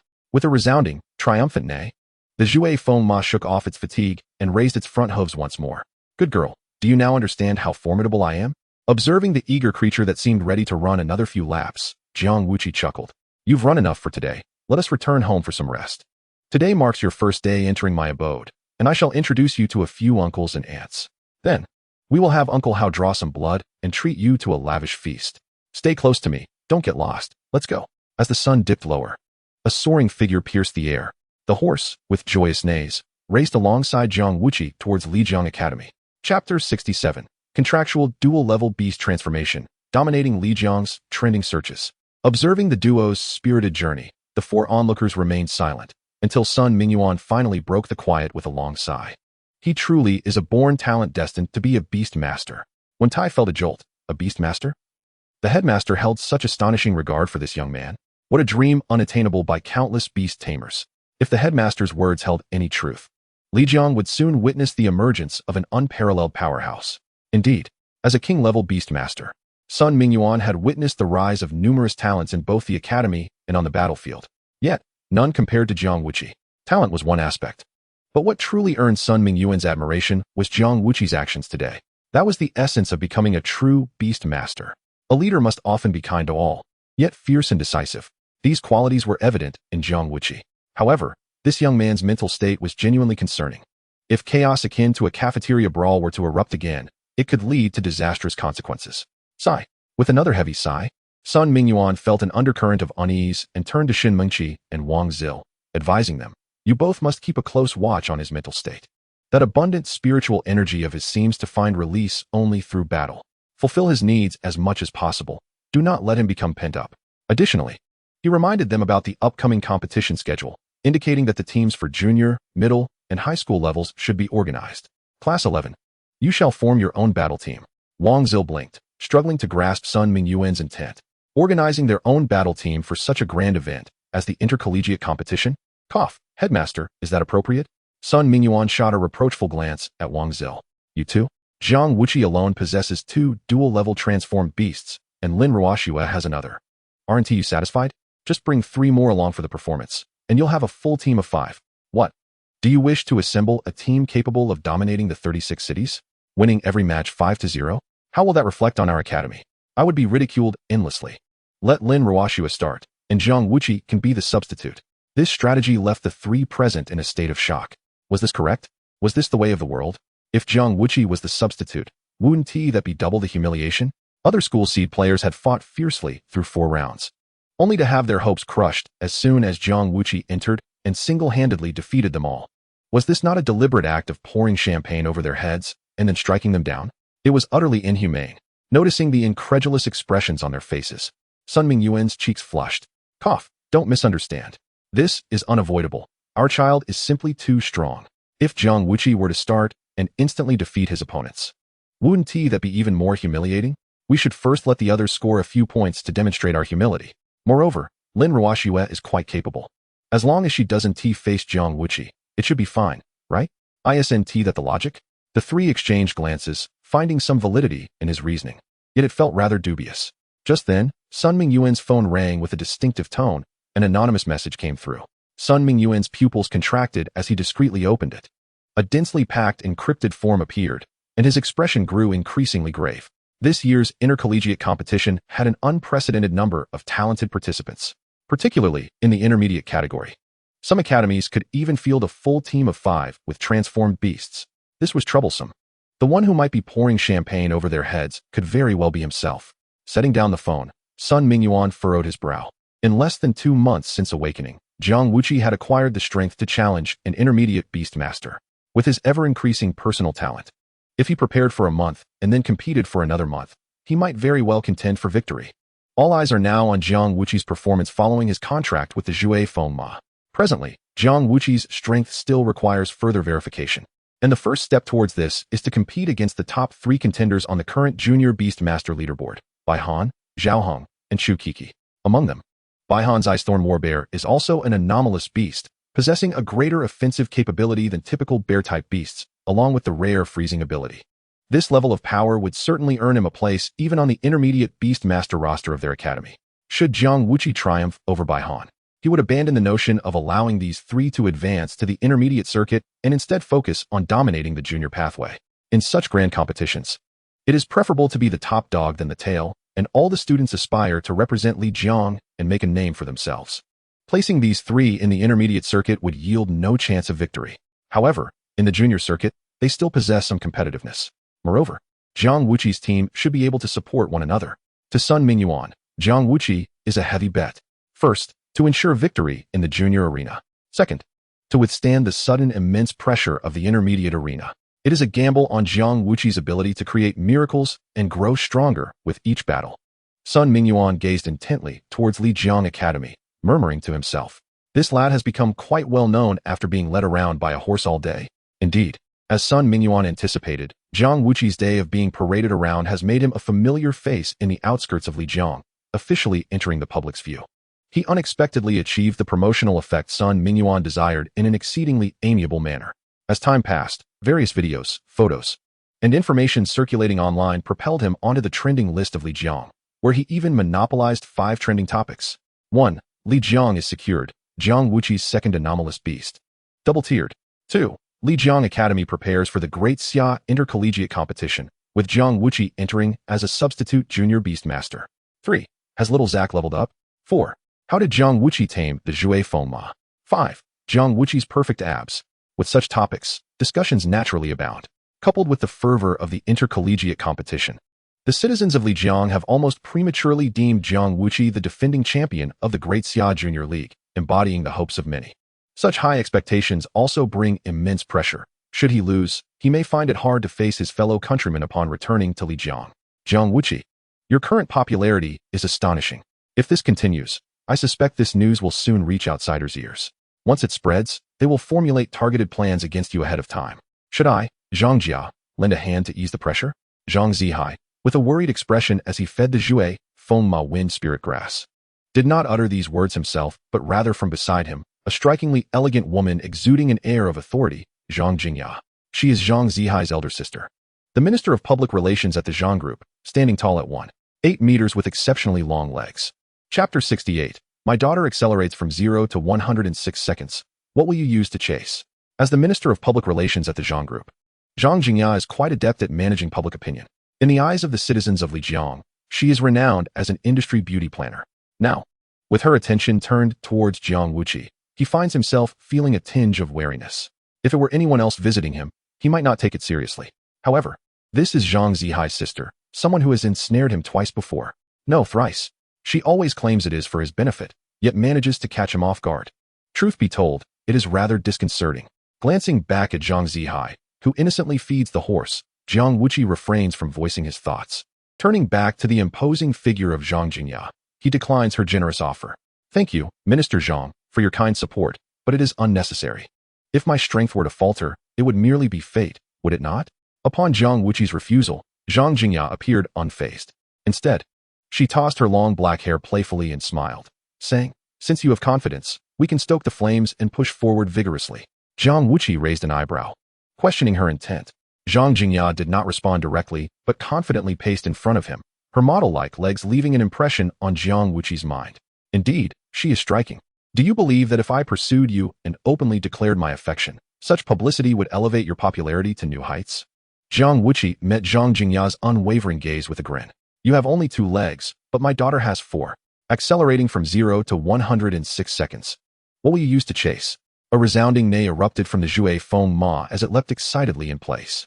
The assembled group from Class 11 wore expressions of utter confusion, while Zhang Zihai clutched his heart, twitching. Undoubtedly, he is a good brother, with his words as sharp as ever. It seems the prospect of matchmaking this pair has been thoroughly dashed, even with his sister dressed in black stockings. She ultimately succumbed to the allure of the white hooves. It appears his brother favors white stockings. Yet, even his 1.8-meter-tall sister does not appear adorable in white stockings. She resembles a giant baby. Lin Ruoxua, biting her lip, felt a surge of delight. Any woman daring to confess to him would ultimately face his scathing tongue. Quietly liking him is quite sufficient. Hee. At this moment, even the seasoned Zhang Jingya found herself momentarily flustered. Countless suitors in Lijiang would fill the banks of the river, yet she had never given them a second glance. Now, to be the one chasing after someone, to offer her collaboration for free, as the cherished jewel of the Zhang family, she had never experienced such indignity. You. Do you not like women? The words, uttered in a fit of anger, left Zhang Jingya regretting them immediately. The silence that followed was palpable. Gao Tianxiang's eyes bulged as he frantically gestured. This matter is undoubtedly the most painful scar in his brother's life. He is the only one privy to this secret. It cannot be allowed to leak. Brother, remain calm. I can attest.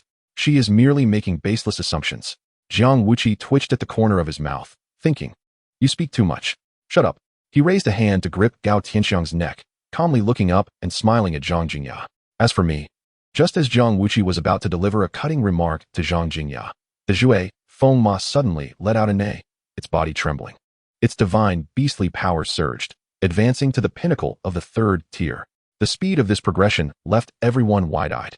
Wow, just entering the junior class. And he's already at the intermediate level. My brother is truly a walking upgrade monster. Gao Tianxiang scoffed. Is everyone really that surprised? It feels like a setup. My brother's extraordinary talent is well known, isn't it? This is quite normal. Upon reflection, the others agreed. It is reasonable and not at all abrupt. And they resumed their jovial banter as if nothing had occurred. Brother Qi continues to soar. Brother Hao keeps raking in the dough. and we shall continue to enjoy food and drink. Life is simply blissful. The so-called art of mingling in academia is merely the skill of leveling up alongside a good brother, and our class has mastered this art to perfection. To be honest, I wake up each day questioning whether this is too shameful. After a brief moment of reflection, I slapped myself and asked, did I put in the effort today? Have I exhausted Brother Chi and Brother Hao's funds? If not, why not work harder? I have been quite diligent. Ever since that day, I have only been sleeping for 7 hours a day, utterly exhausted. 7 hours? Are you a sloth? I disdain myself for making slow progress even after 5 hours of sleep. You still do not strive harder? 5 hours may be your limit, but not mine. I sleep only 3 hours to achieve extraordinary results. 666. Brother, take care, you might just collapse. Watching as everyone reveled in their banter, Jiang Wuqi offered an awkward smile, turning his gaze back to Zhang Jingya. Suddenly, I have become stronger, which is something I did not anticipate. You may interpret this as my daughter's filial piety. Personally, I have not exerted myself much. Where was I? Ah, yes. I consider myself quite open-minded. If you have any intentions, feel free to express them directly. After all, if a deal cannot be struck, at least we maintain our integrity. Zhang Jingya bit her lip, eager to retort, you're not trying hard enough? She had never encountered a beastmaster as diligent as Jiang Wuqi. In class, he studied. After class, he campaigned for votes. Books never left his hands. And he constantly encouraged his younger brother. No matter where he went, he was relentless. Even in the restroom, he spared no one. How could he claim he wasn't working hard enough? What more effort did he desire? Did he expect every passerby to receive a slap from him? Zhang Jingya, striving to calm herself, took a deep breath. I apologize for my abruptness. I merely wish to advance the cooperation between our families. If I cannot become your partner, I hope you might grant the Zhang family another opportunity. Upon witnessing Zhang Jingya's change in demeanor, Jiang Wuqi's expression gradually turned serious. As long as I find it reasonable, I have no objections. Zhang Jingya pursed her lips and directed her gaze toward Zhang Zihai. Our family has always sought to expand our business beyond Lijiang. Yet outsiders have little faith in us. Furthermore, we have yet to produce any particularly outstanding talents, which has hindered our progress. All of us in the Zhang family hope to leverage this university competition to elevate our family to new heights. I have heard that Dean Sun has allowed your class 11 to form a battle team. If possible, I would like to ask you to take Xiao Hao onto that grand stage.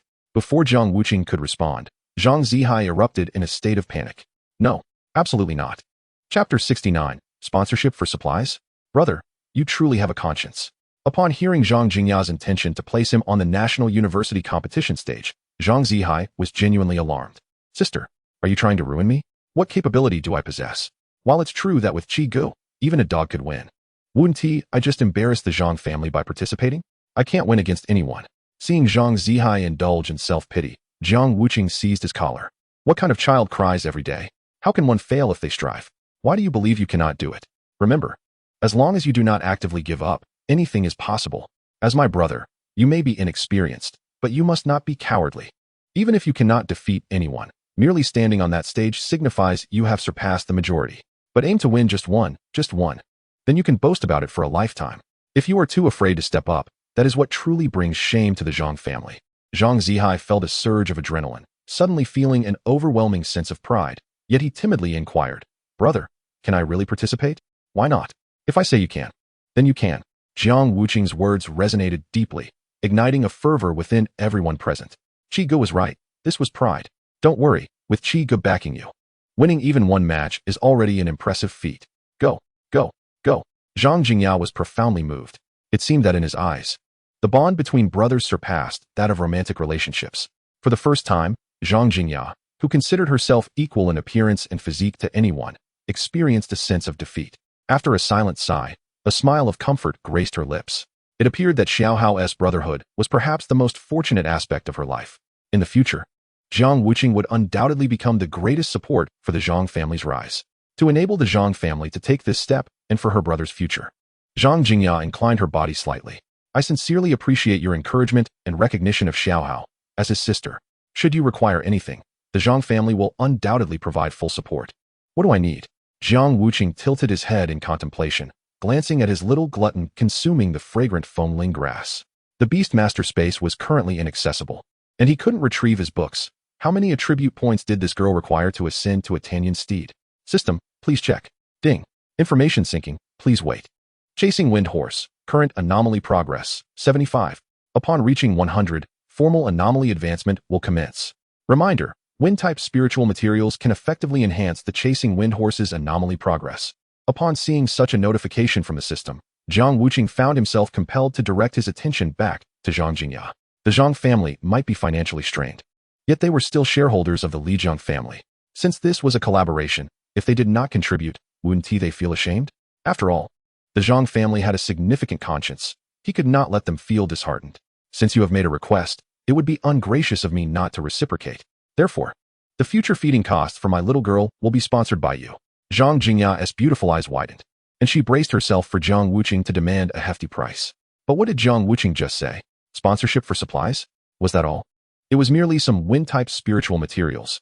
This was wholly disproportionate to our collaboration. Zhang Zihai sighed at this moment. Sister, expand your perspective. My brother treats money like dirt. He wouldn't accept 350,000 in cash, so what use is discussing money with him? Jiang Wuqi rolled his eyes. What cash are you talking about? To this day, he hasn't seen a single cent. Don't mention money. It damages feelings. From now on, the feeding costs for my little girl will be your responsibility. And if I deem it reasonable, then it is reasonable. Zhang Zihai threw up his hands.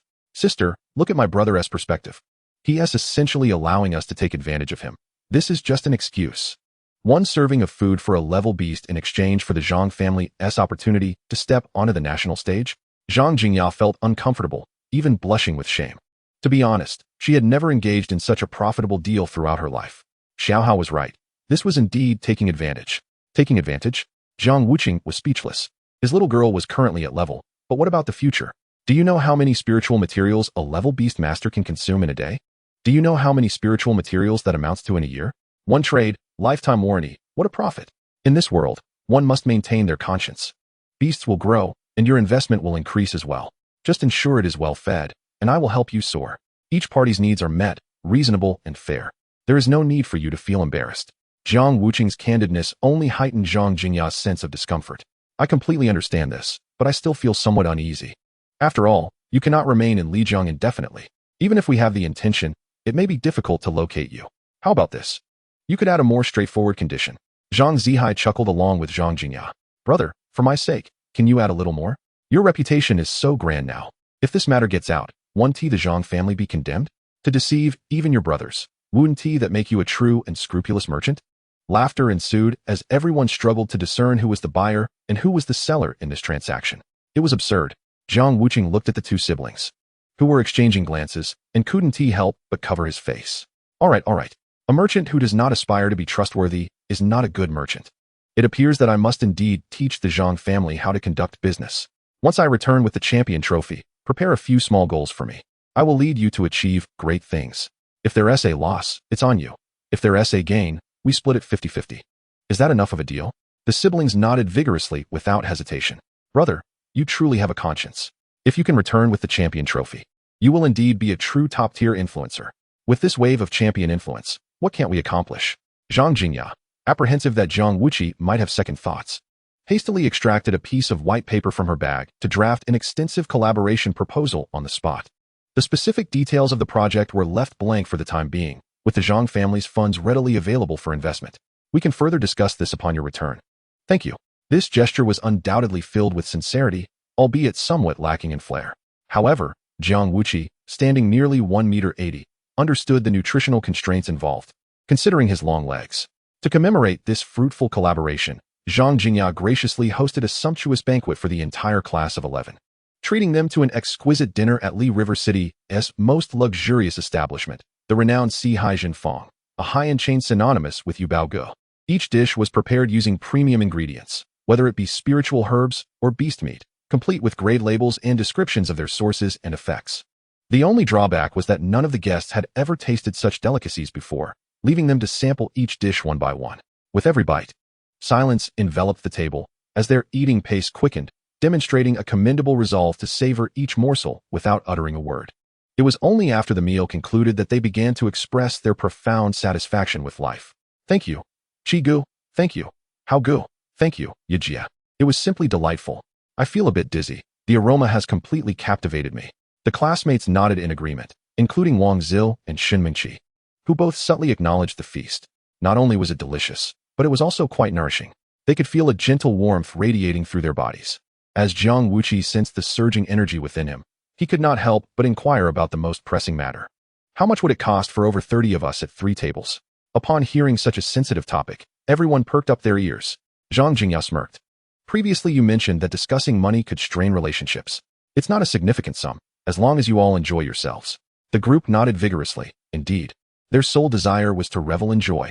They had no intention of broaching the subject of money, for such discussions would only lead to disappointment. Jiang Wuqi elbowed Shen Mingqi beside him. Coming from a big city, you should have a grasp of the costs, right? Shen Mingqi smiled slightly, raising 3 delicate fingers beneath the table, gently shaking them.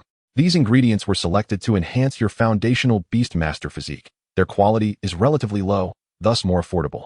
Jiang Wuqi understood. This must be the first page of the Sihai Zhenfeng menu, the least expensive items. 30,000, 10,000 per table. With over 30 people, that comes to less than 1,000 per person. Quite reasonable indeed. Wang Zil's lips twitched. This child truly had no concept of money. It isn't 30,000, but over 300,000. Including this banquet hall, the per capita cost starts at 10,000. Finishing this meal could even rival the results of a month of cultivation. The energy within you will gradually be absorbed by your bodies. Upon hearing this, the entire class of 11 collectively swallowed hard.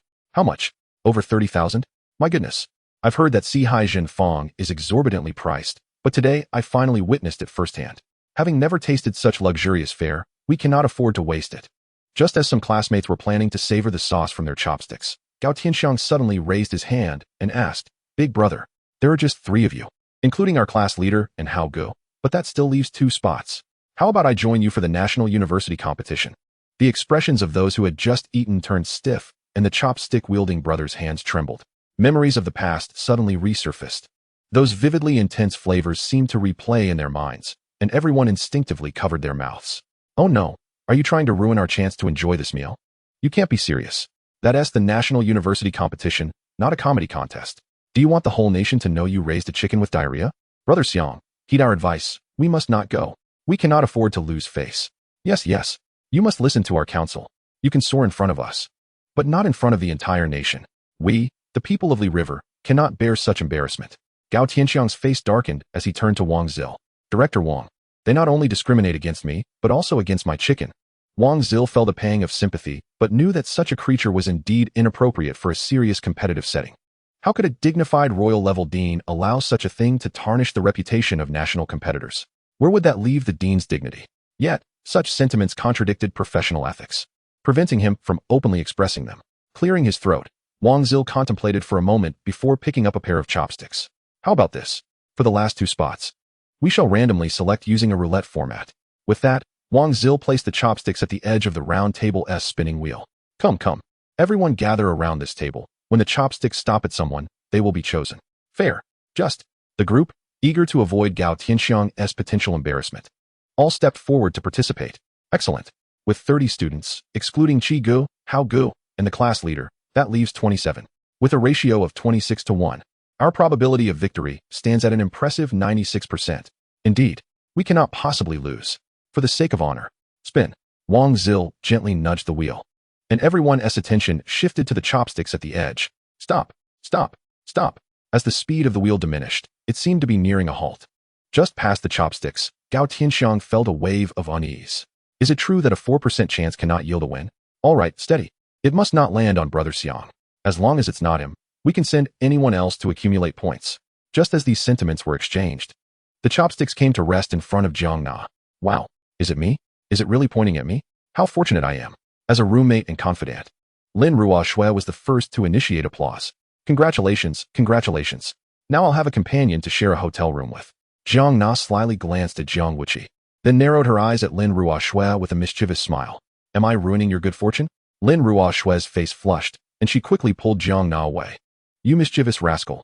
Jiang Na's departure slightly improved Gao Tianxiang's odds. However, facing such collective opposition, Gao Tianxiang understood that his chances of being selected were slim. As the second round of the roulette commenced, he pouted. Brothers, please hear my words. No one was listening. Spin. Wang Zil held a straight face and gently spun the wheel again, while Gao Tianxiang clutched his chest, feeling breathless. What happened to our promised harmony and camaraderie? You all have truly disheartened me. The crowd resoundingly proclaimed, for the greater good. Stop. As they watched the chopsticks approach a halt, An ominous premonition arose within the group. No way. This cannot be happening. Hurry. Stop. Stop. When the chopsticks finally came to rest right before Gao Tianxiang, the collective heart of the group plummeted. No. Goodness, we're done for. Now, competitors from universities across the nation will be forced to sample Li River's unique flavors. Gao Tianxiang clasped his hands together in gratitude, then opened his eyes with a grin. Heh, we have connections. The group collectively gasped, and Wang Zil felt a wave of trepidation. Hopefully, the dean will not hold him accountable for this. After all, it was fair, just, and transparent. If fate has it, the dean may find his integrity compromised. The next day, when the list of participants from Class 11 was submitted to the dean's office, Sun Mingyuan nearly lost his composure upon seeing Gao Tianxiang's name. This student had left quite an impression during his lectures. Wang Zil, is there no one else in your class? Are you deliberately targeting me? Can his Beastmaster skills even compete at the national level? Confronted by Sun Mingyuan's deathly gaze, Wang Zil felt a wave of relief for having kept a contingency plan. He discreetly retrieved the surveillance footage from last night's Sihai Jinfeng banquet hall and offered a sheepish smile. The director is wise. It is indeed fate. Fairness, justice, and transparency.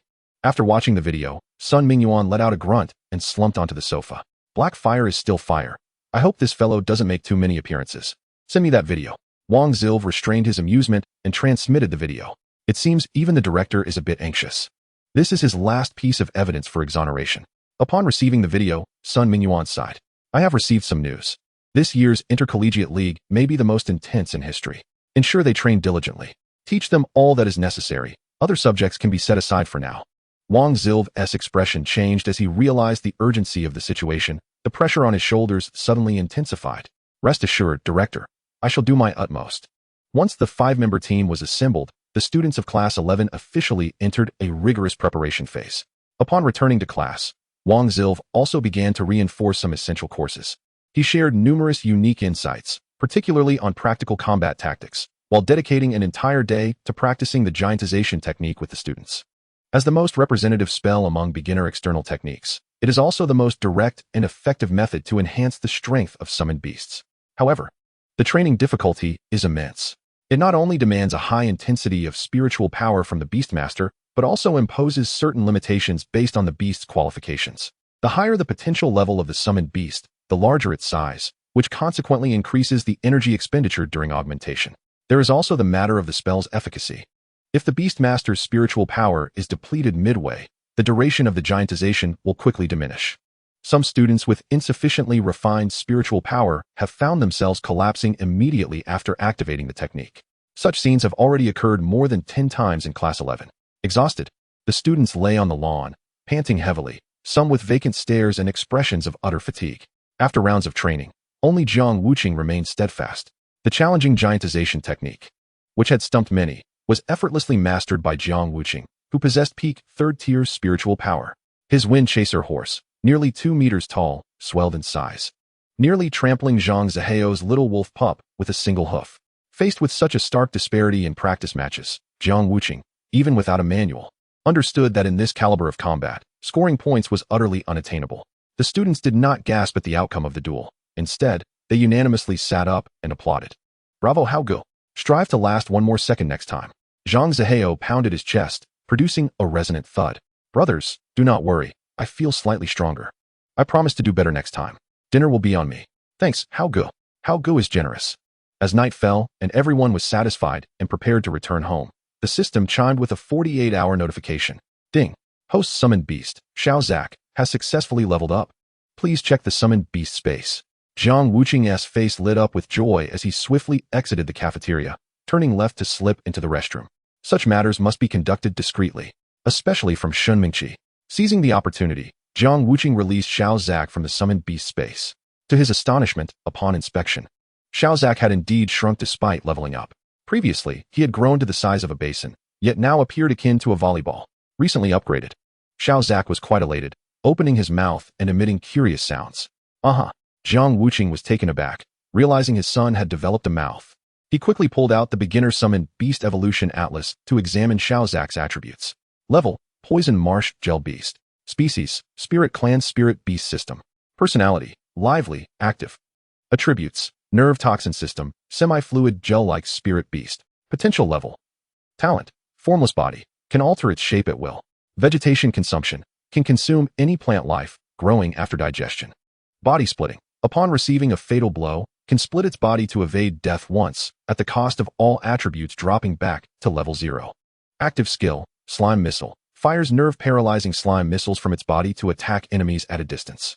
Note, the more this skill is used, the smaller the poison marsh gel beast becomes. Passive skill, ebullient spirit, gradually enhances its attributes as the battle intensifies, with a cap of 50. Something seems amiss. There's nothing mentioned about a size concentrating skill. Why has Xiaozak suddenly shrunk? System, what is going on? Why has my son diminished in size? Did you siphon energy during the accelerated leveling? Ding. You haven't fed him for 2 days. He shrank. What? This system is getting a bit too arrogant lately. Hasn't he it? Has it gained some intellect? Who does it think it is? Speak properly. Ding. The host's summoned beast has not eaten for 48 hours. Excessive energy consumption during leveling has occurred, and energy must be replenished promptly. This child has potential.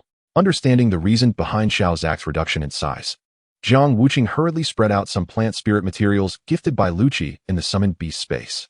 Son, you've lost weight. Hurry, eat up. Devour that red umbrella with the white stalk. It will greatly replenish your spiritual energy. After eating, lie down and dream sweetly. Don't think of anything, understand? Xiaozak shook his little tuft of hair and leapt into the summoned beast space to indulge in a grand feast. After attending to Xiaozak, Jiang Wuqi continued to peruse the atlas. Current available enhancement points, 0. Based on the current level of Poison Marsh Gel Beast characteristics, the following attributes can be enhanced. Strength, 0. Stamina, 0. Spirit, 0. Toxicity, 0. Resilience, 0. Size, 0. When the total attribute points accumulate beyond 200, evolution points can be obtained. Upon evolution, new mutated attributes may be acquired. Current total attribute points, 0. 200, doubling the intensity for leveling? Jiang Wuqi frowned. Is it truly so difficult to level up? Chapter 72. Is this not a small potato? Had I known, I wouldn't have made the same mistake. Gazing at the enhancement panel before him, Jiang Wuqi felt a surge of astonishment. He was currently nurturing 2 level summoned beasts simultaneously. Following this pace, he would need 400 points to level them both up. Even if each match averaged 10 points, he would need to compete in 40 matches. This does not account for tactical challenges during combat. Using defensive skills like hardening could lead to immediate failure. While he is a capable individual, he is acutely aware of the caliber of the National Intercollegiate League. Their Lijiang is merely a Tier 3 city. The talents from higher tier cities, be it in family background or personal aptitude, are all top-notch. From the starting line perspective, it is indeed natural for them to lag behind. In the beginner arena, Jiang Wuqi has absolute confidence. However, in the intermediate arena, it will undoubtedly be a challenging uphill battle. These scions of prestigious families possess both wealth and resources. They are likely to have tier-level and adult summoned beasts, and some may even have 2. The difficulty is indeed extraordinary. Contemplating this, Jiang Wuqi felt even more exhilarated. It's thrilling to tackle a challenging situation. The prospect of leveling up is exhilarating. Jiang Wuqi sat upon the toilet, flipping to the second page of the chart in his hands, where the attributes of his family's maid came into view. Although the chasing wind horse had yet to advance to the cloud-stepping stallion, its attributes had already synchronized. Level chasing wind horse in transformation. Species, Cheetah class spirit beast. Temperament, mischievous, unruly. Attributes, wind attribute. Potential level. Talent, momentum of swift winds. Temporarily enhances its own speed and strength through its wind attribute. Chasing wind spirit body. Increases wind attribute spirit power absorption efficiency by 20, and during the wind pressure aura, it can provide damage reduction based on the strength of the wind attribute. Active skills, Heart of Freedom, can be activated when hindered, dispelling all current controls and gaining a speed boost of 180. Note, this skill is ineffective if the enemy's restriction skill level surpasses that of the chasing wind horse. Wind Pressure Trample utilizes its wind attribute to accumulate pressure, releasing shockwaves that may stun enemies within a certain range. Note, this skill's effectiveness is primarily influenced by strength. Enhancing strength increases the chance of stunning. Upon seeing his maid's panel, Jiang Wuqi's mind had already devised an elaborate combat strategy. This is intriguing. Unsolvable. By Han Zhaohong. Chu Kiki, you 3 shall await my relentless torment. After a couple of clicks of his tongue, Jiang Wuqi resumed his examination of the maid's attribute points. Although it required 200 points for advancement, the allocation panel displayed the attributes for the chasing wind horse. If he allocated points now, wouldn't it reset upon advancing to the cloud-stepping stallion? What if the primary attributes for the cloud-stepping stallion were not strength and speed? That would be absurd. All points wasted. After much contemplation, Jiang Wuqi ultimately decided to refrain from allocating points for the time being. Once the Zhang family's investment in grain arrived, and his maid was well-fed and upgraded, he could allocate points then. Having organized everything, Jiang Wuqi rose from the toilet, casually flushed, and then calmly exited the men's restroom. As he lifted the curtain, he spotted Mingqi leaning against the corridor wall, waving her phone at him. What the hell are you doing? Are you installing a camera in the men's restroom? How perverse. Mingqi's expression stiffened, and she turned her head with a huff. Who's spying on you? Filthy. It's been a full half-hour since you entered the men's restroom. What have you been doing in there? Jiang Wuqi raised an eyebrow, questioning the significance of half an hour. Isn't it better for men to last longer? This was relatively short. Mingqi had come to understand Jiang Wuqi quite well. The more trivial the matter, the more he would make a fuss, and the more serious the matter, the calmer he appeared. Were you secretly engaging in some unspeakable act? What? Can't you share a little? Jiang Wuqi blinked. It's all been flushed away. How can I share with you? How about we do it together next time? Mingqi was taken aback, her beautiful eyes filled with confusion. What was flushed away? Only when Jiang Wuqi calmly turned to leave did she realize. Her cheeks flushed instantly, and her chest heaved with indignation, clearly displaying her embarrassment. Jiang Wuqi, you shameless wretch. At the end of the corridor, Jiang Wuqi paused, suddenly turning back with an innocent expression. How am I shameless? I was referring to feces. What were you thinking? Oh, I see. Jiang Wuqi raised an eyebrow, a victorious smile curling at the corners of his mouth. Ah, researcher Shun, how filthy-minded you are. With her face burning with humiliation, Mingqi wished to find a crack in the ground to hide in. How could she have been played? Who said he was straightforward? How infuriating. The mature lady, in a huff, departed, while Jiang Wuqi chuckled. He spread his arms to savor the rare taste of freedom. It's all because of my handsome visage that I attract trouble. After returning home for a nap, he would be ready for battle. Oh right, I almost forgot. First courtesy, then combat. Jiang Wuqi walked to the square in front of the cafeteria, casually resting his arm on Gao Tianxiang's shoulder. Xiangzi, please issue a challenge in the academy group for me. I will challenge Chu Kiki tomorrow morning. Gao Tianxiang's eyes lit up. Great. I can learn new moves again tomorrow. I'll send it right away. The next morning, Jiang Wuqi was already squatting on the steps at the entrance of the cafeteria. The members of Class 11 were seated neatly, each with soy milk, fried dough sticks, pancakes, and various snacks. Chi-ge, come have a bite.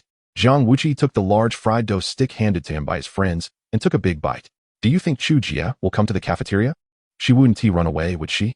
The group exchanged glances and shrugged. She probably won tea, right? After all, Chu Kiki is the class leader of Class 2. It would be unbecoming to flee without a fight.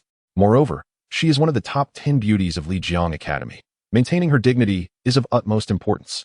Just as the group was discussing, a delicate and charming girl appeared before them, followed by a group of imposing bodyguards.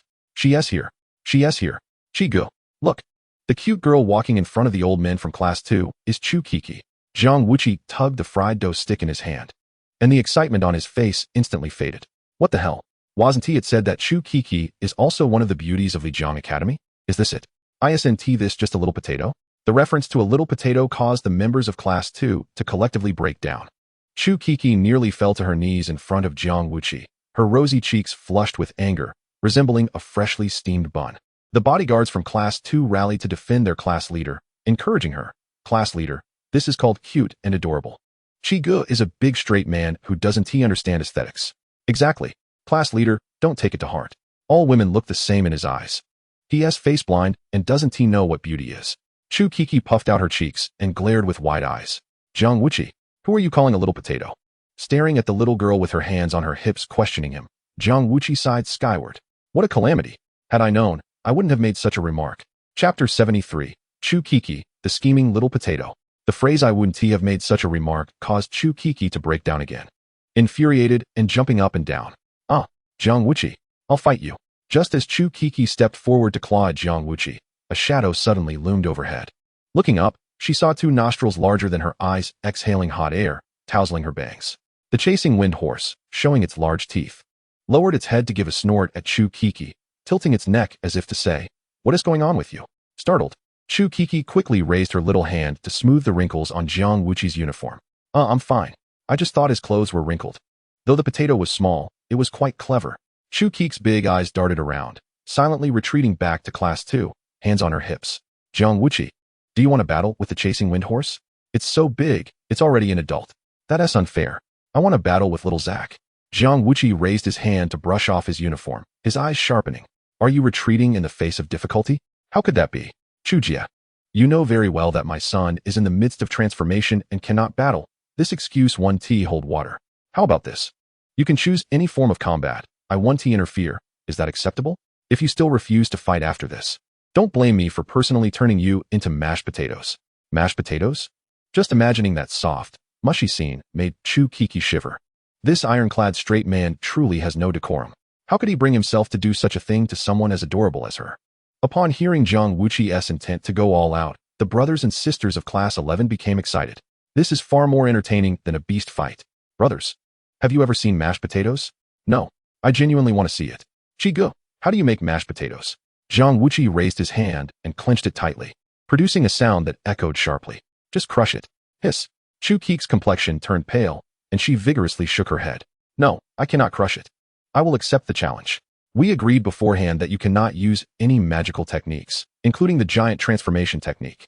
Jiang Wuqi gestured and then turned, drawing the Chujiu Show Beast Evolution chart from his waist and sitting down on a nearby step, reminding her, in the first 3 battles, there will be no jokes.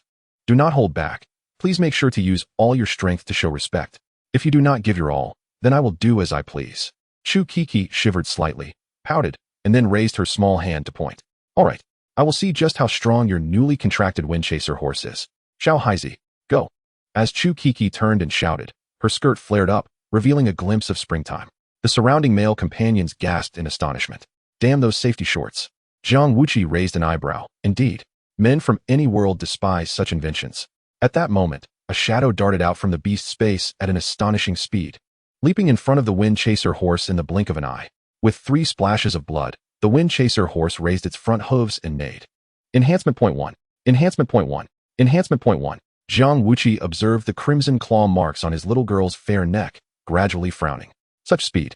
No wonder that little potato made a point to turn around before summoning. It was all a meticulously designed edge tactic. What a cunning little potato.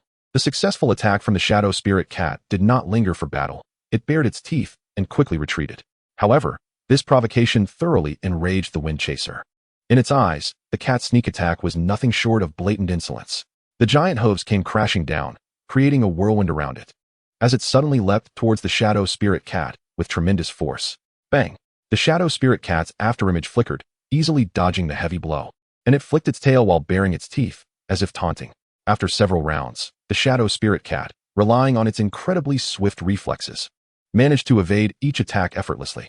This only fueled the wind chaser's fury, leading to increasingly chaotic and frenzied assaults. Chu Kiki pouted, clearly stifling a laugh. But the danger of being crushed into mashed potatoes restrained her mirth. Jiang Wuqi observed the 2 beasts darting around the arena, his previously furrowed brows gradually relaxing. It seemed that his little girl was learning quite a bit of battle technique from this fight, although the wind chaser horse was significantly stronger than the shadow spirit cat. In terms of practical combat experience, the wind chaser, raised in the nurturing center, clearly lacked battle experience and was unaware of how to wield its brute strength. Looking at the giggling Chu Kiki, who first used an edge tactic to launch a sneak attack, provoking the already somewhat impetuous wind chaser, and then refraining from using any magical techniques to further empower the shadow spirit cat, it was evident she aimed to leverage the cat's rapid reflexes and agility to exhaust the wind chaser with minimal effort. Once the wind chaser showed signs of fatigue, she would unleash the giant transformation technique for a decisive strike, securing victory. This strategy was perfectly tailored for the shadow spirit cat's attritional tactics. Even if her opponent was slightly stronger, she could still shatter their mentality with such tactics. Truly a contender of level 3, she possessed remarkable skills. However, his little girl could make 1,000 mistakes, but as long as she succeeded once, it would be enough. Enhancement point 1. Enhancement point 1. The increasingly numerous claw marks on the wind chaser made it more anxious, yet Jiang Wuqi's mental energy continued to gently soothe it. It's all right to be injured. What's important is to remember how you were hurt. Each of that cat's attacks occurs in the moments when you are vulnerable after striking. At that time, you must use your attack intervals to intentionally bait it into striking you. After it lands a few hits, its desire to attack will intensify.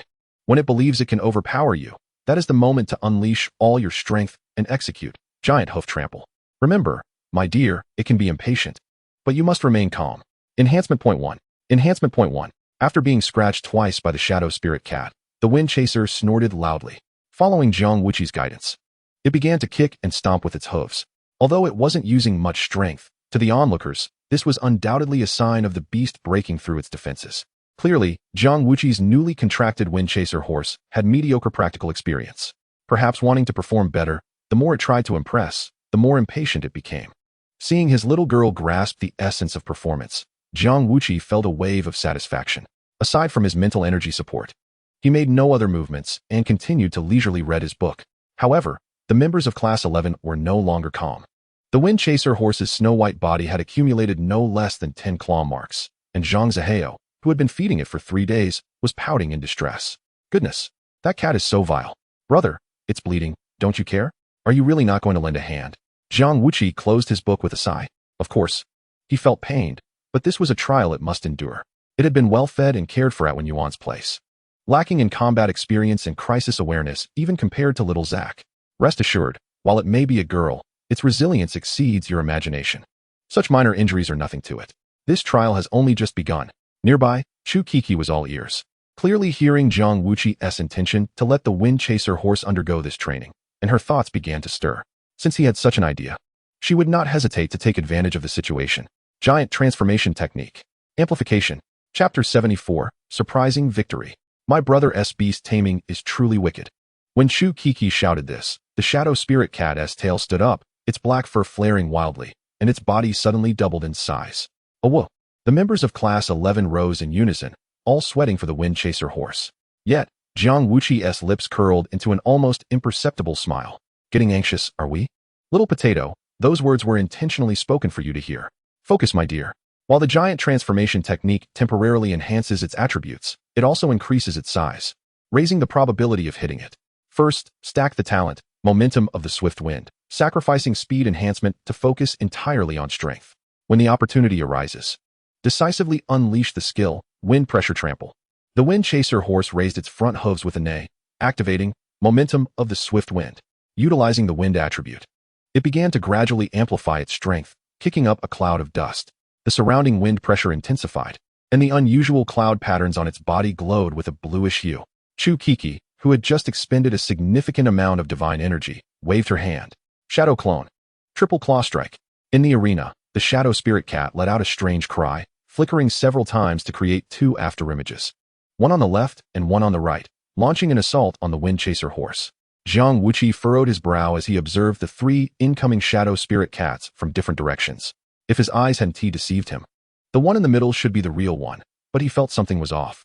If the clones could be seen through so easily, wouldn't that be too simple? My dear, be cautious, there may be a trick. Validate the real body using wind pressure. After a series of previous tests, the wind chaser horse's eyes had gradually adapted to the shadow spirit cat's attack speed. This time, seeing 3 figures charging simultaneously, it neighed and kicked back with its hind legs. The surrounding wind pressure swirled, causing 2 of the shadows to tremble slightly, and Jiang Wuqi's pupils constricted. The one on the right, Jiang Wuqi issued an order, and Zhaifeng turned sharply, delivering a powerful kick. Bang! A brilliant blue barrier suddenly materialized beside the Yuing Lingmao, causing Chu Kiki's face to pale as she stifled a groan. The wound ripped open. The Yuing Lingmao let out a shriek, and its vertical pupils suddenly glowed with a crimson light. In the next moment, the claw marks on Zhaifeng's body burst open, with blood gushing out and instantly staining its pure white mane. As Zhaifeng neighed in agony, the Yuing Lingmao flickered and leaped into action again alongside its clone. The hearts of the spectators in Class 11 raced to their throats. Jiang Wuqi initiated a mental contract, issuing a warning as Zhaifeng, gritting its teeth through the pain, prepared to unleash wind pressure trample. At that moment, both Jiang Wuqi and Chu Kiki simultaneously called out to halt. Be careful of the hooves, dodge quickly. Don't use your hooves, use your mouth. The onlookers were left in confusion. What? Is this a hallucination? Use its mouth? Which well-bred horse attacks with its mouth? How is that even possible? With a powerful surge of mental energy coursing through the contract, Zhaifeng's spirit jolted, and a vivid image flashed in its mind. The girl's eyes brightened, and she understood. The Yuing Lingmao, leaping midair to evade the hoof attack, froze in surprise upon seeing Zhaifeng tilt its head, revealing its gleaming white fangs. The next second, darkness descended. Crunch! The pristine fangs clamped down, engulfing the entire head of the cat. Had it not been for Chu Kiki's timely activation of the hardening spell to protect the fragile neck of the Yuing Lingmao, that bite would have surely been fatal. The spectators gasped, swallowing hard. Goodness, that startled me. What kind of posture is this? I've never seen a horse attack like this before. It's so vicious, so explosive. It must be said that my brother Chi's beast mastery is truly diabolical. After a moment of heart-pounding tension, Chu Kiki's face flushed with urgency. Jiang Wuqi, are you trying to kill my little Heisey? Quickly, make it release its bite. Meanwhile, Jiang Wuqi sat leisurely on the steps, his legs crossed, munching on a fried dough twist. What's the matter? Is it fine for your cat to scratch around, but not for my horse to bite? Who says horses can't use their mouths in beast battles? Don't you understand the essence of surprise tactics? Look at the blood on my girl. Doesn't your conscience ache? Girl, give it a good shake. With Jiang Wuqi's permission, the vengeful Zhaifeng whipped its neck like a ferocious beast, eager to tear the cat apart. The grinding of teeth against the hardening barrier was enough to make one's teeth ache. Chu Kiki's face grew increasingly pale, clearly feeling overwhelmed. She considered various feigned attacks to force Zhaifeng into using its trample skill, hoping to exploit the opportunity for further damage. Thus, her focus remained fixated on Zhaifeng's hooves. Little did she expect that Jiang Wuqi would allow it to attack with its mouth. What kind of beast master could conceive such an absurd tactic? Using a horse as if it were a wolf. Crack. A sharp sound echoed as the azure hardening barrier on the Yuing Lingmao's neck shattered, revealing a crack. It was evident that Chu Kiki's divine power was waning, and the barrier's strength was diminishing. In that moment, Chu Kiki envisioned her Yuing Lingmao lying lifeless in the street. Her heart sank heavily, and a wave of despair nearly suffocated her. Jiang Wuqi, stop shaking it. Quickly, let go of my little Heisey. Jiang Wuqi continued to chew on his fried dough twist, popping his lips. Do you concede? You haven't conceded, so why should I let go? Crack. The azure barrier beneath Zhaifeng's mouth split open again, causing Chu Kiki's heart to twitch. The proud and adorable girl's tears streamed uncontrollably down her face, and despite her trembling lips, she finally managed to utter the words. I concede. Crack. At the same moment, the hardening barrier beneath the horse's mouth suddenly burst apart. Chapter 75. Heartbroken. Zhao Heng becomes a fool, unexpectedly goes viral. The sudden shattering of the hardening barrier made the hearts of the spectators leap in alarm. Some timid girls closed their eyes, fearing they might witness the Yuing Lingmao's head severed from its body. Zhaifeng was clearly enraged, and this level of crisis management was beyond the control of a novice beastmaster. Wang Zil and the homeroom teacher of Class 2 rushed into the arena at once to provide aid. However, they were met with Jiang Wuqi's languid voice from behind. No worries. My girl eats grass, not cats. Potato girl, are you frightened? Don't cry. I'm a genuine cat lover. It just needs to learn a lesson so it doesn't scratch again in the future. Look at it now, hanging from my girl's mouth, so obedient, not daring to move. First, it must apologize to my girl, and then I'll let it go home to find its mother. Otherwise, I might just make mashed potatoes out of it. Chu Kiki clenched her small mouth, turning her face toward the sky at a 45-degree angle, vowing not to shed another tear. Yet, even her uplifted cheeks could not hold back the flood of tears, not only losing her 3 thrones, but also acquiring the shameful title of Potato Girl. I'm sorry. Boo-hoo. Wow. Jiang Wuqi smiled with satisfaction and snapped his fingers. Girl, let it go home. Zhaifeng snorted, still clutching the cat's head, and bared its fangs as if smiling at Wang Zil and the others. The crowd stared in disbelief for quite some time before reacting. Goodness, what a stark disparity in strength. Indeed, even when Zhaifeng was enraged, it could maintain complete control over the contract. Just how terrifying must my brother Chi's mental power be? If my beast were caught like that so many times, even if I issued a death command, it wouldn't stop. The homeroom teacher of Class 2 chuckled, shaking his head. Wang Zil, having extracted the Yuing Lingmao from Zhaifeng's mouth, shook off the drool from his hands, forcing a sheepish smile. Regardless of strength, academic credentials are another matter. Teaching such a student puts immense pressure on me. No matter what, he learns quickly, making me feel like an extraordinary master, haha. After returning the Yuing Lingmao to Chu Kiki, Wang Zil suddenly turned to the homeroom teacher of Class 2 and asked, by the way, where is Zhao Heng from your class? I haven't seen him around. As soon as Wang Zil spoke, all eyes in Class 2 turned toward the tear-streaked Chu Kiki. The homeroom teacher of Class 2 coughed awkwardly. Well, how should I put this? Young people are impulsive, and awkward situations are bound to arise. He was rejected in his confession the day before yesterday, took a leave of absence yesterday, and didn't come today. This is just youth. Jiang Wuqi listened with a tense expression. While applying external wound ointment to Zhaifeng, he raised his eyebrows at the crowd from Class 2. Brothers, my Zhao Gu is heartbroken, and now missing? What is going on? Please elaborate. Who did he confess to and get rejected by? Is there a kind-hearted soul who could share the details with me? I want to comfort Zhao Gu. Seeing Jiang Wuqi's genuinely anxious demeanor, the crowd from Class 2 couldn't help but laugh. Brother Qi, do you really want to comfort him? Jiang Wuqi pounded his thigh and immediately frowned in rebuttal. Look at you all, don't misunderstand. Someone who has been rejected in a confession is in great pain. He needs to vent. Only by releasing the bitterness in his heart can he bravely face the future. If he keeps it bottled up, the more he thinks about it, the sadder he becomes, and who knows, he might even consider jumping into the river. At this moment, if I challenge him to a duel, it would be perfect to help him clear out the emotional sludge and redirect his focus toward his career. I am saving him. Wow. The once tearful Chu Kiki found herself crying even harder for some unknown reason. Jiang Wuqi turned back, raising his eyebrows slightly. This little potato still has quite a bit of moisture. Go on, cry it out. It might lighten your heart. Life is seldom a smooth journey. Occasionally facing setbacks will only fortify your spirit. Keep pushing forward, Potato Mei Mei, you can do it. Turning once more, Jiang Wuqi addressed the crowd in Class 2, asking, "By the way, does anyone have a way to contact my brother Zhao?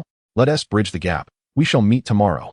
The faces of the Class 2 students displayed a peculiar expression, yet they hesitated to voice their thoughts directly. They could only hint to Jiang Wuqi that this matter was intertwined with Chu Kiki. Jiang Wuqi glanced back, repeatedly confirming their gazes, ultimately needing to reconfirm. My brother Zhao was rejected by the little potato? The students of Class 2 nodded vigorously.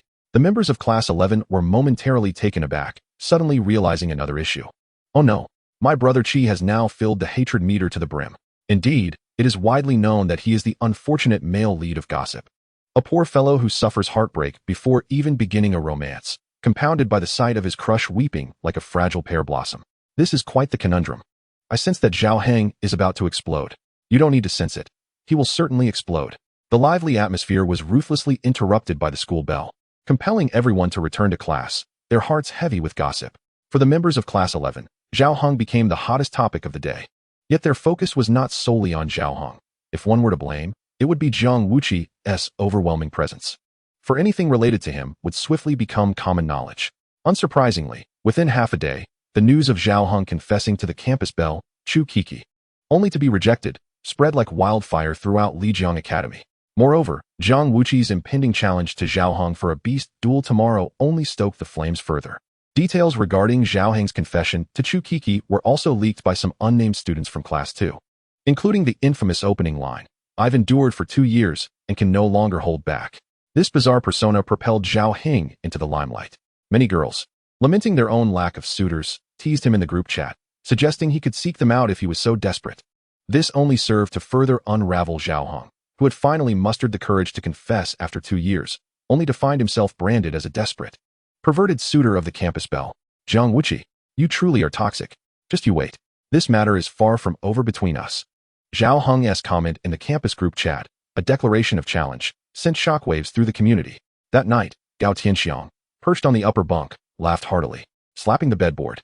Bro, Zhao Heng, the lovesick fool, has issued a challenge. He has really blown up. From the lower bunk, Jiang Wuqi poked his head out from under the covers, curiosity piqued. What did he say? Chapter 76. Times have changed. One cannot always act personally. Gao Tianxiang clutched his phone, laughing uncontrollably. He must have just powered it on, clearly bewildered by the barrage of questions in the group. Now, he was frantically typing an explanation to assert he was not a lovesick fool. The most amusing part was that in an attempt to prove his innocence, he tagged Chu Kiki, who responded with, "If you can't hold back, find someone else." Jiang Wuqi slapped his forehead. Although he had no recollection of Zhao Heng, the effort to explain himself was a clear indicator of his earnest nature. However, even the most genuine of souls cannot expect the little potato to clear his name. That would be truly unfortunate. Doesn't he, the campus belle, have any sense of pride? Now everyone knows he is genuinely desperate. I am genuinely curious as to how my brother Zhao suddenly became so famous. Is it really so easy to cultivate the persona of a lovesick fool? Gao Tianxiang, leaning against the upper bunk, laughed until tears streamed down his face. I don't know. Perhaps those nameless accounts merely recounted his confession verbatim without embellishment. Maybe that's the allure of words. The sentiments conveyed therein can easily be interpreted as those of a lovesick fool. Jiang Wuqi was left speechless. Was this not bullying the honest? No, I must stand up for my brother Zhao tomorrow. Xiangzi, let it be known, we shall meet at the cafeteria tomorrow morning. No exceptions. The next day?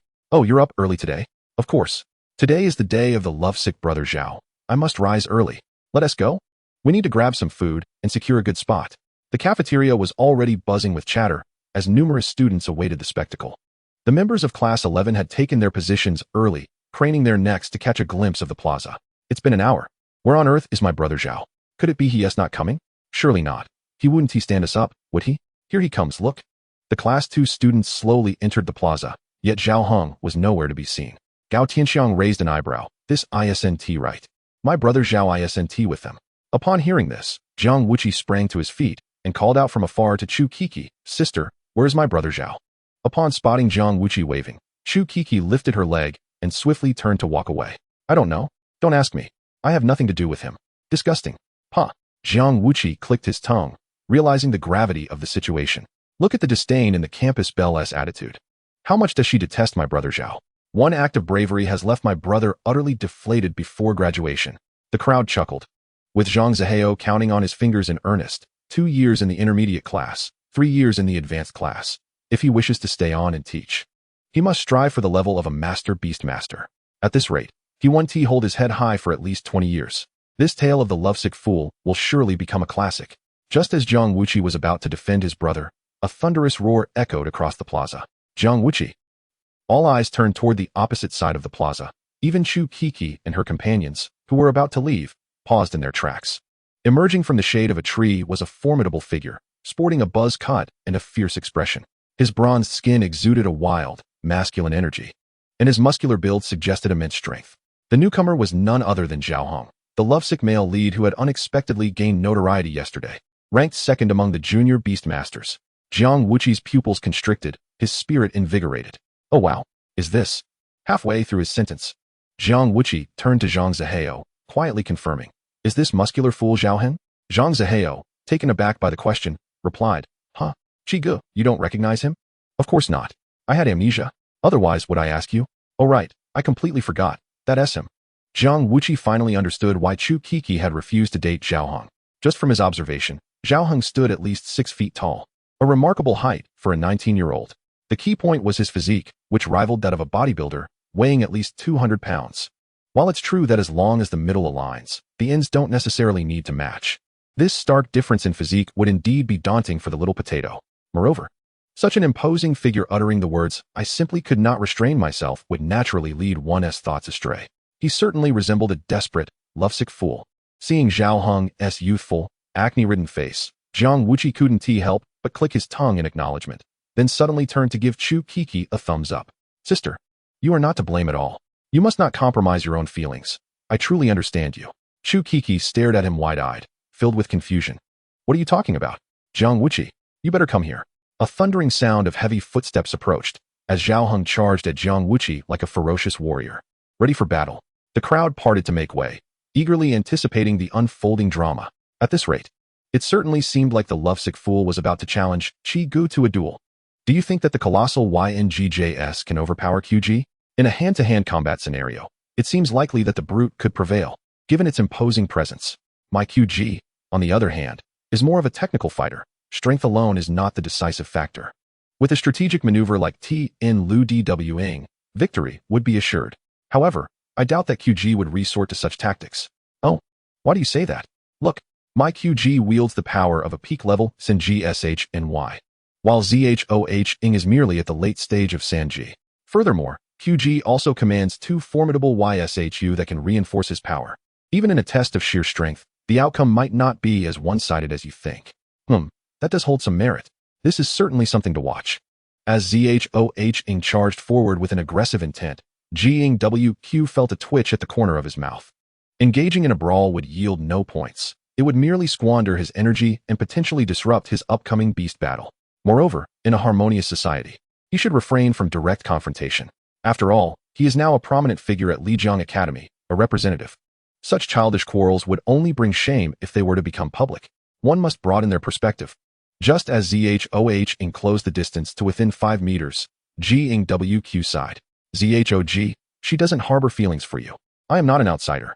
You must be rational." A wave of suffocating silence enveloped the surroundings, abruptly stilling the world. How heartbreaking, ZHOG. But this is the truth. One must be honest. Reality must be acknowledged. With a sudden crack, ZHOH-ing's fragile emotional defenses shattered, leading to an explosive reaction. With a furious shout, his fist, as massive as a sandbag, hurtled towards GWQ's face. The sound of impact resonated, solid and definitive. The powerful hoof of the horse pinned OH-ing firmly to the ground, rendering him motionless. Just moments ago, filled with rage, Zhoh's expression inexplicably cleared. Jiang Wuqi waved away the dust that had risen. Likely the earthy aroma reignited his dormant awareness. A summary: the attack's wind-up was overly prolonged, full of vulnerabilities. Zhog, your expression suggests a sudden realization, am I correct? Can we now engage in the beast battle? The crowd, eager for an exhilarating melee, stood in stunned silence. Wasn't Zhog just about to strike QG? How did he suddenly end up on the ground? Did you all witness that? No. In the blink of an eye, Zhog lay flat. It could only be said that the speed of the Wind Chaser horse, accelerating at a remarkable pace, was indeed impressive. But why did the Wind Chaser not display such prowess yesterday? QG had not invoked any enhancements then. It was merely free to act. Oh, that is indeed true. TSK, my QG is quite the master of concealment. At this moment, Zhog must be questioning his existence. Now, with his body in close contact with the earth, Zhoh felt a tumult within him. He could sense the might of the Wind Chaser. Yet it did not entirely immobilize him. Just as he swung his fist, about to strike Jiang Wuqi, the Wind Chaser suddenly surged forth, unleashing an overwhelming force. That was the divine power emanating from Jiang Wuqi. The oppressive sensation rivaled that of a mid-level CGYSHUSH. Such a disparity. Is it truly this significant? Girl, lift your foot. It's quite rude. Zhog, are you all right? Here, take this supplement. Upon seeing Jiang Wuqi squatting before him, offering a vitality-enhancing pill, Zhoh's eyelids twitched uncontrollably, rising and brushing off the dust. He seized the pill and consumed it, adhering to the principle of not wasting resources. Worth 800 yuan. Why not take advantage of it? Observing Zhoh's now clear gaze, Jiang Wuqi gave a thumbs up in encouragement. Zhog, you have not been blinded by love. Well done. Come, let us engage in the beast battle. I have heard that your YNGJS is both resilient and formidable. Splendid. It seems today we shall partake in a thrilling competition. Zhoh chewed on the somewhat sticky vitality pill, rolling his eyes. A friendly duel, you say? The moment the term friendly duel escaped Zhoh's lips, the crowd instantly grasped the underlying truth. Oh no, my Zhog has succumbed to timidity. This will not be the exhilarating encounter we anticipated. Jiang Wuqi, however, was considerate enough to say, you just experienced heartbreak, as long as you are content. That is what matters. This phrase flowed into his wounds like saline solution. Though meant to be kind, it was excruciatingly painful. So painful. Zhoh rubbed his face, his gaze inadvertently drifting towards CHKK nearby. I refuse. Today, I will engage in a proper duel with you. It must be exhilarating. Upon uttering these words, the crowd erupted in cheers, finally anticipating a spectacle. Zhog is amazing. Zhog is a true man. Jiang Wuqi rubbed his forehead, a mix of tenderness and frustration lighting his expression. Do not inquire further, for true love is invincible. Respecting the will of others surpasses all else. Very well, I shall comply. Girl, charge. With a resounding neigh, the Wind Chaser lifted its front hooves, leaping into the arena to warm up. The injuries from yesterday had fully healed under the powerful financial backing of the Jiang family, and it was in even better condition than before. The ethereal cloud patterns on its body appeared more vibrant and graceful, with dust flying from its hooves. A loud snort seemed to urge Zhoh to hurry. Zhoh reluctantly withdrew his gaze from CHKK, raising his hand. He activated the beast space, and a massive lizard, nearly 1.8 meters long, emerged, stepping heavily while flicking its tongue. Hiss. Jiang Wuqi's pupils constricted. Zhol possesses quite the specimen. It has been nurtured exceptionally well. The thick earthen armor enveloping the creature from head to tail, with a reflective surface reminiscent of granite, exuded an aura of impressive durability. For his girl to possess such a power and speed-oriented beast, facing a defensive-type earth beast like this would pose a real challenge unless one had a control skill like ice to immobilize it. Jiang Wuqi's gaze lingered on every inch of the YNGJS's scales, ultimately identifying a relatively vulnerable spot. Let's test it out. JHUSH. With a commanding shout, the YNGJS rapidly swelled, growing to a height of over 2 meters before finally stabilizing. Along with its size increase, the armor visibly thickened by several centimeters, revealing a peculiar trait. This YNGJS must possess an innate ability that allows the Beast Master to amplify its defenses using divine power. This implies that if Zhoh's divine power is depleted, the defensive capabilities of the YNGJS will significantly diminish. In that case, a change in strategy is necessary. This is becoming interesting. seeing Jiang Wuqi neither reading nor making any moves. Zhoh mistakenly thought Jiang Wuqi looked down on him. Hey, that's excessive. I've activated the JHU, and you show no reaction? Jiang Wuqi raised an eyebrow, perplexed. What reaction could there possibly be? Oh, is it about emotional value? Understood. Jiang Wuqi cleared his throat, producing a mocking sound. Wow, your little one has grown so large. Laughter erupted around them, with many exclaiming that QG was incredibly affectionate and thoughtful. Zhoh trembled, utterly flustered. I did not mean that. I meant to ask why you are unresponsive. Do you look down on me? Jiang Wuqi rolled his eyes in exasperation. Seriously, buddy, why are you so demanding? Just act already. Is your little one still a zero? The crowd tilted their heads in confusion, with the eager Nexi being the first to raise his hand and inquire. Big brother, what does zero mean? Jiang Wuqi's lips twitched, in broad daylight. How could he explain? Clearing his throat, he replied. It refers to a passive type of player who does not initiate attacks. The crowd collectively responded with understanding, realizing the point. Indeed, YNGJX is adept at defense, yet its cumbersome stature renders it ill-suited for proactive offense. QG, you may have forgotten due to your amnesia, but I, ZHOG, often secure victories by exhausting my opponents. Indeed, I am a true strategist. Precisely. Victory is achieved either by depleting the opponent's stamina or by inducing a mental breakdown that leads to surrender. In any case, it shall not take the initiative to attack. Is that so? This is a beast awaiting defeat. What a predicament. Truth be told, he truly does not wish to assume this role. Jiang Wuqi's eyelids fluttered incessantly as a surge of forgotten memories assaulted him. The giant lizard before him. This species indeed carries a narrative. In years past, SNSO reminisced fondly, yet SNG was nowhere to be seen.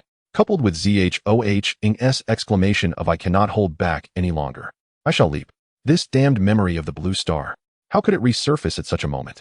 I cannot endure this. It is quite nauseating. Ugh, girl, attack it. Strike with all your might. Grant it release. Chapter 78. What an exhilarating beast battle. With a command from Jiang Wuqi, the chasing wind horse instantly became invigorated, raising its hooves to relentlessly stomp upon the rock-armored giant lizard. Bang, bang, bang. The muffled sounds of impact stirred up clouds of dust, while the rock-armored giant lizard curled into a defensive posture, withstanding all assaults thanks to its formidable armor. Observing the futility of its attacks, the chasing wind horse grew impatient, turning to deliver a kick aimed at the curled giant lizard. Unexpectedly, the rock-armored giant lizard simply rolled into a ball, and with the kick, it tumbled away, not only failing to be overturned, but also sticking its tongue out playfully at the chasing wind horse. Hiss. This scene left the onlookers scratching their heads. To be honest, this match lacks any thrill. Indeed, it is even less exciting than the previous bout featuring HJM's windmill technique.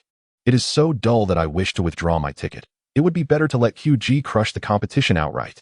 Jiang Wuqi gazed at the unchanged panel in the basic Beastmaster evolution chart, his expression darkening. As expected, that accursed rock armor had blocked all attacks, rendering them ineffective, akin to a spell of hardening. This earth elemental shell is remarkably tough, far tougher than ZHOHing. Casting a glance at the smug ZHOHing, Jiang Wuqi promptly issued a mental directive. Activate Swift Wind's Might, amplify the strength. Girl, when it transforms back into a ball, kick it with all your might. Do not relent. Kick it as far as you can. There exists no beast that cannot be rendered dizzy. If it remains unfazed, it merely means your strikes lack sufficient ferocity. I shall amplify your power. Strike. A surge of potent divine power cascaded down, and the chasing wind horse grinned broadly, baring its formidable teeth, and lifted its front hooves to unleash another series of powerful stomps. Bang, bang, bang. Having just tasted success, ZHOH gave no second thought and commanded the rock-armored giant lizard to curl into a stone ball again. Hee. With the chasing wind horse exerting such effort in its attacks, it is bound to tire out soon. This match is filled with promise.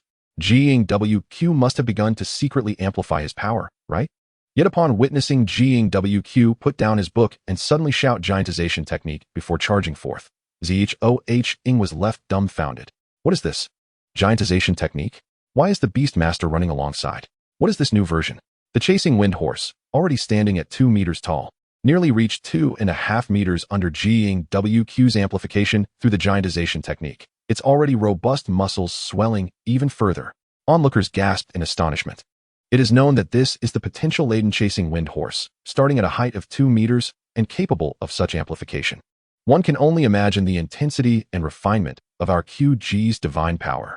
By heavens, this giantization technique is utterly outrageous. But that is not the main point. The main point is run. When Jiang Wuqi called out the giantization technique and dashed away, they were still somewhat bewildered. But now, witnessing the towering chasing wind horse, grinning with bared teeth and kicking a massive rock ball towards them, they instantly comprehended everything. Run. Boom. With a powerful kick, the surrounding wind pressure converged downward, and the hind legs struck forcefully, embedding the large rock ball, over a meter in diameter, directly into the steps where the spectators had just been seated, sending debris flying everywhere. Jiang Wuqi clapped his thigh and whistled loudly. Girl, the ball is out of bounds.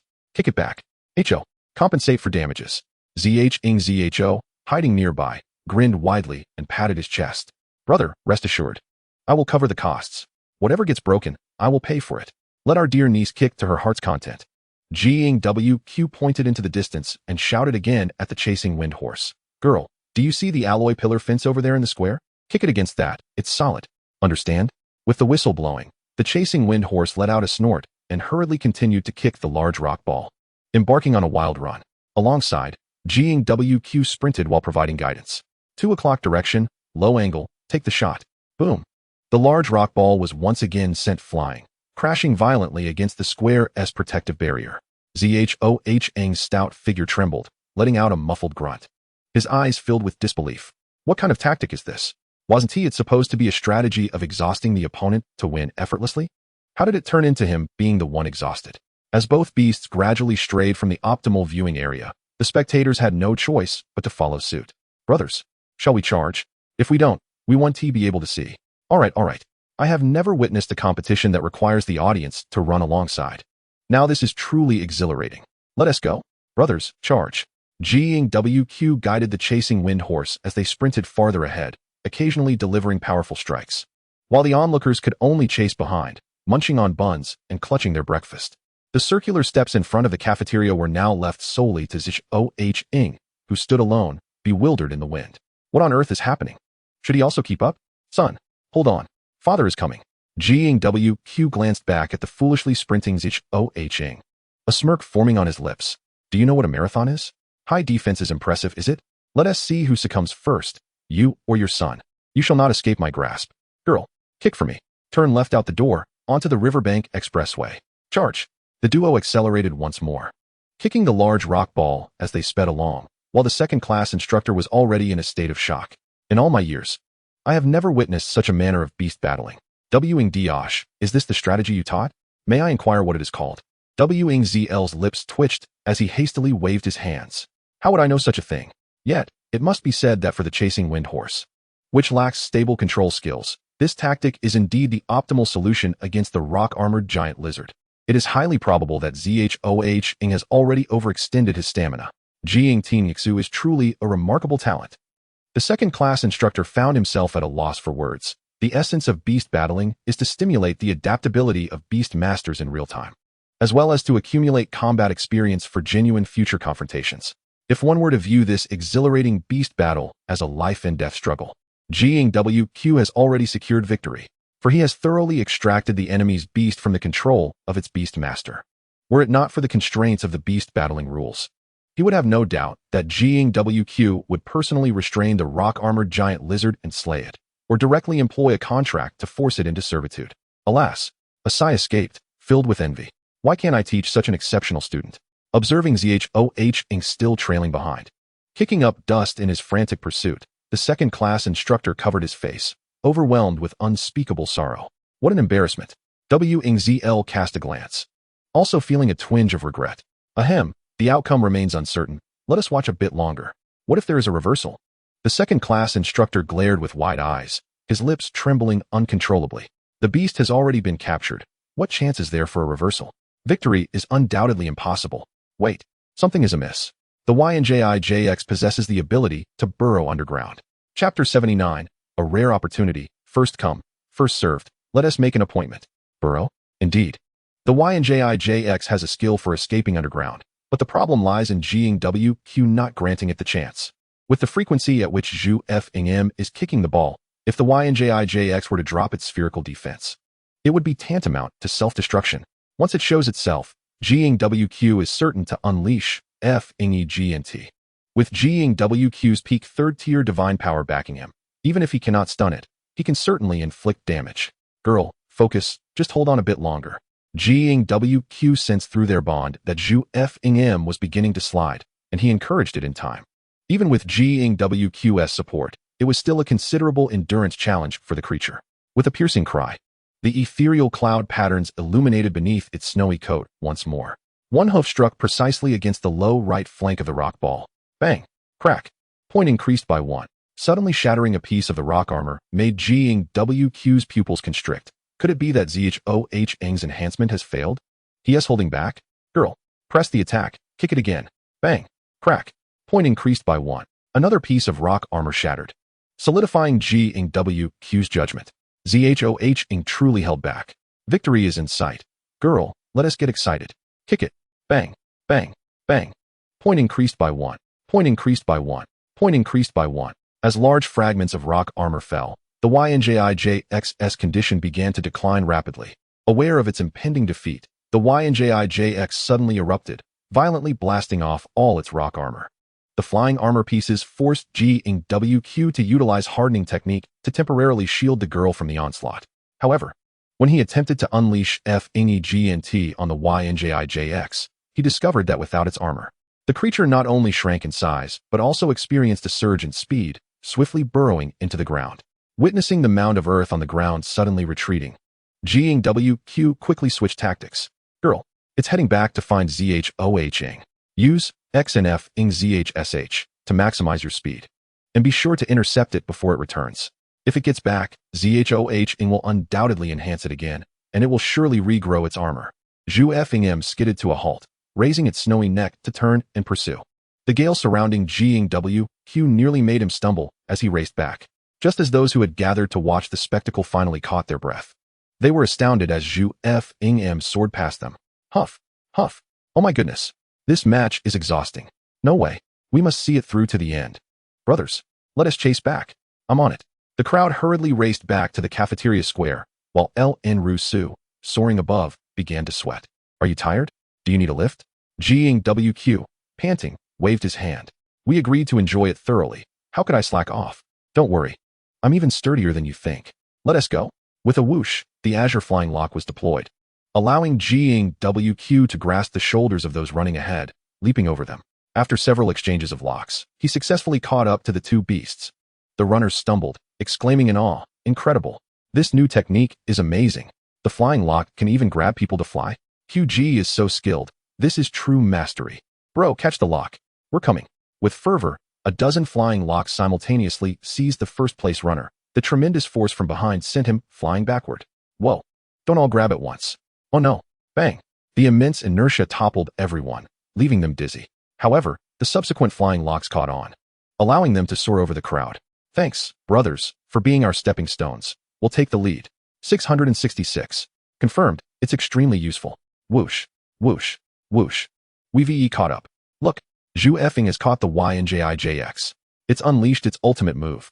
Brothers, Zhu F-Ing has activated its ultimate. With a resounding cry, the surrounding wind pressure surged wildly. Beneath the elevated hooves, a green vortex seemed to converge, and with a mighty stomp, it exploded. It directly forced the YNJIJX, which had burrowed underground, back into the open.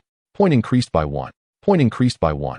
Amidst the flying dust, a figure fled in panic, only to be pinned down by a colossal hoof. Without its rock armor, the JX dared not resist, quietly lying on the ground, flicking its tongue. Hisses. At that moment, Zhong arrived, panting heavily, and upon witnessing the scene, he felt an immediate sense of despair. Slow down. He's running too slowly. Just a few more seconds, and he could have made it. Regret washed over him. What good were those muscles if they were merely a burden? Jiang Wuqi, observing the 16 accumulated enhancement points, finally smiled with satisfaction. 2 battles yielded 16 points, equating to 8 points per battle. Although not entirely satisfactory, having any points was better than none. What an exhilarating battle it was. Refreshing. Jiang Wuqi tucked the book back at his waist and approached the pale-faced Zhong with a grin. Little brother, you've lost. Now the 2 points belong to me. With the term little brother, Zhong gasped, clutching his chest in frustration, and fell back. I need to lose weight. Jiang Wuqi smacked his lips, contemplating for a moment before offering a warm reminder. Little brother, heed my advice. Don't compromise yourself for others. Live the life you desire. I think your physique is quite good. If TDU doesn't appreciate it, you can seek someone who does. Zhohng's pupils widened in disbelief as he asked, Really? You truly believe my physique is acceptable? Jiang Wuqi nodded earnestly. You are a year older than me, and at 19, to have an arm circumference in the 30s is indeed rare. Your muscular talent is remarkable. You should consider contracting some purely strength-based beasts to enhance further. Otherwise, merely being a punching bag is quite embarrassing. Let us follow the route of raw strength.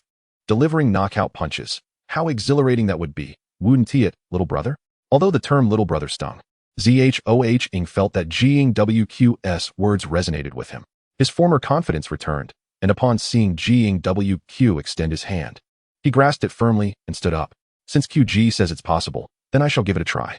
Jiang Wuqi laughed heartily. Exactly. Now that's the spirit.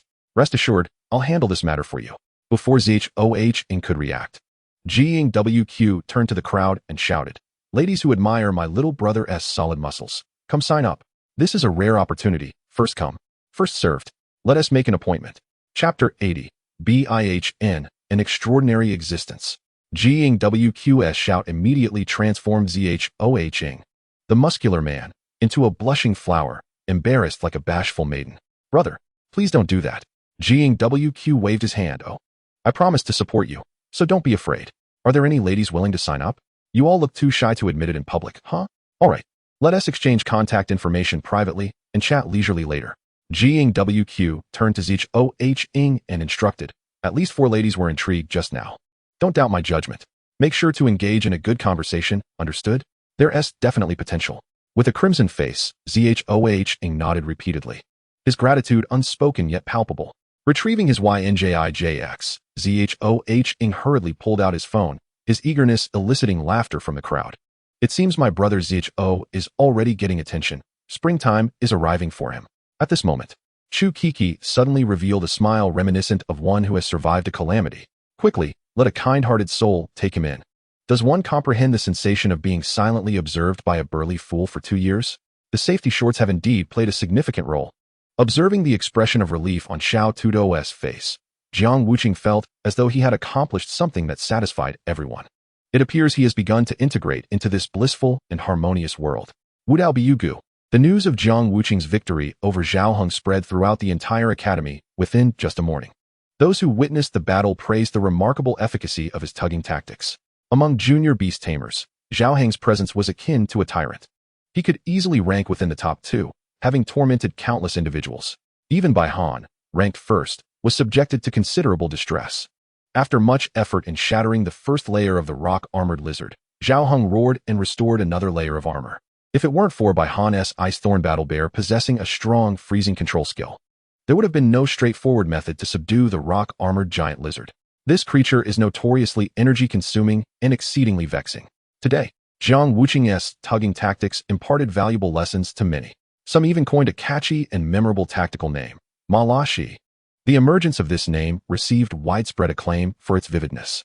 However, Jiang Wuqi, the creator of the Ma La Shi tactic, wore a face of dismay upon hearing it. Ma La Shi. Anyone with a modicum of education wouldn't conceive such a name. During dinner, Gao Tianxiang excitedly brandished his phone to show Jiang Wuqi. Brother, I've gone viral too. My comment has received a staggering 999 likes. Jiang Wuqi took the phone, glanced at it, and felt a twitch at the corner of his mouth.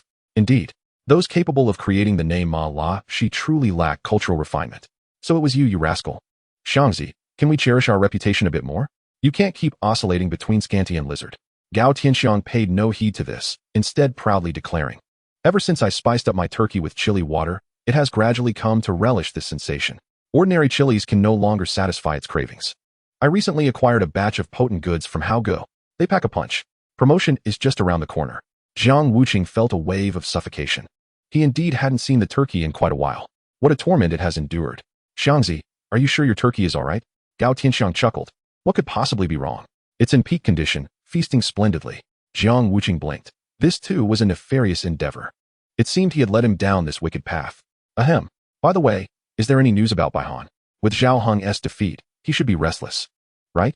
Upon hearing Jiang Wuqi inquire about Bai Han, Gao Tianxiang's expression became somewhat awkward. There is news, but it's not particularly good. Oh, what do you mean? It is said that his divine power has seemingly ascended to the pinnacle of the 3rd tier. However, this is merely hearsay, without any confirmed information. Jiang Wuqi's eyes brightened. Same tier, right? This is undoubtedly a prime target. One must seize the plump sheep to reap the best rewards. I previously heard he was referred to as an anomaly. What is the story there? As soon as the topic of the anomaly arose, Gao Tianxiang became animated, quickly leaning closer to Jiang Wuqi and whispering, "To be honest, I still don't know whether he is male or female. His gender has remained a mystery in the school." Jiang Wuqi tilted his head in disbelief. "How can you not discern that? Can't you tell apart the male dormitory from the female dormitory?" Gao Tianxiang smacked his thigh. "Isn't that precisely why he is called an anomaly? He is a transfer student who has been here for less than a year. The instructors certainly wouldn't leak a student's private information. And he doesn't live on campus, returning home right after class. We hardly see him. Moreover, the strangest thing is, no one has ever seen him use the restroom at school, neither the male nor female facilities." Jiang Wuqi was taken aback. Is he endowed with the ancient kidney? That is quite the restraint. Surely his physical characteristics would reveal something? For instance, Adam's apple, or other areas. Gao Tianxiang's eyes widened. Those areas? Who has touched him? That would be indecent. Brother, don't be reckless. If she happens to be a girl, it could be quite troublesome for you. Jiang Wuqi's mouth twitched. Did he seem like such a presumptuous individual? He had already reformed his ways, hadn't he? Isn't he autistic? Doesn't he talk to you? His voice must be distinguishable. Gao Tianxiang shook his head. He is not autistic, but he is indeed a solitary figure, very proud. His voice sounds male, and he feels just like us. However, his appearance is quite effeminate, resembling a girl disguised as a boy. If you say she is a girl, she lacks any curves, even flatter than I am. It's all so confusing.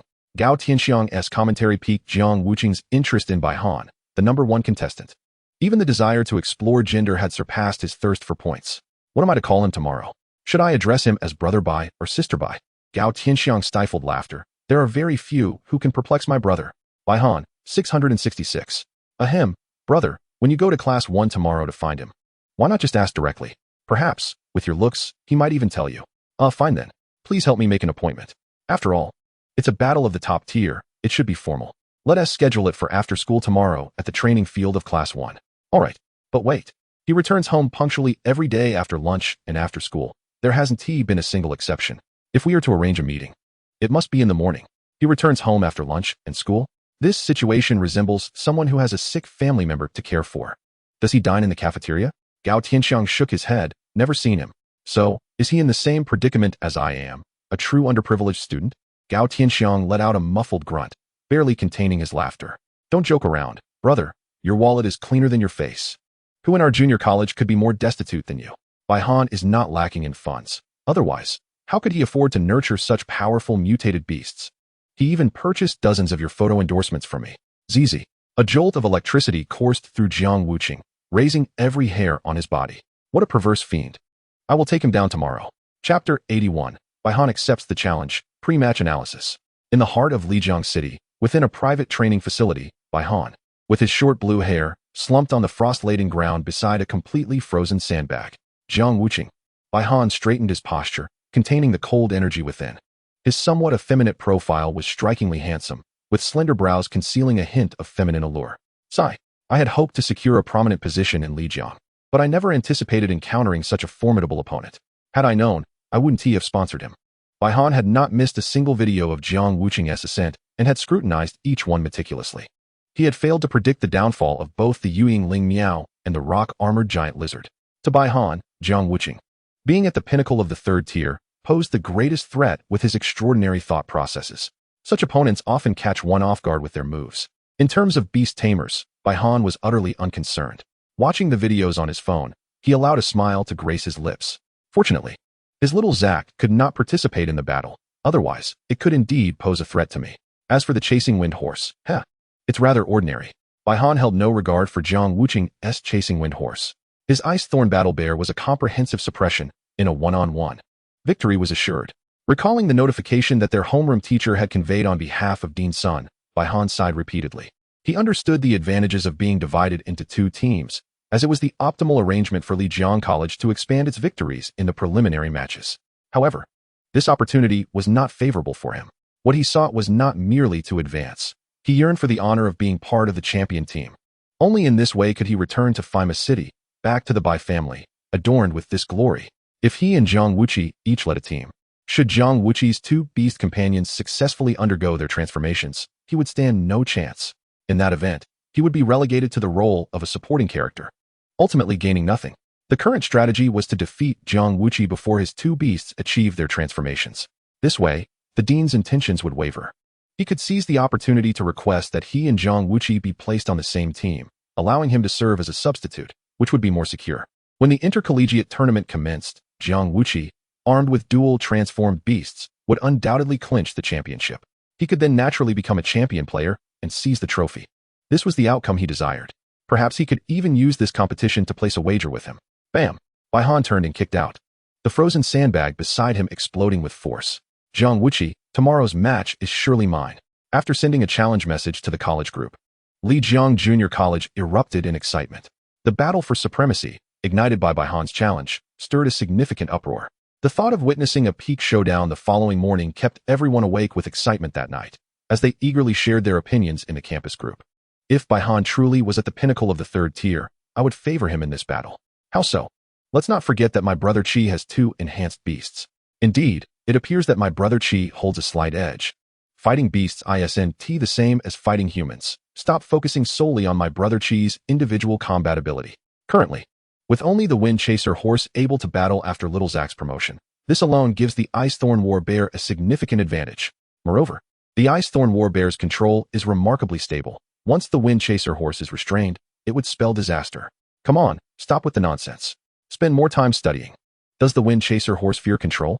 It would directly activate its 3-minute sprint mode. Exactly. Listening to the explanation above, it seems the Wind Chaser horse actually has some advantages against it. You are the ones talking nonsense. In Bai Han's previous match with Zhao Hong, the Ice Thorn War Bear controlled 3 times. The Wind Chaser horse could escape the first, perhaps the second, but the third? That's a valid point. The Ice Thorn War Bear's skills do indeed have a relatively quick cooldown. If the Wind Chaser horse activates Freedom of Heart, its condition will surely decline after 180 seconds. Even if it breaks the control, it will be powerless. Precisely. To put it plainly, in terms of attack power and skill cooldown, the Wind Chaser horse cannot compare to the Ice Thorn War Bear, and that is a fact. After all, the Wind Chaser horse has yet to officially metamorphose into the cloud-treading steed, even with a slight damage reduction attribute. It cannot withstand the continuous assault of the Ice Thorn War Bear. The discussion among the group flourished as they engaged in spirited debate. The members of Class 11 wildly captured screenshots to send to Gao Tianxiang, urging him to remind Jiang Wuqi to be cautious. However, upon returning to his dormitory and washing up, Jiang Wuqi fell asleep, seemingly oblivious to the significance of the upcoming match.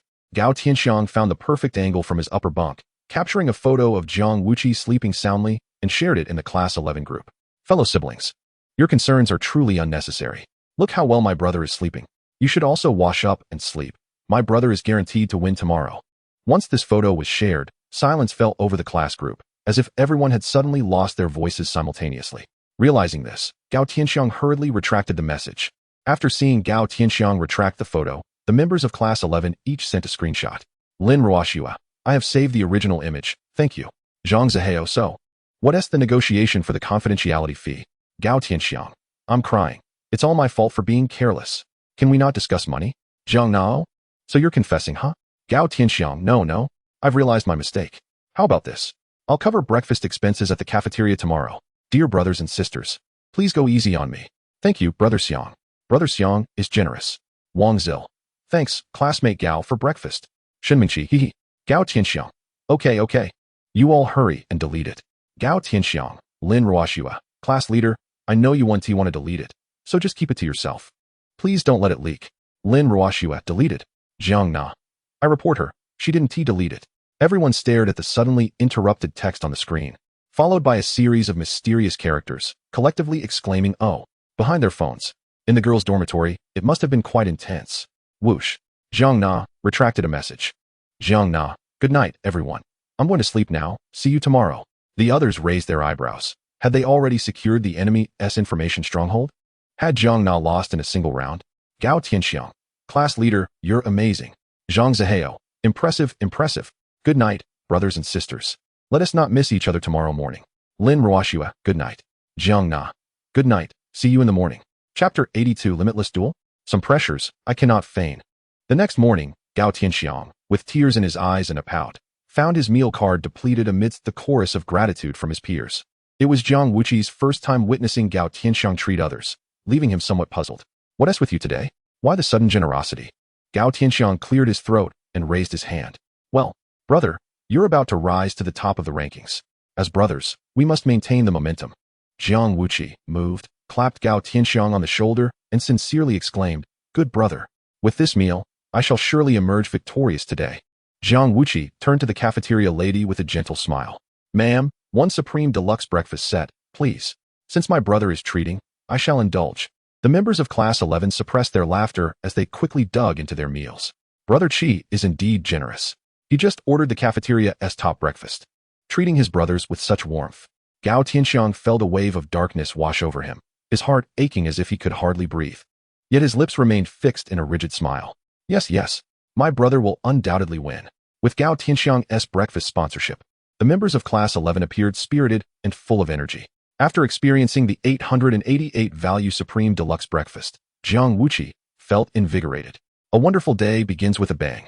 Let us go. Let's take him down. As Class 11 rose and exited the cafeteria, they encountered Bai Han, with his blue hair, walking toward them alone. Gao Tianxiang, aware that Jiang Wuqi did not recognize him, immediately raised his hand to quietly remind him. Brother, that is Bai Han. Can you tell if he is male or female? Jiang Wuqi's pupils constricted as he instantly activated his scanning mode. Drawing upon his understanding of human anatomy and behavior from his previous life, he concluded within 3 seconds that Bai Han was male.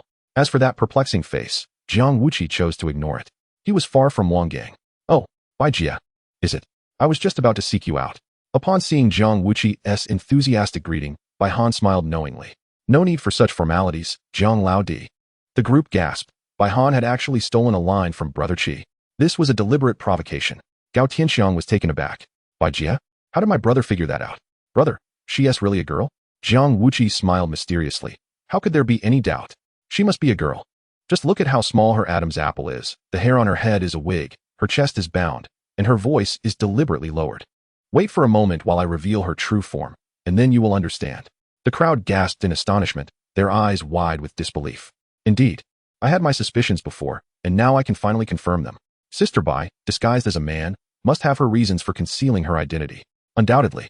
If Sister Bai were to remove her wig and don a dress, she would undoubtedly be the campus beauty.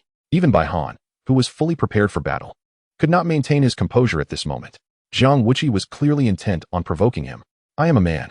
Jiang Wuqi waved his hand dismissively, signaling his understanding. In the realm of martial arts, one cannot act freely. Everyone has their own burdens to bear. Since Sister Bai has said so, let everyone remember to call me Bai Gu from now on, alright?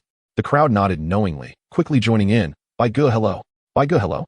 Seeing Bai Han's expression, one that was more difficult to bear than tasting excrement, Jiang Wuqi felt an immense sense of pleasure.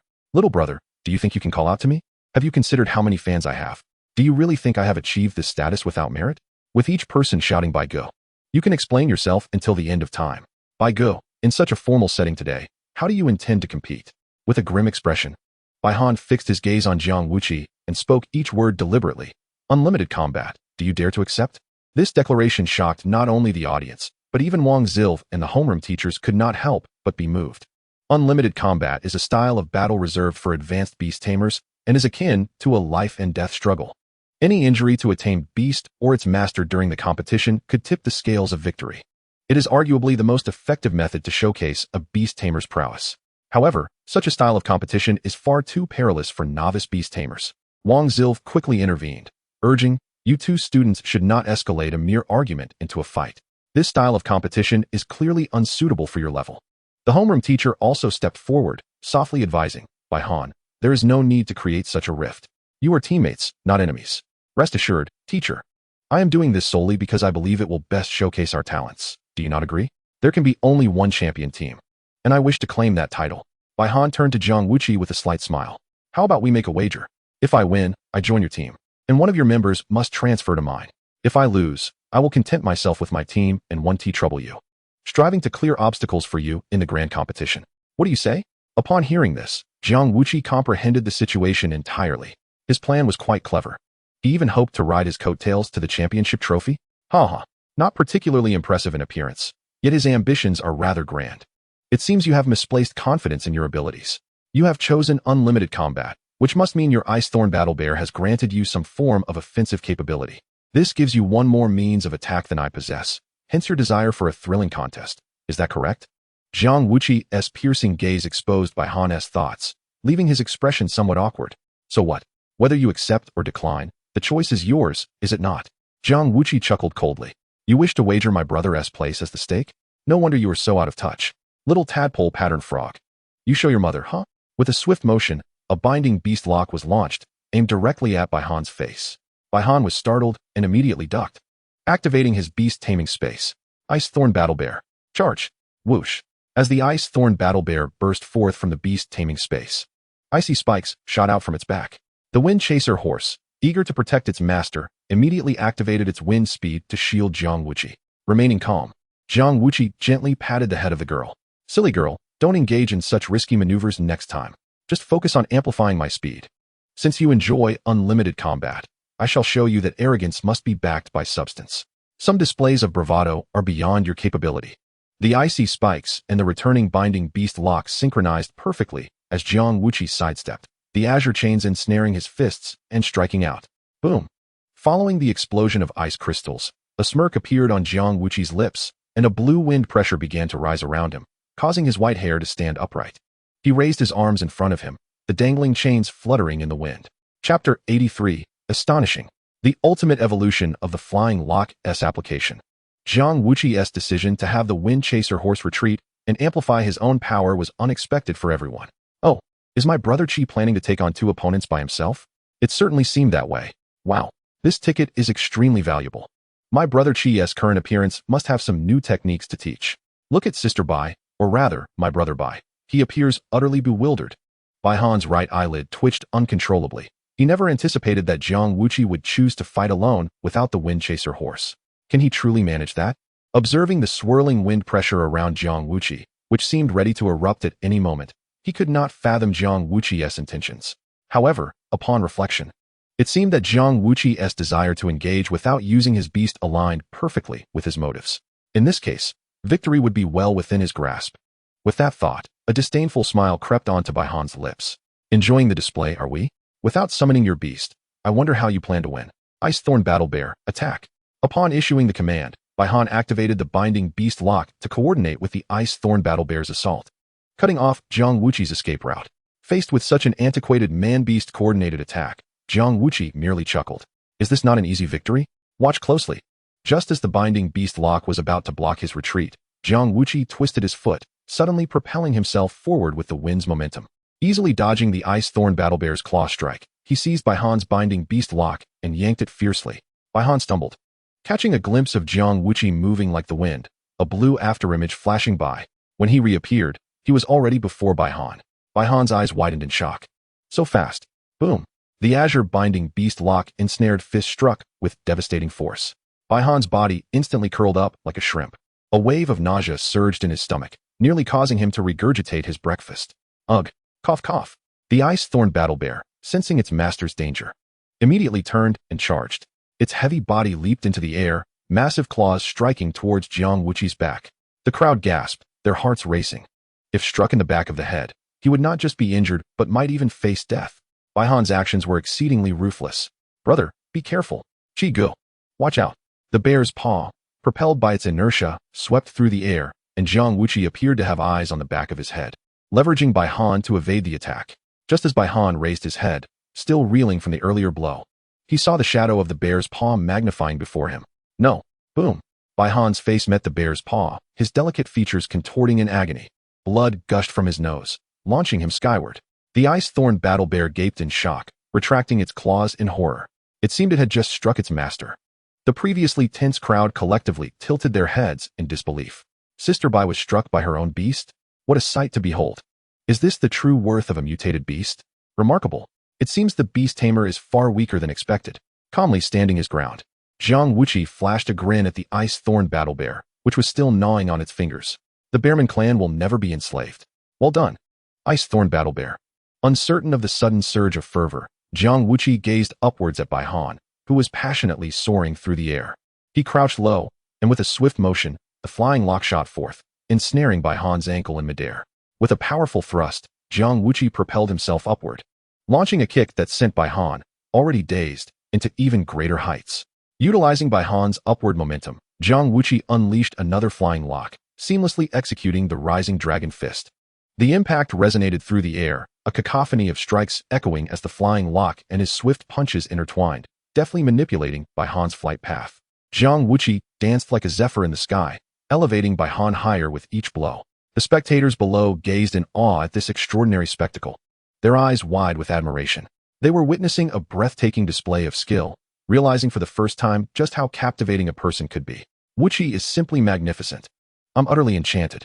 Tonight, I shall be sleepless, they exclaimed, marveling at the display of martial prowess. This is the true way to wield the flying lock. Incredible. Gao Tianxiang stammered in disbelief. Wang, may I inquire how long it would take to reach my brother's level? Wang Zilv gulped, vowing that this was the most astonishing feat he had ever witnessed in his coaching career. Such a display could not merely be trained. It was a testament to innate combat talent. The seamless amalgamation of agility, speed, strength, and mental fortitude was astonishing. The ability to create such a combination far surpassed mere skills and techniques. How could an ordinary person ever hope to replicate this? The crowd gasped, yearning to emulate what they had witnessed. If they couldn't master the basics, they would strive for intermediate, and if that proved elusive, they would aim for advanced techniques. One day, they would succeed. This was the power of an idol. Go, Wuqi. Strike fiercely. Let her provoke you, attempting to seize our place. Well done, Wuqi. Yet, a realization dawned upon them. Wait a moment. Wuqi is fighting Bai Jia. The crowd paused, their expressions frozen in confusion. Does this mean that our Wuqi has transformed into a ruthless adversary? That could not be. Gao Tianxiang craned his neck toward their homeroom teacher, offering a sheepish smile. Good day, teacher. It is often said that men and women are equal. Bai Jia initiated the provocation, and Wuqi merely treated her as one of us. We are all brothers. Surely this cannot be deemed inappropriate? Lin Ruoxue raised an eyebrow, seizing the opportunity to interject. This is a fair and just competition. She insisted on unrestricted combat. If she gets hurt, it's her own doing. How can that be considered inappropriate? The students of Class 11 nodded in agreement, echoing her sentiment. Indeed, the class leader is right. This is a fair fight. If she cries, she should endure it. The homeroom teacher was momentarily at a loss for words. The stakes had indeed been set by Han's unilateral decision. Even as their teacher, he had no grounds for bias, and with a sigh, he silently acknowledged the situation. Wang Zilv quickly attempted to mediate, suggesting that since this was a fair competition, personal feelings should be set aside, and they should focus on the match. As the two instructors expressed their viewpoints, the students of Class 11 finally cast aside their biases and redirected their attention to the arena. Look, what is that bear doing? Below, the ice thorn battle bear watched anxiously as its master ascended higher and higher, spinning in frustration.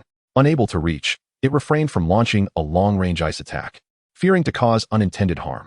Ultimately, it resorted to enhancing Bai Han's abilities with its icy power. With a mighty roar, the bear's presence invigorated Bai Han, sharpening his focus. Harnessing the bear's amplified strength, he aimed a kick that instantly froze Jiang Wuqi's fist. The freezing energy coursed from his fist to his forearm, threatening to encase him entirely. Jiang Wuqi raised an eyebrow, realizing the source of Bai Han's newfound confidence. The ice thorn battle bear had bestowed upon him the power of ice. Bai Han wiped the blood from his nose, a smirk forming. Now you know? It's too late. With both fists raised, he brought them crashing down, intent on inflicting serious harm upon Jiang Wuqi. Down you go. Jiang Wuqi, half frozen, suddenly smiled in bemusement at Bai Han's approach. You think this will win you the match? How naive.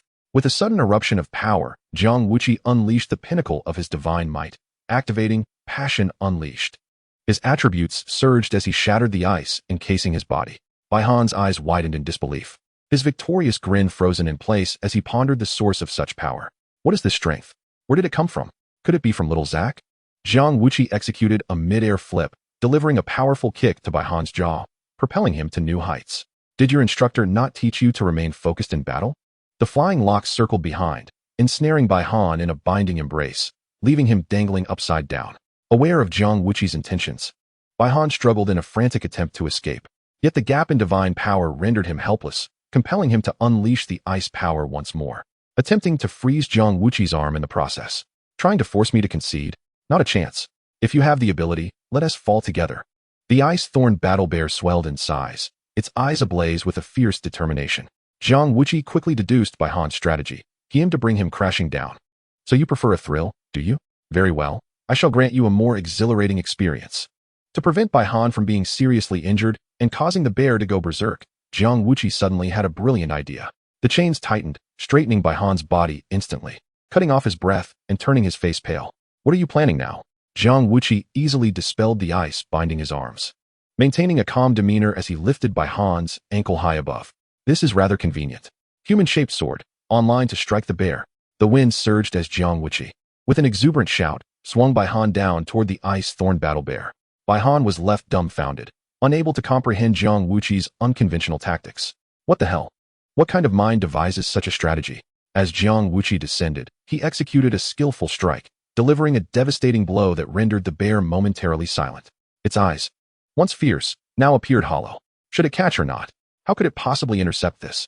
To avoid inadvertently harming its master, the ice-thorn battle bear refrained from attacking, instead raising its paws to catch Baihan, unbeknownst to whether it failed to catch him or if Jiang Wuqi intentionally shortened the distance. Baihan's face collided with the bear's paws. The impact reverberated through the arena. Seeing the bear hesitate, Jiang Wuqi grinned, and upon landing, he disregarded Baihan's condition, continuing to swing him like a whirlwind. The ice-thorn battle bear, overwhelmed, retreated and fled, abandoning any thought of attack. As the crowd watched in disbelief, Jiang Wuqi wielded Baihan, chasing the bear and cleaving through the air, traversing from the cafeteria plaza all the way to the athletic field of the teaching building. They were utterly astonished. Wuqi shows no regard for Bai Jie as a woman. Just get to the point, brother. He hasn't even acknowledged her as a person. What are you waiting for? The usual rules apply. Chase after them. Then you go ahead. If you're a brother, come and retrieve our lock. Just then, the class bell rang unexpectedly, causing Jiang Wuqi, who had just chased onto the playground, to raise an eyebrow. How quickly did the joyous moments pass? There was still unfinished business. How troublesome. Forget it. I'll carry it away first and continue after class.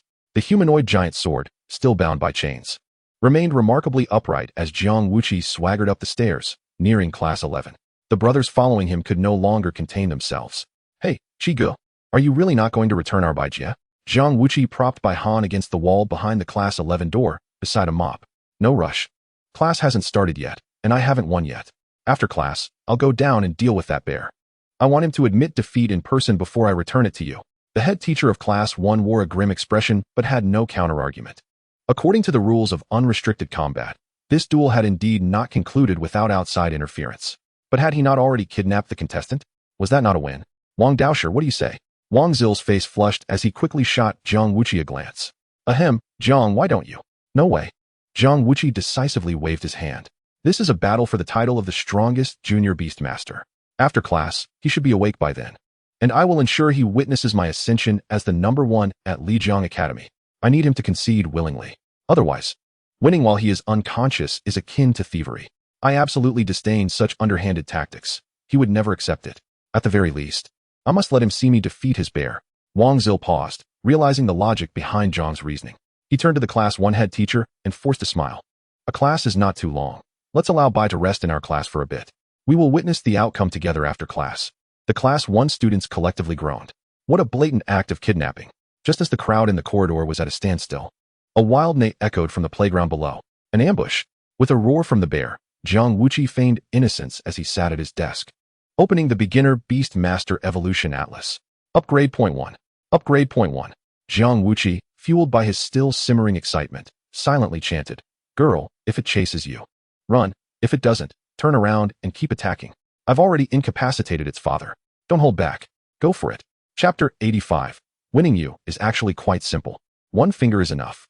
The sounds of combat from downstairs piqued everyone's interest, with many peering out the window. What the heck? Why are they still fighting? What do you think? Bai Jie's bear must be venting its frustration on Qi Gu's horse. The Beastmasters had withdrawn, and these two had engaged in combat. How intriguing. Who do you think will win? Definitely chasing Wind Horse, Gao Tianxiang stated with utmost certainty, drawing the attention of the crowd. Look, it dashes in, kicks, and then bolts. Doesn't that tactic seem familiar? It's a classic tug of war. The horse is toying with the bear. The ice thorn giant bear can't catch up and can only watch helplessly. Plus, with Bai Jie unconscious and her enhancements interrupted, the bear has already exhausted considerable energy. It will eventually tire out. In contrast, chasing Wind Horse is in peak condition. This is an easy win. The crowd murmured in agreement, realizing the logic behind his words. What if chasing Wind Horse knocks the Ice Thorn Giant Bear down? Wouldn't that signify a perfect conclusion to this unrestricted battle? Eyes rolled in response. If Qi Ge brought Bai Jie down, and chasing Wind Horse brought the Ice Thorn Bear down, wouldn't that be the ultimate victory? It seemed plausible. Ahem, class is starting. Everyone. The two instructors timely reminded, managing to send the eager crowd back to their classes. Bai Han, propped up against the wall of Class 11, was also awakened by her teacher. As she opened her bleary eyes, her thoughts were still disoriented. It wasn't until she realized she was not in her own class that she recalled what had transpired earlier. Looking at the mop beside her, a wave of indignation surged within her. Jiang Wuqi, you shameless fiend. You actually threatened my bear. Do you even deserve to win? Before Jiang Wuqi could respond, Zhang Zihao chimed in. Instructors, look. She clearly lost, yet she's still not satisfied. I propose a rematch, but this time, let us have the medical staff present. Just in case. The students of Class 11 raised their hands in agreement. I think it's a good idea. Let us do it again. Yes. Let us fight until she concedes. The head teacher of Class 1, recognizing Bai Han's inability to accept her defeat, released her from the binding beast lock with a sigh. You should know the truth. Jiang has already shown leniency. If he truly adhered to the rules of unrestricted combat, you wouldn't be standing here now. You have indeed lost. Downstairs, your beasts are still engaged in a free-for-all. Although the Ice Thorn Giant Bear hasn't given up, with Jiang's current state, if you intervene, you still won't win. Even if you try again.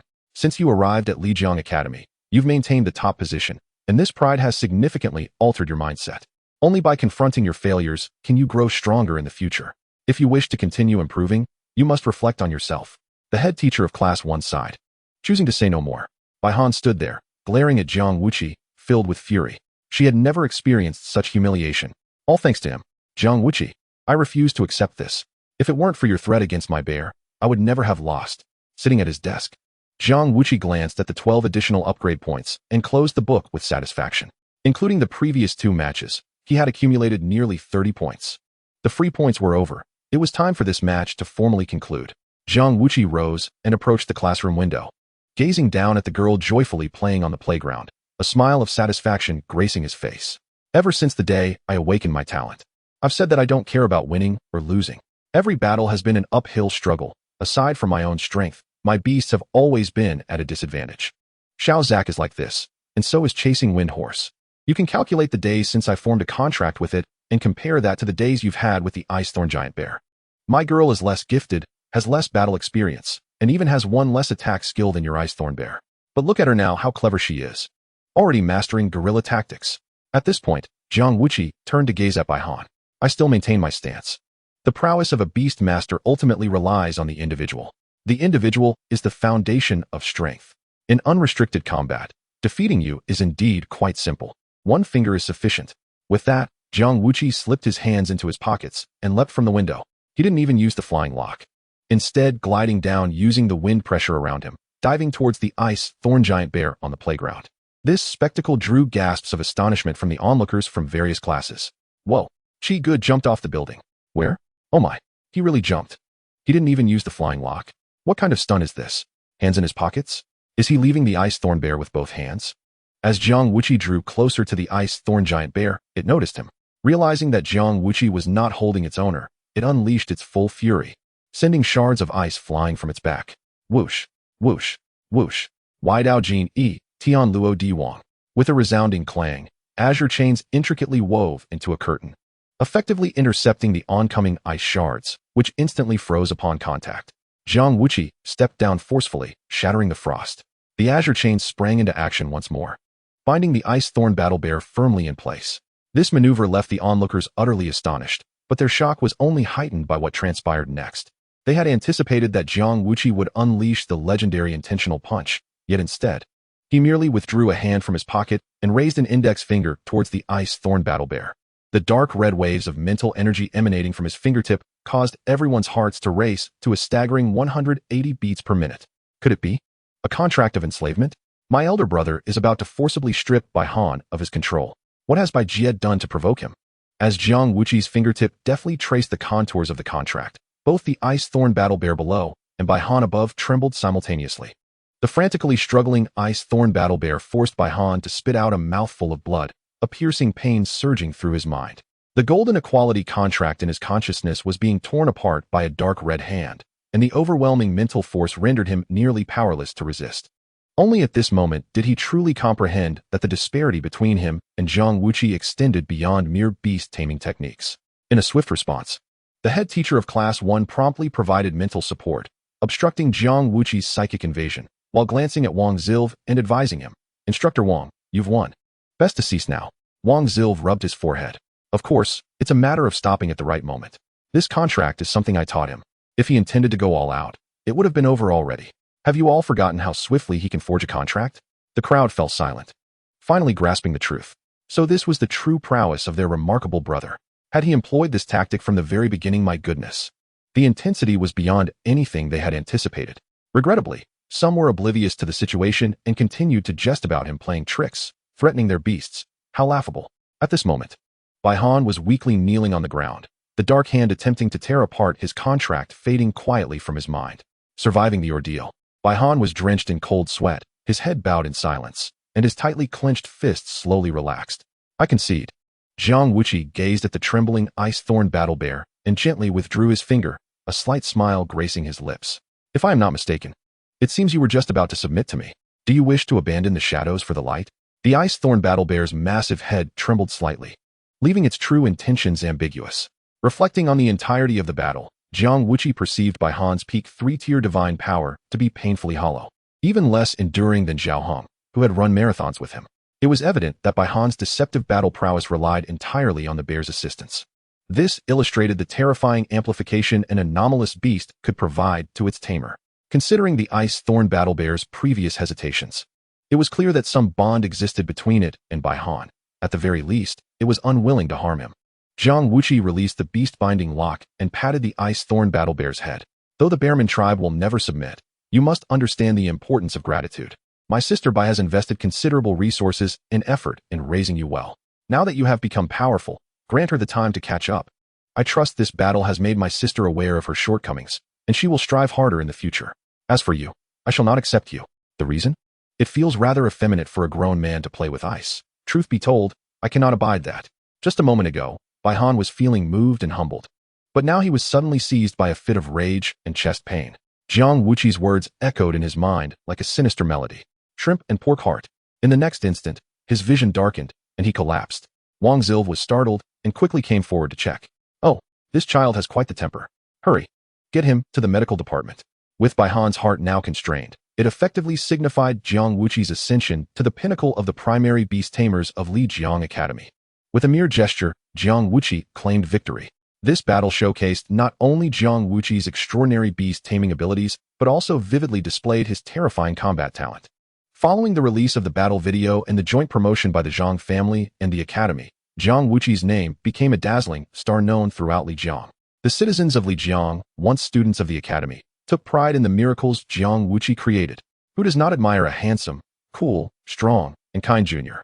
Thus, Jiang Wuqi acquired yet another affectionate nickname, becoming the universally acknowledged junior in the hearts of the people of Lijiang. Seizing this opportunity, Zhang Jingyao once again invited everyone from Class 11 to a celebratory dinner at Sihai Zhenfang in honor of Jiang Wuqi's victory. Upon learning of Jiang Wuqi's visit, the manager of Sihai Zhenfang promptly unfurled a giant banner, capitalizing on the wave of attention. "Welcome, Jiang Wuqi, the top student of Lijiang Academy's primary beast tamer rankings." Not only was there a banner, but the manager also live-streamed the event at the entrance, while rows of welcoming ladies held bouquets, each smiling radiantly. "Wow, I finally get to see the real deal. The junior is truly handsome. I feel like falling in love. Oh, an old cow eating tender grass. Aren't you ashamed? Junior, congratulations. Quickly accept the flowers." Jiang Wuqi was instantly engulfed in a sea of flowers, receiving treatment akin to that of a top scholar in Lijiang. Meanwhile, Shen Mengqi and Zhang Jingyao whispered in amusement, their newfound camaraderie palpable. Who would have thought he would achieve such a trending effect so quickly? This is just the beginning. Once he brings home the trophy from the college league, that will truly establish him as a top trendsetter. I reckon even the Lord of Lijiang will personally come to greet him. Really? Of course. That would be an honor never before achieved since the founding of Lijiang. However, our third-tier city pales in comparison to your first-tier city. The Lord may have a higher status, but his strength does not reach the king level. Thankfully, we have Dean Sunday. Shen Mingqi finally understood. Realizing that her feeling of relaxation in Lijiang stemmed from the presence of a low-profile, yet unassuming city lord. It seemed that Dean's son was the true master of the city. Watching Jiang Wuqi's retreating figure, Shen Mingqi sighed. If he truly brings back the championship trophy, he might leave us. Zhang Jingyao smiled knowingly. Of course, this small place cannot possibly be his stage. We are merely passers-by in his life, are we not? Jiang Wuqi's ears perked up, and he suddenly turned around. Who said that? Don't portray me as a heartless scoundrel. I am quite sentimental. I plan to return to retire here one day. Being a security guard at the academy sounds nice too. I could even create a nostalgic tale. The two women were taken aback and couldn't help but chuckle. Are you serious? The outside world is far more exciting than here, and you haven't even been there yet. So don't boast. Exactly. The outside world has not only stunning human beauties, but also enchanting elves and exotic goddesses. Are you sure you can remember to come back? Jiang Wuqi scoffed. What use is that? Aside from quenching thirst, can they contribute anything? Can they be tamed? If they cannot be tamed, what purpose do they serve me? MNGQ smiled mysteriously and cautioned, do not speak too definitively. Some beast tamers truly take on humanoid forms.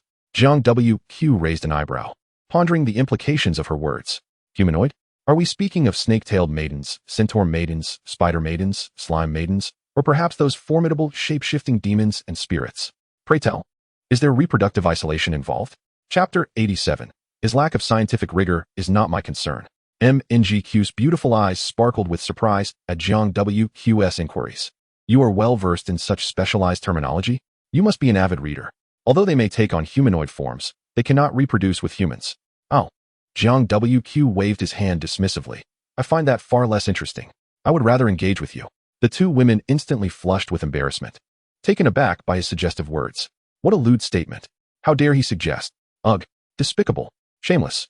Jiang WQ's expression darkened.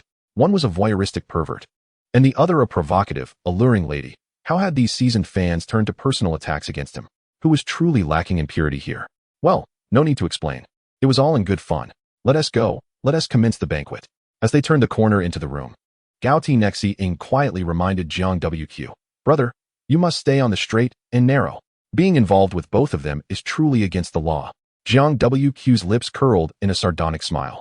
You have dozens of waifus in the second dimension. How dare you lecture me? Gao Ti Nexi Ing shrugged. Daydreaming is not illegal. Having 100 is perfectly fine. But your two are indeed real. Ah, thud.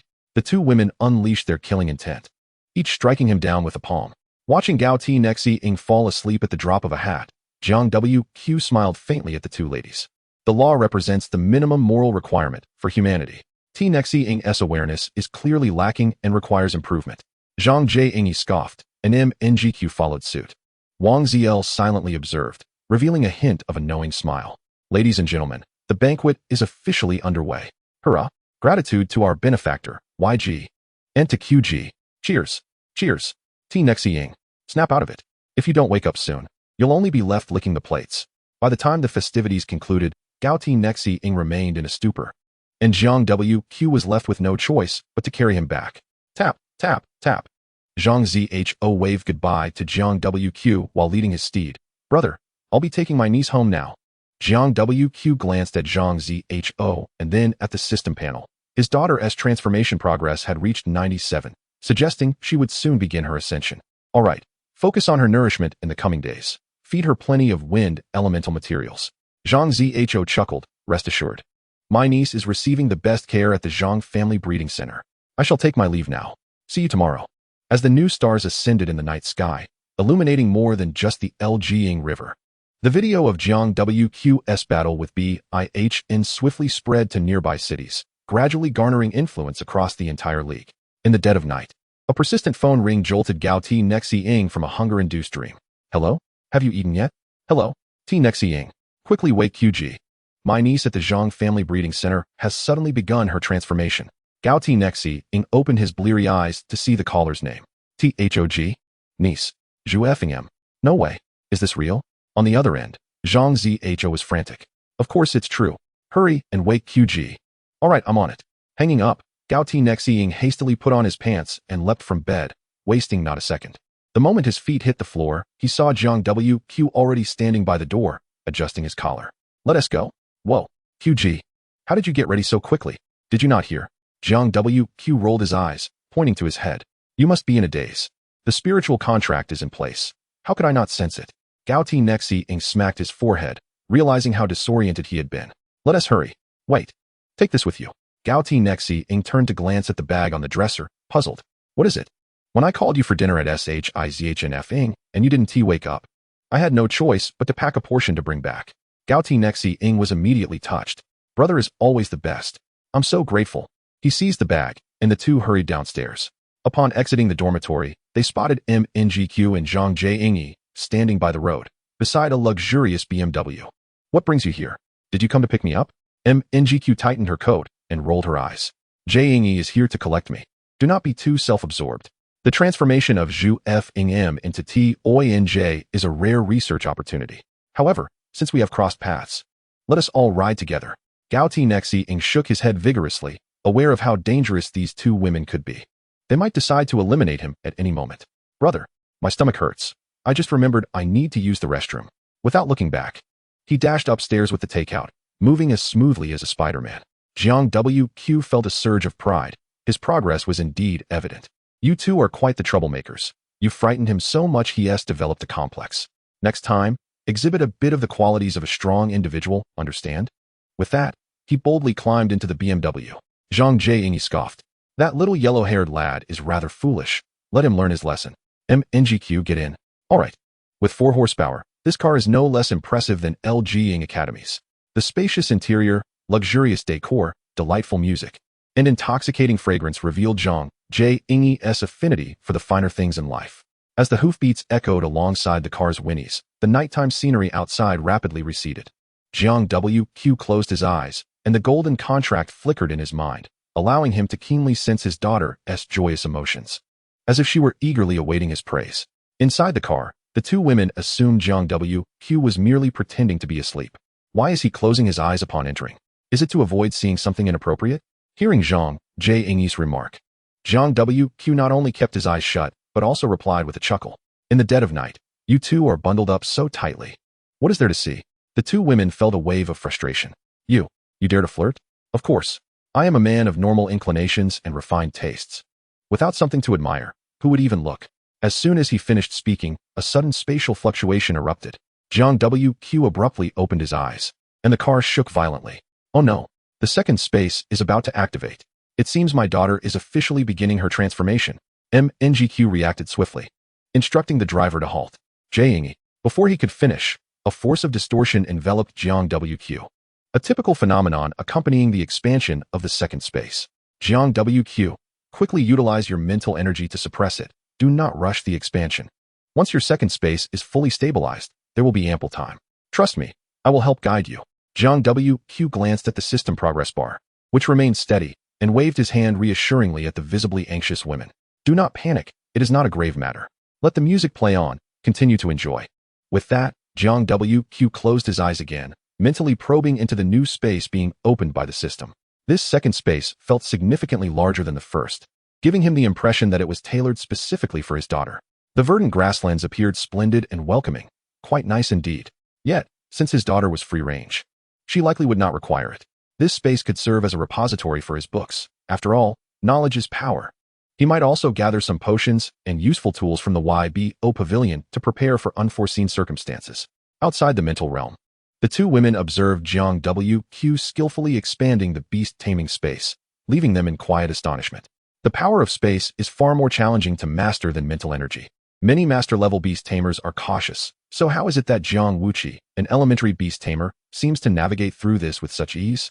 Mengqi, is it possible for an elementary beast tamer to possess such capabilities? Shin Mengqi raised her hand to rub her forehead, a look of melancholy on her face. You asked this knowingly. How could it be possible?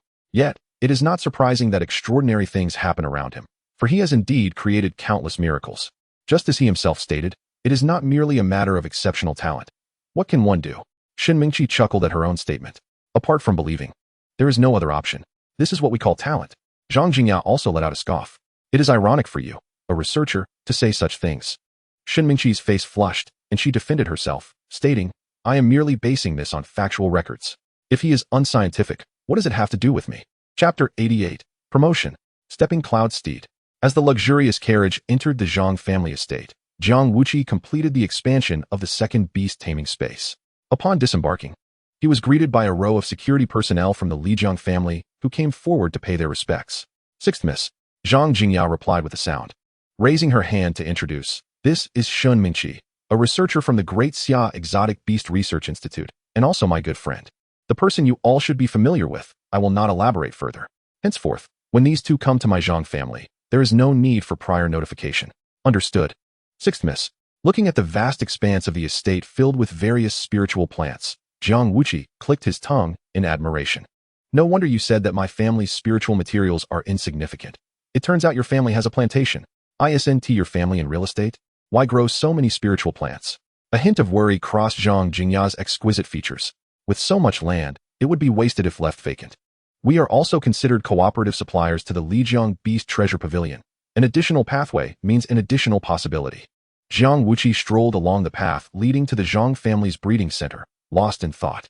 Although he was unfamiliar with the Zhang family's background, it was evident from Zhang Zihui's success in establishing a clothing brand that this prominent family faced challenges akin to those of a real estate company with no land to develop after selling all its houses. With merely a pocketful of money, they found themselves unable to venture out, ultimately being forced to pivot.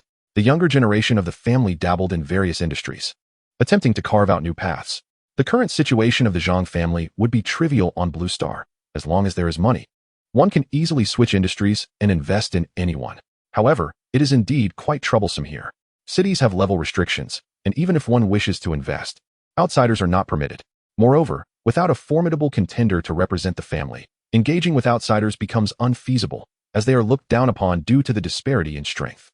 Where is the authority to speak when power is unequal? After a moment of silence, Jiang Wuqi suddenly turned to Zhang Jingya. Since you cannot go out, why not let others come in? Zhang Jingya's beautiful eyes flickered, as if grasping a crucial point, though still somewhat vague. How do we let others in? Jiang Wuqi smiled mysteriously. It's simple. Doesn't your family have ample vacant land? According to the highest approval standards, construct a large-scale beast fighting arena. Utilizing my opportunity to compete there, I can effectively promote you. The operational model could reference university leagues, with offline ticket sales and online sponsorships, creating a brand and nurturing stars. There are many beast tamers eager to make a name for themselves, and countless who cannot enter national competitions. They too require a stage. And you would be the creator of that stage. When I return holding the championship trophy, it will be difficult for this arena not to thrive. Remember, do not open betting, do not engage in match fixing. As long as the reputation is good, competitors from all over will come. Set up commercial streets surrounding various aspects of living, food, and housing in advance, sell them at a high price to others, and comfortably collect rent, living like a lord. Every word from Jiang Wuqi left the two women in awe. Zhang Jingya, as an elite in the business world for many years, deeply understood the implications of these statements. She could be certain that Jiang Wuqi's proposal was tailor-made for the Zhang family, maximizing their existing advantages. If this venture succeeds, the influence would be beyond her imagination. Their Zhang family would no longer be that small family in a third-tier city. They would become a local hegemon. Zhang Jingya covered her pounding chest with her hand, momentarily so excited that she stuttered. Is this your plan? Jiang Wuqi raised an eyebrow. What's wrong? Zhang Jingya shook her head vigorously, her face flushed. No. It's not that it's unfeasible. It's just that the interests involved are too vast. We couldn't even dare to think of such things. Jiang Wuqi nodded in understanding. Thus, you need two people. One is a powerful protector, and the other is a celebrity spokesperson who can gain official recognition.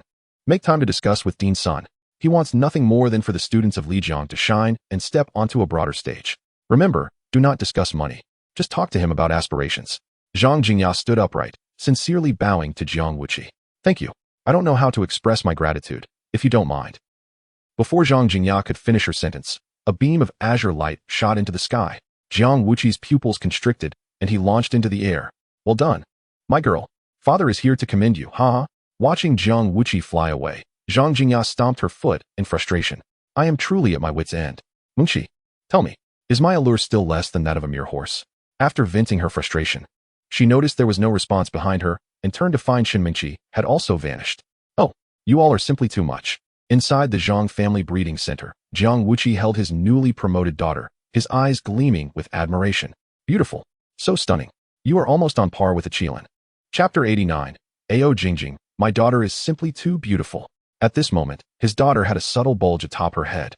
Her once pure white mane entirely replaced by azure and white cloud patterns, resembling delicate, ethereal scales.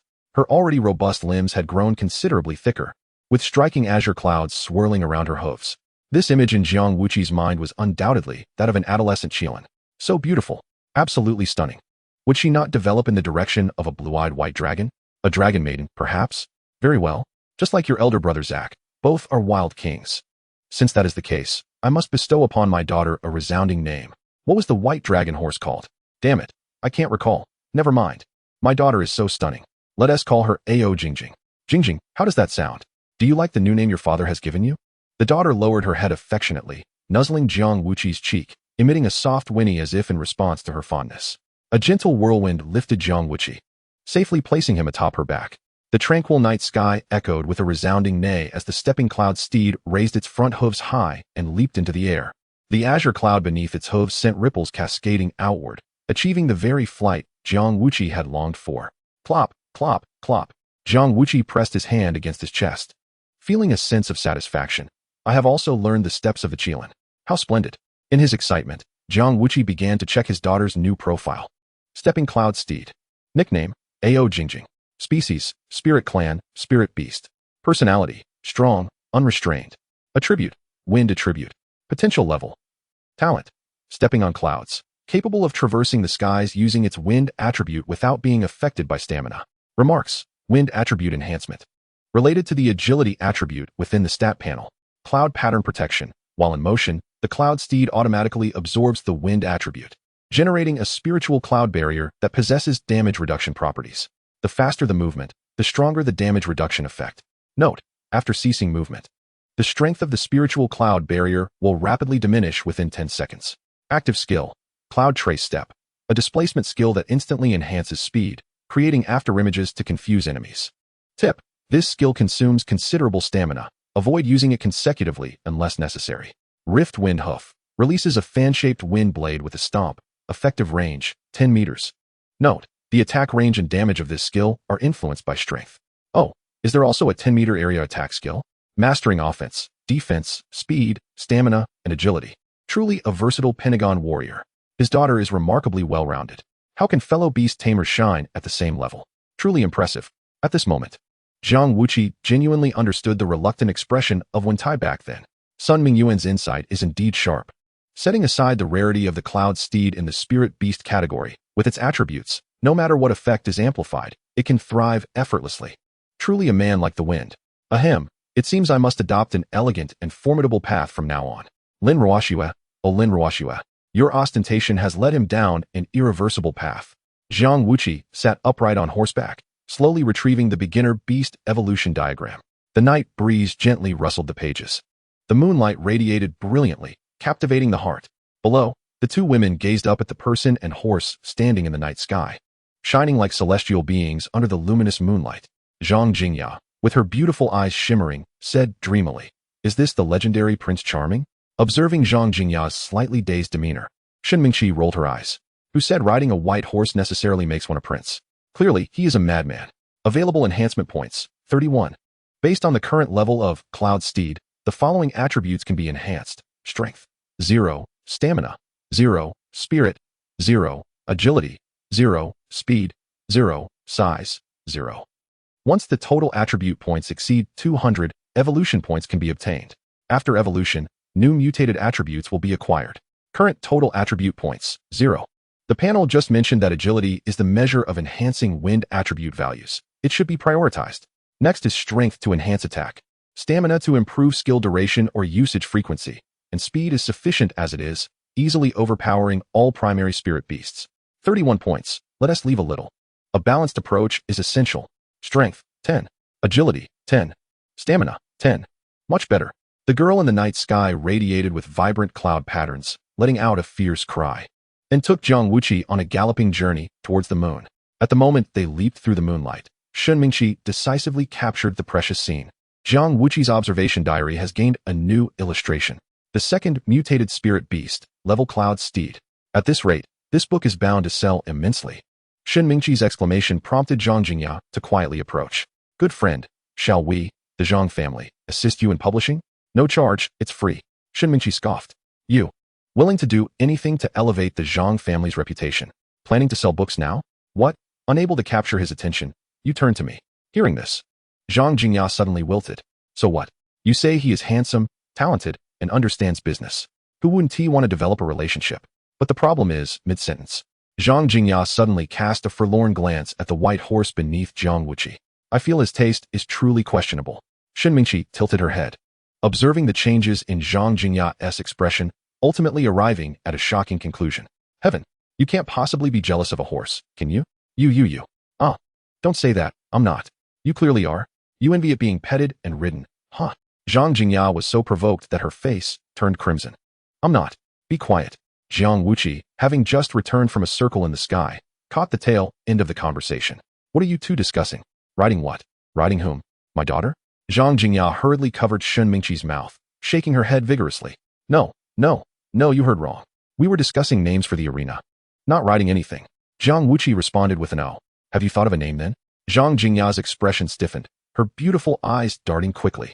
Damn brain, think faster. Ding. Got it. Not riding. Let us call it Miracle. After your name. Miracle Arena. Jiang Wuqi stroked his chin, blinking. Miracle Arena?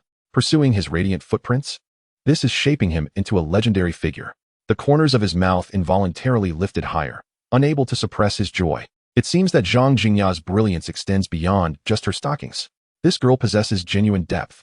Truly remarkable, earning a bonus of 10 points for her impression. Yes, it has depth, significance, and meaning, instilling in competitors a mysterious longing and inspiration. Everyone yearns to create miracles. Excellent. This is it. We shall call it Miracle Arena. Zhang Jingya nodded eagerly. Yes, that is what I thought too. Phew, that was close. Shen Mingqi laughed until tears streamed down her face. Her new friend was genuinely hilarious. All right, let go. Let us get serious.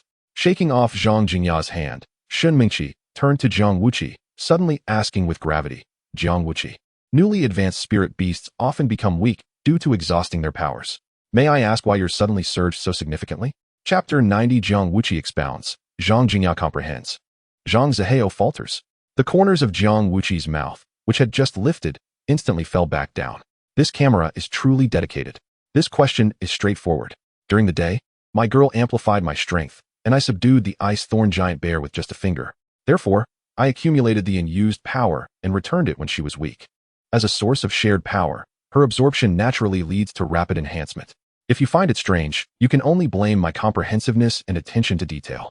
Jiang Wuqi's words left Shen Mingqi utterly astounded. Despite having studied numerous beast tamers methods, she had never encountered such an outrageous operation. To siphon off a portion of power before the spirit beast's advancement and replenish it afterward? Isn't that asking for trouble? Wouldn't it be better for the spirit beast to advance in a fully energized state? What are you aiming for? Jiang Wuqi sighed, waving his hand. No wonder you young ladies from prominent families don't grasp the true essence of life. A destitute student like me must divide a bun into 8 pieces. Leaving a bite is for peace of mind. Holding back is a baseline. If you feed them to satisfaction, how can they break through themselves? One only unleashes their greatest potential in adversity, and spirit beasts are no different. If you let a spirit beast know that victory is certain, do you think it can fight with a death-defying determination? Can it surpass and challenge itself? Spirit beasts are a unity. You'll have to discern it yourself. After finishing, Jiang Wuqi mounted his horse and turned to flee. What a load of nonsense. He knows nothing about spirit beasts. He can't continue this charade. Unbeknownst to them, those seemingly trivial remarks made by him would eventually evolve into the revered mantra of Beastmasters, forever etched in the memories of all in the Dixia realm. Shen Mingqi meticulously transcribed every word into her tome, leaving her reflections from that night below. From that moment forth, she ceased to regard Jiang Wuqi with any semblance of disdain. Although his actions were often chaotic and perplexing, every outcome bore testament to his correctness. This epiphany was not solely hers. Zhang Jingya too experienced a revelation. Jiang Wuqi was indeed right. It is only in adversity that one can transcend oneself. Thus, the future hope of the Zhang family rests upon Xiaohao. Overnight, Zhang Jingya persuaded every member of the Zhang family with Jiang Wuqi's words. The reason for their family's lack of formidable warriors was that they had been overly coddled. Growing up in opulence, none had ever faced the harsh realities of survival alone. Consequently, after a collective family vote, they resolved to sever all economic ties and resources from Zhang Zihao. He was to be cast out, given the opportunity to truly grasp the essence of life, thereby shattering the curse that had plagued their family for generations. The following morning, Zhang Zihao, clad in tattered garments from the Lijiang clan, felt faint from hunger. As he approached the cafeteria, the sight of him elicited incredulous gasps from the others. Upon learning the backstory, the members of Class 11 were equally astounded.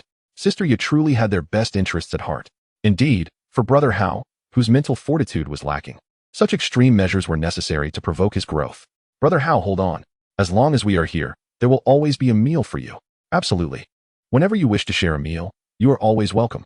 Lin Ruoxue coughed lightly, and despite the comical nature of the situation, she earnestly suggested, why not create a meal-sharing schedule for our class?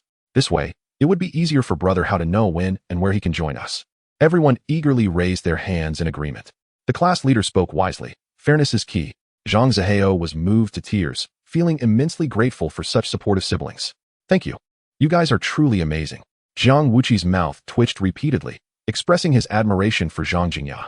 You truly are remarkable. From this day forth, he would no longer be the poorest student of Lijiang. Now he was genuinely destitute. A veritable beggar.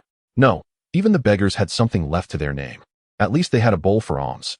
Looking at Jiang Wuqi, deprived of even the most basic sustenance and stripped of his beast space, one could only wonder how that little wolf cub would endure 3 days of hunger. Is this something a sister would do? Contemplating this, Jiang Wuqi felt a pang of compassion.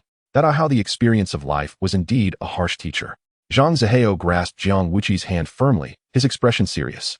Brother, please do not feel pity for me. I am the youngest of the Jiang family, and it is only through this hardship that I have the chance to reverse our family's fortunes and break the curse of weakness. I carry the hopes of countless Jiang family members on my shoulders. I will not falter. From this moment on, I shall be solely responsible for the collaboration between you and the Jiang family. I have even lost my phone. I will learn from you, focusing solely on cultivating my inner strength. Given time, I shall surely achieve greatness. Jiang Wuqi opened his mouth, his thoughts racing, and ultimately, he placed a reassuring hand on Jiang Wuqi's shoulder. Brother, I believe in you. You are destined for greatness. Jiang Wuqi's determination shone through. Without a doubt, Jiang Wuqi was filled with mixed emotions, sincerely hoping for his success. Otherwise, how could he ever return home? Such a burden. If all else fails, once he acquires formidable skills, he would secretly return to lend a hand. Even a single moment of enlightenment could change everything. Just as Jiang Wuqi was lost in thought, while serving Jiang Wuqi, Wang Zil appeared. Good morning, fellow students. The rest of you continue your breakfast. Those participating in the Intercollegiate League, follow me. The Dean awaits. Chapter 91, Special Training? Sun Mingyuan's Abyss. The 5 gathered their breakfast and followed Wang Zil to the office of Dean Sun Mingyuan in the Western District. This was not Jiang Wuqi's first visit. After a polite greeting, he nonchalantly settled into a seat, ready to boast. Dean, have you had breakfast? I have some tea eggs. Would you like one? Sun Mingyuan, seeing the peeled tea egg, did not hesitate to take one. Lin Ruoxue and the others felt a bit awkward, glancing at one another with admiration. The fact that the esteemed dean could be on such familiar terms with him was truly impressive.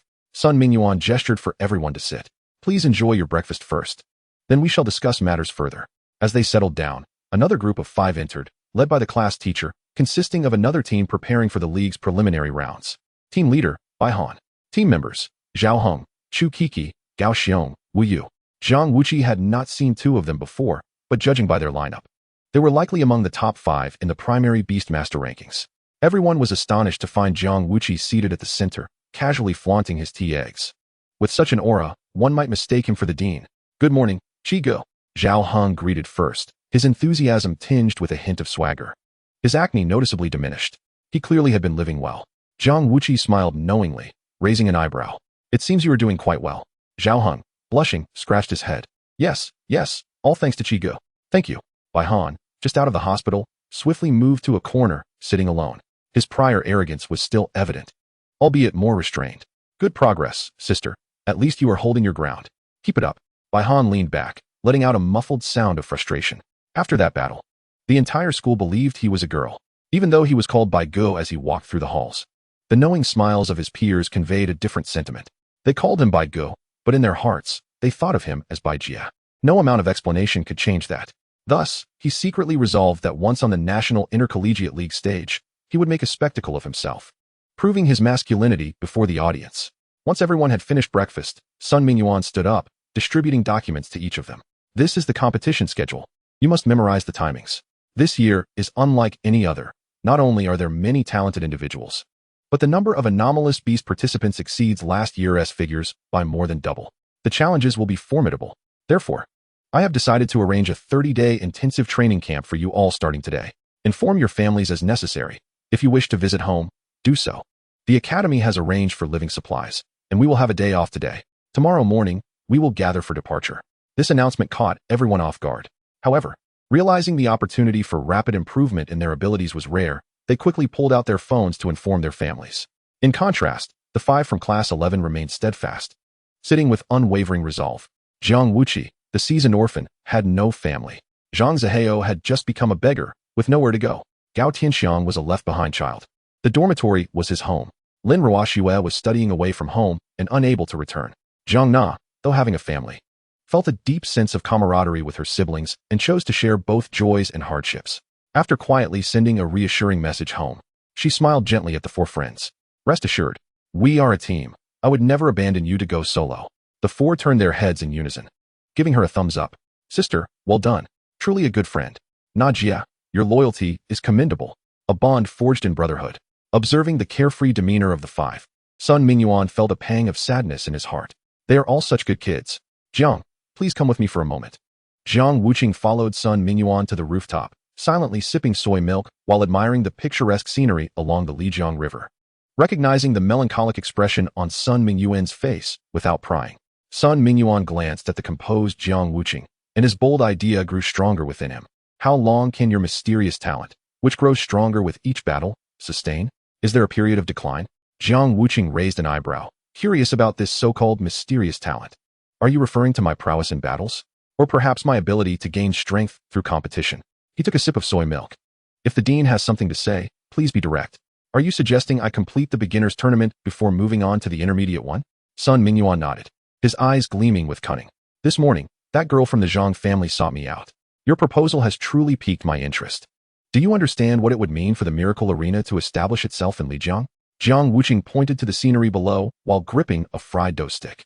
If competitors from all corners of the country could be drawn here, this place, and this place would flourish.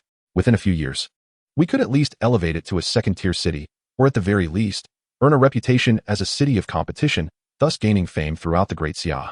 Wouldn't you agree? Sun Mingyuan laughed heartily, feeling Jiang Wuqi's words resonate deeply within him. There is no greater honor than building up one's hometown. Indeed, the Lijiang River is close to the coast, and space for city expansion is limited compared to the vast and prosperous inland. The inability of Lijiang students to venture out has long been a source of concern for me. However, with the establishment of the Miracle Arena, Lijiang can welcome people from all over, opening up countless possibilities. Yet, I have not agreed to that girl's proposal. Jiang Wuqi raised an eyebrow, incredulous. Are you joking? After all this talk, you haven't agreed? What is missing? A catalyst. What catalyst? Isn't the nationwide college league sufficient hype? Sun Mingyuan turned to Jiang Wuqi with a slight smile. If it were merely about attracting investment for the arena, that would suffice. But if you wish for Lijiang to rise, that is far from enough. Jiang Wuqi furrowed his brow, sensing that Sun Mingyuan harbored ulterior motives. He had not directly accepted Zhang Jingya's proposal, likely wanting to leverage something from him. What is the catalyst for Lijiang's rise? Sun Mingyuan paused for a moment before exclaiming. The rise of Lijiang requires a profoundly moving and aspirational story. A talented young boy embarks on a journey from Lijiang, challenging the strongest talents from various cities along the way, ultimately reaching the capital and claiming victory in a grand tournament, thus achieving legendary status. What do you think of this story? Chapter 92. Beauty is Justice. Charge into the sea. Jiang Wuqi's brows twitched violently. Is the dean perhaps seeking to leverage him for some side hustle? To send him alone to challenge the talents of 36 cities? Isn't that tantamount to courting disaster? Is this even feasible? Answer me. He is still a beginner. You expect me to do what you were afraid to do in your youth?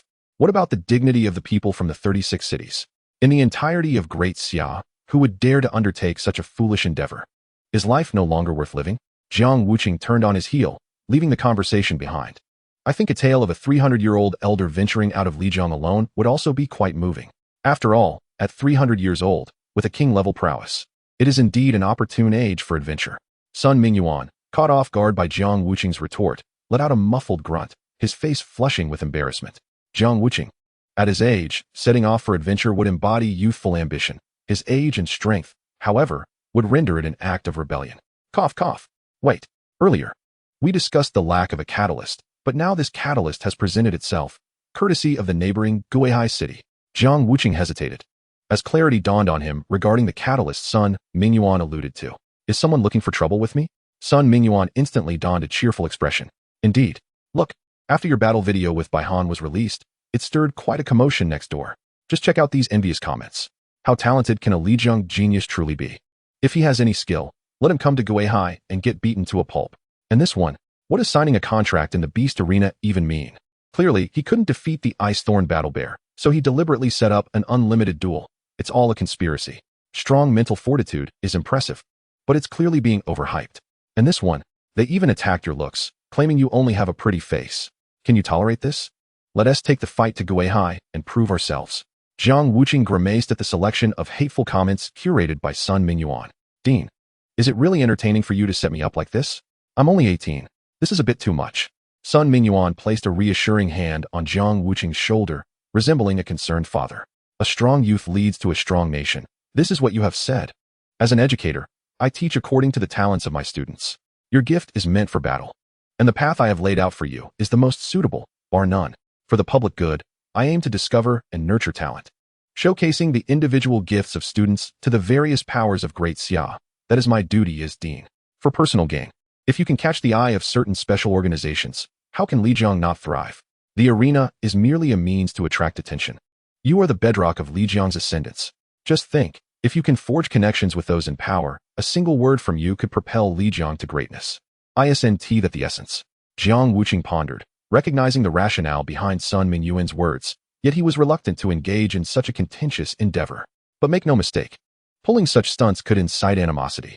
It could indeed spark a citywide uproar. Dean, it wouldn't be difficult to defeat the genius from next door. However, to suddenly confront them based on these few words seems somewhat presumptuous. The old man and the young man exchanged glances, their expressions gradually shifting. Well, that is not a problem. We'll confront them openly. If we have the strength, why not showcase it? Sounds straightforward. What about the special training? The other 9 will engage in secret training with Wentai and then head straight to the competition venue. As for you, given your current strength, training would be a waste of time. It would be better for you to take a stroll in Guihai first, and we can regroup at the competition venue. But under what pretext shall I go to Guihai? Don't want to get kicked out, do I? A vacation, sightseeing, shopping. Who can dictate your actions? Oh, and take Xin Mingqi with you. Her identity as a researcher will be quite beneficial against the academy. Jiang Wuqi was taken aback. Is the camera really that influential? I hadn't noticed.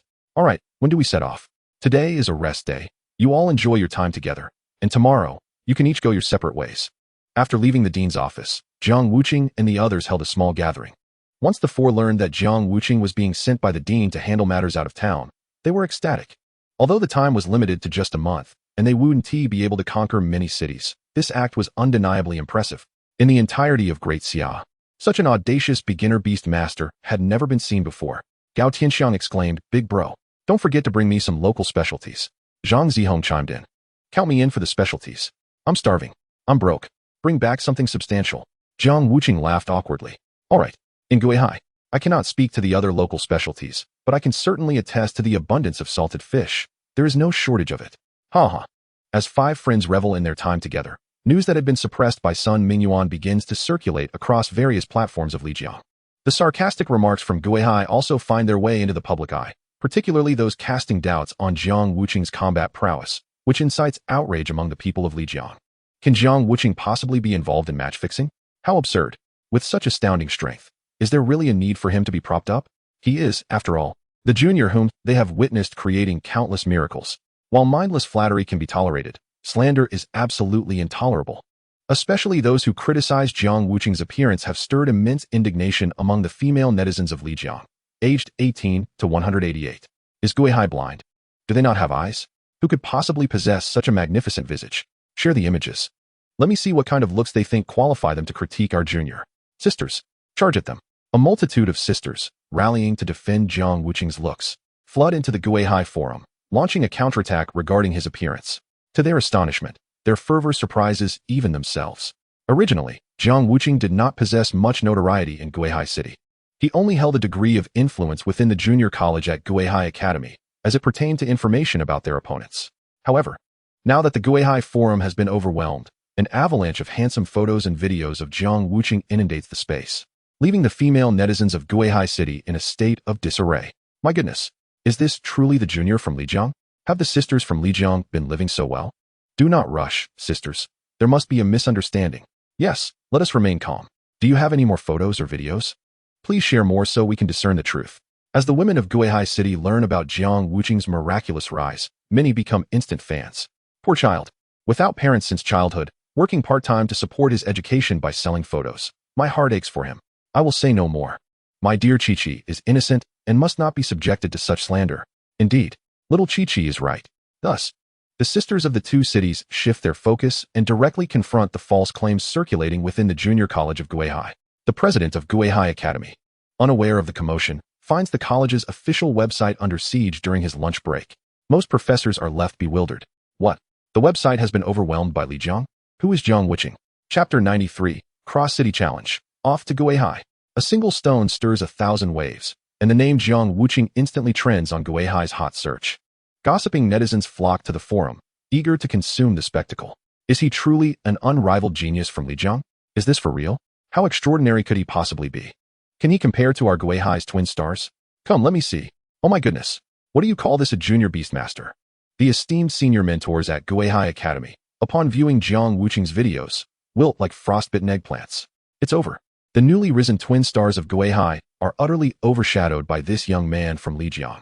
Two high-level mutated beasts, capable of shredding contracts with peak-level spiritual power in an instant. Wouldn't it be better to aim for the intermediate class?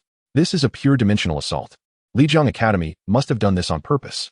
They have hidden a strong hand.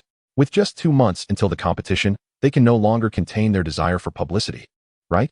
They want him to leverage his age advantage to compete in the intercollegiate league, first sweeping the junior category and then vying for the intermediate, right? This is too cunning. Lu Jinsong, the president of Guihai Academy, sits at his desk, his beard trembling with fury as he picks up the phone to unleash a tirade. Sun Mingyuan, you old turtle, are you using Guihai as a stepping stone? On the other end of the line, Sun Mingyuan chuckles. Oh, what's wrong, old Lu? It's been a whole year since you fell to the bottom. Haven't you adapted yet? Why are you still grumbling? Oh, by the way, my kid will be arriving in Guihai tomorrow. You'd better take good care of him. Also, I've sent you a big gift. Make sure to seize the opportunity. Bang. This is too much. A little white-haired boy dares to come here. Let us see just how impressive he really is. Someone, get the preliminary academy ready for battle. He loves unrestricted dueling, huh? If we can't win in a one-on-one, we'll do a wheel battle, and let the twin stars finish it. I refuse to believe this kid is invincible. Yes, President. Jiang Wuqing has not yet left Lijiang. But the netizens of both Guihai and Lijiang are already embroiled in a heated online battle. Half of the melon-eating crowd in Guihai believes this is a deliberate provocation by Lijiang, seizing the opportunity for publicity. So what if they spoke a few words against that kid? What is the big deal? Why can't we speak? Let us speak. But there are also professionals stepping up to evaluate Jiang Wuqing's videos, presenting an objective perspective. He is indeed impressive. Is it so difficult to acknowledge his excellence? There is absolutely no justification for the slander. As for those who focus on looks, the lines have blurred between cities. You may criticize the hype or the match fixing, but you absolutely cannot slander little Chi-Chi's appearance. Those who maliciously claimed he underwent plastic surgery were swiftly exposed by Jiang Wuqing's devoted fans. Within a single night, they were overwhelmed and forced to deactivate their accounts, becoming the first casualties of this online warfare. This led the netizens of Guihai to exclaim that these infatuated women are utterly unreasonable. Concurrently, Jiang Wuqing's reputation soared to new heights. With Guihai Academy announcing plans for academic exchanges with Jiang Wuqing, the public could no longer remain composed. My heavens, is little Chi-Chi coming to Guihai? The sisters are in for a treat. This is too blissful. Sisters from Lijiang, do remember to inform us when little Chi-Chi departs. We will go welcome him. You extravagant girls, he is coming to challenge us, not to be welcomed. Exactly. Can't you show a little restraint? If one didn't know any better, they might think Guihai is entirely generous. Sisters, look, 2 more haters have appeared. Charge at them. I can't believe this.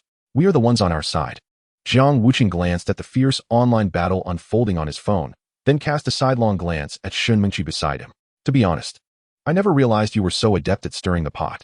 Shen Mingqi snorted, snatching the phone and typing furiously. With every utterance of little Chi-Chi in charge, she commanded a legion of devoted fans, continuing the assault on the emerging detractors in the forum. Don't I know your strength? They are simply envious and resentful, mindlessly attacking you. We must push them into isolation and make them confront reality. Jiang Wuqing observed Shen Mingqi, valiantly fighting on the bench, a slight smile tugging at his lips. Among the women beside him, the one he most resisted was Shen Mingqi, an unabashed fangirl who seemed to spy on him daily. Now, it seems that this formidable camera is becoming rather endearing. What a harmonious and loving family we have. Jiang Wuqi rose from the bench, stretching. Tomorrow, he would head to Guihai City to incite some rivalry. He hoped it wouldn't be too intense. I'm off to sleep now. What time do we set off tomorrow? Shen Mingqi looked up and blinked. How about we leave a bit earlier? That way we can avoid being surrounded and perhaps grab breakfast at Guihai Academy? Jiang Wuqi's lips twitched. Is it really necessary to block the cafeteria first thing in the morning? This seems excessive. Shen Mingqi chuckled mischievously. You know what excessive means. Isn't this just your usual style? You were blocking doors in Lijiang every day too. Jiang Wuqi opened his mouth, realizing how valid her point was. Blocking whom is not blocking? No fault in that. Fine. Just come wake me up when you leave tomorrow. I'll head back to sleep now. Shen Mingqi glanced at the window of the 8th floor dormitory, softly agreeing. All right, see you tomorrow. Tick-tock, tick-tock. At 4 o'clock in the morning. As the second hand of the clock reached 12, the window of the 8th floor dormitory, where Jiang Wuqi resided, was suddenly flung open. A powerful gust of wind jolted the two awake. Gao Tianxiang, clad only in his shorts, tumbled down from the upper bunk. What the heck? Who's there? Big brother. Someone's breaking in. Jiang Wuqi squinted at the shadowy figure in front of the window, his pupils narrowing. Shen Mingqi? The shadow trembled. You can recognize me in this darkness? Do you possess night vision? Jiang Wuqi rolled his eyes. There was no one larger than her at Lijiang College. If he couldn't recognize her, it would be a waste of 2 lifetimes. He switched on the dormitory's night light and beheld Shen Mingqi, dressed in professional attire, as if she had applied light makeup. Wait, why are you dressed for a night raid on a male dormitory? What do you intend to do? Shen Mingqi tilted her head innocently. Didn't you tell me to come pick you up? We are setting off for Guihai now, and we can arrive before 7 o'clock. Jiang Wuqi raised an eyebrow. We can reach Guihai City in 3 hours? So fast. How will we get there? Shen Mingqi stepped aside, revealing a massive black moth outside the 8th floor window, its curled, slender mouthparts slowly straightening as it reached towards Gao Tianxiang's blonde hair. Gao Tianxiang felt an itch on his head and hastily brushed it off. What the heck? Jiang Wuqi's eyes widened in disbelief. Is that a level 4 black magic moth? It's that huge? Its wingspan must be 5 meters. Shen Mingqi's beast? Xiangzi, don't move. It belongs to Brother Xin. Whatever you do, don't look back. Chapter 94. Arrival at Guihai City. This aura? The newcomer does not seem friendly. Gao Tianxiang shivered, sensing something ominous. Brother, don't scare me. What is going on? Jiang Wuqi quickly dressed and moved to secure Gao Tianxiang's blonde hair. Don't be afraid. It's just a moth. I'll go first. We'll meet at the national competition in a month. Upon hearing Jiang Wuqi's affectionate term for her treasure, Shen Mingqi couldn't help but huff. What do you mean, just a moth? This is a black magic moth about to evolve into a 6-eyed one. Do you have any sense? Hearing that it was that terrifying blood-sucking moth, Gao Tianxiang's goosebumps erupted. With a shriek, he bolted. As long as he didn't look back, he wouldn't die of fright. Jiang Wuqi shot a sidelong glance at Shen Mingqi. Scaring a child? How mischievous. Shen Mingqi chuckled. You're surprisingly composed. Not scared at all. Jiang Wuqi inwardly grumbled. She was indeed a little enchantress. And a relentless one at that. I'm a man who will take on the 36 cities. I want to be intimidated. Let us go. Jiang Wuqi leaped out of the window and spotted Zhang Jingyao waiting below, holding his pet, Jingjing. Why are you here too? Beside Zhang Jingyao stood 2 bodyguards carrying large packages. Mingqi mentioned you'd be going far, possibly not returning for 2 months. So I brought Jingjing's food. It should last for 3 months. She handed him a bank card. Here is a Daxiao bank card. You can withdraw money in any city. There's 15 million inside. Which is your share from the previous promise? Jiang Wuqi nodded, accepting the card and tossing various spiritual materials into his beast space. Thanks. I won't be spending cash. I'll just rely on what I can find along the way. I think Lu Qi must have informed the other branches of the Beast Treasure Pavilion. After all, we are platinum members, haha. Zhang Jingyao hesitated, observing Shen Mingqi, who was covering her face in embarrassment. This friend was hopeless.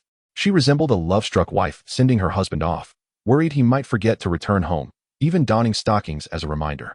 The key point was, he wasn't her husband. Ahem, it's time, we should leave. Shen Mingqi pointed, and the already large black magic moth swelled further, its splendid black wings stirring up a cloud of dust. Jiang Wuqi marveled. Girl, you should return to your beast space to rest. We'll need to gather strength for the upcoming battle. Let me experience someone else's magnificent treasure. Watching Jiang Wuqi touch the enormous black moth, Zhang Jingyao couldn't help but puff her cheeks in discontent. It's fine for Jingjing, but even this ugly black moth is better? What kind of aesthetic is that? I look forward to good news. We'll meet in the capital. As Jiang Wuqi's voice faded, Zhang Jingyao snapped back to reality. Meet in the capital? Does this mean? Her beautiful eyes widened, a smile lighting up her face. Quick, Let us handle the paperwork now and reserve a hotel near the competition venue. The sun rose, casting glimmers over the sea. The bustling dock outside Guihai City was filled with fishermen preparing for their best time to set out to sea. A shadow loomed larger under the morning sun, and the onlookers gazed upward in awe as the four-eyed black magic moth swept by, causing their clothes to flutter in the wind. Wow, it's huge. Is that the four-eyed black magic moth? Yes, it is. I remember seeing this in my textbooks back in school. Finally, I've seen a real one today. Its size is truly remarkable. It must be well cared for. Clearly, it's from a big city. Indeed, in our level 3 city, you wouldn't find even one, let alone one so well kept. Hearing the crowd's praise below, Shen Mingqi straightened her posture proudly atop the black moth and tilted her head toward Jiang Wuqi. How do you like my prowess as a master beast tamer? Jiang Wuqi turned sideways, leaning back with a guarded expression. Impressive, impressive. Don't puff up too much, or you might deflate. Shen Mingqi's expression stiffened as she raised her hand to strike Jiang Wuqi. Just then, a voice called out from the city wall of Guihai City. Halt! All entrants must register below. The black magic moth flapped its wings, gradually becoming ethereal until it vanished from sight. Shen Mingqi's deft maneuver astonished many below, as they couldn't tell when she had opened her beast space, indicating her remarkable spatial skills. My goodness, what a beautiful woman. A master beast tamer at such a young age. How does she appear so mature? Mature. Too mature. Wow. Captain, look up. The guards on the city wall were captivated by Shen Mingqi's descent until a startled shout reminded them that someone else was still in the air. They glanced up to see a white-haired young man in Lijiang College's black uniform, sporting a junior student badge, standing with his hands in his pockets, wearing an expression of exasperation. I knew you'd show off. How come I never noticed you had a flair for this? You didn't even inform me when you accepted beasts? Thankfully, I can fly. Otherwise, I'd surely crash. Jiang Wuqi stepped forward, his feet shaking the clouds as he walked directly toward the city wall. Wow, what an authoritative face. That's incredibly handsome. The crowd was momentarily entranced, shaking their heads in disbelief. Am I seeing things? Is that a junior beast tamer floating down? Huh, no way. It really is. I know who he is now. He is Jiang Wuqi, the extraordinary genius from Lijiang, who has been the talk of the forum. The crowd's expressions shifted dramatically. No way. Is he really here to challenge us across cities? He is undeniably handsome. I can guarantee he is not artificially enhanced. Wow, bro, are you really switching sides? He is a rival. You can't defect. I merely speak objectively. Quickly inform the city about this individual whose demeanor is exceptionally imposing. The security personnel at the city gate registration office, upon witnessing this stunning couple descend from the heavens, could not help but swallow hard. It is no wonder that people vent their frustrations online. One must admit that their usual fare is rather unremarkable. Ahem, those entering the city, please proceed here for registration. Shen Mingqi raised her hand and conjured a gleaming golden badge that dazzled before the onlookers. Daxia Exotic Beasts Research Institute, Special Researcher, Shen Mingqi. This is my research subject. Jiang Wuqi, a junior beastmaster from Lijiang Academy. The registrar's eyes widened in disbelief as he gazed upon the badge, confirming its authenticity multiple times before nervously inquiring of Shen Mingqi. May I ask, Researcher Shen, are you truly only 24 years old? Chapter 95. Can even a king level be managed? This shield is indeed substantial. 24? To attain the status of a master-level beastmaster at such a young age? Good heavens, what caliber of genius is this? No wonder she has become a researcher at the Daxia Exotic Beasts Research Institute. She is astonishingly talented. Not only were the surrounding individuals left in shock, but Jiang Wuqi was equally astounded. At 24, she has achieved so much? What about 34? The talent is extraordinary. Shen Mingqi tucked away her badge with a subtle smile, her heart blooming with joy. Usually, she would observe Jiang Wuqi putting on airs, but today she finally experienced the delight firsthand. It feels truly wonderful. What of being 24? I became a master-level beastmaster at 23. Is there any further question? The atmosphere around them thickened with astonishment. Is this the genius hailing from the capital? How terrifying. Jiang Wuqi cast a sidelong glance, his expression darkening. He realized that the people surrounding him were all putting on a magnificent facade. Lin Ruoxue, oh Lin Ruoxue, you are indeed the progenitor of this ostentatiousness. They have learned from you. The security officer processing their registration wiped the cold sweat from his forehead, overwhelmed by the formidable sense of pressure. Please wait a moment. I shall procure your entry permits forthwith. Simultaneously, news of Jiang Wuqi's entry swiftly spread throughout Guihai City. Sisters, little Chi-Chi has arrived in Guihai. Look at this video of him descending. Oh my heart, he is truly handsome. Handsome? You haven't seen him in person. He is even more striking than in the video. He belongs to that category of individuals who do not photograph well. Really? Is he even more handsome than in the video? Where is he now? Some sisters mentioned he was headed to Gu Hi Academy. Sisters, let us hurry. They are coming. Charge. Just yesterday, local sisters who were fervently discussing the matter in Gu Hi forum were now rushing towards Gu Hi Academy, their faces adorned with exquisite makeup. Ding ding ding. As the morning bell for entry rang out, the security guard at Gu Hi Academy swung open the enormous school gates. However, the sight of hundreds upon hundreds of beautiful women startled the elderly guard. Oh dear, spring has arrived rather abruptly. For a moment, he felt bashful and instinctively began to fidget. What brings all these beauties here? The initially euphoric women suddenly stiffened. This old man is quite the dancer. Hee, sisters, let us not mess around. Let us get to the point. Oh, right. I heard the Junior Academy has set up a competition arena today. We are here to watch the match. May we enter? A competition arena? The elderly guard was momentarily taken aback. Surely, you are not all here for that boy from Lijiang, are you? The throng of young ladies outside immediately perked up. No, we simply wish to watch the competition. Which hall should we head to, dear sir? At that moment, Jiang Wuqi also arrived at Gu Hi Academy. Upon seeing the vast crowd of enthusiastic supporters, he instinctively retreated. Beneath the shade of a tree, Jiang Wuqi donned the duckbill cap gifted by Lin Ruoxue, patting his chest. Are these fans truly genuine? They seem rather frivolous. The girls from Lijiang are indeed more refined, possessing a charm that is both modest and fervent. Shinmingqi chuckled to herself. Are you referring to Jingyao? You might be mistaken. Jiang Wuqi adjusted the brim of his cap, surprised. Oh, is there more to her? Shinmingqi was laughing so hard it pained her abdomen, hastily waving her hand. I won't say. You'll have to slowly discover that on your own. At that moment, a figure suddenly materialized from thin air, a formidable divine presence descending upon the scene, silencing the crowd. A bald elderly man with a white beard raised his hand and effortlessly uprooted a large tree behind Jiang Wuqi. The resultant gust of wind whisked Jiang Wuqi's cap away, but he reacted swiftly, summoning his beast space to retrieve it. The director of Gu Hi Academy, Lu Jinsong, made his grand entrance, instantly becoming the focal point of the crowd. Wow, is that Jiang Wuqi? Incredible, he is truly handsome. Lu Jinsong's irritation heightened as he overheard the infatuated remarks from the crowd. You rascal, you dare to show your face here? Jiang Wuqi regarded Lu Jinsong, his eyelids twitching. The king-level beast master himself had come down to the field, and it was clear he was not there to welcome him. This old man had a fiery temper, unlike their dean's son, who was more cunning.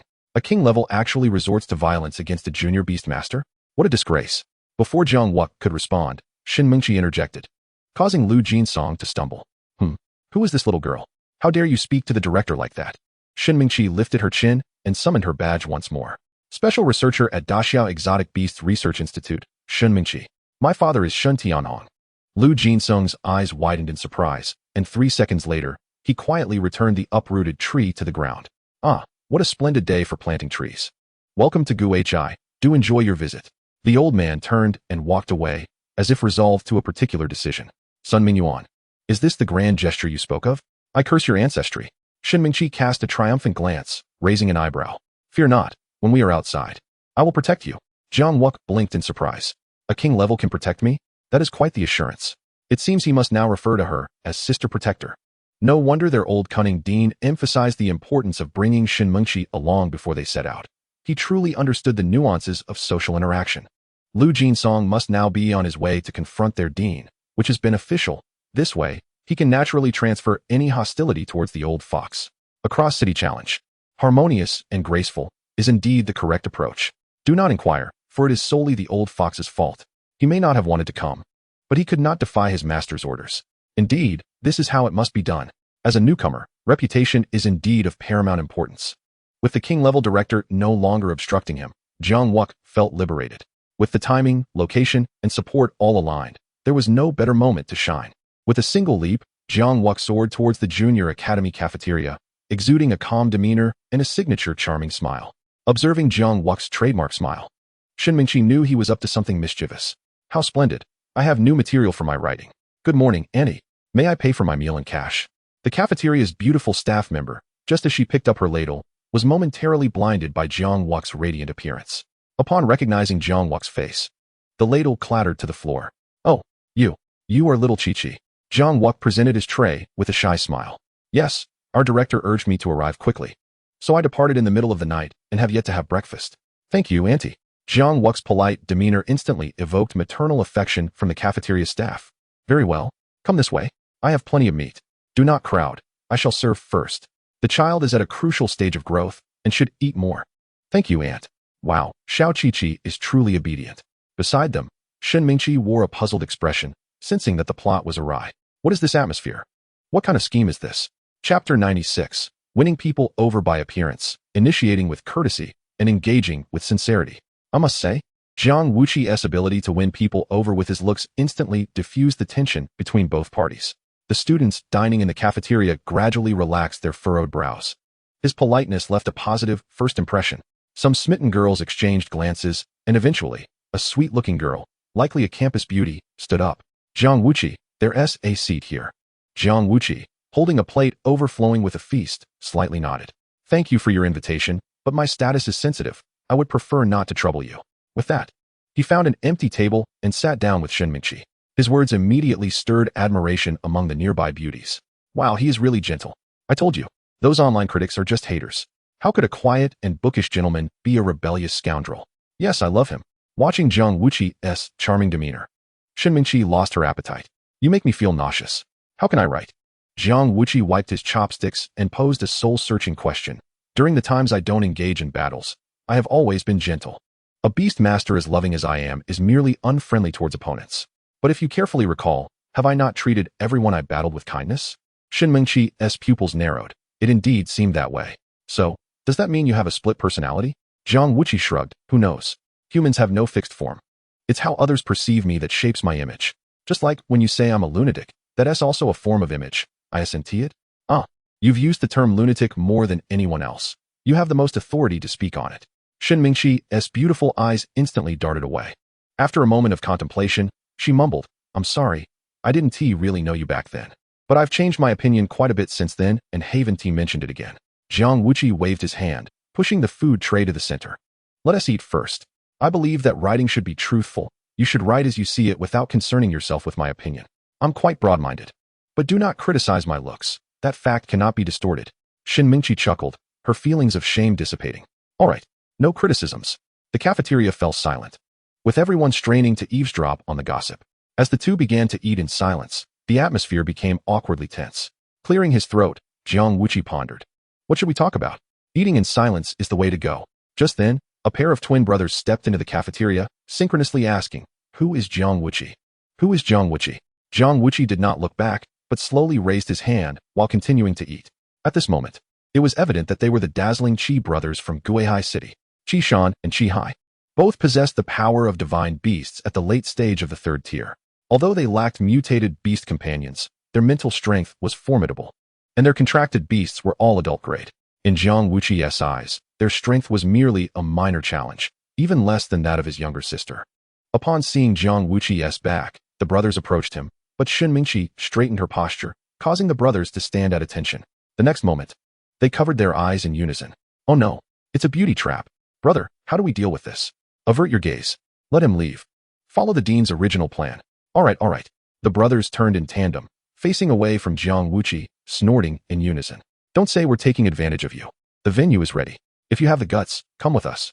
Jiang Wuqi turned to look at the peculiar duo, glancing at the blushing Shen Mingqi, feeling helplessly amused. These naive fellows had clearly never seen the world. In comparison, the resilience of the Li River students was significantly higher. Could you two show me some respect? Even if you don't like me, must you speak with your backs turned? The brothers not only refused to turn, but simultaneously waved their right hands. No. We shall not waver from our unified resolve. If you have the ability, step into the arena. With that, they marched out of the cafeteria, leaving Jiang Wuqi with a dark expression. These two must genuinely have issues. Jiang Wuqi stood up, removed his school uniform jacket, and handed it to Shen Mingqi. These people have truly never experienced the world. Let us cover your remarkable talent. Shen Mingqi, blushing, silently put on the jacket and muttered, I'm already dressed warmly enough. You talk too much. Jiang Wuqi stifled a laugh, loosening his tie.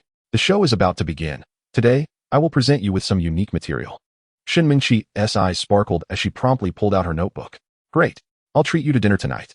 Jiang Wuqi smirked. At the Sihai Jinfang in Guihai City? That would be most appreciated. The young lady's expression soured. Humph. Shameless. As Jiang Wuqi walked towards the arena, more and more people gathered, intrigued by the spectacle. Fortunately, The venue prepared by Guihai Academy was spacious enough to accommodate over 1,000 attendees, while those unable to sit directly watched from the air. This match S level would typically fail to attract such a crowd, primarily consisting of competitors and mentors from Guihai Academy S Junior and Intermediate divisions. Yet, Jiang Wuqi's local admirers dominated the scene. Their cheers and encouragement almost made Jiang Wuqi feel as though he were battling on home turf. He was undeniably successful in his role as a beloved idol. On the grand stage, Jiang Wuqi flashed a radiant smile at the grim-faced mentors and waved at the surrounding audience. Greetings to all the mentors and my dear brothers and sisters. You Guihai folks are truly warm-hearted. Now I can confidently fulfill my mission. His words left the mentors momentarily speechless, forcing awkward smiles onto their faces. Damn it. This kid is rather polite. That warmth is natural. Wait, what mission do you speak of? Chapter 97. I, a junior beastmaster. The dean has tasked me with venturing into the world. Facing the scrutinizing gazes of the mentors, Jiang Wuqi did not shy away, but opted for honesty and straightforwardness. Having turned the Li River Academy into my close siblings, there is simply no one left to challenge. Thus, the dean has sent me out to traverse the world, defeat the strongest junior geniuses across 36 cities, and then aim for a title in the capital. Once I secure the junior tournament trophy, I will strive for the intermediate tournament trophy. That is essentially the task at hand. At this point, Jiang Wuqi paused deliberately, feigning innocence as he shrugged and spread his hands. However, this does not align with my personal wishes. If there is any offense, I hope you all will forgive me. I truly did not come to cause disruption. You may consider this a serious academic exchange or a friendly contest of skills. His words plunged the room into silence. What the hell? How audacious can he be? Does he dare to boast like that? They can't even bear to listen. The mentors on stage were left flabbergasted, their faces darkening once more, almost ready to roll up their sleeves. Come on, explain to me why you want to directly advance to intermediate. Are you intentionally stalling at this level to use us as stepping stones for your fame? Jiang Wuqi wore an innocent expression, hastily waving his hands. Dear mentors, do not misunderstand. It is not that I do not wish to advance. It is that the dean does not permit me to. Having recently ascended from an apprentice beastmaster to a junior one, I have only been preparing for this examination for less than 2 months. Furthermore, I have merely mastered 3 of the most fundamental external techniques. I am utterly unprepared for this test. What? You possess no skills whatsoever? Are you quite certain? The instructors at Guihai Academy were visibly incensed. Although Jiang Wuqi had only learned 3 techniques, how many variants had emerged from them? Just the beast binding lock alone had undergone nearly 10 iterations. Is this truly what one would call a junior beastmaster? I am left speechless by the audacity of this situation. It is infuriating. So what shall we say?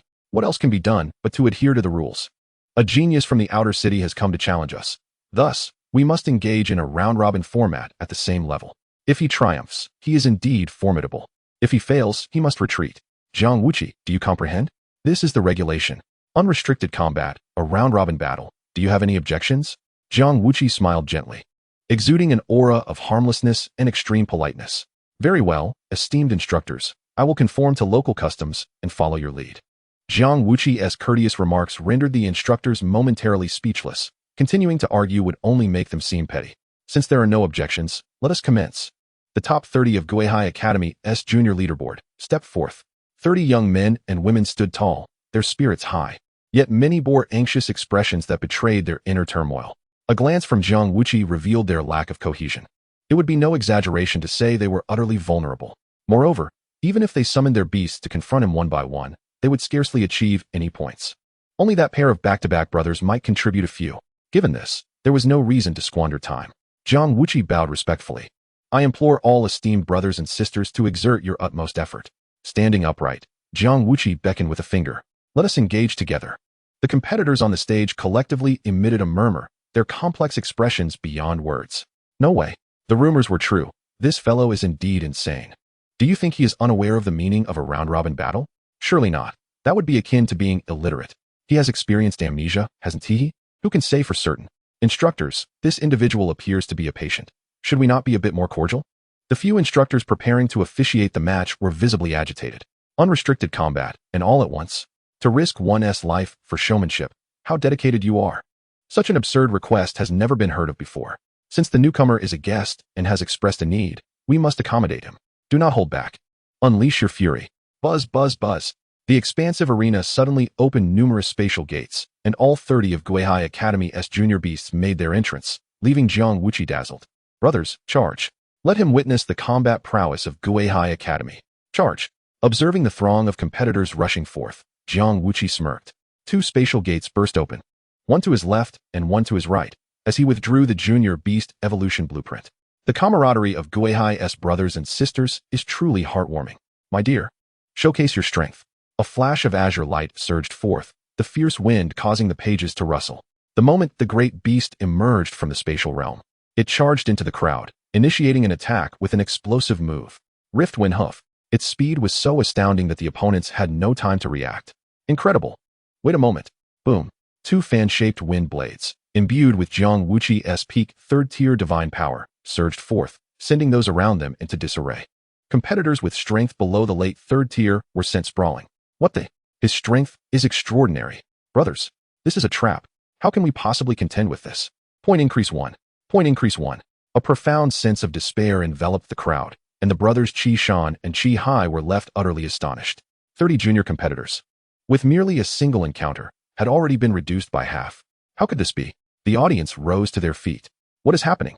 The disparity among the beasts is so vast. No, it is not merely the beasts.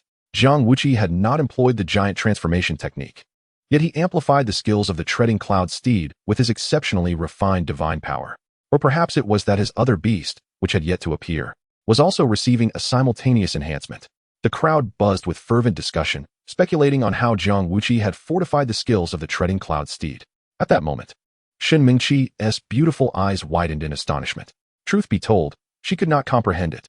She only knew that Jiang Wuqi had not utilized the giant transformation technique. Yet how could Ao Jingjing's skills exhibit peak third-tier power, nearly reaching fourth-tier strength? The triumphant great beast reveled in its success, winds swirling around it. And seizing the moment of distraction, it kicked one beast after another off the stage. Howl, my dog. Ah, my tortoise. Point increase 1. Point increase 1. The great beast bared its teeth, emitting a fierce cry.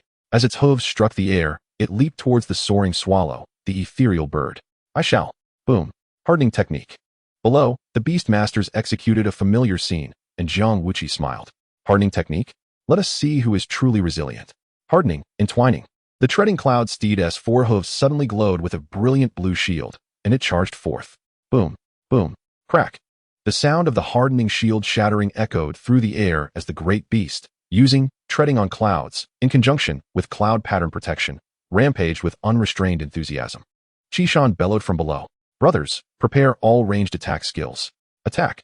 The panicked crowd steadied themselves at Qi Shan's shout, each controlling their beasts to unleash their most potent skills. In an instant, flames, ice, and lightning converged in the sky, erupting around the treading cloud steed. Qi Shan and Qi Hai exchanged sly smiles, clapping their hands in triumph. Got him. Well done, Jiang Wuqi. Even if your transformed treading cloud steed is formidable, it cannot withstand such a barrage of attacks. This one is already finished. I hear you have another beast, correct? Come, let it show itself. Jiang Wuqi flipped through the pages, lifting his gaze with a mischievous smile. My dear beast may not be able to withstand such repeated attacks, but I certainly can. Chapter 98. Is this advanced technique? No. It is merely the latest version of the basic hardening technique. What does that mean? Everyone was rendered speechless by Jiang Wuqi's enigmatic statement. The brothers Qi Shan and Qi Hai exchanged glances, unease flickering in their eyes. Stop with the theatrics and clarify. Jiang Wuqi pointed at the swirling black smoke above. Can't you see for yourself?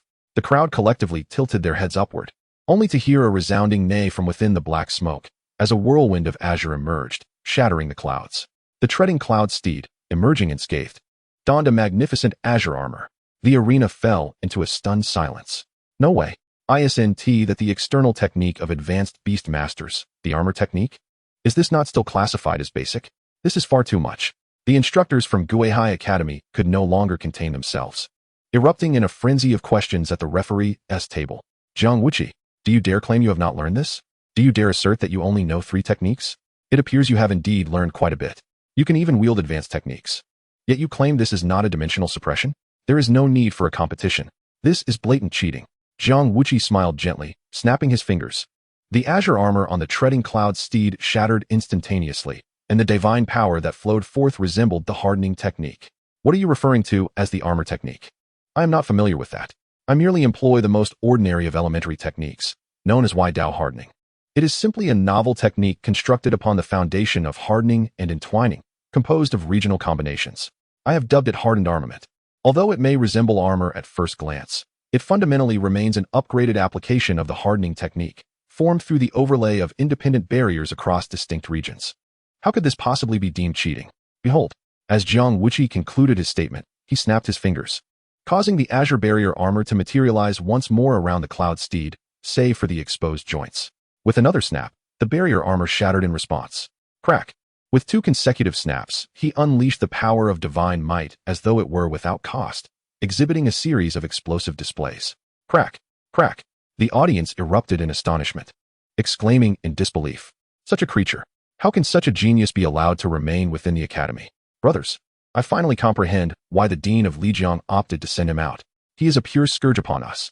This is an assault on our spirit of beast mastery. Upon uttering these words, the crowd instantly grasped the situation. Oh, so they could not endure him and cast him out for us to contend with, is it? Cursed be the dean of Lijiang.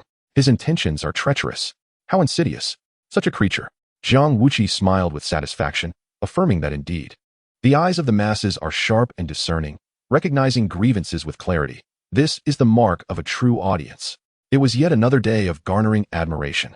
Jiang Wuqi summoned back his companion, gently patting her head, and then turned towards the few remaining participants on the arena, offering a warm smile. Perhaps you may not know me well. I have always excelled beyond the realm of beast mastery, and this is a normal phenomenon. My philosophy regarding beast mastery aligns with this. The master must be in front and the beasts behind. It is the strength of the human that is paramount. Today, my battle with my esteemed brothers is merely for academic exchange. Henceforth, I implore you all to take this seriously. Please present your strongest selves. Such respect must be displayed. The previously fervent arena fell into silence, for the professional prowess of Jiang Wuqi was indisputable. Even the esteemed masters felt a sense of inferiority. This ability to freely transform techniques was something they coveted but could not achieve. The reason they are called masters lies in the skill they possess. Just in terms of the coordination of spiritual and divine might, they would require years of study. In contrast, Jiang Wuqi, who harmonizes both paths with ease, is indeed a prodigious young master. Jiang Wuqi conquered the restlessness of the crowd with his prowess, and their expressions gradually grew solemn. The brothers Qishan and Qihai exchanged glances and nodded. Brothers, the disparity in individual strength is undeniable, yet we are not without hope of victory.